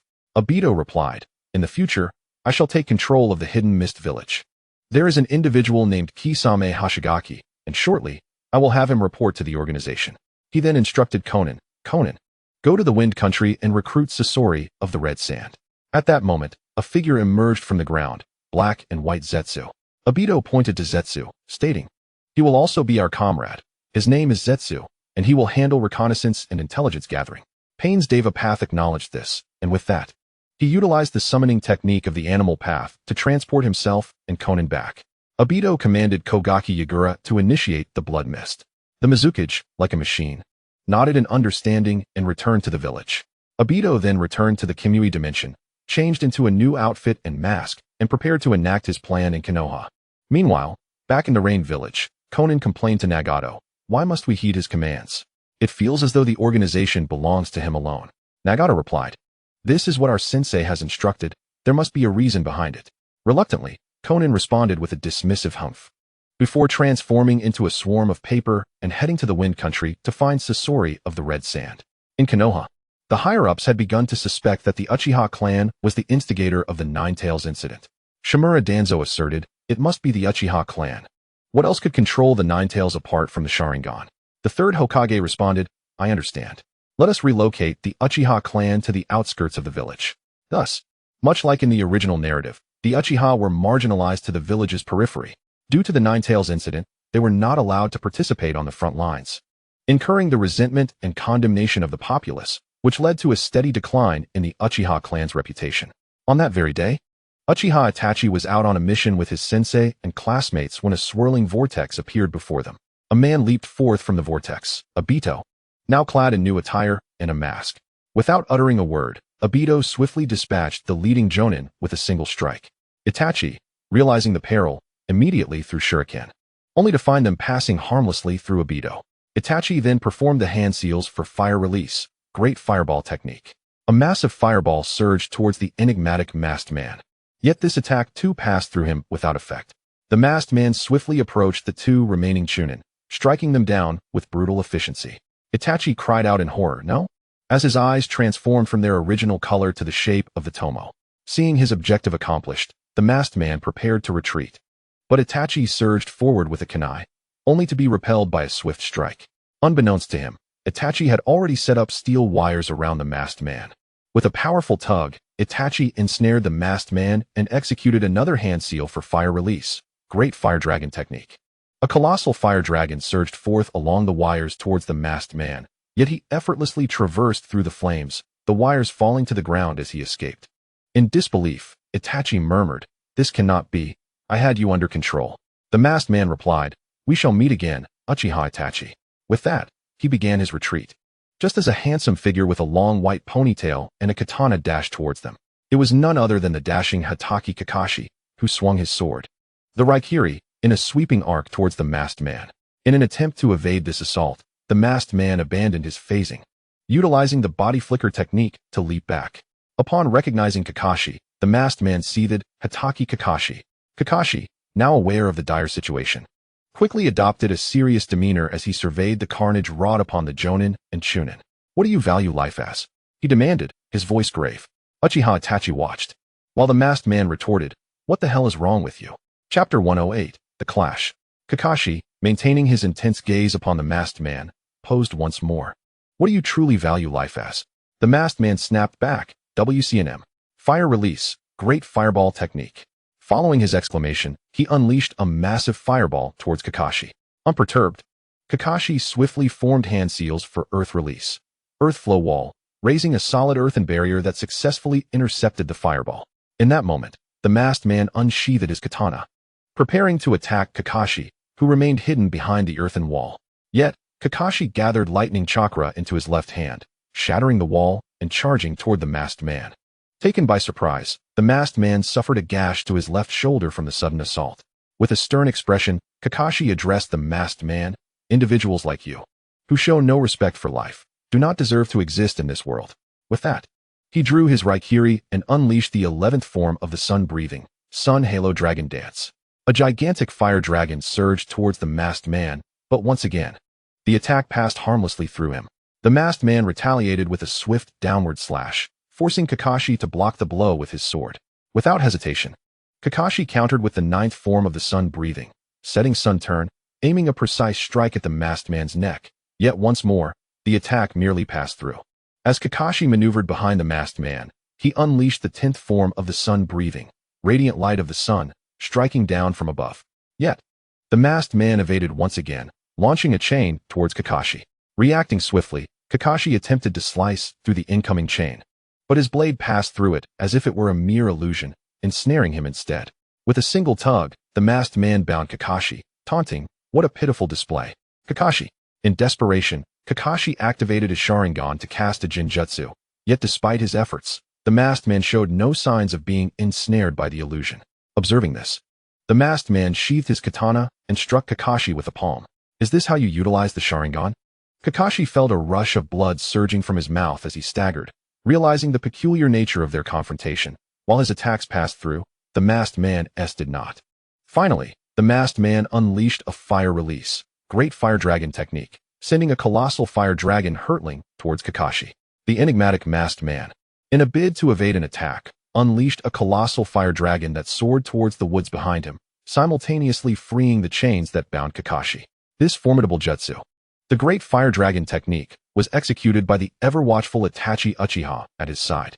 Observing the situation, the masked man swiftly directed a fire release technique, the Great Fire Annihilation, towards Itachi on his right. Kakashi, sensing the urgency, brandished his sword, the Nichiren blade, and executed the 6th form of the Breath of the Sun, the Scorching Bone Flame, successfully striking the masked man's shoulder, thereby interrupting his incantation. The masked man immediately retreated, clutching his injured arm and declaring, "Kakashi, Itachi, we shall meet again." With that, he initiated a vortex to make his escape, prompting Itachi to pursue, only to be restrained by Kakashi. "Why do you not chase after him, Itachi?"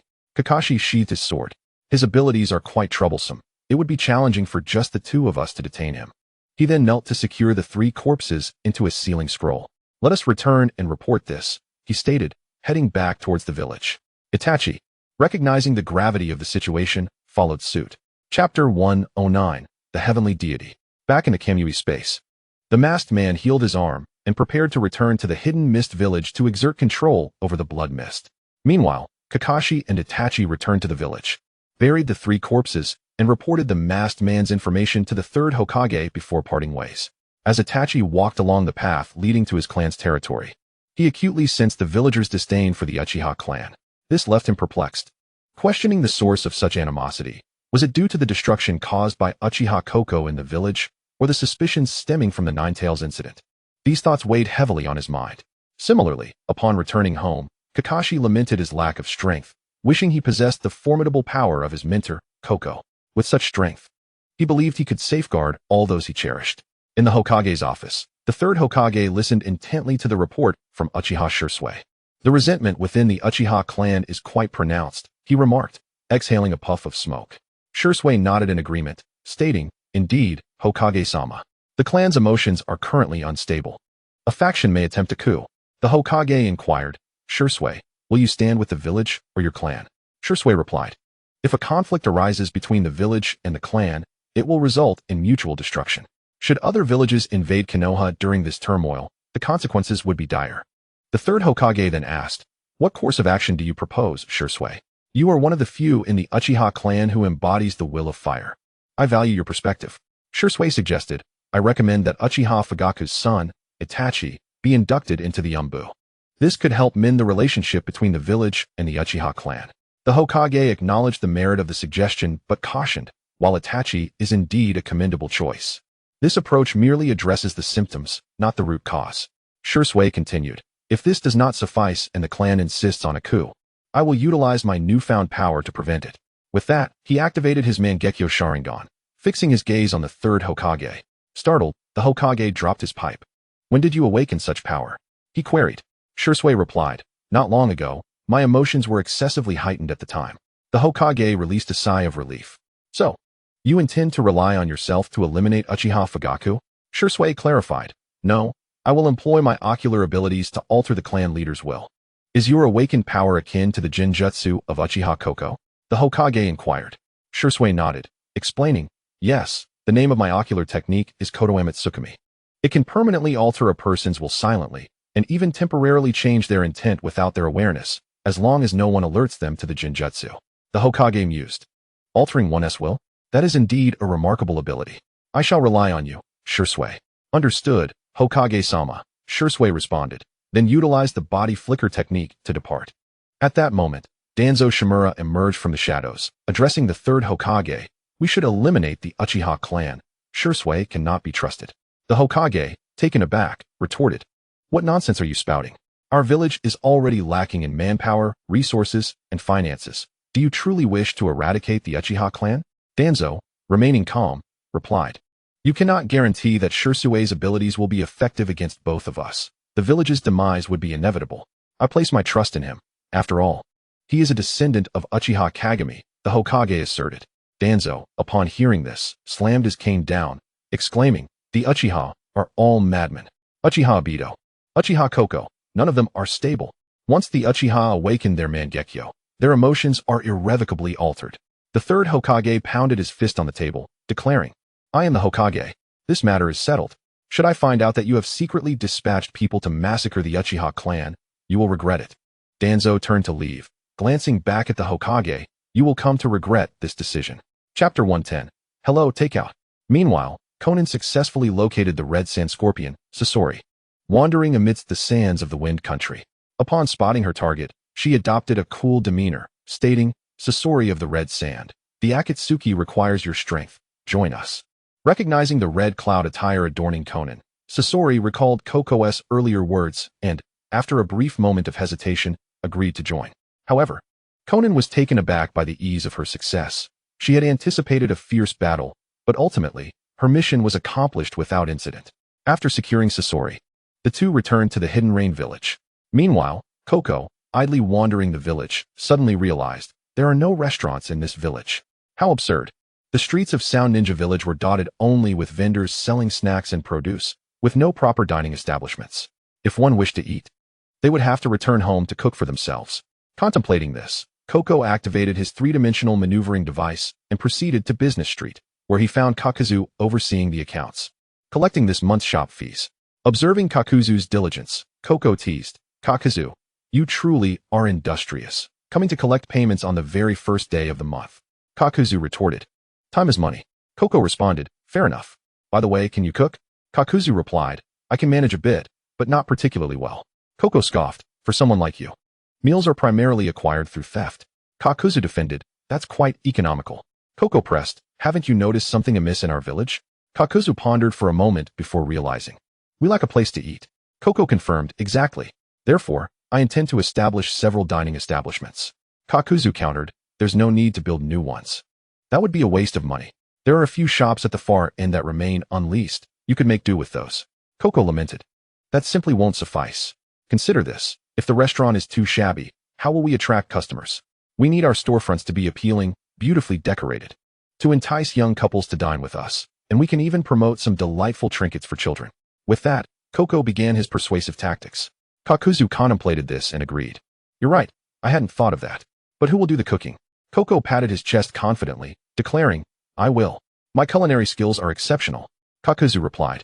Then it's settled. I'll head out in a couple of days. Koko queried, where are you off to at this time? Shouldn't you be focusing on the restaurant's layout and concept? Kakuzu explained, I plan to capture a member of the Akimichi clan. I recall their barbecue being quite good. And we should also bring back that kid from Konoha who makes ramen. Xingxi, upon hearing this, immediately stopped Jiaodu, asserting that the matter was beyond their means. I can cook ramen and barbecue, he declared. Only then did Jiaodu abandon his notion of abducting someone from Konoha. Can you manage all this by yourself? He inquired. Xingxi suggested, I could use shadow clones to assist and train some apprentices to master the necessary skills. But what about those who are too lazy to venture out for meals? Jiaodu pondered. Xingxi replied, you are familiar with the Flying Thunder God technique. Are you not? Of course, Jiao Du affirmed. It's used by Senju Tobarama and that yellow-haired fellow. Then we could have them deliver takeout, Xingxi proposed. Takeout? What is that? Jiao Du asked, having never encountered the term in his long life. Xingxi explained, you can think of it as delivering food to one's home. And you can also charge a delivery fee. So, that way, you earn double, right? Boss, you truly are a genius. Jiao Du exclaimed. Ha ha ha, let's keep it low-key. Xingxi chuckled. Meanwhile, Senju Tobarama, who was engaged in tomb raiding with Uchiha Izuna, suddenly felt a chill down his spine. I have a foreboding feeling, he remarked. Uchiha Izuna kicked him from behind, scolding, damn it, you're slacking off again. Get digging. On the other side, Namikaze Minato, who was leisurely wandering the village with Uzumaki Kushina, experienced a similar sensation. The QB within him warned, a great malevolence is approaching you. I sense it too. It feels so wicked, Minato replied. Chapter 111. Preparations for the store in the easternmost part of the commercial district. Xingxi found the vacant shops Jiao Du had mentioned. Observing the dilapidated establishments, he remarked, now I understand why no one wants to rent these. So small, so shabby, so remote. Even a dog would shake its head at them. It's all on you. Jiao Du Xingxi formed a hand seal for shadow clones, summoning 6 of them to tidy up each shop in pairs. Meanwhile, he utilized his 3-dimensional maneuvering equipment to ascend a tree and ponder what to sell. After some contemplation, he decided to offer simple home-cooked dishes. As he was not adept at preparing complex meals, Xingxi maneuvered to the mining site, where the majority of the Hitaki clan members were hard at work. He glanced around but did not spot Hinata Chisaki. Approaching a member of the Hitaki clan, he inquired about her whereabouts. Lord Hitaki, Chisaki has gone to KTV. The clan member replied. What? Is she shirking work? Xingxi fumed. Never mind. Can you find out if anyone here knows how to cook? They don't need to be particularly skilled, just able to prepare some meals. The Hitaki clan member nodded and went inside to ask. Soon returning with 2 men and a woman. Xingxi introduced himself and asked for their names. The woman replied, I am Hitaki Az. The first man introduced himself as Hitaki Xieyong, and the second as Hitaki A Shua. Xingxi confirmed. So, you all can cook, correct? Az responded. Yes, my lord. My family perished on the battlefield during the Second Shinobi World War, and I've been cooking for myself since I was young. Upon hearing this, Xingxi activated his Mangekyo Sharingan and used the Jinjutsu Mirror Flower, Water Moon to impart the intricate details and methods of cooking to the 3, ensuring that the illusion would dissipate once they had learned. After closing his Sharingan, he maneuvered to KTV, determined to confront the slacker Hinata Chisaki. Upon entering KTV, Xingxi was taken aback by the scene before him. Male staff members were energetically dancing, while the female staff merely served drinks. What a role reversal! Xingxi exclaimed. Observing the surroundings, he noted that most patrons were wandering ninjas enjoying their time, while the more prominent figures were secluded in private rooms. The influx of wandering ninjas was attributed to the incident involving Jiraiya and Tsunade being ensnared by the thorn flower. Xingxi had dispatched numerous crows to monitor the area, which would report any incoming individuals to the guarding ninjas. Those deemed harmless were allowed entry, while those with ill intent would be swiftly dealt with by the thorn flower. Xingxi approached the dance stage where Arima Yukifune was performing, successfully spotting Hinata Chisaki, who was below, nose bleeding and waving a glow stick. Xingxi activated his Mangekyo Sharingan to create a portal behind him, delivering a swift kick that sent her through the portal, following suit himself. Nearby, a wandering ninja remarked to another, did something just fly past? The other ninja, finishing his drink, replied, you must be drunk. If something flew by, you wouldn't miss it. Perhaps, the wandering ninja mused. Xingxi and Hinata Chisaki emerged outside the KTV, where she scrambled to her feet, exclaiming, what little rascal dragged me out? Xingxi, irked, delivered a light kick to her rear, retorting, are you slacking off? Upon hearing his familiar voice, Chisaki turned, stood upright, and laughed. Ha ha, my lord, what brings you here? If I hadn't come, I fear you would have perished inside, he replied. My lord, I was having a great time. How could I die? Chisaki countered. Xingxi pointed to her still bleeding nose, saying, from excessive blood loss. Chisaki quickly wiped her nose clean, laughing, that's not my fault, my lord. Yukifune is just too beautiful. Get back to work now. By the way, I recruited 3 people from your place, Xingxi instructed. Understood, my lord. You can take as many as you want. She responded. With that, Xingxi departed, using his maneuvering equipment to leave the area. Chapter 112. Another day in the life after a week of preparation. The shop successfully opened. Uchiha Izuna and Senju Tobarama, who were out raiding tombs, returned as well. The villagers and feudal lords praised the shop, exclaiming that they would crave more after their meals. Gu Xingxi, seeing his goal achieved, promptly handed the flying thunder god kunai to the feudal lord. This is our delivery service. As long as you infuse chakra into this kunai, our delivery personnel will appear before you. Just place your order, and they will deliver it immediately, ensuring that the food remains piping hot. This is wonderful. The feudal lord from the land of lightning laughed. But how do we differentiate between the two? Gu Xingxi produced Minato's kunai, explaining, this triangular one belongs to our yellow flash, Namikaze's Minato, known as the yellow delivery. He then showcased Tobarama's kunai, stating, this is Senju Tobarama's kunai, simply known as Are You Hungry? You can use either kunai to summon your desired delivery. The feudal lord from the land of lightning chuckled. Ha, Xingxi, you truly are a talent. I will remember this and place the kunai in my room once I return. With that, he departed. Gu Xingxi, having successfully charmed him, turned to the feudal lord from the land of fire, employing the same pitch and kunai to astonish him as well. As the day drew to a close, Senju Tobarama, Uchiha Izuna, and Namikaze Minato arrived. Gu Xingxi noticed them and asked, haven't you all finished eating? What brings you back? Tobarama smirked, that mischievous Uchiha. My flying thunder god technique is not meant for mere delivery. Minato added, exactly, Xingxi. With this, I have no time to spend with Uzumaki Kushina. Izuna interjected. While your method is commendable, if I send Tobarama to deliver, who will accompany me to raid tombs in search of my brother? Gu Xingxi suggested, use shadow clones. What purpose do they serve? Tobarama retorted, my shadow clones are not for such tasks. I seem to be low on chakra, Minato admitted.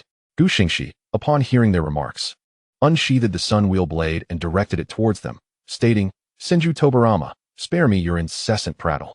Should I permit you, you shall comply, lest I seal you away. She then turned to Minato and suggested, why not borrow from the Nine Tails? You've attained perfect control, surely you do not lack for chakra. To Senju Tobarama, she declared, you wicked Uchiha brat, I would never stoop so low. Such actions would belittle the ninjutsu I have invented. Gu Xingxi continued, if you do not deliver takeout for me, I shall vehemently oppose your union with Uchiha Izuna. Uchiha Izuna interjected, what are you saying? To which Minato responded, what an explosive revelation. Senju Tobarama remarked, you truly are a nefarious Uchiha rascal. I shall deliver, if only to escape this predicament. Gu Xingxi, upon hearing Tobarama's words, returned the sun wheel blade to its sheath, exclaiming, that is more like it. When the two of you wed, I shall personally persuade Madara. Uchiha Izuna retorted, who said I would be with him. Senju Tobarama chimed in, you mentioned it yourself during the tomb raiding incident when we unearthed Uchiha Taijima's grave. You stood there telling him not to blame you. Gu Xingxi exclaimed, what? Sensing the tension, Minato quickly declared, I think I shall take my leave, and with that, he activated the flying thunder god technique and vanished. Gu Xingxi, with a hint of mischief, said, what a scandal. You two should sort this out. I have my own matters to attend to. She then maneuvered her three-dimensional maneuvering device and swiftly departed from the contentious scene. Uchiha Izuna lamented, this is irreparable. I can't wash this away, all thanks to you. Senju Tobarama. Tobarama replied, no worries, I shall wash alongside you. Uchiha Izuna, infuriated, drew her sword to strike at Tobarama, but as he finished his sentence, he activated the flying thunder god technique and fled. Uchiha Izuna shouted in frustration, Senju Tobarama, you coward. Chapter 113, Comfort. Gu Xingxi, maneuvering her device away from the scene, spotted Rin standing alone beneath the starry sky. Upon seeing her, Gu Xingxi changed course to approach Rin. As Rin stared into the cosmos, she greeted Gu Xingxi, hello? Lord Xingxi. Finding a suitable patch of grass, Gu Xingxi sat down and inquired, what brings you here? Are you troubled? Rin settled beside her and replied, yes, my lord. She pointed at the stars, saying, my mother told me that when people pass away, they become stars to accompany those they cherish. I wonder, among all these stars, which one is Obito? Gu Xingxi pondered, Obito? I'm uncertain. Kakashi has informed you of his feelings for you. Rin nodded, yes, he did. At first, I found it hard to believe. Gu Xingxi probed, so, do you have feelings for him? Rin replied, I suppose I do. Gu Xingxi continued, and what about your feelings for Kakashi? Rin responded, admiration. Kakashi is handsome and powerful. Gu Xingxi then asked, and Obito? Rin shook her head, I don't know. My lord, if you say he likes me, why isn't he confessed? Gu Xingxi speculated. Perhaps Obito is so enamored that he finds it difficult to utter the words, I like you. Rin mused, is that so? Gu Xingxi elaborated, confessions are often songs of victory. Perhaps Obito has yet to find the right moment. Rin then asked, my lord, what is love? Gu Xingxi explained, there are many interpretations of love. From a behavioral psychology perspective, it is a series of chemical reactions triggered by the secretion of sex hormones, leading to a reproductive impulse. The cognitive psychology of the bell curve states that desire is stimulation and novelty, while love is the mundane and the responsibility it entails. Furthermore, the male pursuit of love is often rooted in Oedipus complex, while the female pursuit stems from Electra complex, ultimately seeking security, alleviating loneliness, and fulfilling reproductive desires. This is the scientific perspective on love. Rin confessed, I don't quite understand. Xingxi acknowledged, such knowledge may be too advanced for you. Suddenly, she recalled something and asked Rin, since you love stars so much, has Abito ever given you origami stars? Rin reminisced, yes. He once gifted me a box containing 100. Xingxi inquired, do you know what those stars symbolize? Rin replied, do they have meaning? Xingxi affirmed, of course. They represent the wish to gather all the stars in the sky into your embrace, just as I wish to hold you in my arms. Sadly, the starlight and you are both splendid yet unattainable. This is my interpretation of the stars, though Abito may not realize it. Rin pondered, so? His feelings for me run so deep? Xingxi encouraged, if he were truly a star, he would not wish to see you in your current state. Return and rest. Embrace tomorrow's beauty. Rin nodded, understood, my lord. I shall return now. Rising from the grass, she made her way back to the village.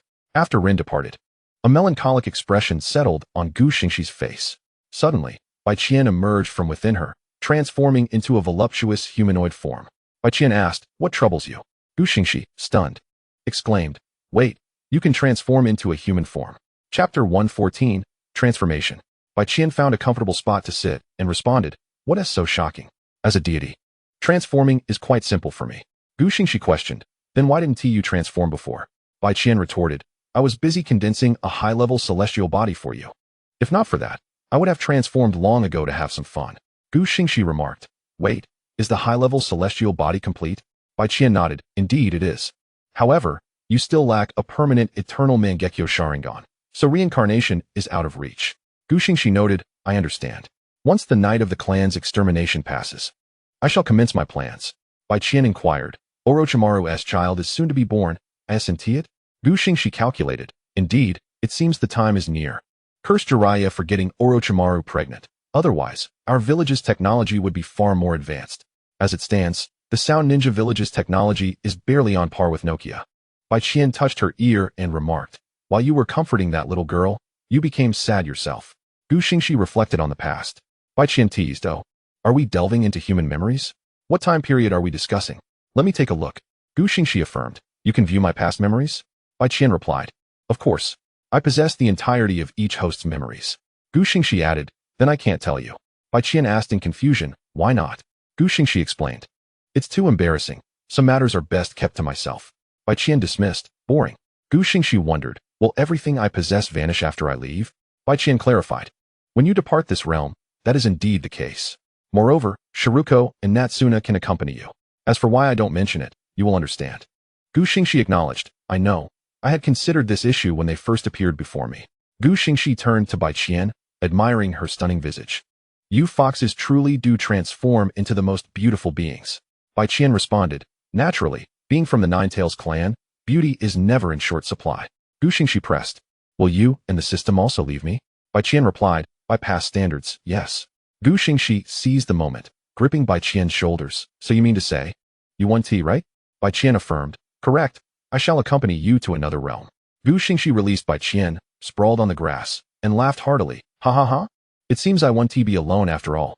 She then quietly activated her device. The success of collecting wives is assured. Bai Qian interjected, hey, that thing. You still find it useful for them, but is it too much to think I'm beneath you? Xingxi chuckled, did you catch on? Haha, being a system. How could you not be aware? Suddenly, Bai Qian seated herself upon Xingxi's lap, her slender fingers caressing Xingxi's face as she remarked, how is it that I appear so splendidly transformed? Are you not tempted to take me into your harem? Xingxi, tracing Bai Qian's fingers, replied, Su Xian's spirit is indeed something to aspire to. Are you unwilling? Bai Qian's 9 tails, revealed behind her, draped over Xingxi's legs, causing a delightful tickling sensation. Bai Qian mused, I would be willing. After all, who could refuse a dashing white-haired gentleman? With that, she leaned down and pressed her lips to Xingxi's. The system announced, congratulations, host. You have acquired your first animal transformation wife, earning 3 14,000 points and 2 chances for a lottery draw. You currently possess 14,000 points. Please use them wisely. Gu Xingxi eagerly reciprocated, and in a swift motion, he pulled Bai Qian closer, instantly switching their positions. Bai Qian teased, "So eager are we?" However, before Gu Xingxi could respond, a cloud of smoke appeared above him, and as it dissipated, the figure of Hong landed atop his head. Hong, witnessing the scene, awkwardly chuckled, "I seem to have arrived at an inopportune moment." Chapter 115, The Scheme. Gu Xingxi extricated himself from Bai Qian's embrace and seized Hong, whispering furiously, "If you don't bring me the information I need today, I shall feast on crow soup for supper." Bai Qian giggled, "I believe raw is preferable." Upon hearing this, Hong immediately began to explain, "Gaga gaga gaga gaga gaga gaga gaga gaga. Ji Shui wanted me to inform you that Uchiha Itachi has entered the Umbu, and the Uchiha clan's ambitions for a coup have intensified." After hearing this, Gu Xingxi released Hong, who promptly flew to a nearby branch, gasping for breath. Gu Xingxi called out to the panting Hong, "You truly couldn't have come at a better time. Come, let us head to Orochimaru's laboratory to enact our plan." With that, Gu Xingxi scooped Bai Qian into a princess carry and activated the three-dimensional maneuvering gear, making their way to Orochimaru's lab. Hong, left with no choice, followed suit. Bai Qian remarked, "I could revert to my original form and perch upon your shoulder or return to within you." Gu Xingxi flashed a seductive smile and cheekily replied, "Oh, woman, are you instructing me on how to proceed?" Bai Qian, incensed, swiftly delivered a slap, exclaiming, "You dare mimic a certain star? I shall have you slain." Though the slap lacked full force, it left a faint mark upon Gu Xingxi's cheek, which turned a shade of red. All right. I shall refrain from such behavior. Let us behave with decorum and not resort to violence at the slightest provocation." Gu Xingxi conceded. Bai Qian retorted, "What business is it of yours?" The sight of the two playfully bickering filled Hong with anguish, lamenting, upon returning, "I shall seek out a female crow as well." Thus, amidst their playful antics, the trio and a crow arrived at Orochimaru's experimental laboratory. Meanwhile, Orochimaru lounged in a recliner, sipping tea. Gu Xingxi gently set Bai Qian down and addressed Orochimaru. "Hey, you've grown quite old, lying here like a relic. One might think I am exploiting an elder." Orochimaru replied, "I am indeed pregnant. Reclining like this is essential for nurturing, you know? With so many wives. One would think you would understand the basics of gestation." He set down his cup and greeted Bai Qian, "Greetings, Divine One." Bai Qian, puzzled, responded, "Oh, you recognized me immediately upon my transformation?" Orochimaru, feeling an overwhelming sense of familiarity, nodded. Turning to Gu Xingxi, he inquired, "What brings you here this time? Speak quickly. I wish to rest." Gu Xingxi pressed, "Have you managed to procure the Manjikyu Sharingan genes from Shui?" Orochimaru rose from his recliner and retrieved a vial from a cabinet, containing 2 Manjikyu Sharingan, their patterns unmistakably Shui's. Here, if fused, they could awaken the eternal Manjikyu Sharingan, he explained, tossing the vial to Gu Xingxi. Gu Xingxi accepted it, stating, "Now procure 2 more 3-tomo Sharingan. We must prepare to execute the plan." Orochimaru tore down a cloth from the wall, revealing a wall adorned with 3-tomo Sharingan. He plucked 2, placed them in a vial, and tossed it to Gu Xingxi, adding, "Has Shimura Danzo finally decided to make a move against the Uchiha?" Gu Xingxi hung the vial containing the 3-tomo Sharingan around Hong's neck, binding a letter to his foot. "Deliver this to Shui. Inform him to act according to the plan without deviation." Hong nodded in understanding, then transformed into a puff of smoke and vanished. Gu Xingxi turned back to Orochimaru, saying, "That old fellow has lost his patience. Take good care of yourself. After all, your condition will not allow you to participate in the destruction of Konoha." With that, he once again lifted Bai Qian in a princess carry and activated the three-dimensional maneuvering gear, departing the premises. Orochimaru, seeing this, resignedly closed the door and returned to his room to rest, knowing that early to bed would be beneficial for the unborn child. Chapter 116, Encountering Tsunade. Gu Xingxi carried Bai Qian away from Orochimaru's laboratory, heading home. During their flight, they spotted flashes of blue and yellow fluttering throughout the village. Bai Qian sensed the chakra and remarked, "Have Minato and Tobirama become so adept at delivering takeout?" Gu Xingxi scoffed. Those two contradictory fellows, once so reluctant, now diligent in their tasks. Before long, they arrived home, and Gu Xingxi set Bai Qian down. "Will you remain in human form indefinitely?" he inquired. Bai Qian pondered. "I am also contemplating that very question." However, before they could delve deeper into their discussion, 3 figures emerged at the entrance of the yard. The newcomers were Natsuna, Konoha, and Yakura. Gu Xingxi exclaimed, You three have returned early today? Yet, the trio ignored him, approaching Bai Qian instead. Natsuna caressed Bai Qian's 9 tails, exclaiming, "You are that fox, aren't you? You've transformed beautifully." Konoha remarked, "This fluffy texture is delightful." Yakura curiously asked, "But why are your ears still atop your head?" Bai Qian replied, "I can also retract my tails and ears." Gu Xingxi, feeling overlooked, shouted, Hey, do you treat me like air?" Natsuna turned to Gu Xingxi and said, "You can sleep alone tonight. We four will share a bed." With that, she pulled the other 3 away, leaving Gu Xingxi in his spacious abode, where rooms were plentiful, accommodating 3 or 4 people each without issue. Typically, Konoha and Yakura returned late from work, so most nights. Gu Xingxi shared his bed with Natsuna. However, when Natsuna occasionally stayed with Konoha and Yakura, Gu Xingxi would be left in solitude. "Fine, I shall seek out Xiaonan." Gu Xingxi muttered, retreating to his room to remove his clothes, placing the 3-dimensional maneuvering gear, the Nichiren blade, and the Tensigan on the table before heading to the bathroom for a shower. Emerging from the shower, his long white hair cascading behind him and his handsome visage almost obscuring his gender, it was only the 8-pack of abs on his chest that revealed his identity. Gu Xingxi, admiring himself, proclaimed, "I am truly handsome." Haha. Afterward, he selected a white samurai outfit from his wardrobe, donned his weapons, and activated his 3-dimensional maneuvering gear to leave the village. As he journeyed towards the Rain Village, he passed a quaint tavern, sensing 2 familiar chakras. "Oh, Tsunade and Shizun are here. Xiaonan, I shall visit you shortly," he said, redirecting his path to the tavern's entrance. Upon entering, he found Tsunade enjoying a drink, with Shizun pouring beside her. Gu Xingxi approached Tsunade and quipped, "I can hardly believe you have money to eat." Tsunade replied, "What brings you here? And why wouldn't I have money to eat?" Gu Xingxi retorted, "I assumed you had squandered it all. Sundara, whom do you look down upon? I have just won a fortune." At that moment, Shizun interjected, "Lord Tsunade, you've squandered all the money given to you by Xingxi. That is my money." "Wah!" Gu Xingxi exclaimed, "Goodness, you truly are a big spender. I handed you 6 billion, and you lost it all." Tsunade simply replied, "Yes." Chapter 117, I was unexpectedly confessed to. Gu Xingxi was on the verge of expressing his disbelief. "You lost 6 billion in a single day, and it's all your fault." With that, he opened a portal and retrieved 3 scrolls, tossing them to Tsunade. "Here you go. Each scroll contains 3 billion. Spend it wisely." Tsunade accepted the scrolls, a mischievous grin spreading across her face. Got it. You're such a nag." Shizun, cradling Tun, shook her head. "Xingxi, you really spoil Lord Tsunade." Immediately, Gu Xingxi approached Shizun, gripping his chin and compelling him to meet his gaze. "Are you feeling jealous?" Shizun's cheeks flushed crimson as he stammered, "I am not." Gu Xingxi then leaned down and kissed him. Shizun squeaked, "MMM." After a lingering kiss, Gu Xingxi finally released him. Tsunade remarked, "Really, is it necessary? This isn't the first time he has kissed you." Shizun retorted loudly, "Oh, Lord Tsunade, you have no idea how handsome Xingxi looks up close, haha." Tsunade conceded, "He is indeed handsome, but your reaction seems a bit exaggerated."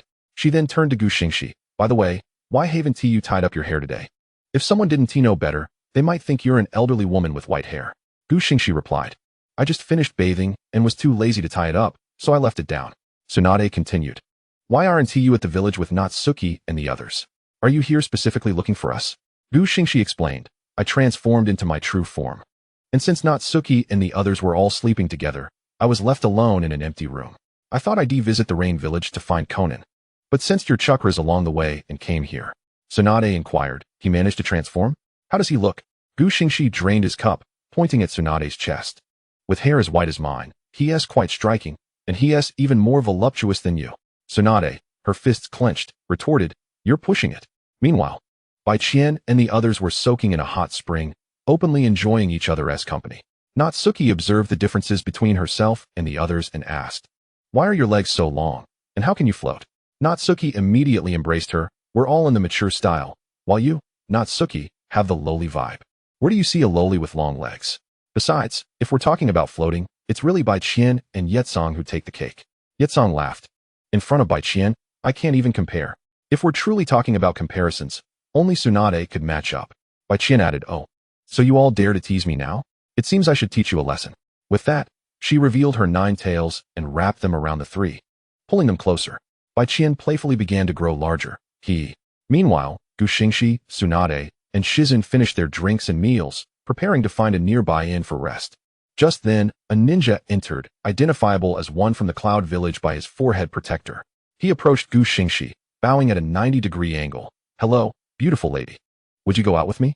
Tsunade and Shizune were taken aback, while Xingxi, slightly hoarse from the drink, replied, "Are you talking about me?" If one didn't listen closely, they might mistake the ninja's voice for a woman's, especially since members of the Uchiha clan are known for their beauty. And with Xingxi's flowing white hair, he indeed resembled a stunning maiden. The Cloud Village ninja continued, "I've never seen such a beautiful woman before." Xingxi composed himself, "Then why not ask those two beauties?" The ninja stammered, "Those two are women of the White Moon Goddess. I wouldn't dare." Xingxi smirked. "For that remark, I want to kill you today." The ninja was momentarily stunned. "What do you mean?" Xingxi retrieved a hair tie made from Bai Qian's fox fur from his pocket, tied his hair into a high ponytail, and looked back at the Cloud Ninja. "Now do you recognize who I am?" The ninja suddenly realized, this isn't a white-haired beauty. It's clearly Uchiha Xingxi. However, before the Cloud Ninja could respond, a group of ninjas burst in, led by the AB team from the Cloud Village. They had been watching from outside, but as soon as Xingxi tied his hair back, they charged in. The fourth Raikage, upon seeing Xingxi, felt a surge of rage, ready to strike. For his father, the third Raikage, had perished at Xingxi's hands. Xingxi quipped, "Oh, isn't that AB? Are you displeased because I rejected him?" Chapter 118. Confrontation with the fourth Raikage. Xingxi observed the AB team's grim expressions with amusement. The fourth Raikage hadn't anticipated that he would be drawn into such a situation merely by observing his subordinates. Seeing the fourth Raikage silent, Xingxi lost interest and turned to the bewildered Cloud Ninja, saying, "Confessions are typically for the victors, but today, you've chosen the wrong target. Don't be disheartened." With that, he returned to his seat to continue drinking. Tsunade, witnessing Xingxi's antics, warned him, "You should be careful, you might get hit." Xingxi downed his drink. "Who would dare hit me?" He then addressed the fourth Raikage. "I wonder if you know who's going to hit me?" The fourth Raikage, infuriated, exploded. "I can't endure this any longer." He immediately activated the body flicker technique, appearing before Xingxi in an instant, and with a swift motion. He aimed a knife hand strike at Xingxi's face. Xingxi, enhanced by the powers of a high-level sage body, possessed remarkable reflexes. The moment the fourth Raikage charged, he swiftly retreated with Tsunade and Shizune from their previous position, causing the Raikage's strike to miss entirely. Tsunade shouted at the Raikage, "Are you trying to instigate war again?" The fourth Raikage retorted, "As a Leaf Village ninja, is it appropriate for you to be so close to the Sound Village?" Tsunade replied defiantly, "What does that have to do with you?" Xingxi added, "Oh, really, resorting to violence over a few words? You're worse than your father." The fourth Raikage, fuming, declared, "You are unworthy to mention my father. Today, I shall send you to your doom." With that, he activated the lightning armor and charged at Xingxi once more. Recognizing that a battle was inevitable, Xingxi drew his Rinnegan blade, rushing towards the fourth Raikage. The Rinnegan blade glowed a vivid crimson, and red markings appeared on Xingxi's forehead as he invoked the second form of sun-breathing, Crimson Heaven. The flames clashed against the Raikage's fist, but the strike failed to sever it, instead causing the Rinnegan blade to be repelled back. Xingxi cursed, "Damn it." He quickly unleashed the 12th form of sun-breathing, Flame Dance. Two fiery slashes surged towards the Raikage, who, utilizing the speed of the lightning armor, evaded the attack and charged at Xingxi once more. The fourth Raikage wrapped both arms around Xingxi, slamming him into the ground with tremendous force, creating a massive crater. "Chakra Beast, kill him," avenged the third Raikage. The Cloud Village ninjas cheered in response. Shizune, witnessing the situation, immediately grew anxious, while Tsunade prepared to intervene. Suddenly, a series of bird calls echoed from the deep pit created by the fourth Raikage's attack. Xingxi employed the Chidori to pierce the eyes of the fourth Raikage, who was utterly astonished that she had survived such a formidable blow. Regaining his composure, he immediately utilized his lightning release armor to create distance, while Xingxi deftly activated her three-dimensional maneuvering device to do the same. Brushing the dust off her clothing, she remarked, "Oh, I didn't expect you to be faster than your father." Tsunade and Shizune, witnessing Xingxi's unscathed condition, breathed a sigh of relief, while the ninjas from Kumogakure and Killer Bee looked on in shock, unable to believe that Xingxi had withstood such a powerful attack and emerged seemingly unscathed. The fourth Raikage, incredulous, asked how she had evaded the attack, but upon seeing Xingxi's pair of Sharingan, he understood everything. "Although I have made a name for myself in the ninja world through my swordsmanship, have you forgotten that I belong to the Uchiha clan?" Gu Xingxi explained. Moments earlier, she had utilized the space-time ninjutsu of her Mangekyo Sharingan to open a portal beneath her body, transporting herself to another dimension, thus avoiding a direct impact with the ground. The deep crater that had formed was solely the result of the fourth Raikage's sheer force. She sheathed her Rinnegan blade, saying, "While your defensive capabilities may not match your father's, you are still quite resilient. After all, when I struck your father, it felt as though my blade might shatter. Yet striking you felt akin to hitting stone." The fourth Raikage, now furious, retorted, "I warned you not to invoke my father's name." He charged at Gu Xingxi once more. Chapter 119, Killer Bee Run. As the fourth Raikage lunged towards her, Gu Xingxi concentrated Chidori in her left hand, transforming it into a sharp, blue-white spear. Although she could have used her Rinnegan blade, she wished to avoid the jarring sensation that accompanied such an attack. Brandishing the spear, she charged forward. In the blink of an eye, the two clashed several times. However, the Raikage's lightning release armor proved too formidable to penetrate. Seizing an opportunity, Gu Xingxi delivered a powerful kick to the Raikage's face. He instinctively blocked with both hands, but was still pushed back a short distance. Gu Xingxi capitalized on this moment, swiftly throwing the spear at the fourth Raikage while simultaneously using her three-dimensional maneuvering device to create distance as she began forming seals for the Ninetales Fox mode. Instantly, two fluffy white ears appeared on her forehead, and 9 white tails sprouted from behind her. The Raikage, now a distance away, successfully dodged the spear and observed Gu Xingxi's transformation. Tsunade exclaimed in disbelief, "Sage mode, and I've never seen one like this before." Gu Xingxi replied, "Of course you haven't seen it here." The fourth Raikage scoffed, "What does it matter if you've entered Sage mode? You will still meet your end today." Gu Xingxi countered, "Oh, so confident. You should know that I haven't even begun to exert my full strength." The Raikage, filled with arrogance, charged at Gu Xingxi again, who met his advance with her own, engaging in a close-quarters combat. Without a weapon, Gu Xingxi aimed for a true duel of men. In her fox mode, her strength, speed, and reflexes surged, allowing her to gain the upper hand against the fourth Raikage. She caught his swinging punch, using her extraordinary flexibility to pivot and land a whip kick to his head. The speed of the attack was so rapid that the Raikage had no time to react.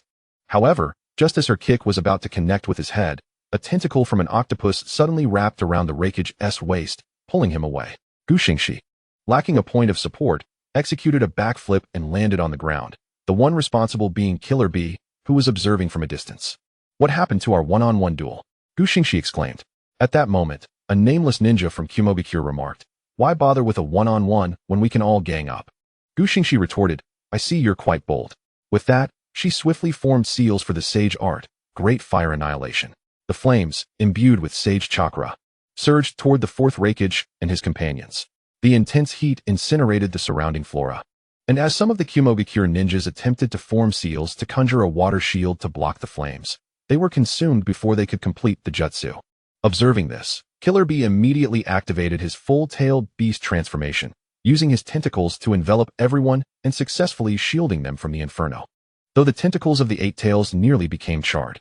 "Ah, it's so hot," Killer Bee exclaimed.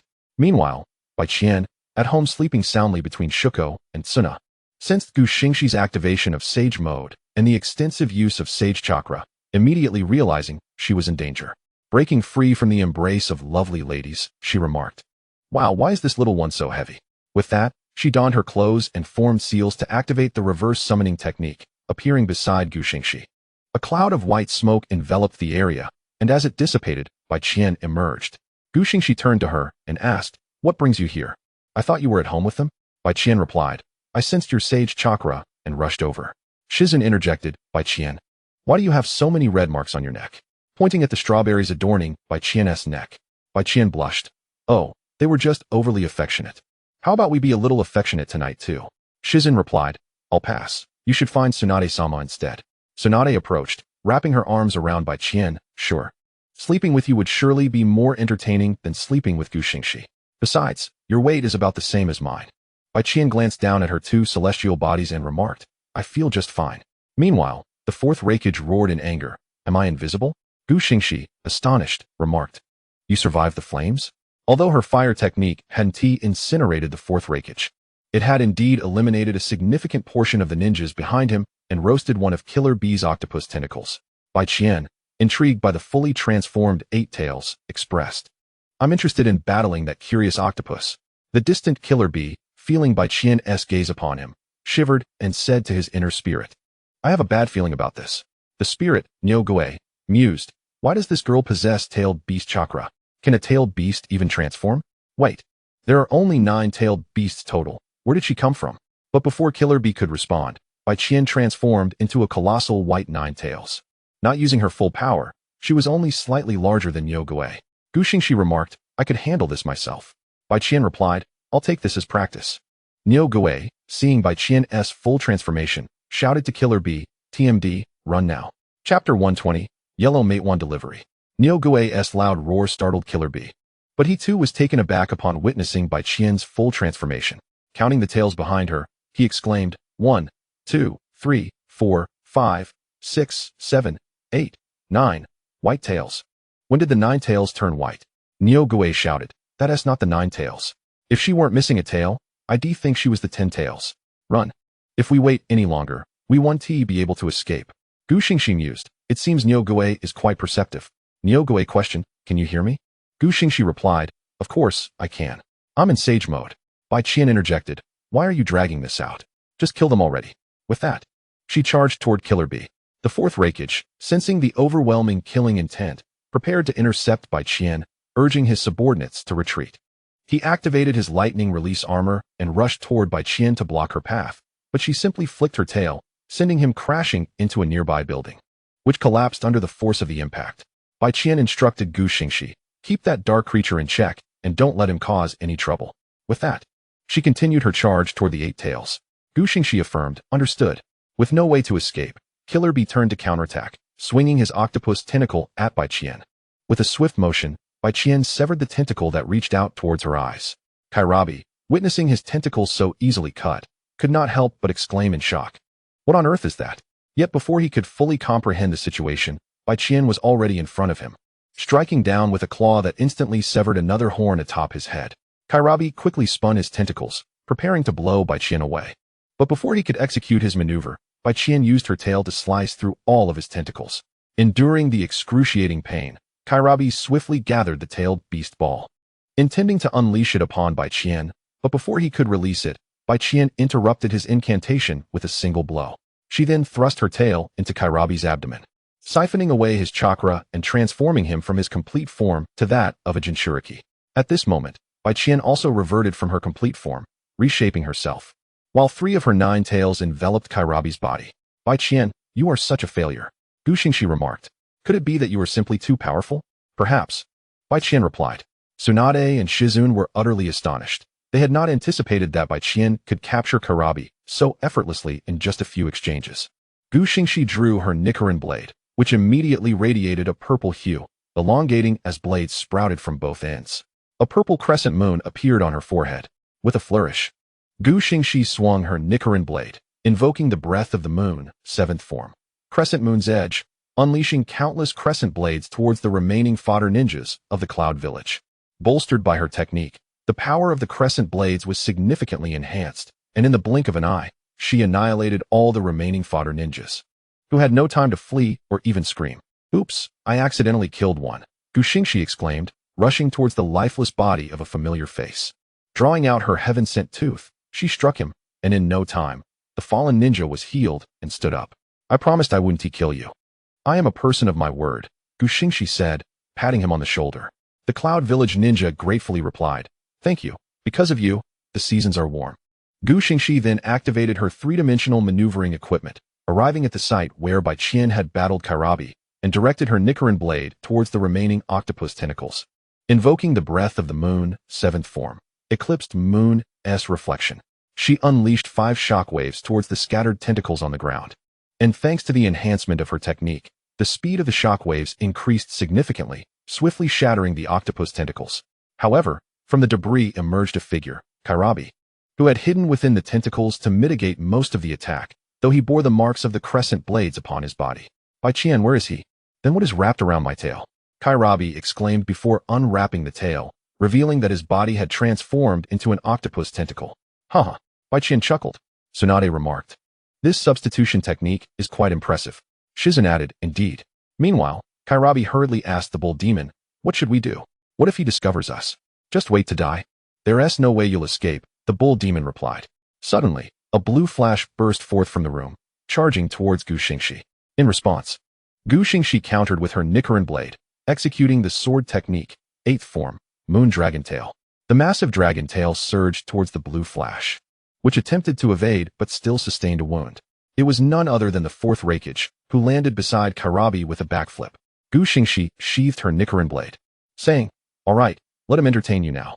The 4th Raikage. "Big brother, it seems like it's Minato Namikaze," Kairabi exclaimed in terror. "Who is Minato Namikaze? Isn't he dead?" The 4th Raikage responded. However, before he could finish his sentence, a yellow figure appeared before everyone, adorned with a yellow hat, a cloth mask, and yellow attire, emblazoned with the words Yellow Delivery Service on the back. The newcomer was indeed Minato Namikaze. As soon as Minato's chakra manifested nearby, Xingxi summoned a crow to fetch him. Kairabi and AI were momentarily stunned by the sight of this yellow figure. They both recognized Minato, and while his hair was blonde, it was not this bright. AI turned to Kairabi, asking, "Is that really Minato Namikaze?" Kairabi sensed the chakra again and confirmed. "It is him, but he looks nothing like I expected." Tsunade and Shizune were equally bewildered, as medical ninjas.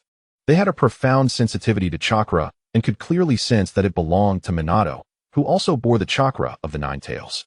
Watching from underground, Kuro and Shiro were also perplexed. Although they couldn't be certain it was Minato, they recognized the presence of the 9 tails chakra within. "This is a clone created using his cells," Xingxi explained. "In simpler terms, it is Minato Namikaze number 2. He possesses Minato's memories and abilities, whatever Minato has. Minato number 2 also has, and anything Minato lacks, Minato number 2 still possesses. That is Minato number 2. AI and the duo exclaimed in astonishment. Tsunade and Shizune were left speechless. Kuro and Shiro chuckled. Baiqian remarked, "Minato Namikaze? Indeed, he speaks the truth." Pointing at AI and his team, Xingxi commanded, "Go and deal with those two." "Understood," Minato replied, tossing the delivery box into Xingxi's hands. He then turned to AI and his team, saying, "Make it quick. I have deliveries to make."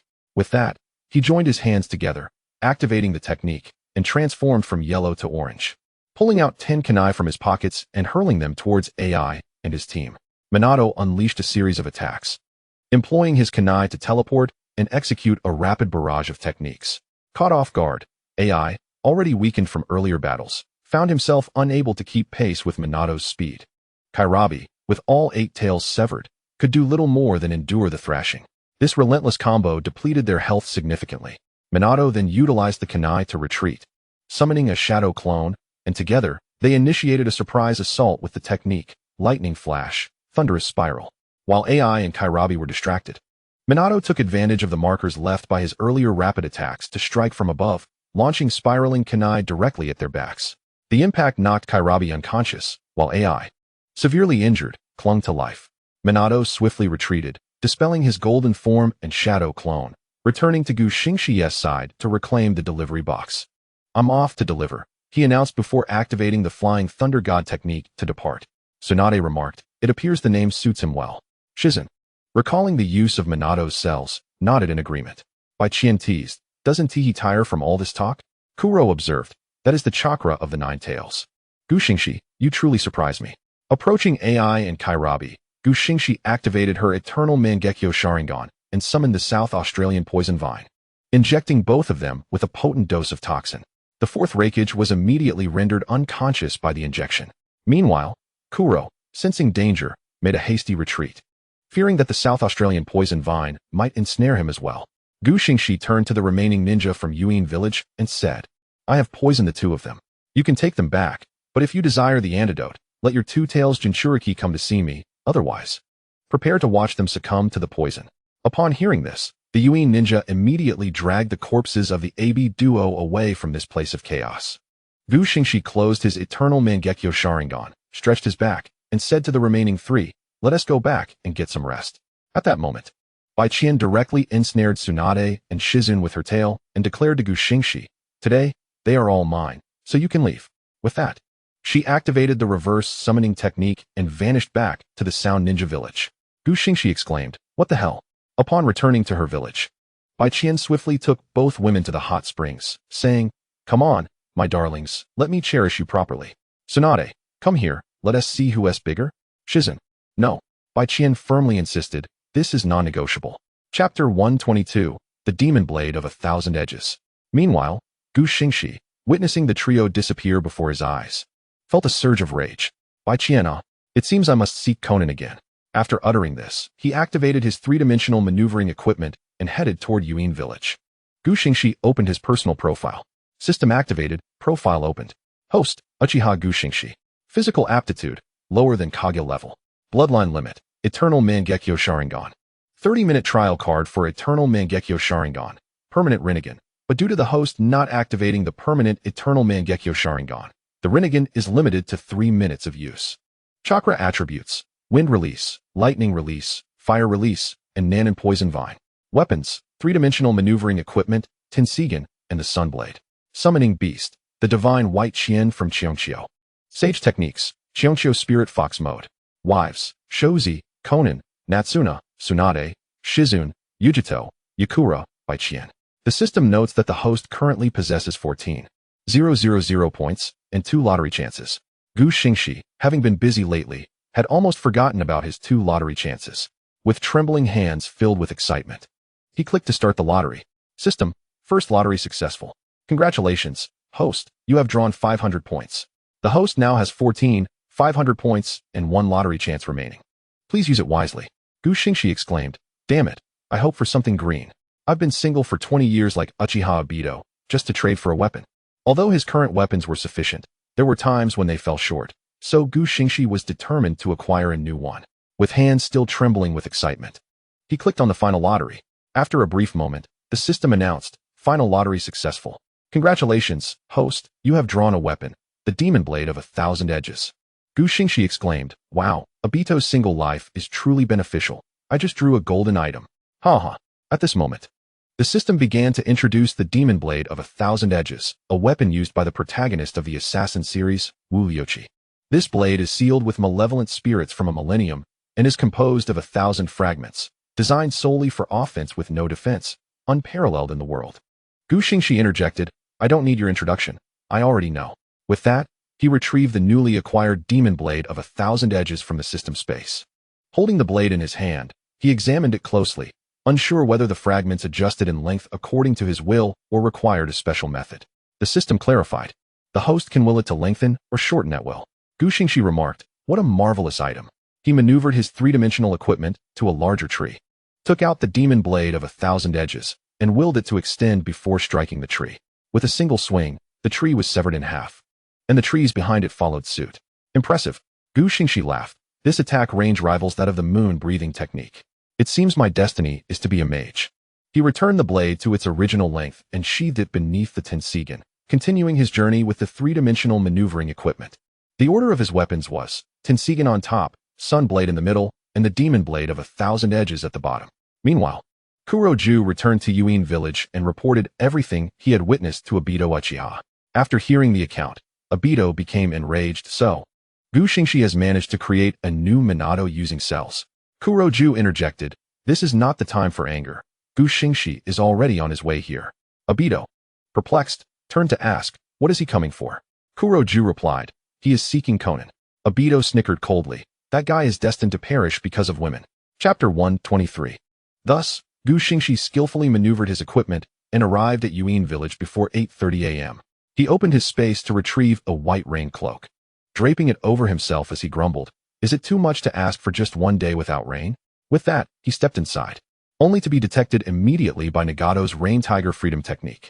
Nagato had no choice but to abandon his affectionate moment with Yahiko's reincarnation, controlling the Deva Path to knock on Konan's door.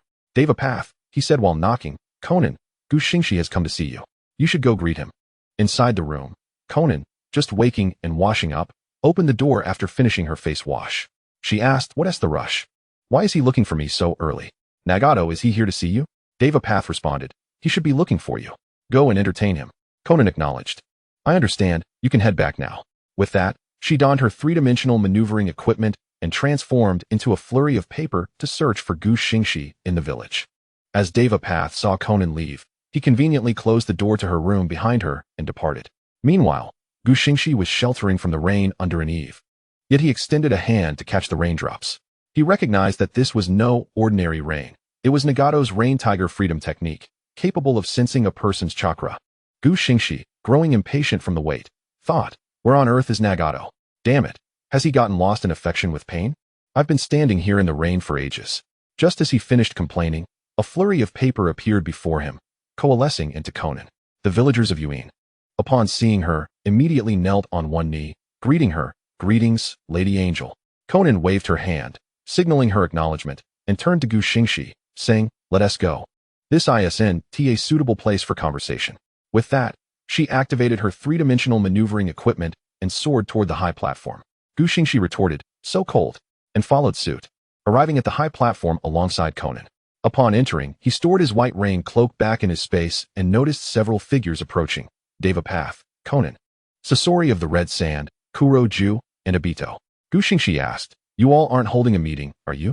Devapath replied, yes, we have a new recruit today. Obito. Obito? Gu Xingxi scoffed, why did you pick a fool? Obito. Kuro Ju added, indeed.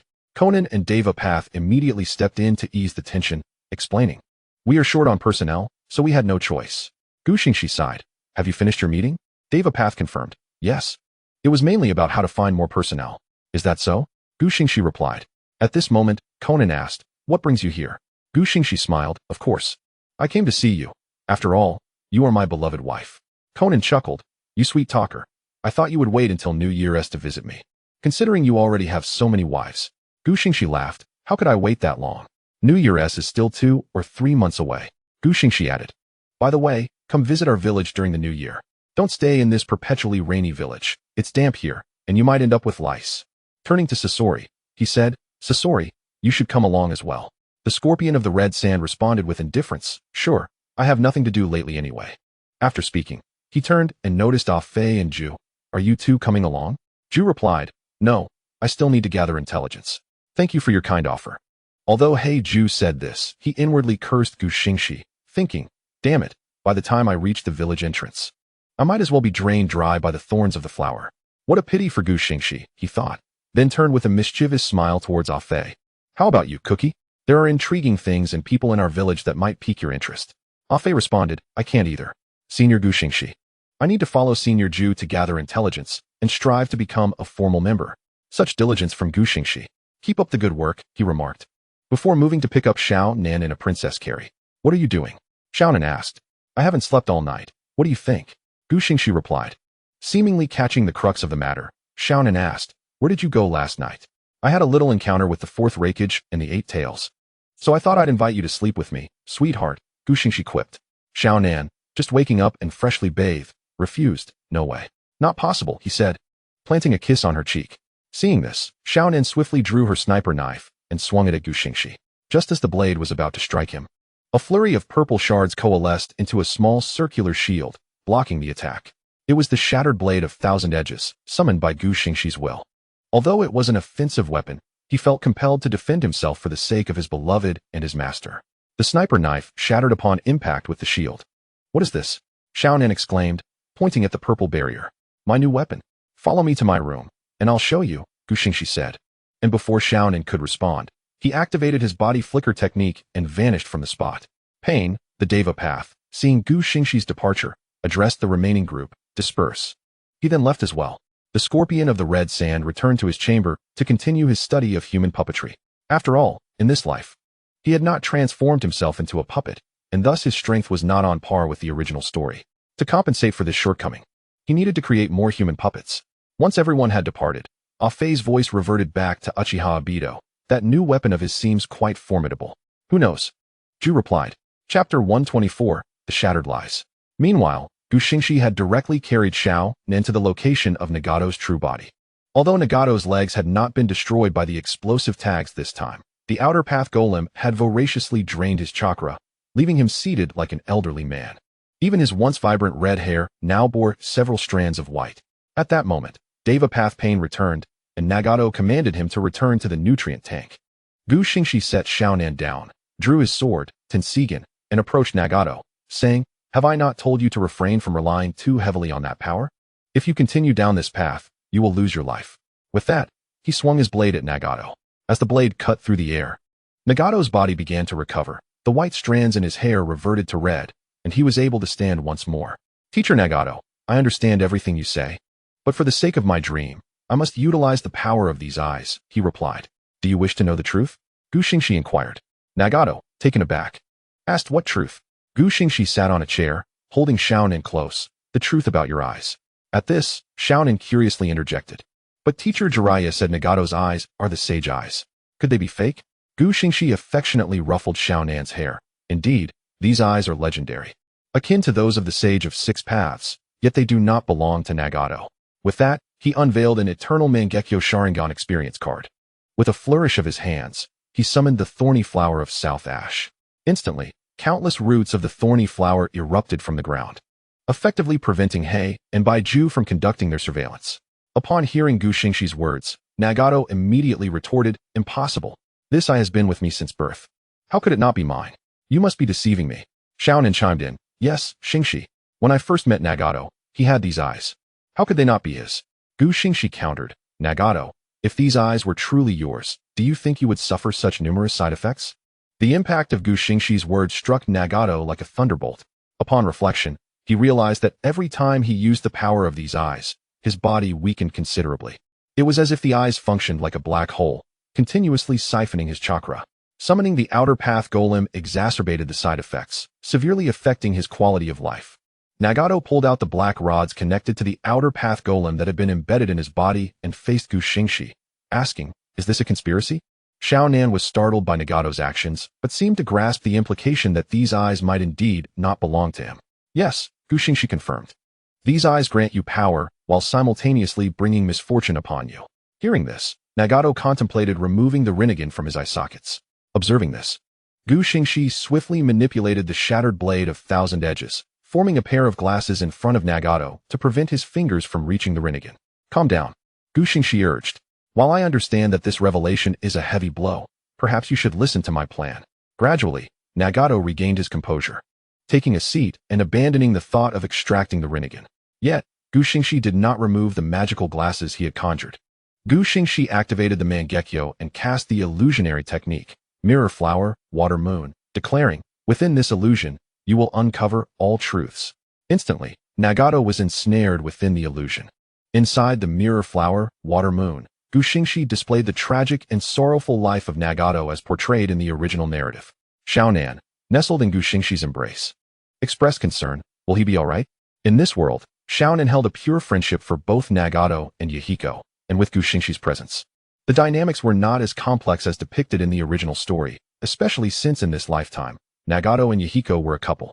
Gu Xingxi patted her head, assuring her, He will be fine. Since I can articulate this, I possess the means to resolve it. Xiaonan nodded, I believe in you. Before long, Nagato emerged from the illusion of Mirror Flower, Water Moon, but as soon as he did, he attempted to gouge out the Rinnegan once more. Fortunately, the glasses crafted from the shattered blade still adorned his face. Otherwise, those Rinnegan might have been extracted. Hey, Nagato, calm down, Gu Xingxi urged. Nagato laughed maniacally, exclaiming, What sage eyes? What god of the world? All lies, all lies. His erratic behavior indicated that the content displayed in Mirror Flower, Water Moon had profoundly affected him. Rest assured, I am here for you, Gu Xingxi reassured him. Teacher, do you have a solution? Nagato asked. I can tell you this. And it signifies that I have absolute confidence in resolving this matter, Gu Xingxi replied, retrieving a vial from his dimensional space and tossing it to Nagato. Nagato caught the vial and discovered it contained 2 Rinnegan. This is a Rinnegan crafted from your own cells, custom-made for you. With it, you can wield all the abilities of your original Rinnegan without suffering any side effects. The outer path golem will no longer drain your chakra. Instead, it will provide chakra for you, Gu Xingxi explained, retracting the shards of the shattered blade. Of course, it was Orochimaru who created it. Upon grasping Gu Xingxi's plan, Nagato still voiced his concern. What if they find out? Do not worry. I have laid out the thorny flowers beneath this room. Anyone who dares to approach will be drained to a husk, Gu Xingxi assured him. After listening to the conversation, Nagato felt a weight lift from his heart.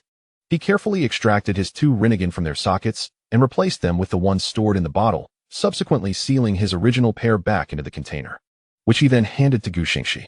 Gu Xingxi returned the bottle to the alternate space and drew his Tenseigan, swinging it toward Nagato. Although in the world of Naruto one could utilize the eyes immediately upon insertion, a bit of healing was certainly preferable to none. Did Gu Xingxi exhibit any signs of rejection? Nagato, however, felt that his body had become even stronger than before. Gu Xingxi resolved to proceed according to plan, admitting that he had exhausted himself from staying up all night and decided to take a nap with Konan. Nagato, ever the diligent teacher, advised him to rest well. Hey, you two didn't bother to consult me, did you? Konan exclaimed. Gu Xingxi effortlessly lifted her in a princess carry, retorting, you aren't entitled to an opinion. With that, he activated the body flicker technique and headed toward Konan's room, not forgetting to dismantle the thorns he had arranged around. Chapter 125, The Decision of the Woodman. Meanwhile, Kurizetsu found Obito. Gu Xingxi had just spoken with Nagato, and he had set up thorny flowers around. But I was unable to ascertain further details. Obito sighed, deciding to execute the Uchiha clan's annihilation plan starting next year. With that, he opened a vortex gate and departed. On the other side, Gu Xingxi carried Konan into his own room, carelessly tossing her onto the bed as he began to undress by the bedside. Gu Xingxi, if you dare to misbehave today, I swear I'll blow you up, she warned, summoning 10 lightning spears aimed at him. Gu Xingxi stored his three-dimensional maneuvering gear, the Daybreak Blade, Tensigan, and the magic blade Qianren into the alternate space before turning to Konan. If you blow me up, you'll become a widow. A widow? So be it, she replied. Gu Xingxi removed his white samurai attire and hung it on a rack before heading to the bathroom for a shower, having sweated profusely during his battle with the fourth Raikage the previous night. Upon entering the bathroom, Gu Xingxi called out, Konan, don't go anywhere. I would be heartbroken if you did. You scoundrel. She shot back. Gu Xingxi completed his shower in a mere 10 minutes, allowing his hair to cascade down his back as he emerged wrapped in a towel. Upon exiting, he found Konan had removed her three-dimensional maneuvering gear and was seated on the bed in her Akatsuki red cloud attire. Oh, I thought you would leave, he remarked. Humph. I merely wished to sleep, she replied, burrowing under the covers, leaving only her blue hair visible. Seeing this, Gu Xingxi dove into the bed beside her, pulling Konan close. The warmth radiating from him reddened her cheeks. Hey, you're not burning up. Why is your face so flushed? He inquired, noticing her color. Konan smacked his chest in irritation. You've just showered. You're too warm. Is that so? He mused, then leaned in and kissed her forehead. Feeling better now? The kiss deepened her blush, prompting her to shift the subject. Are you going to sleep or not? I seriously suspect you came back just to indulge your desires. How could that be? You are my beloved wife. Is it wrong to want to see my own wife? Gu Xingxi countered. Then could you kindly remove your wandering hands before saying such things? You lack integrity, she retorted. Gu Xingxi withdrew his hands from their inappropriate places, embracing her waist instead. Good night, my dear. With that, he buried his face in the crook of her neck, closing his eyes to sleep. This action sent a ticklish sensation through Konan's body. Yet she maintained her composure, whispering, Good night, Xingxi, as she pondered whether Gu Xingxi might engage in some indiscreet behavior, given his angelic reputation in the village. The rhythmic sound of his breathing soon lulled her to sleep. Clearly, he had worn himself out the previous night. With that thought, she gently kissed his forehead, whispering, Good night. Anata. The previous night, Gu Xingxi had hardly rested. He had first comforted Rin under the starry sky, then engaged in discussions about life with Bai Qian, procured Uchiha Shirsui's Mangekyo Sharingan along with 2 Tamo Sharingan from Orochimaru, and finally drank with Tsunade and Shizune while battling the Aburame duo, leaving no moment of idleness. Despite Gu Xingxi possessing a high-level sage body, such intense exertion was not something one could easily endure alone. Elsewhere in Konoha, Shirsui received a letter from Gu Xingxi. The envelope read, Soon, that old fellow Shimura Danzo will attempt to seize your eyes. Before that happens, replace the 2 Tamo Sharingan that Enai gave you to prevent your Mangekyo from falling into his hands. Execute everything according to plan. And when you leap from the cliff, Uchiha Ryuho and Uchiha Mizukes will be there to assist you at the bottom. This mission must succeed. Failure is not an option. After completing this task, simply follow them back to the Sound Village. Upon reading the letter, Uchiha Shirsui incinerated it with a fire release technique. He gazed at the sky, then at the bottle containing the 2 Tamo Sharingan in his hand, muttering to himself, Teacher, no matter how anxious they are to act, they should wait until after the new year. With that, he returned to his room and, with Enai-Hong's assistance, successfully replaced his eyes. Meanwhile, a heated argument erupted between the 3rd Hokage and Shimura Danzo. Danzo insisted that the Uchiha clan should be eliminated before the new year to ensure a peaceful celebration. I cannot permit that, Danzo. While I have agreed to many of your requests before, this is absolutely unacceptable. There are still 2 months until the new year, and the Uchiha clan will all be at home. If we provoke them now, the consequences will be incalculable, the 3rd Hokage countered. We can use Uchiha Shirsui and Uchiha Itachi as our inside men. Night of the Moonlight Killer, to avoid prolonged nightmares. Daybreak. Danzo pressed. Enough. I am the Hokage. And this matter is settled. If I discover that you have acted secretly, do not blame me for turning against you, the third Hokage declared. Hearing this, Danzo understood the resolve in the Hokage's tone. You will regret this, he warned, leaning on his cane as he departed. As Uchiha Shursui had predicted, even if the village were to strike, it would not occur until after the new year. Meanwhile, in the Hidden Cloud village, a hapless ninja had exerted immense effort to drag the Aburame duo into the village. Upon arrival, he brought them to the ninja hospital, hoping to find an antidote. However, the doctors there informed him that they could not treat such poison and that the only solution lay with Tsunade and Konoha. The desperate ninja felt his last glimmer of hope extinguished, believing the village doctors would be able to resolve the issue. He could only make his way to the house where the Two-Tails Jinchuriki, the Woodman, resided. This ninja recounted the entire sequence of events to the Woodman, who was enraged upon hearing the tale. Are you and that Uchiha Xingxi attempting to incite war once more? The hapless ninja implored. Sir, if you do not intervene, Raikage-sama and Killer Bee will perish from the poison. The Woodman was well aware of the stakes. His journey could very well lead to his own demise. Yet, after careful consideration, he resolved to sacrifice himself for the greater good. After all, embracing new thoughts and striving to be a new youth was paramount. A country yet to prosper could not afford the luxury of romantic entanglements. He hoped for the day when the children of China could break free from the shackles of love and pursue independence and strength. The Woodman convened a meeting to announce his plan to venture alone to the Sound Village. Despite the overwhelming opposition, the gravity of the situation regarding the impending demise of the fourth Raikage and Killer Bee rendered them all silent. Yomiuri vowed to return with the antidote. After donning his attire, he departed from Yunin Village, making his way towards Odanin Village. Meanwhile, the villagers prayed for Yomiuri's safe return, hoping he would bring back the antidote. Chapter 126. The Interrupted Kiss. Thus, Yomiuri arrived at the outskirts of Odanin Village at an astonishing speed. However, just as he was about to enter, he was obstructed by the thorned flower. A multitude of these flowers surged towards him, prompting Yomiuri to release his shrew ball, obliterating the approaching flora and swiftly creating distance between himself and the threat. This commotion caught the attention of the crows stationed nearby, who promptly reported to the ninjas guarding the area behind the thorned flower. A ninja from Odanin Village ascended to a vantage point and called out to Yomiuri, demanding to know his identity and purpose in their village. Yomiuri replied, I am a ninja from Yunin Village, and I, Yomiuri, have come to visit Odanin Village at the behest of Uchiha Xingxi, the current host of the Two-Tails. The ninja responded, I see. Please wait here while I inform Lord Xingxi. With that, he leapt down from his perch and instructed the crow to swiftly seek out Lord Xingxi. The crow cawed in acknowledgement and took flight towards the village. After flying for a while, the crow arrived at Xingxi's residence. It entered through an open window only to find Bai Qian lounging on the tatami, surrounded by a bevy of beautiful women, sleeping peacefully. The crow approached Bai Qian and cawed, Lord Bai Qian, the guest of Lord Xingxi has arrived. Awakened by the crow's persistent calls, Bai Qian reluctantly opened his eyes, muttering, I don't know where Xingxi has gone. Find him yourself and do not disturb my slumber. With that, he shut his eyes once more. The crow protested, but Lord Bai Qian, I do not know where Xingxi is. Bai Qian, frustrated, seized the crow and threw it out of the window, exclaiming, then go find Er Hong. Left with no choice, the crow sought out Er Hong and relayed the situation. Er Hong cawed, return and keep an eye on that person. I shall utilize the reverse summoning technique to locate Lord Xingxi. With that, he flapped his wings forward and vanished in a puff of smoke. Meanwhile, our protagonist, Xingxi, had just awakened, not due to a restful sleep, but because of an irritating tickle on his chest. Looking down, he discovered Xiaonan and folding paper flowers and placing them upon his chest. Xingxi teased, so, you've conspired to fold flowers while sleeping beside me?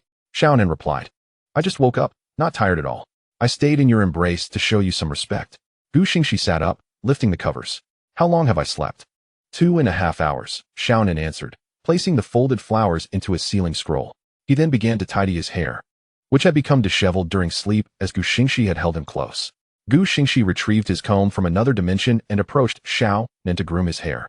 Surprised, Xiaonan remarked, oh, you can actually comb hair? Xingxi playfully tapped the back of Xiaonan's head. With hair this long, do you think I cannot? Xiaonan huffed, I thought all your hair was styled by Naozi and the others. Once Xingxi finished styling Xiaonan's hair, he embraced him from behind, burying his face in his neck. Why does it smell so strongly of jealousy? Xiaonan immediately stood up, breaking free from Gu Xingxi's hold, preparing to don his three-dimensional maneuvering gear. Noticing this, Gu Xingxi swiftly pulled Xiaonan back into his embrace and planted a kiss on his forehead. All right, don't be angry. Xiaonan lifted his head to meet Gu Xingxi's gaze. I'm not angry. Gu Xingxi conceded. All right, I was wrong, my dear. Xiaonan challenged. Then tell me, what did you do wrong? Gu Xingxi sighed. I was wrong in every way. Xiaonan pressed. Every way? Which part was wrong? Understanding Xiaonan's insistence, Gu Xingxi realized that unless he offered a specific apology, he might end up in trouble. I shouldn't have taken so long to come find you. Xiaonan buried his face in Gu Xingxi's chest, grumbling. At least you recognize that. Gu Xingxi released Xiaonan from his embrace and gently lifted his chin, preparing to take the next step, when suddenly a cloud of smoke enveloped them. It was Air Hong, summoned through the reverse summoning technique, now perched precariously on Gu Xingxi's nose. Spotting Xiaonan, Air Hong cawed, My lord, have you seen Lord Gu Xingxi? Xiaonan gestured for him to look behind, and upon turning, Air Hong found Gu Xingxi glaring at him with intense hostility. Air Hong. Quickly, Air Hong hopped off Gu Xingxi's nose and landed on Xiaonan's shoulder. Stammering, I didn't mean to intrude. Irritated by the interruption, Gu Xingxi seized Air Hong, demanding, if you do not provide me with a reasonable explanation for your presence today, you may find yourself in dire straits. Chapter 127. A transaction at Gu Xingxi's words. Air Hong hastily began to explain, the host of the Two Tails, Yumurin, has arrived. Gu Xingxi exclaimed, Ah, how could I have forgotten him? He released Air Hong and summoned his equipment from the other dimension, donning it all. My dear, I must take my leave. I shall visit you again. With that, he opened the time-space gate to depart. Just then, Xiaonan interjected, Wait. Sensing the tension, Gu Xingxi turned cautiously, asking, What is it, dear? Why has the Two Tails host come to find you? Xiaonan inquired. For what resides within him, Gu Xingxi replied. Xiaonan gasped, The tailed beast? Gu Xingxi placed a finger on Xiaonan's lips. Shoo, this must remain a secret. He then pecked Xiaonan's lips gently and brushed his finger against his nose. Farewell. Goodbye, Anada, Xiaonan responded. After bidding farewell, Gu Xingxi and Air Hong stepped through the time-space gate, returning to the outskirts of Odanin village. Upon emerging, they spotted Yumurin perched on a distant tree. Gu Xingxi called out, I thought you would not come. Yumurin replied, For the sake of Reikage's life, I certainly would come. Now tell me, what conditions must I meet to obtain the antidote? Gu Xingxi responded, Surrender the Two Tails, and I shall grant you the antidote. Yumurin immediately exclaimed, Impossible. You are deluding yourself. Uchiha Gu Xingxi, do you wish to stand against the entirety of the shinobi world? Gu Xingxi retorted, And what of it?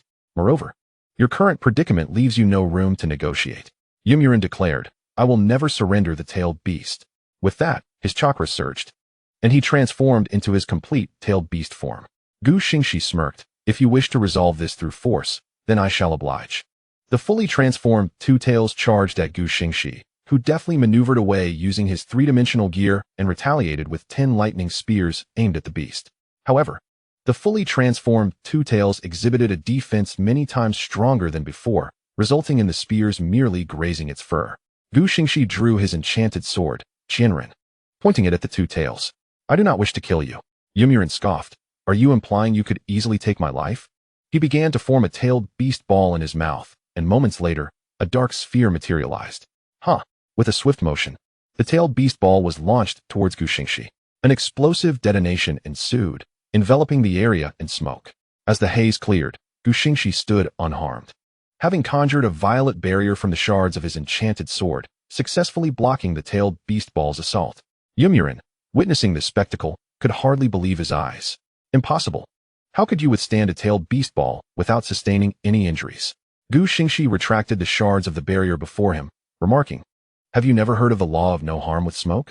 With that, he brandished the enchanted blade, Qianren, and charged directly at the wooden figure. The length of the blade instantly extended to a formidable 50 meters. With a swift motion of his hands, the shards whipped around the wooden figure like a serpent, ensnaring it completely. Clenching his fist, Gu Xingxi summoned power, causing the entangled shards to constrict, leaving the wooden figure battered and bruised. Though the wooden figure attempted to resist, it soon realized it could muster no strength. Its chakra seemed utterly drained. In mere moments, the wooden figure reverted to its Jinchuriki form due to the depletion of chakra. Staring incredulously at Gu Xingxi, the wooden figure inquired, How did you accomplish this? Gu Xingxi replied, This blade absorbs any energy form. It is the malevolent spirits within Qianren that have devoured your chakra entirely. The wooden figure conceded, I have lost. You may do as you wish with me. But I have one condition before that. With a cold smile, Gu Xingxi retorted, what right do you have to negotiate conditions with me? Undeterred, the wooden figure continued. I wish for you to deliver the antidote to Yunin village. Gu Xingxi released the shards from the wooden figure and sheathed Qianren, proposing, let us strike a bargain. The wooden figure agreed. Indeed, a bargain, Gu Xingxi affirmed with a nod. What are your terms? The wooden figure asked. I offer you two choices, Gu Xingxi began. First, I can extract the tailed beast from within you, but I will leave a trace of its chakra, ensuring your survival. You will remain in the Sound Village by my side, and I shall provide you the antidote. After contemplating Gu Xingxi's words, the wooden figure queried. And what is the second option? The second is rather straightforward and brutal. I will directly extract the tailed beast from you in exchange for the antidote. You bastard. That is clearly a single option. The wooden figure protested. Whether it is one option or not depends on your choice, Gu Xingxi replied coolly. Very well. I accept the first option, the wooden figure conceded. Seeing his plan succeed, Gu Xingxi activated the three-dimensional maneuvering equipment, approaching the wooden figure. He crouched down, gripping the wooden figure's chin to lift its face. Now, repeat after me. I, the wooden figure, will follow Uchiha Gu Xingxi faithfully. You, don't push your luck. The wooden figure retorted. What right do you have to accuse me of excess? Gu Xingxi challenged. My patience is limited, the wooden figure warned. I, the wooden figure, will faithfully follow Uchiha Gu Xingxi from this day forth. Should I violate this condition, I shall meet a dire fate, the wooden figure recited reluctantly. Good, that will suffice. Gu Xingxi declared, releasing the wooden figure's chin. He unsheathed the Tainenjia and swung it toward the wooden figure, restoring its chakra. Sheathing the Tainenjia, Gu Xingxi jested. Your chin is rather sharp, it's quite prickly. Get lost. The wooden figure retorted. The system announced, congratulations, host, for indirectly acquiring the wooden figure as a wife. You have gained your 9th wife, along with a reward of 3,000 points and 2 lottery chances. The host currently possesses 17,500 points and 2 lottery chances. Please use them wisely. Gu Xingxi was taken aback by the system's declaration of the wooden figure as his wife. He had intended to bind her to him gradually through his charm and skills, but this outcome expedited the process, saving him considerable time and trouble. Upon reflection, it seemed the wooden figure was the only one he had acquired solely through strength, and she was indeed the first. At that moment, the wooden figure rose from the ground and demanded, give me the antidote. Let us go, Gu Xingxi replied. Where to? The wooden figure inquired. To Yunin village to deliver the antidote, Gu Xingxi clarified. I can go by myself. If you appear there, you might be immediately attacked, the wooden figure cautioned. I'll take your concern as genuine. By the way, your memory seems rather short. Have you already forgotten the condition of my first option? Gu Xingxi teased. I haven't forgotten, the wooden figure asserted. Then you will follow me closely. What if you don't return to Yunin village? In the end, I would have to search for you myself, Gu Xingxi pointed out. I am not a person of broken promises. Besides, with your capabilities, finding me should be a piece of cake, the wooden figure replied. Gu Xingxi chuckled, clever. With that, he activated his Mangekyo Sharingan, opening a spatial portal. Let us go. The sooner we leave, the sooner we return. I need to deal with the 2 tails within you. With that, he stepped through the portal, and the wooden figure nodded. Following suit. Chapter 129, I agree. Thus, the 2 traversed the portal, arriving directly at the gates of Yunin village. The guards immediately noticed them, and they promptly sought out the village's highest authority, the Tsutsukiage. Upon learning of their arrival, the Tsutsukiage gathered everyone at the entrance. Gu Xingxi surveyed the bustling scene, remarking, there are quite a few people here. The wooden figure responded, indeed. The Tsutsukiage, seasoned and composed, adjusted his demeanor and asked, I presume Uchiha Gu Xingxi has come to deliver the antidote for Lord Fourth Raikage's poisoning? Gu Xingxi nodded. Yes, I made a promise to the wooden figure. Upon hearing this, the Tsutsukiage immediately inquired of the wooden figure, you didn't trade your tailed beast for him, did you? The wooden figure replied, it was my only option. For the sake of Lord Fourth Raikage, sacrificing myself is a small price to pay. The Tsutsukiage cautioned, no, that is too reckless. If you cannot defeat him alone, can our entire Yunin village? Darui interjected, this is troublesome. Can we truly match him? In truth, the Tsutsukiage harbored doubts. For Gu Xingxi's prowess was renowned throughout the ninja world. His words were merely an attempt to prevent the tailed beast from falling into enemy hands, which would weaken Yunin village's military strength. Gu Xingxi interjected, so, you are reluctant? With that, his chakra surged dramatically. exuding an overwhelming presence that caused the nearby weaker Yunin ninjas to sweat and tremble. The sheer force of his aura ruffled his white hair, rendering him an imposing sight. The wooden figure was equally startled by Gu Xingxi's impressive chakra, for he had not unleashed such formidable energy during their battle. Regaining his composure, the wooden figure grasped Gu Xingxi's arm, urging, "Don't act rashly. I will uphold my promise to you." Fearing that Gu Xingxi might unleash a massacre at any moment, he hastened to placate him.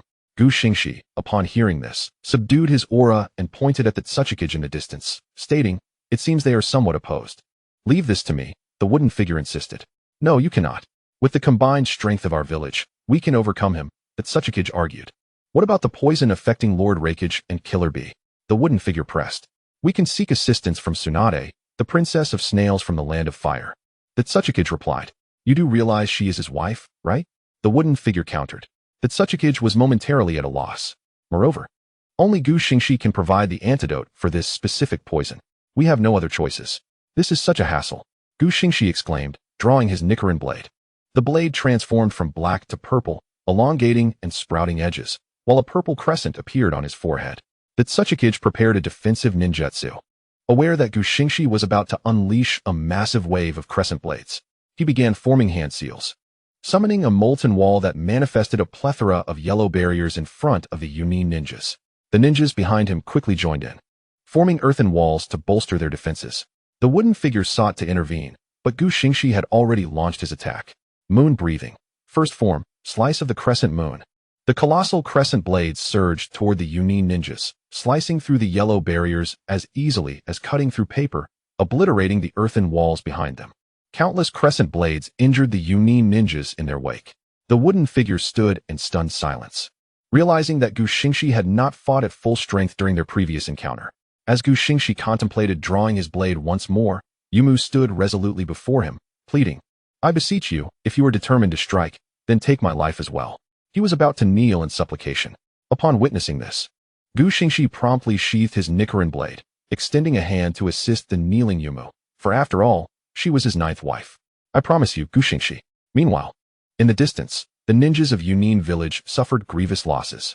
Gu Xingxi's moon breathing, first form, slashing the waning moon through the leaves, had been employed with restraint, resulting in a death toll of merely 110. "Do you now acquiesce, Tuchai?" Tuchai, dragging his injured form, rose and surveyed the battlefield, seeing the devastation among the ninjas. Gritting his teeth, he replied, "I agree." Chapter 130. Do not be overconfident. Thus, Gu Xingxi strode boldly through the gates of Yunin village.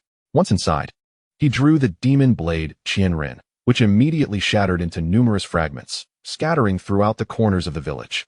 Yumu, following closely behind, observed this spectacle with confusion and inquired, "What are you planning to do?" Gu Xingxi offered no reply, instead raising the hilt of Qianren skyward. In a brief moment, all the fragments returned, each adorned with several explosive tags. Gu Xingxi removed the tags, allowing the fragments to coalesce back into the demon blade Qianren, which he then sheathed. Turning to Tuchai, who followed him, he remarked, "These explosive tags number at least in the hundreds. Since I have discovered them, they now belong to me." With that, he stored the hundreds of explosive tags into a pocket dimension, intending to gift them to Konan when he visited Yuin village. Tuchai gritted his teeth and replied, "As you wish." Though he spoke with indifference, his heart bled, for the worth of those explosive tags was considerable. He had initially planned to use them at great expense to eliminate Gu Xingxi, only to find that Gu Xingxi had snatched them all upon entering the village. Gu Xingxi arrived at the ninja hospital, activating his eternal Mangekyo Sharingan and employing the South Wisteria thorn flower to administer an injection to the Betterton AB duo. As their bodies, initially transformed into a translucent purple, gradually reverted to their original black hue upon receiving the injection, suddenly, a thorn flower wrapped around an object and approached Gu Xingxi. At his feet lay a white, viscous substance, which he picked up for closer examination. "What is this repugnant white goo, Yumu?" Gu Xingxi inquired. "What is this white zetsu?" Yumu responded. "It appears to be something intended for reconnaissance." It seems he managed to escape, Gu Xingxi concluded. He placed the white zetsu into his pocket dimension, planning to hand it over to Orochimaru for study upon returning to the village. Closing his eternal Mangekyo Sharingan, he released the surrounding thorn flowers and addressed Tuchai, saying, "In less than a week, your fourth Raikage and Killer Bee will awaken." With that, he grasped Yumu's wrist, preparing to depart. Yumu, feeling uncomfortable being pulled along, protested. I can walk on my own, let go. However, as they reached the entrance, a group of ninjas obstructed their path. Xingxi furrowed his brow and turned to Tuchai, stating, my patience is limited. You should consider whether your village can withstand the consequences of my wrath. Tuchai gestured for the ninjas to step aside, saying, Lord Xingxi, please come again. Xingxi replied, oh, I certainly will, as the beef and sake here are quite exquisite. I shall return to make a purchase. Farewell. With that, he led Yumu away. At that moment, a ninja rushed to Tuchai's side and said, Lord, should we allow that white-haired Uchiha to take Yumu away? This ninja had not joined the group that initially blocked Xingxi. Tuchai, filled with rage, retorted, what do you intend to do? Can you defeat him? Hurry to the entrance and bring back the injured ninjas. The ninja responded, yes, before activating the body flicker technique and vanishing. This expendable ninja stepped back, growing increasingly enraged, thinking, why is he so strong? Why does everyone fear him so? And why did he take my Yumu, the goddess? Taking a deep breath, he resolved, it matters not. Yumu, since the village offers no aid, I shall rescue you myself. With that, he prepared to pursue Xingxi and Yumu as they left the village. However, just as he was about to depart, a voice called out, oh, having bloodlust is a good thing, but being overly arrogant is not. The speaker was none other than Xingxi, who had utilized his three-dimensional maneuvering device to hang from the rooftop, cradling Yumu in his arms and gazing down at the boastful expendable ninja. Chapter 131, Surveillance. The expendable ninja, upon seeing his goddess in Xingxi's embrace, was momentarily stunned.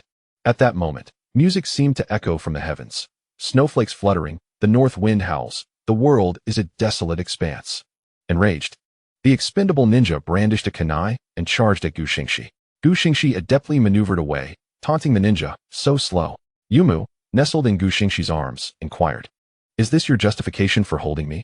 Xingxi replied, isn't that reason enough? Yumu retorted, you act like a child. Xingxi exclaimed, I am forever 18. Witnessing the camaraderie between Yumu and Xingxi only fueled the expendable ninja's rage. On the verge of transforming into a figure of despair, Xingxi set Yumu down, unsheathed his Rinnegan blade, and prepared to deal with this jester. The blade's hue shifted from black to a fiery crimson as red markings appeared on Xingxi's forehead. Sun-breathing, sixth form, flame of the scorching sun, he unleashed, engulfing the expendable ninja in flames. The expendable ninja perished without uttering a single word, consumed entirely by the inferno. Xingxi sheathed his Rinnegan blade, chuckling, what a clown. He then utilized his three-dimensional maneuvering device to return to the rooftop beside Yumu. Where to now? Yumu inquired. Xingxi replied, first, we return to Konoha to seek out some individuals. With that, he opened a time-space portal and pulled Yumu through. Stepping through the portal, they arrived at the entrance of Konoha. Aren't you a rogue ninja? Can we really enter so brazenly? Yumu questioned. Xingxi hesitated. Well, it seems that might not be feasible. Yumu rolled her eyes.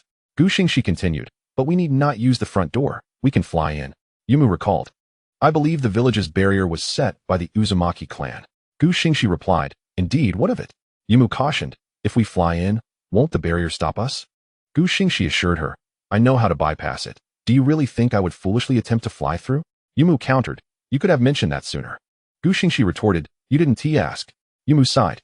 Xingxi lifted Yumu into a princess carry, preparing to operate the three-dimensional maneuvering device to fly in. Yet, Yumu protested. Why are you taking advantage of me again? Xingxi quipped, can you fly? Yumu shook her head. I can't, so what? Xingxi replied. Then how will you get in if I don't carry you? Yumu conceded, you have a point, haha.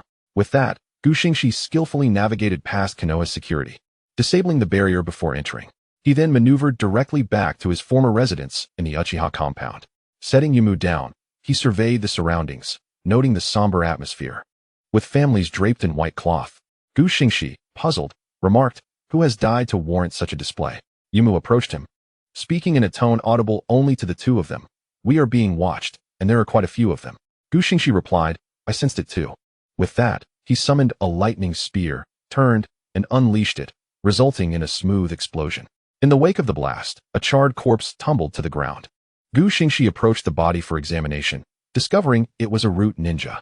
This could pose a problem that needs addressing. Chapter 132, Taking Action. Meanwhile, a root ninja had returned to headquarters to report to Shimura Danzo. Heh, that Uchiha Xingxi, that little brat, dares to return. Upon concluding his words, he rose from his seat, thrusting his cane forcefully into the ground. Shortly thereafter, several dark figures materialized around him, kneeling before Shimura Danzo. The arrivals were indeed elite members of Root: Yamanaka Fu, Oil Girl Ryuma, and Oil Girl Torrigain, among others. Shimura Danzo commanded all present to accompany him to the Uchiha clan's territory to apprehend Uchiha Xingxi. Yes. Meanwhile, the commotion initiated by Xingxi had also attracted the attention of the Uchiha clan, led by their patriarch, Uchiha Fugaku, along with personnel from the police force. Upon seeing the newcomers, Uchiha Fugaku, visibly agitated, called out, "Xingxi, why are you shouting so loudly?" "I can hear you just fine," Xingxi retorted. Uchiha Fugaku continued, "You've returned only to commit murder." Xingxi pointed at the body on the ground. "Do you know who he is? Who else could possibly be here but those from Root?" Uchiha Fugaku shot back. Xingxi, incensed by his words, kicked the corpse towards him, exclaiming, "Take a good look. This is one of your Uchiha." Uchiha Fugaku bent down to inspect and discovered that the body indeed belonged to a Root ninja, not an Uchiha. The purpose of Root ninjas appearing here was well understood, but as the clan leader, Uchiha Fugaku could not allow his clansmen to know they were being surveilled in their daily lives. If such information were to leak, the desire for a coup might grow stronger, potentially jeopardizing the clan's future. Thus, he was compelled to deny the truth. "This is clearly a member of the Uchiha clan," he insisted. Beside Xingxi, Yomiuri was taken aback. "What is this nonsense?" Xingxi retorted, "How about you claim that a rat is a duck?" Yomiuri commented, "So this is the Uchiha clan's Sharingan. Remarkable observational skills." At that moment, Uchiha Fugaku noticed Yomiuri, the two-tails Jinchuriki, standing beside Xingxi and asked, "How did you end up here?" Xingxi replied, "I brought him. If your eyesight is poor, perhaps you should refrain from using the Sharingan. By the way, who has perished?" Uchiha Fugaku solemnly announced, "It is the elder, Uchiha Shana." "From illness," Xingxi added. Uchiha Fugaku nodded. "It seems I have arrived too late. Where is Shursui? Don't tell me he isn't in the village now that his father has died." At this moment, Uchiha Ro interjected, "Do not mention Uchiha Shursui. That traitor. He colluded with Uchiha Itachi to join the Umbu and suppress us. What right does he have to call himself Uchiha?" Uchiha Fugaku barked, "Enough." Xingxi laughed mockingly. "Huh. Lacking strength, you resort to gossip from the shadows?" Suddenly, numerous dark figures descended from the rooftops. They were members of Root, the Umbu, and the third Hokage, Shimura Danzo, as well as Kakashi Hitaki, Uchiha Shursui, and Uchiha Itachi. Xingxi turned to them, stating, "You all have arrived rather late. I've been here for quite some time. Is it your intelligence that is flawed, or have you all forgotten my notorious name?" The third Hokage queried, "Uchiha Xingxi, what brings you back to the village?" Xingxi replied, "What's wrong with my presence?" Shimura Danzo, spotting Yomiuri, instructed, "Hiruzen, stop wasting time. Let us subdue him and the two-tails Jinchuriki together." Xingxi scoffed, "You think you can?" Shimura Danzo commanded Uchiha Fugaku, "Use your Sharingan to subdue the two-tails Jinchuriki while we hold Xingxi." Xingxi remarked, "Fugaku, you are a wise man. I trust you know what decisions to make." Uchiha Fugaku acknowledged. Xingxi exclaimed, "How dare you?" Chapter 133, The Cage. Uchiha Itachi and Uchiha Shursui stared in disbelief at Uchiha Fugaku's response. Uchiha Itachi implored, "Father, please." Uchiha Shursui added, "I beseech you to reconsider, clan leader. Make your move." Uchiha Fugaku commanded, and instantly, members of the Uchiha clan surged toward Xingxi and Yomiuri. Given that Xingxi had previously slaughtered many of their kin during a village massacre, including family members, they did not hesitate to heed Uchiha Fugaku's orders. Xingxi swiftly embraced Yomiuri, utilizing the three-dimensional maneuvering equipment to latch onto the rooftop, declaring to those below, "You truly think you can challenge me?" Yomiuri split off to engage. Xingxi cautioned, "Just don't fall under any illusions." Uchiha Ro unleashed fire style, great fireball technique, forming a massive fireball that hurtled towards Xingxi. Xingxi unsheathed the Nichiren blade, poised to cleave the fireball in two when two figures dashed forward, splitting the fireball apart. It was none other than Uchiha Itachi and Uchiha Shursui. Uchiha Ro, recognizing the interlopers, shouted, "You two lackeys. What do you intend? Are you plotting rebellion?" Uchiha Fugaku intervened. "Are you defying my orders?" Uchiha Itachi remained silent, but Yomiuri had already employed the chakra of the two tails to maneuver around, charging toward Uchiha Ro alongside Uchiha Shursui. Yomiuri activated the tailed beast cloak, moving with astonishing speed, and since Uchiha Ro had not activated his Sharingan, he was swiftly taken down with a single blow. "You lack strength," Yomiuri remarked. Meanwhile, Xingxi found himself facing the Umbu, Root operatives, and Kakashi Hitaki. Step aside if you wish to live, Kakashi, Xingxi warned. Kakashi-sensei. But the root ninjas behind them would not allow for any nostalgic exchanges. Charging directly at Xingxi. The Rinnegan blade in Xingxi's hand glowed crimson, and red markings appeared on his forehead. Why not use moon breathing? Because its range was too extensive and could inadvertently harm allies. Xingxi unleashed sun breathing, sixth form, and the blazing flames surged forth, decimating all incoming root ninjas in a broad arc. Who gave you the confidence to challenge me? Was it Liang Jingru? Xingxi taunted. The third Hokage demanded. What exactly are you trying to accomplish? Xingxi replied. I merely returned to see my home and check on Minato's child. Upon hearing this, Shimura Danzo and Hiruzen Sarutobi's expressions darkened. They had intended to keep the identity of the fourth Hokage's son, Uzumaki Naruto, a secret, but Xingxi had inadvertently exposed it, making concealment impossible. Although the villagers harbored resentment towards the Nine Tails, they refrained from mistreating him due to his status as the fourth Hokage's son, redirecting their ire toward the third Hokage and the Uchiha clan. Xingxi asked Kakashi, how is that child, Naruto? Kakashi replied, he lives with me. He's quite well behaved. Xingxi mused. They would be greatly comforted to see him. Shimura Danzo snapped, enough. Yamanaka-fu, kill him at once. Xingxi taunted, have you lost your composure? Yamanaka-fu immediately activated mind transfer jutsu against Xingxi, who stood still, awaiting control. Now is your chance, Toragain.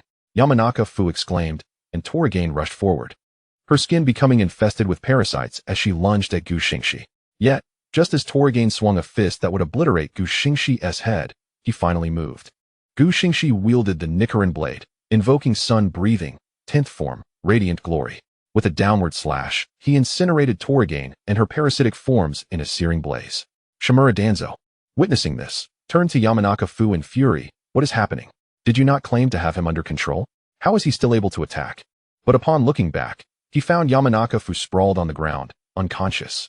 His eyes transformed from their usual black to a star-like pattern, an emblem of Xingxi's eternal Mangekyo Sharingan. Xingxi declared, you cannot compare your mental fortitude to mine, Danzo. It seems today shall be your end. With that, he propelled himself into motion, darting toward the distant Shimura Danzo while brandishing the Rinnegan blade in a rapid flourish. Invoking sun breathing, first form, circular dance. Shimura Danzo immediately began to form hand seals, intending to unleash his ninjutsu to intercept, but Xingxi's speed was simply too swift. Just as his attack was about to strike Danzo, a flurry of yellow rods suddenly flew in from the side. Xingxi instantly recognized them as the fabled Rui Jingu Bang, and without hesitation, he activated his cage technique. In his past life, while playing Naruto, he had often been ensnared by the third Hokage's cage and fire, his skill surpassing his own.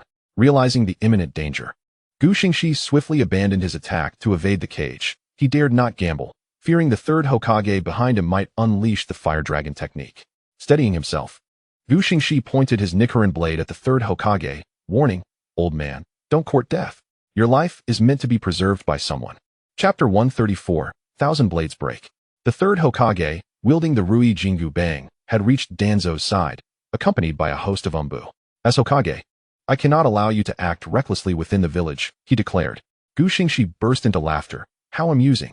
If Senju Tobarama didn't favor Uchiha Azuna and had left with us, do you honestly think you could still sit in the position of Hokage? The third Hokage's expression darkened instantly, yet he knew Xingxi spoke the truth. Had Tobarama remained in the village, their fates might have diverged long ago. Danzo, do you still have the audacity to speak? I am not the soul of your victim. How could my teacher possibly return? Xingxi chuckled heartily. Would you like me to help you tear off that bandage from your arm? Indeed, you are aware. Danzo retorted. Why wouldn't I be? Xingxi replied. The Umbu behind them whispered among themselves, worried about the consequences of their knowledge. One Umbu covered his ears, asking, what did you say?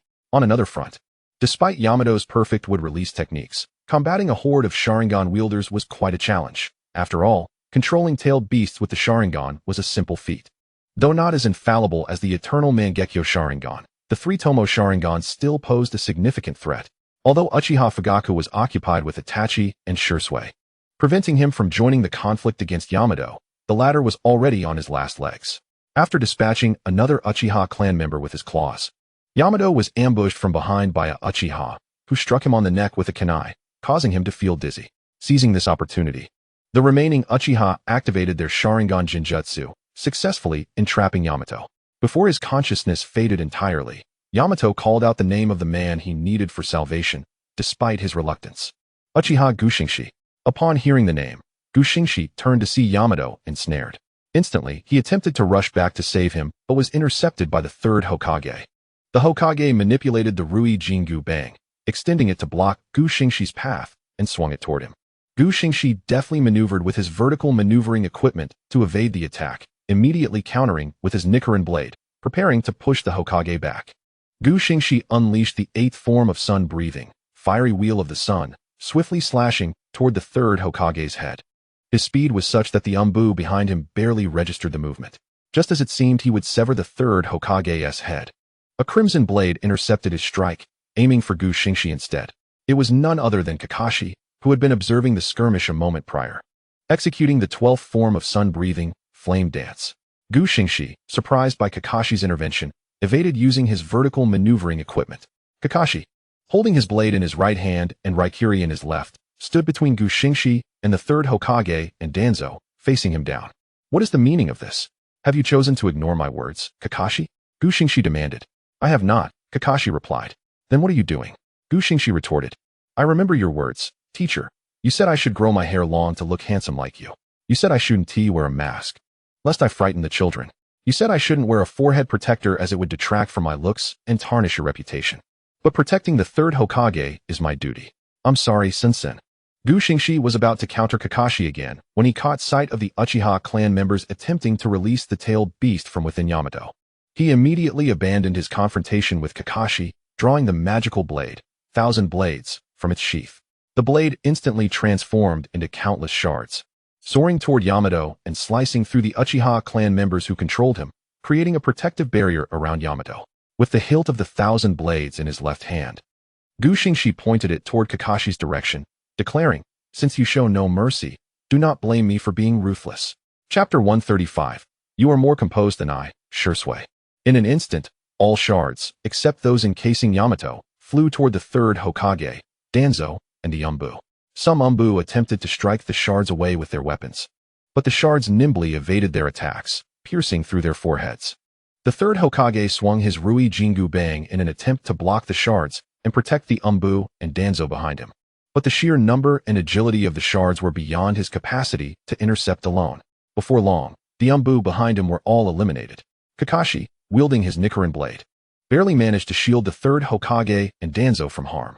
Xingxi recalled the shards, but he did not retract those encasing Yamato, leaving the 1,000 blades only partially intact. He then turned and hurled the half-blade toward Uchiha Fugaku. Indeed, Xingxi had discarded any pretense of strategy. His singular desire was to eliminate everyone present. Armed with his Rinnegan blade, he charged at Danzo. Kakashi executed the 6th form of sun-breathing, scorching bone flame. He swung his Rinnegan blade to intercept Xingxi's advance, but Xingxi deftly activated his vertical maneuvering equipment to soar above the attack, intensifying his charge toward Danzo. Kakashi's left hand transformed his Raikiri into a long beam of light, which he thrust toward Xingxi. In response, Xingxi summoned a lightning spear and hurled it at Kakashi, forcing him to evade and abandon his attack. Yet, in that moment of evasion, Xingxi reached the third Hokage and Danzo. He kicked at the third Hokage's head with immense force, sending him flying as the Hokage attempted to block with the Rui Jingu Bang. At that moment, Danzo drew a kunai, infusing it with wind chakra, and aimed to stab Xingxi in the side. Xingxi parried the kunai with his Rinnegan blade, countering with the 3rd form of sun-breathing, blazing sun mirror, launching 2 fiery slashes that successfully forced Danzo back. You're envious of my wife, aren't you? Xingxi scolded, raising his hand to form seals for the fire release, Great Fire Annihilation. A massive inferno surged toward Danzo. Danzo, forming seals with both hands, unleashed wind release, vacuum wave. Is he truly a fool, using wind release against fire release? Xingxi mused. As expected, the vacuum wave did nothing to halt the Great Fire Annihilation. Instead, it fueled its intensity, forcing Danzo to activate the body flicker technique to evade. However, before he could regain his footing, Xingxi was already at his side. 10th form of sun-breathing, radiant grace. Just as the fiery slashes were about to strike, a figure suddenly appeared, whisking Danzo away from the impending attack. The individual in question is Uchiha Shursui. Shimura Danzo, relieved from danger, let out a sigh of relief, Had it not been for Uchiha Shursui rescuing him, he would have contemplated unsealing his arm. Enough, Uchiha Shursui, he exclaimed. After uttering those words, Shursui gestured 3 times towards Xingxi. Upon deciphering the gestures, Xingxi realized Shursui was referring to a plan. With a hint of self-deprecation, she muttered under her breath, "Indeed, you are far more composed than I am, Shursui." Suddenly, 4 shadowy figures appeared beside Shursui. They were Uchiha Itachi, Hitaki Kakashi, and Uchiha Fugaku, who was supporting the 3rd Hokage. Chapter 136. A title one could not think of. How sad. Xingxi's emotions began to steady. Uchiha Fugaku bore a long gash across his face, and Uchiha Itachi had a noticeable scratch on his left arm. Xingxi observed and deduced that these injuries were inflicted by the cursed blade, Shinrin.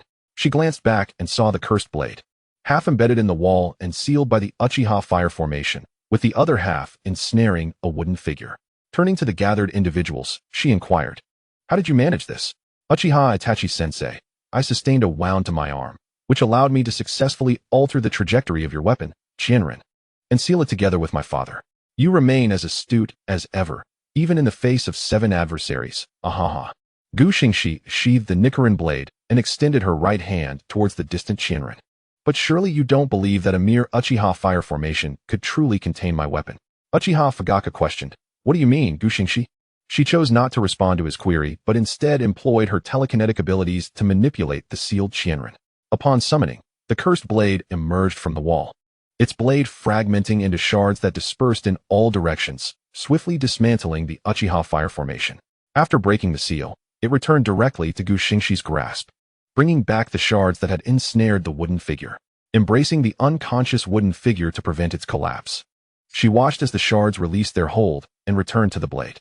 The onlookers were left in astonishment, and Uchiha Itachi recognized the simplicity of his plan. As long as Xingxi desired, she could easily dismantle the Uchiha fire formation and eliminate her own father, Uchiha Fugaku. Xingxi dispelled the illusion cast on the wooden figure, but due to an excessive expenditure of chakra, it remained in a comatose state. With no other recourse, Xingxi activated a space-time portal and placed the wooden figure within. Having completed her task, she sheathed Shinrin and sighed, addressing the group, "What a predicament." With that, she turned and walked towards the Uchiha clan's residence. Shimura Danzo, alarmed, asked, "Where are you headed?" "To pay my respects," Xingxi replied, turning back to call for Uchiha Itachi, Uchiha Shursui, and Uchiha Fugaku. "After all, Uchiha Shikudo is my predecessor, and he remains a distant relative. It would be rather unreasonable not to pay my respects." Upon hearing Xingxi's words, Shursui immediately rushed over, while Uchiha Itachi assessed Fugaku's expression. After receiving a nod of approval, he joined Xingxi's side. Noticing that Uchiha Fugaku had not approached, Xingxi curiously asked, "Why haven't you come, clan leader?" Uchiha Fugaku awkwardly explained, "The Hokage and Elder Shimura are injured. I am taking them to the ninja hospital for treatment, so I won't accompany you. Let Shursui and Itachi escort you." "Very well, then," Xingxi replied. "Until next time, clan leader." With that, she took Uchiha Itachi and Uchiha Shursui towards the Uchiha clan's residence, soon arriving at the shrine where Uchiha Shikudo's remains were laid to rest. Xingxi stood before the coffin, bowing 3 times, silently reflecting, "It is better for you to die now than during the Uchiha massacre next year. After all, you have taken care of me." Rising, she asked Uchiha Shursui and Uchiha Itachi, "Will you join me in celebrating the new year at the Hidden Sound Village?" Uchiha Itachi shook his head. "Not this year, sensei. I wish to spend more time with my brother." "Such a devoted sibling," Xingxi remarked. "In that case, I shall not press you." Turning to Shursui, she inquired, "And what about you?" "I apologize, sensei," Shursui replied. "But the village has assigned me a mission to guard the borders of the land of water and the land of fire." "All right then," Xingxi conceded. "I suppose I must seek out Kurenai. Until next year." With that, she activated her 3-dimensional maneuver gear and departed. Chapter 137. A childhood that was not particularly dark. Xingxi maneuvered her 3-dimensional equipment through the village, heading towards Kurenai's home. At that moment, a shadow followed closely behind, drawing near to Xingxi. The newcomer was Hitaki Kakashi, dressed in his umbu attire. Now, Kakashi had shed his forehead protector and mask, transformed into a striking figure with long white hair and crimson eyes. Had it not been for the scar on his face, he would have been even more handsome, though he could never rival Xingxi's allure. With curiosity, Xingxi queried, "Kakashi, what brings you here? Shouldn't you be accompanying the 3rd Hokage and that old rascal Danzo to the ninja hospital?" Uchiha Fugaku took them, So I thought I would seek you out, Kakashi replied. Ah, I see, Xingxi responded. You need to practice your sun-breathing technique more diligently. Indeed, sensei, Kakashi acknowledged. Why so stiff? Have you been in Umbu for too long? You've lost touch with the most basic human emotions, Xingxi teased. Kakashi, having witnessed many unspeakable acts within Umbu, had grown accustomed to concealing his emotions. What you imply is that you are hiding your feelings from me, is it? Xingxi retorted, playfully slapping the back of Kakashi's head. Sensei, that really hurt. Kakashi protested, rubbing the spot. If it didn't hurt, I wouldn't have hit you. You fool, Xingxi quipped. By the way, how is that little rascal Naruto doing? Xingxi asked. He's doing quite well, a bit mischievous, but his proficiency in ninjutsu isn't particularly strong, Kakashi replied. His lack of skill in ninjutsu is likely due to the Nine Tails disrupting his chakra.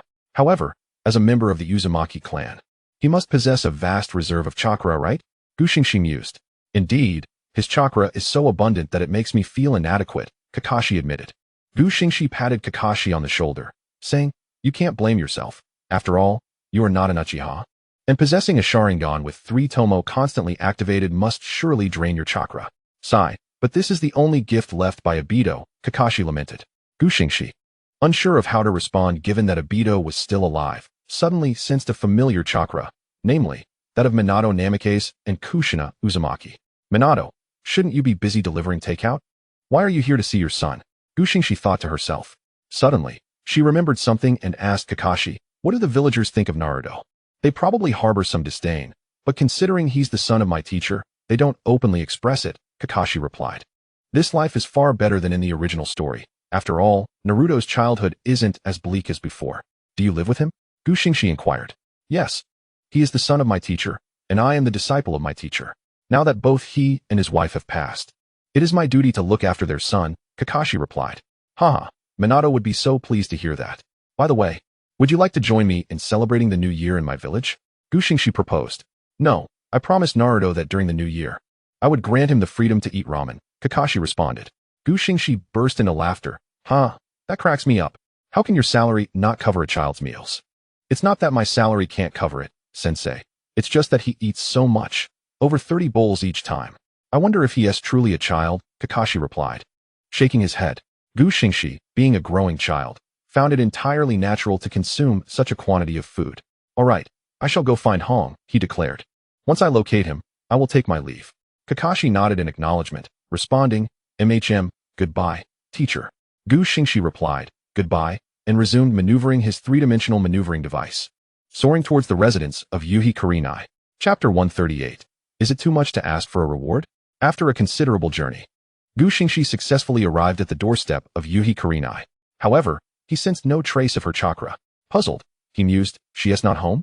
Where could she possibly be at this hour? Activating his sensory abilities to their fullest, he diligently searched for Kurenai's chakra.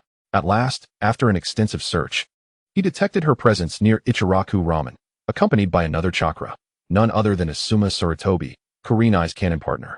Upon confirming the identity, Xingxi felt a surge of indignation, exclaiming, what an audacious fool, attempting to steal my thunder. Without delay, he deftly maneuvered his device towards Ichiraku Ramen. To expedite his arrival, he maximized the device's functionality and swiftly reached his destination. Pulling aside the curtain, he entered and discovered others present, Kakashi and Naruto Uzumaki. Kakashi, spotting Xingxi, appeared puzzled and inquired, aren't you supposed to be looking for Kurenai? Before Xingxi could respond, Naruto interjected, silly Kakashi-sensei, Kurenai-sensei is right over there. He pointed to a corner where Kurenai and Asuma were dining together. With his keen eyesight, Xingxi immediately noticed Kurenai's expression, which bore signs of discomfort and reluctance, while Asuma's back was turned to him, obscuring his expression but revealing his overly attentive demeanor. Kakashi, also observing the scene, recognized Kurenai and Asuma, but his initial hesitation had cost him precious moments. Thank you, Naruto. You enjoy your meal with Kakashi, Xingxi said, striding towards the table occupied by the two. Kakashi attempted to say something, but Naruto interrupted, Kakashi-sensei, I still want another bowl. Kakashi, left with no choice, pushed his bowl towards Naruto, stating, I'm not hungry. Go ahead. Meanwhile, he kept a watchful eye on Xingxi. With joy, Naruto pulled the bowl closer, clasping his hands together, let us dig in. Xingxi approached the duo, pulling up a chair beside them and inquiring, on a date, are we? Kurenai, startled by the voice, initially thought she was mistaken. However, upon looking up, she was met with Gu Xingxi's presence. Suppressing her excitement, Kurenai hurriedly explained, "No, no, I haven't betrayed you. I'm not with him." Gu Xingxi, upon hearing this, placed his hand before Kurenai's face and playfully flicked her forehead, saying, "I know, I trust you." Kurenai, feeling a mix of embarrassment and distress, covered her forehead with a sigh. Ugh. Asuma, on the other hand, appeared as dark as a pot bottom, regretting his decision to heed the third Hokage's advice to invite Kurenai.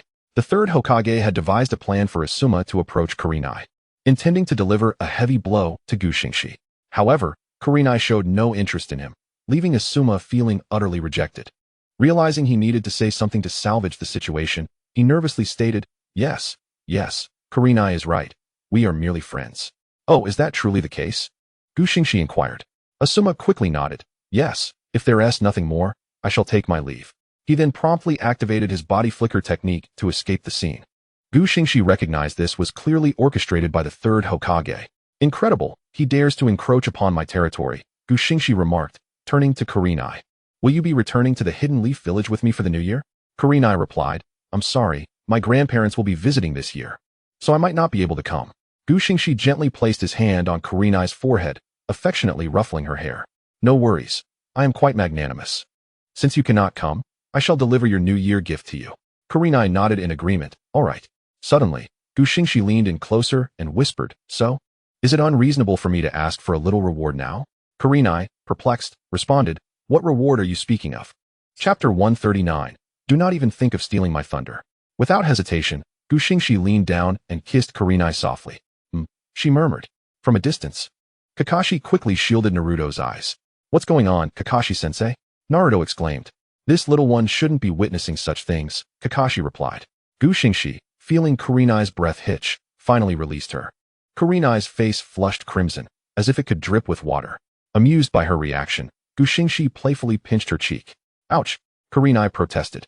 Gu Xingxi, feigning injury, exclaimed, "How could you be so cruel to a gentle soul like me?" Kurenai pointed towards Kakashi and Naruto in the distance. "Look, they're over there." Gu Xingxi glanced back at Kakashi, who promptly paid for their meal and hurriedly made his exit with Naruto in tow. Naruto, squeezed under Kakashi's arm, protested, "Hey, Kakashi-sensei, what's the rush? I'm still hungry." Kakashi replied, "Next time, we'll eat again," and vanished from Gu Xingxi's view. Kurenai chuckled, covering her mouth. "Ha! Kakashi only acts like this in front of you." Gu Xingxi, intrigued, asked, "Is he different around you?" Kurenai nodded yes. He is the captain of the Umbu now. He rarely shows this side in front of ordinary people. He usually maintains a cool demeanor. Gu Xingxi teased, "You speak so highly of him. One might interpret it as being shy." Kurenai questioned, "Is Kakashi really that kind of person?" When someone confessed to him, he gently declined. Gu Xingxi replied, "I can be gentle too, am I not?" Kurenai playfully flicked his forehead in response. That was quite painful. Indeed, you are the most gentle," she conceded. The flick, though not forceful, prompted Gu Xingxi to dramatically clutch his forehead. "Ouch! How could you bear to flick someone as gentle as me?" Kurenai teased, "You're quite the charmer. How else would I win your heart?" Gu Xingxi retorted, before lifting Kurenai from her seat and placing her on his lap. The distance between them shrank to mere inches, allowing them to hear each other's breaths and Kurenai's heart racing. "Your heart is racing quite fast," Gu Xingxi observed. "I am not." Kurenai stammered defensively. All right, you are not," he replied, burying his face in the crook of her neck, causing her long hair to tickle her skin. "Stop it, that tickles." She giggled. "What if I plant a strawberry for you?" Gu Xingxi suggested. Kurenai nodded in agreement, but just as he was about to begin, a swarm of Umbu entered, surrounding them. Gu Xingxi, displeased at the interruption, glared, "While I am in a good mood, I suggest you leave immediately. The Hokage has ordered you to vacate the premises at once, or we shall not be polite," one Umbu warned. "How bold of you," Gu Xingxi retorted. Upon expressing his desire to unsheath the daybreak blade and eliminate the audacious Umbu, Su Rihong restrained Gu Xingxi's hand, shaking his head in disapproval. Gu Xingxi comprehended that Su Rihong wished to spare them from his wrath. He withdrew his hand from the blade, stating, "Today, you are quite fortunate." Subsequently, he drew Su Rihong closer, bestowing a gentle kiss upon the bump on his forehead that he had previously flicked. Gu Xingxi then declared, "I shall seek you out again when the new year arrives." Su Rihong nodded in agreement, and after a brief exchange, Gu Xingxi released him and opened a space-time portal, preparing to depart. Before stepping through, He turned back to the Umbu, admonishing them to relay a message to the third Hokage, warning him against any treachery. With that, he stepped into the portal and vanished from sight. Chapter 140. Extracting the two tails. Thus, Xingxi departed from Konoha, traversing the space-time portal back to the Sound Ninja Village, where the hour had already advanced past 8 in the evening. He began forming hand seals, invoking Yoshiro, summoned forth. In an instant, a plume of white smoke enveloped the area, revealing Yoshiro, who appeared bewildered, having been abruptly awakened from slumber at home and transported to the village. Observing Yoshiro's disoriented state, Xingxi inquired, "Are you already asleep at this hour?" Yoshiro yawned, replying, "Indeed. It has been an exhausting day, and I simply succumbed to fatigue." Xingxi, bemused, retorted, "But you need not toil for a living or prepare meals, living like a lord. What could possibly tire you?" Yoshiro countered with a smirk, "I have merely been keeping your wives company." Xingxi erupted in indignation. "They require your company? I suspect it is your shamelessness that leads you to share their bed." To which Yoshiro defended, "Of course not. They desire my presence. Besides, you are rarely home, leaving your wives lonely." Xingxi then turned serious, opening the space-time portal to release the captured Yamujin.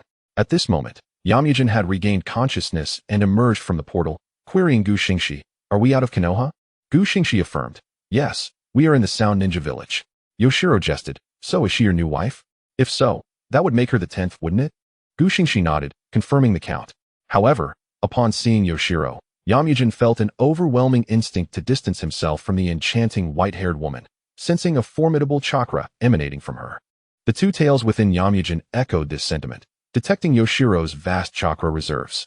The two tails, speaking through Yamujin, inquired, "Who exactly are you?" Yoshiro introduced herself, "I am Yoshiro, the divine spirit of the Xingxi." The two tails continued, "You cannot possibly be a relative of the nine tails, can you?" Yoshiro's expression darkened. "Little cat, do you wish for your demise?" Xingxi interjected, "Enough, we shall all reside in the same village. Why the quarrel?" Yamujin, regaining his composure, turned to Xingxi, asking, "What do you intend? Do you plan to extract the two tails?" Xingxi replied, "I have already informed you that I shall extract it. Have you forgotten?" The two tails warned, Yamujin, "Run, otherwise you shall perish." Xingxi reassured, "I will leave some of your chakra within him." The two tails queried, "How did you hear my words?" Xingxi responded, "That is a secret." Yamujin asked, "What is your plan?" Xingxi explained, "I will have Yoshiro extract the two tails directly. That will suffice." The two tails exclaimed, "What? Have you no manners?" Yoshiro, upon hearing Xingxi's instructions, complained, "For such a trivial matter, you summoned me at this hour. Could it not wait until tomorrow?" Nevertheless, her body, betraying her words, transformed back into her immense white nine-tailed fox form. The two tails, witnessing Yoshiro's complete form, gasped, "Such terrifying chakra! The amount of chakra you possess must surpass that of all nine-tailed beasts combined." Xingxi cautioned, "The process may be somewhat painful. Endure it." Chapter 141. Seizing the opportunity, Xingxi addressed the stupefied Yamujin, instructing, "You may transform into your complete tailed beast form." Yamujin nodded, acknowledging the command, and in a flash, his chakra surged, manifesting a colossal blue cat demon before them. Yoshiro coiled her nine tails around the two tails, commencing the absorption of its chakra. Moments later, the two tails, overwhelmed by the excessive chakra absorption, diminished significantly in size, eventually reverting to Yamujin. Xingxi called out to Yoshiro, "That is enough. Leave him with a bit more." Yoshiro complied, unwinding her tails, allowing Yamujin to descend to the ground, though two blue tails remained behind him. Yoshiro queried, "Do you wish to keep this entity within me, or shall I release it?" Xingxi instructed, "Release it, then cast it into the back mountains." Yoshiro agreed, "Very well, I shall do as you say," before exhaling a blue chakra sphere into the distance. Upon impact with the ground, the sphere transformed back into the two tails. The two tails surveyed its surroundings, then, in disbelief, remarked, "Uchiha brat, you truly accomplished it." Xingxi warned, "Should you continue to address me in such a manner, I can always seal you again." The two tails fell silent, instead choosing to observe Yamujin, who, having been separated from the tailed beast, sat on the grass, breathing deeply to regain his composure. The two tails turned to Xingxi, inquiring, "How did you achieve this? I felt no chakra depletion within me, yet Yamujin's body harbors 110 of my chakra." Xingxi clarified, "It was not I, but rather her." Gesturing toward Yoshiro, who had reverted from her nine-tailed fox form back into her stunning human guise. Yoshiro nodded, affirming, "Indeed, It was I who performed the feat. The two tails, perplexed, asked, how did you manage that? Yoshiro stroked her white hair, explaining, because I possess your chakra within me. I merely redistributed a portion. The two tails, bewildered, pressed. Why do you possess my chakra? Yoshiro cryptically replied, that is a secret. Xingxi interjected, all right, Yoshiro, you take him to the back mountains. He then opened the space-time portal. Yoshiro quipped, why not simply walk him over? Xingxi retorted, do you think everyone can transform as you do? The two tails is so large that it would crush any houses in the village. Yoshiro interrupted, all right, I understand. Enough with the chatter. I shall go now. And without another word, she plunged into the portal. The two tails watched, bemused by the strength of this individual, yet sensing an air of innocence about her. Despite the confusion, he followed her into the portal. With both of them inside, Xingxi closed the space-time portal and approached Yamujin. Drawing the Tensigan, he swiftly slashed, restoring Yamujin from the side effects of having the tailed beast extracted. Yamujin, rising from the ground, inquired of Xingxi, where to next? I am quite fatigued. Xingxi replied, then let us return home to rest. With that, he opened the space-time portal once more, scooping Yamujin into a princess carry as he prepared to step through. Yamujin was taken aback, her cheeks flushing crimson at the unexpected embrace, stammering, "W, are you doing?" Xingxi reassured her, we are going home to sleep. With that, he stepped into the portal, departing from the scene. Upon emerging from the portal, Xingxi found himself back in his residence. He opened a door to discover Shoko, Kaichina, Yekara, Tsunade, and Shizun all peacefully slumbering within. Xingxi shook his head at the sight of so many individuals crammed into a single room. He then proceeded to the adjacent room, where he gently deposited Yamujin onto the bed. Yamujin, alarmed, exclaimed, "W, what are you doing?" Xingxi responded, "We are sleeping." She protested, "But our agreement only entails this one aspect, and besides, with all your beautiful wives, do you truly need me?" Xingxi suddenly approached Ren, gripping his chin and teasingly asking, "Why are you so handsome, brother? Do you like me?" After uttering this, he activated the wife acquisition success skill. Ren, uncertain whether it was the skill's influence or genuine affection for Xingxi, felt his face flush crimson to the roots of his neck. He mumbled, "Who would like a scoundrel like you?" Upon hearing this, Xingxi released his grip and sighed, "What a pity.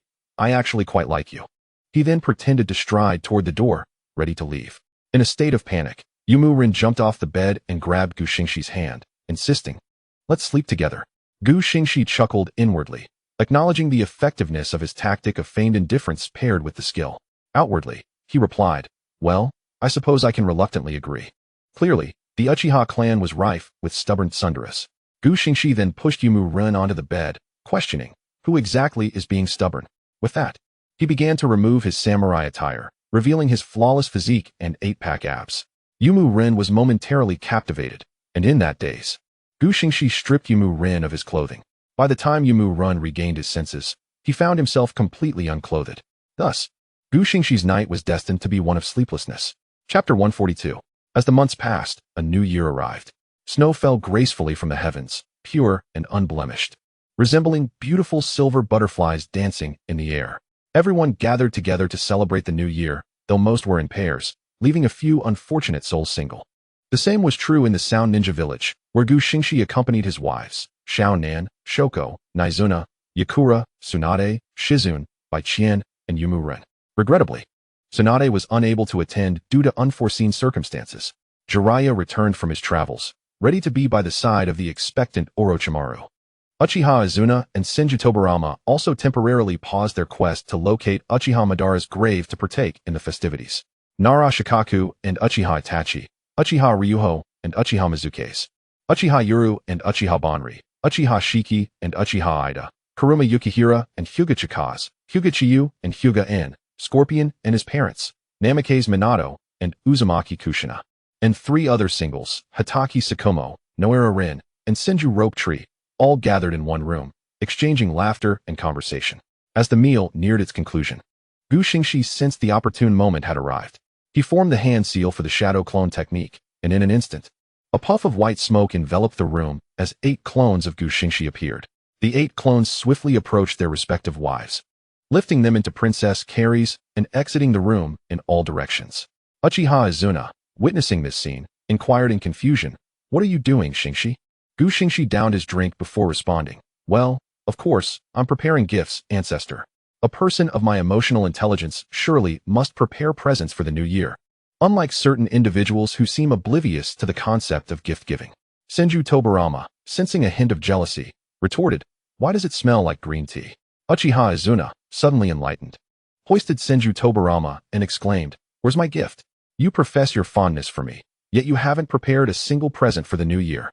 Senju Tobarama shot a furious glare at Xingxi, internally lamenting, "Indeed, the Uchiha clan is wicked, save for my dear Izuna."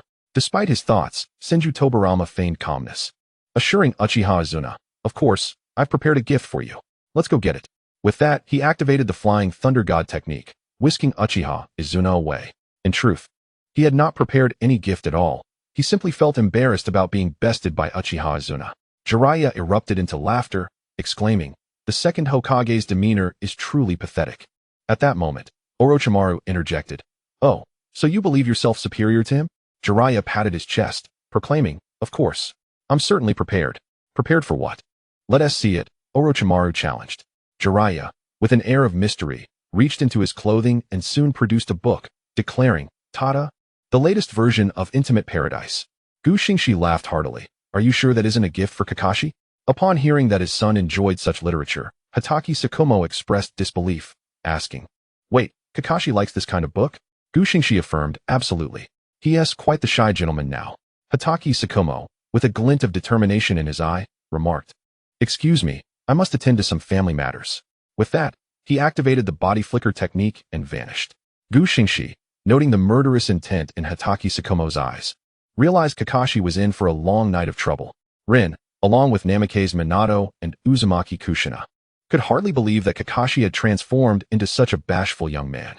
Orochimaru's expression darkened upon realizing the nature of the gift, muttering, "Not only did you fail to visit during my pregnancy, but you also brought such a gift." With that, a white serpent coiled around Jiraiya, swiftly carrying him away. Orochimaru addressed the crowd, "Pardon me, I need to attend to some personal matters." With that, he too was ensnared by the white serpent, utilizing the reverse summoning technique to depart. At this moment, Namikaze Minato picked up the Fallen Intimate Paradise, planning to take it home for his own amusement. He mused, "This book should have some educational value, right?" Just then, a figure with red hair approached from behind, asking, "Oh, you like it?" Minato jumped at the sudden voice, turning to find it was Uzumaki Kushina. "Kushina, right now, immediately, let's go home. I'll personally show you its educational value." Minato's face flushed upon hearing this, and he quickly announced, "Excuse me, everyone." He activated the Flying Thunder God technique, whisking Uzumaki Kushina away. Chapter 143. Senju Rope Tree watched the unfolding events, his mind in turmoil. Why are you all feeding me dog food?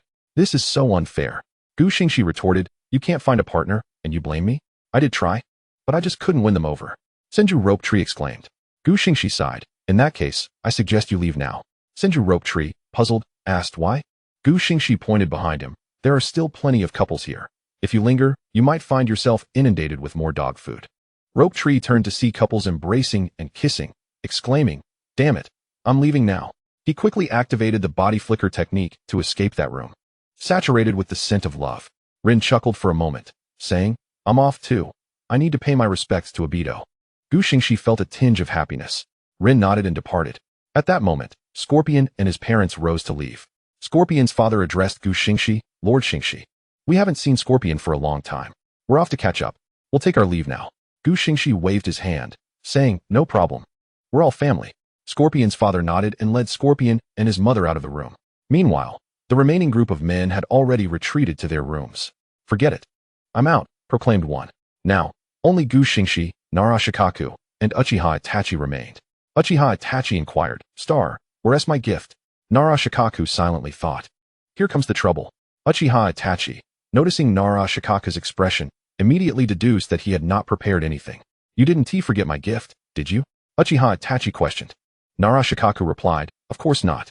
I definitely prepared something for you." "Then where is it?" Uchiha Itachi pressed.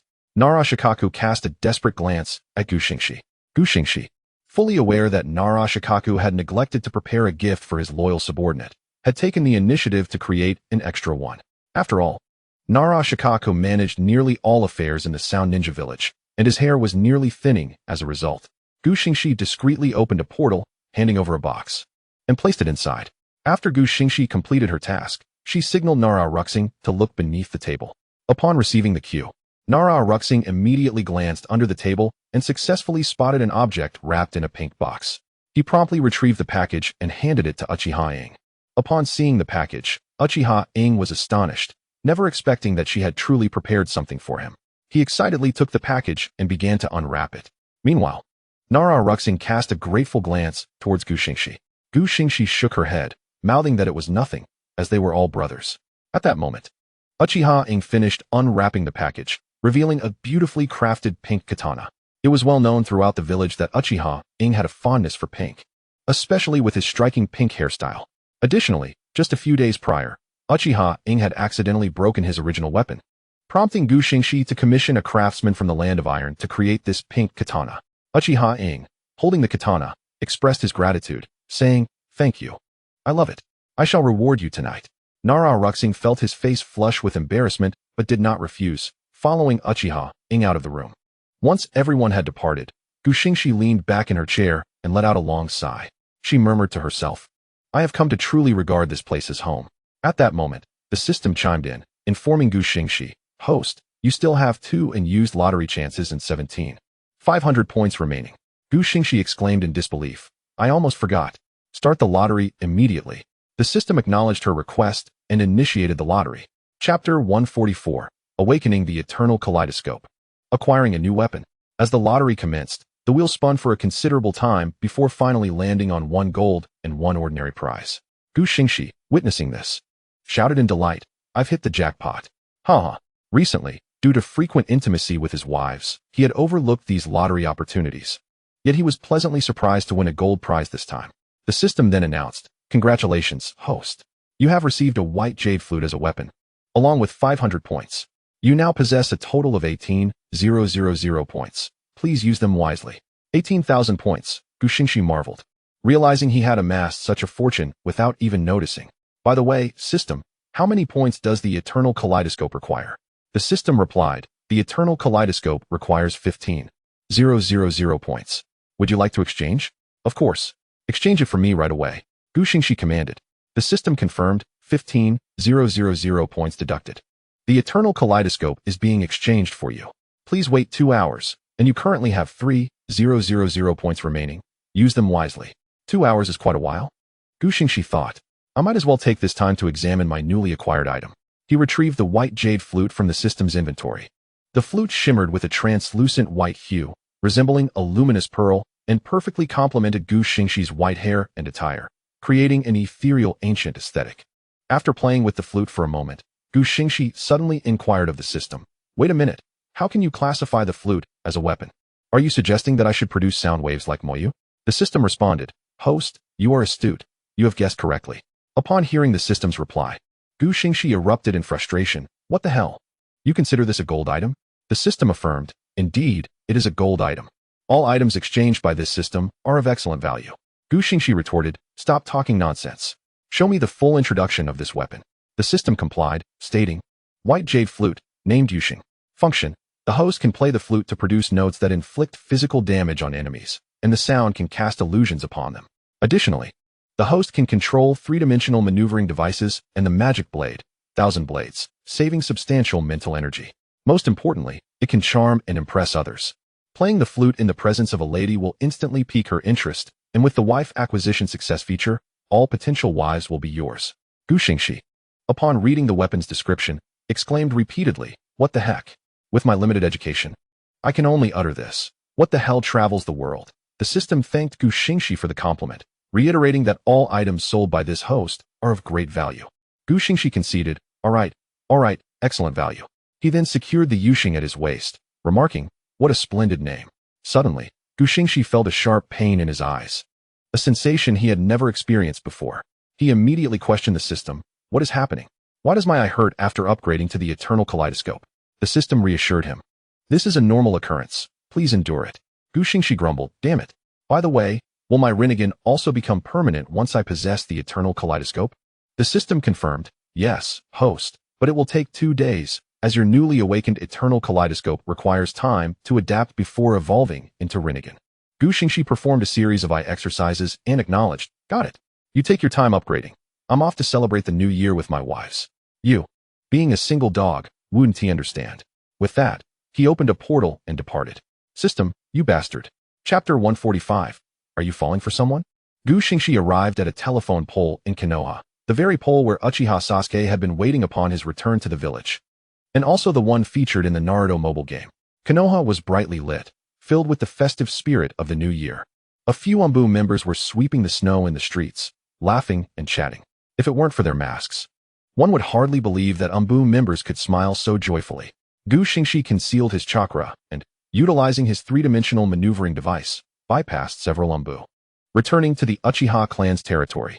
Upon entering his house, he noticed that although it was empty, several red lanterns adorned the entrance and the windows. Xingxi mused. This must be Shui and a few others doing. I remember mentioning to them that I have a fondness for red lanterns. At that moment, a girl carrying a stack of boxes entered, and upon noticing Xingxi's silhouette, she began to speak. Senpai Kakashi, what brings you to Lord Xingxi's home? Didn't you finish hanging the lanterns already? Have you finished accompanying Naruto so soon? Xingxi turned to the source of the voice, revealing it to be Uchiha Izumi. Upon seeing Xingxi's face, Uchiha Izumi's cheeks flushed slightly before quickly regaining composure. She placed the boxes behind her and promptly bowed. Greeting, good day, Uchiha Xingxi-senpai. It was understandable that Uchiha Izumi had mistaken him, for Xingxi was clad in a white hanfu, with the Yushing flute and 3 swords hanging at his waist. Perhaps Uchiha Izumi had not observed closely enough to distinguish between him and Kakashi. After all, from behind, Kakashi and Xingxi appeared almost identical, with only a slight height difference. Xingxi exclaimed, Ah, Izumi, why are you being so formal? Get up. He stepped over to assist Uchiha Izumi to her feet. However, the moment Xingxi's hand grazed her, she sprang up and retreated a short distance, leaving Xingxi momentarily bewildered. Had he looked closely, he would have noticed that Uchiha Izumi's ears were flushed, as if they could drip with water. Why are you here, Izumi? Shouldn't you be with your family during the new year? Xingxi inquired. Uchiha Izumi lowered her head, replying, I came to hang lanterns for you, my lord. Xingxi then noticed several boxes behind Quan, each containing vibrant red lanterns. Oh, did you hang all these lanterns? Xingxi inquired. Quan immediately straightened his posture and waved his hands in denial. No, some were hung by Jishui and Yadaki, and a few were placed by Senior Kakashi. Xingxi sighed. It seems my efforts with these disciples were not in vain. With that, she approached the boxes, retrieved several lanterns, and declared, I shall hang these lanterns myself. After all, this is my house. She then proceeded to hang them onto the preordained nails. Once the lanterns were in place, Xingxi turned back with a smile and wished. Happy New Year, Quan. Upon seeing her enchanting smile and melodious voice, Quan's face turned as crimson as a lantern, and he was immediately captivated, wearing a foolish grin. Noticing that Quan was lost in his thoughts and not responding, Xingxi stepped closer and waved her hand in front of him. You're not daydreaming, are you? Quan snapped back to reality, stammering, no.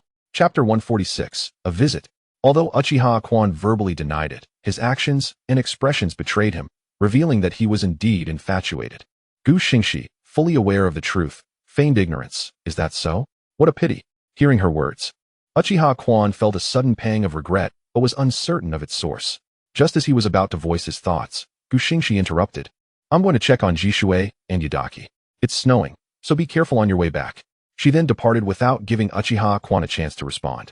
Soaring away with her three-dimensional maneuvering equipment towards the residence of the Uchiha clan leader. Frustrated, Uchiha Quan exclaimed, I shouldn't have hesitated. But does Xingxi-senpai truly have feelings for me? Meanwhile, Xingxi successfully arrived at the clan leader's courtyard, where she spotted Uchiha Itachi and Uchiha Jishui engaged in a sparring session. She greeted them, practicing during the new year? Moreover, even if you must spar, at least use fire release to warm the snow beneath you. What if you slip? Upon seeing Xingxi, both paused their practice and approached her. Uchiha Jishui remarked that sparring shouldn't be affected by external conditions, as enemies on the battlefield wouldn't relent due to the environment. Uchiha Itachi added, that's true. But not everyone possesses techniques like yours or Senior Kakashi's flame-infused swordsmanship. Xingxi exclaimed in surprise, removing her instrument from her waist and playfully tapping both their heads. You two think you can lecture me, huh? Acting like little adults. They both covered their heads in unison, protesting, we didn't mean to. Yet, they still cringed, having felt the sting of her playful reprimand. Noticing their apologies, Xingxi decided not to pursue the matter further. At that moment, Uchiha Fugaku, Uchiha Mikoto, and Uchiha Sasuke emerged from the house. Xingxi cheerfully greeted them. Happy New Year. The trio politely reciprocated, Happy New Year. After exchanging pleasantries, Uchiha Sasuke hurried over to Uchiha Itachi and Uchiha Jishui, asking in a childish tone, Nisan, why are you both holding your heads? Xingxi approached Uchiha Sasuke and gave his head a light tap with her instrument as well. Uchiha Sasuke stumbled back 2 steps, cradling his head. Xingxi chuckled. Now you understand, don't you? Uchiha Sasuke complained, it hurts. Xingxi-senpai, you're so mean. Xingxi laughed heartily.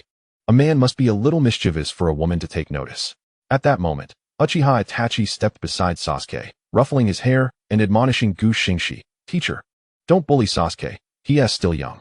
Xingxi replied playfully, Alright, I see you're protective of your brother. Uchiha Fugaku then inquired, Xingxi, what brings you back this time? Xingxi responded, I'm looking for a wife. Hinata hasn't replied to me in the village, so I'm here to check on her. With that, she turned to leave.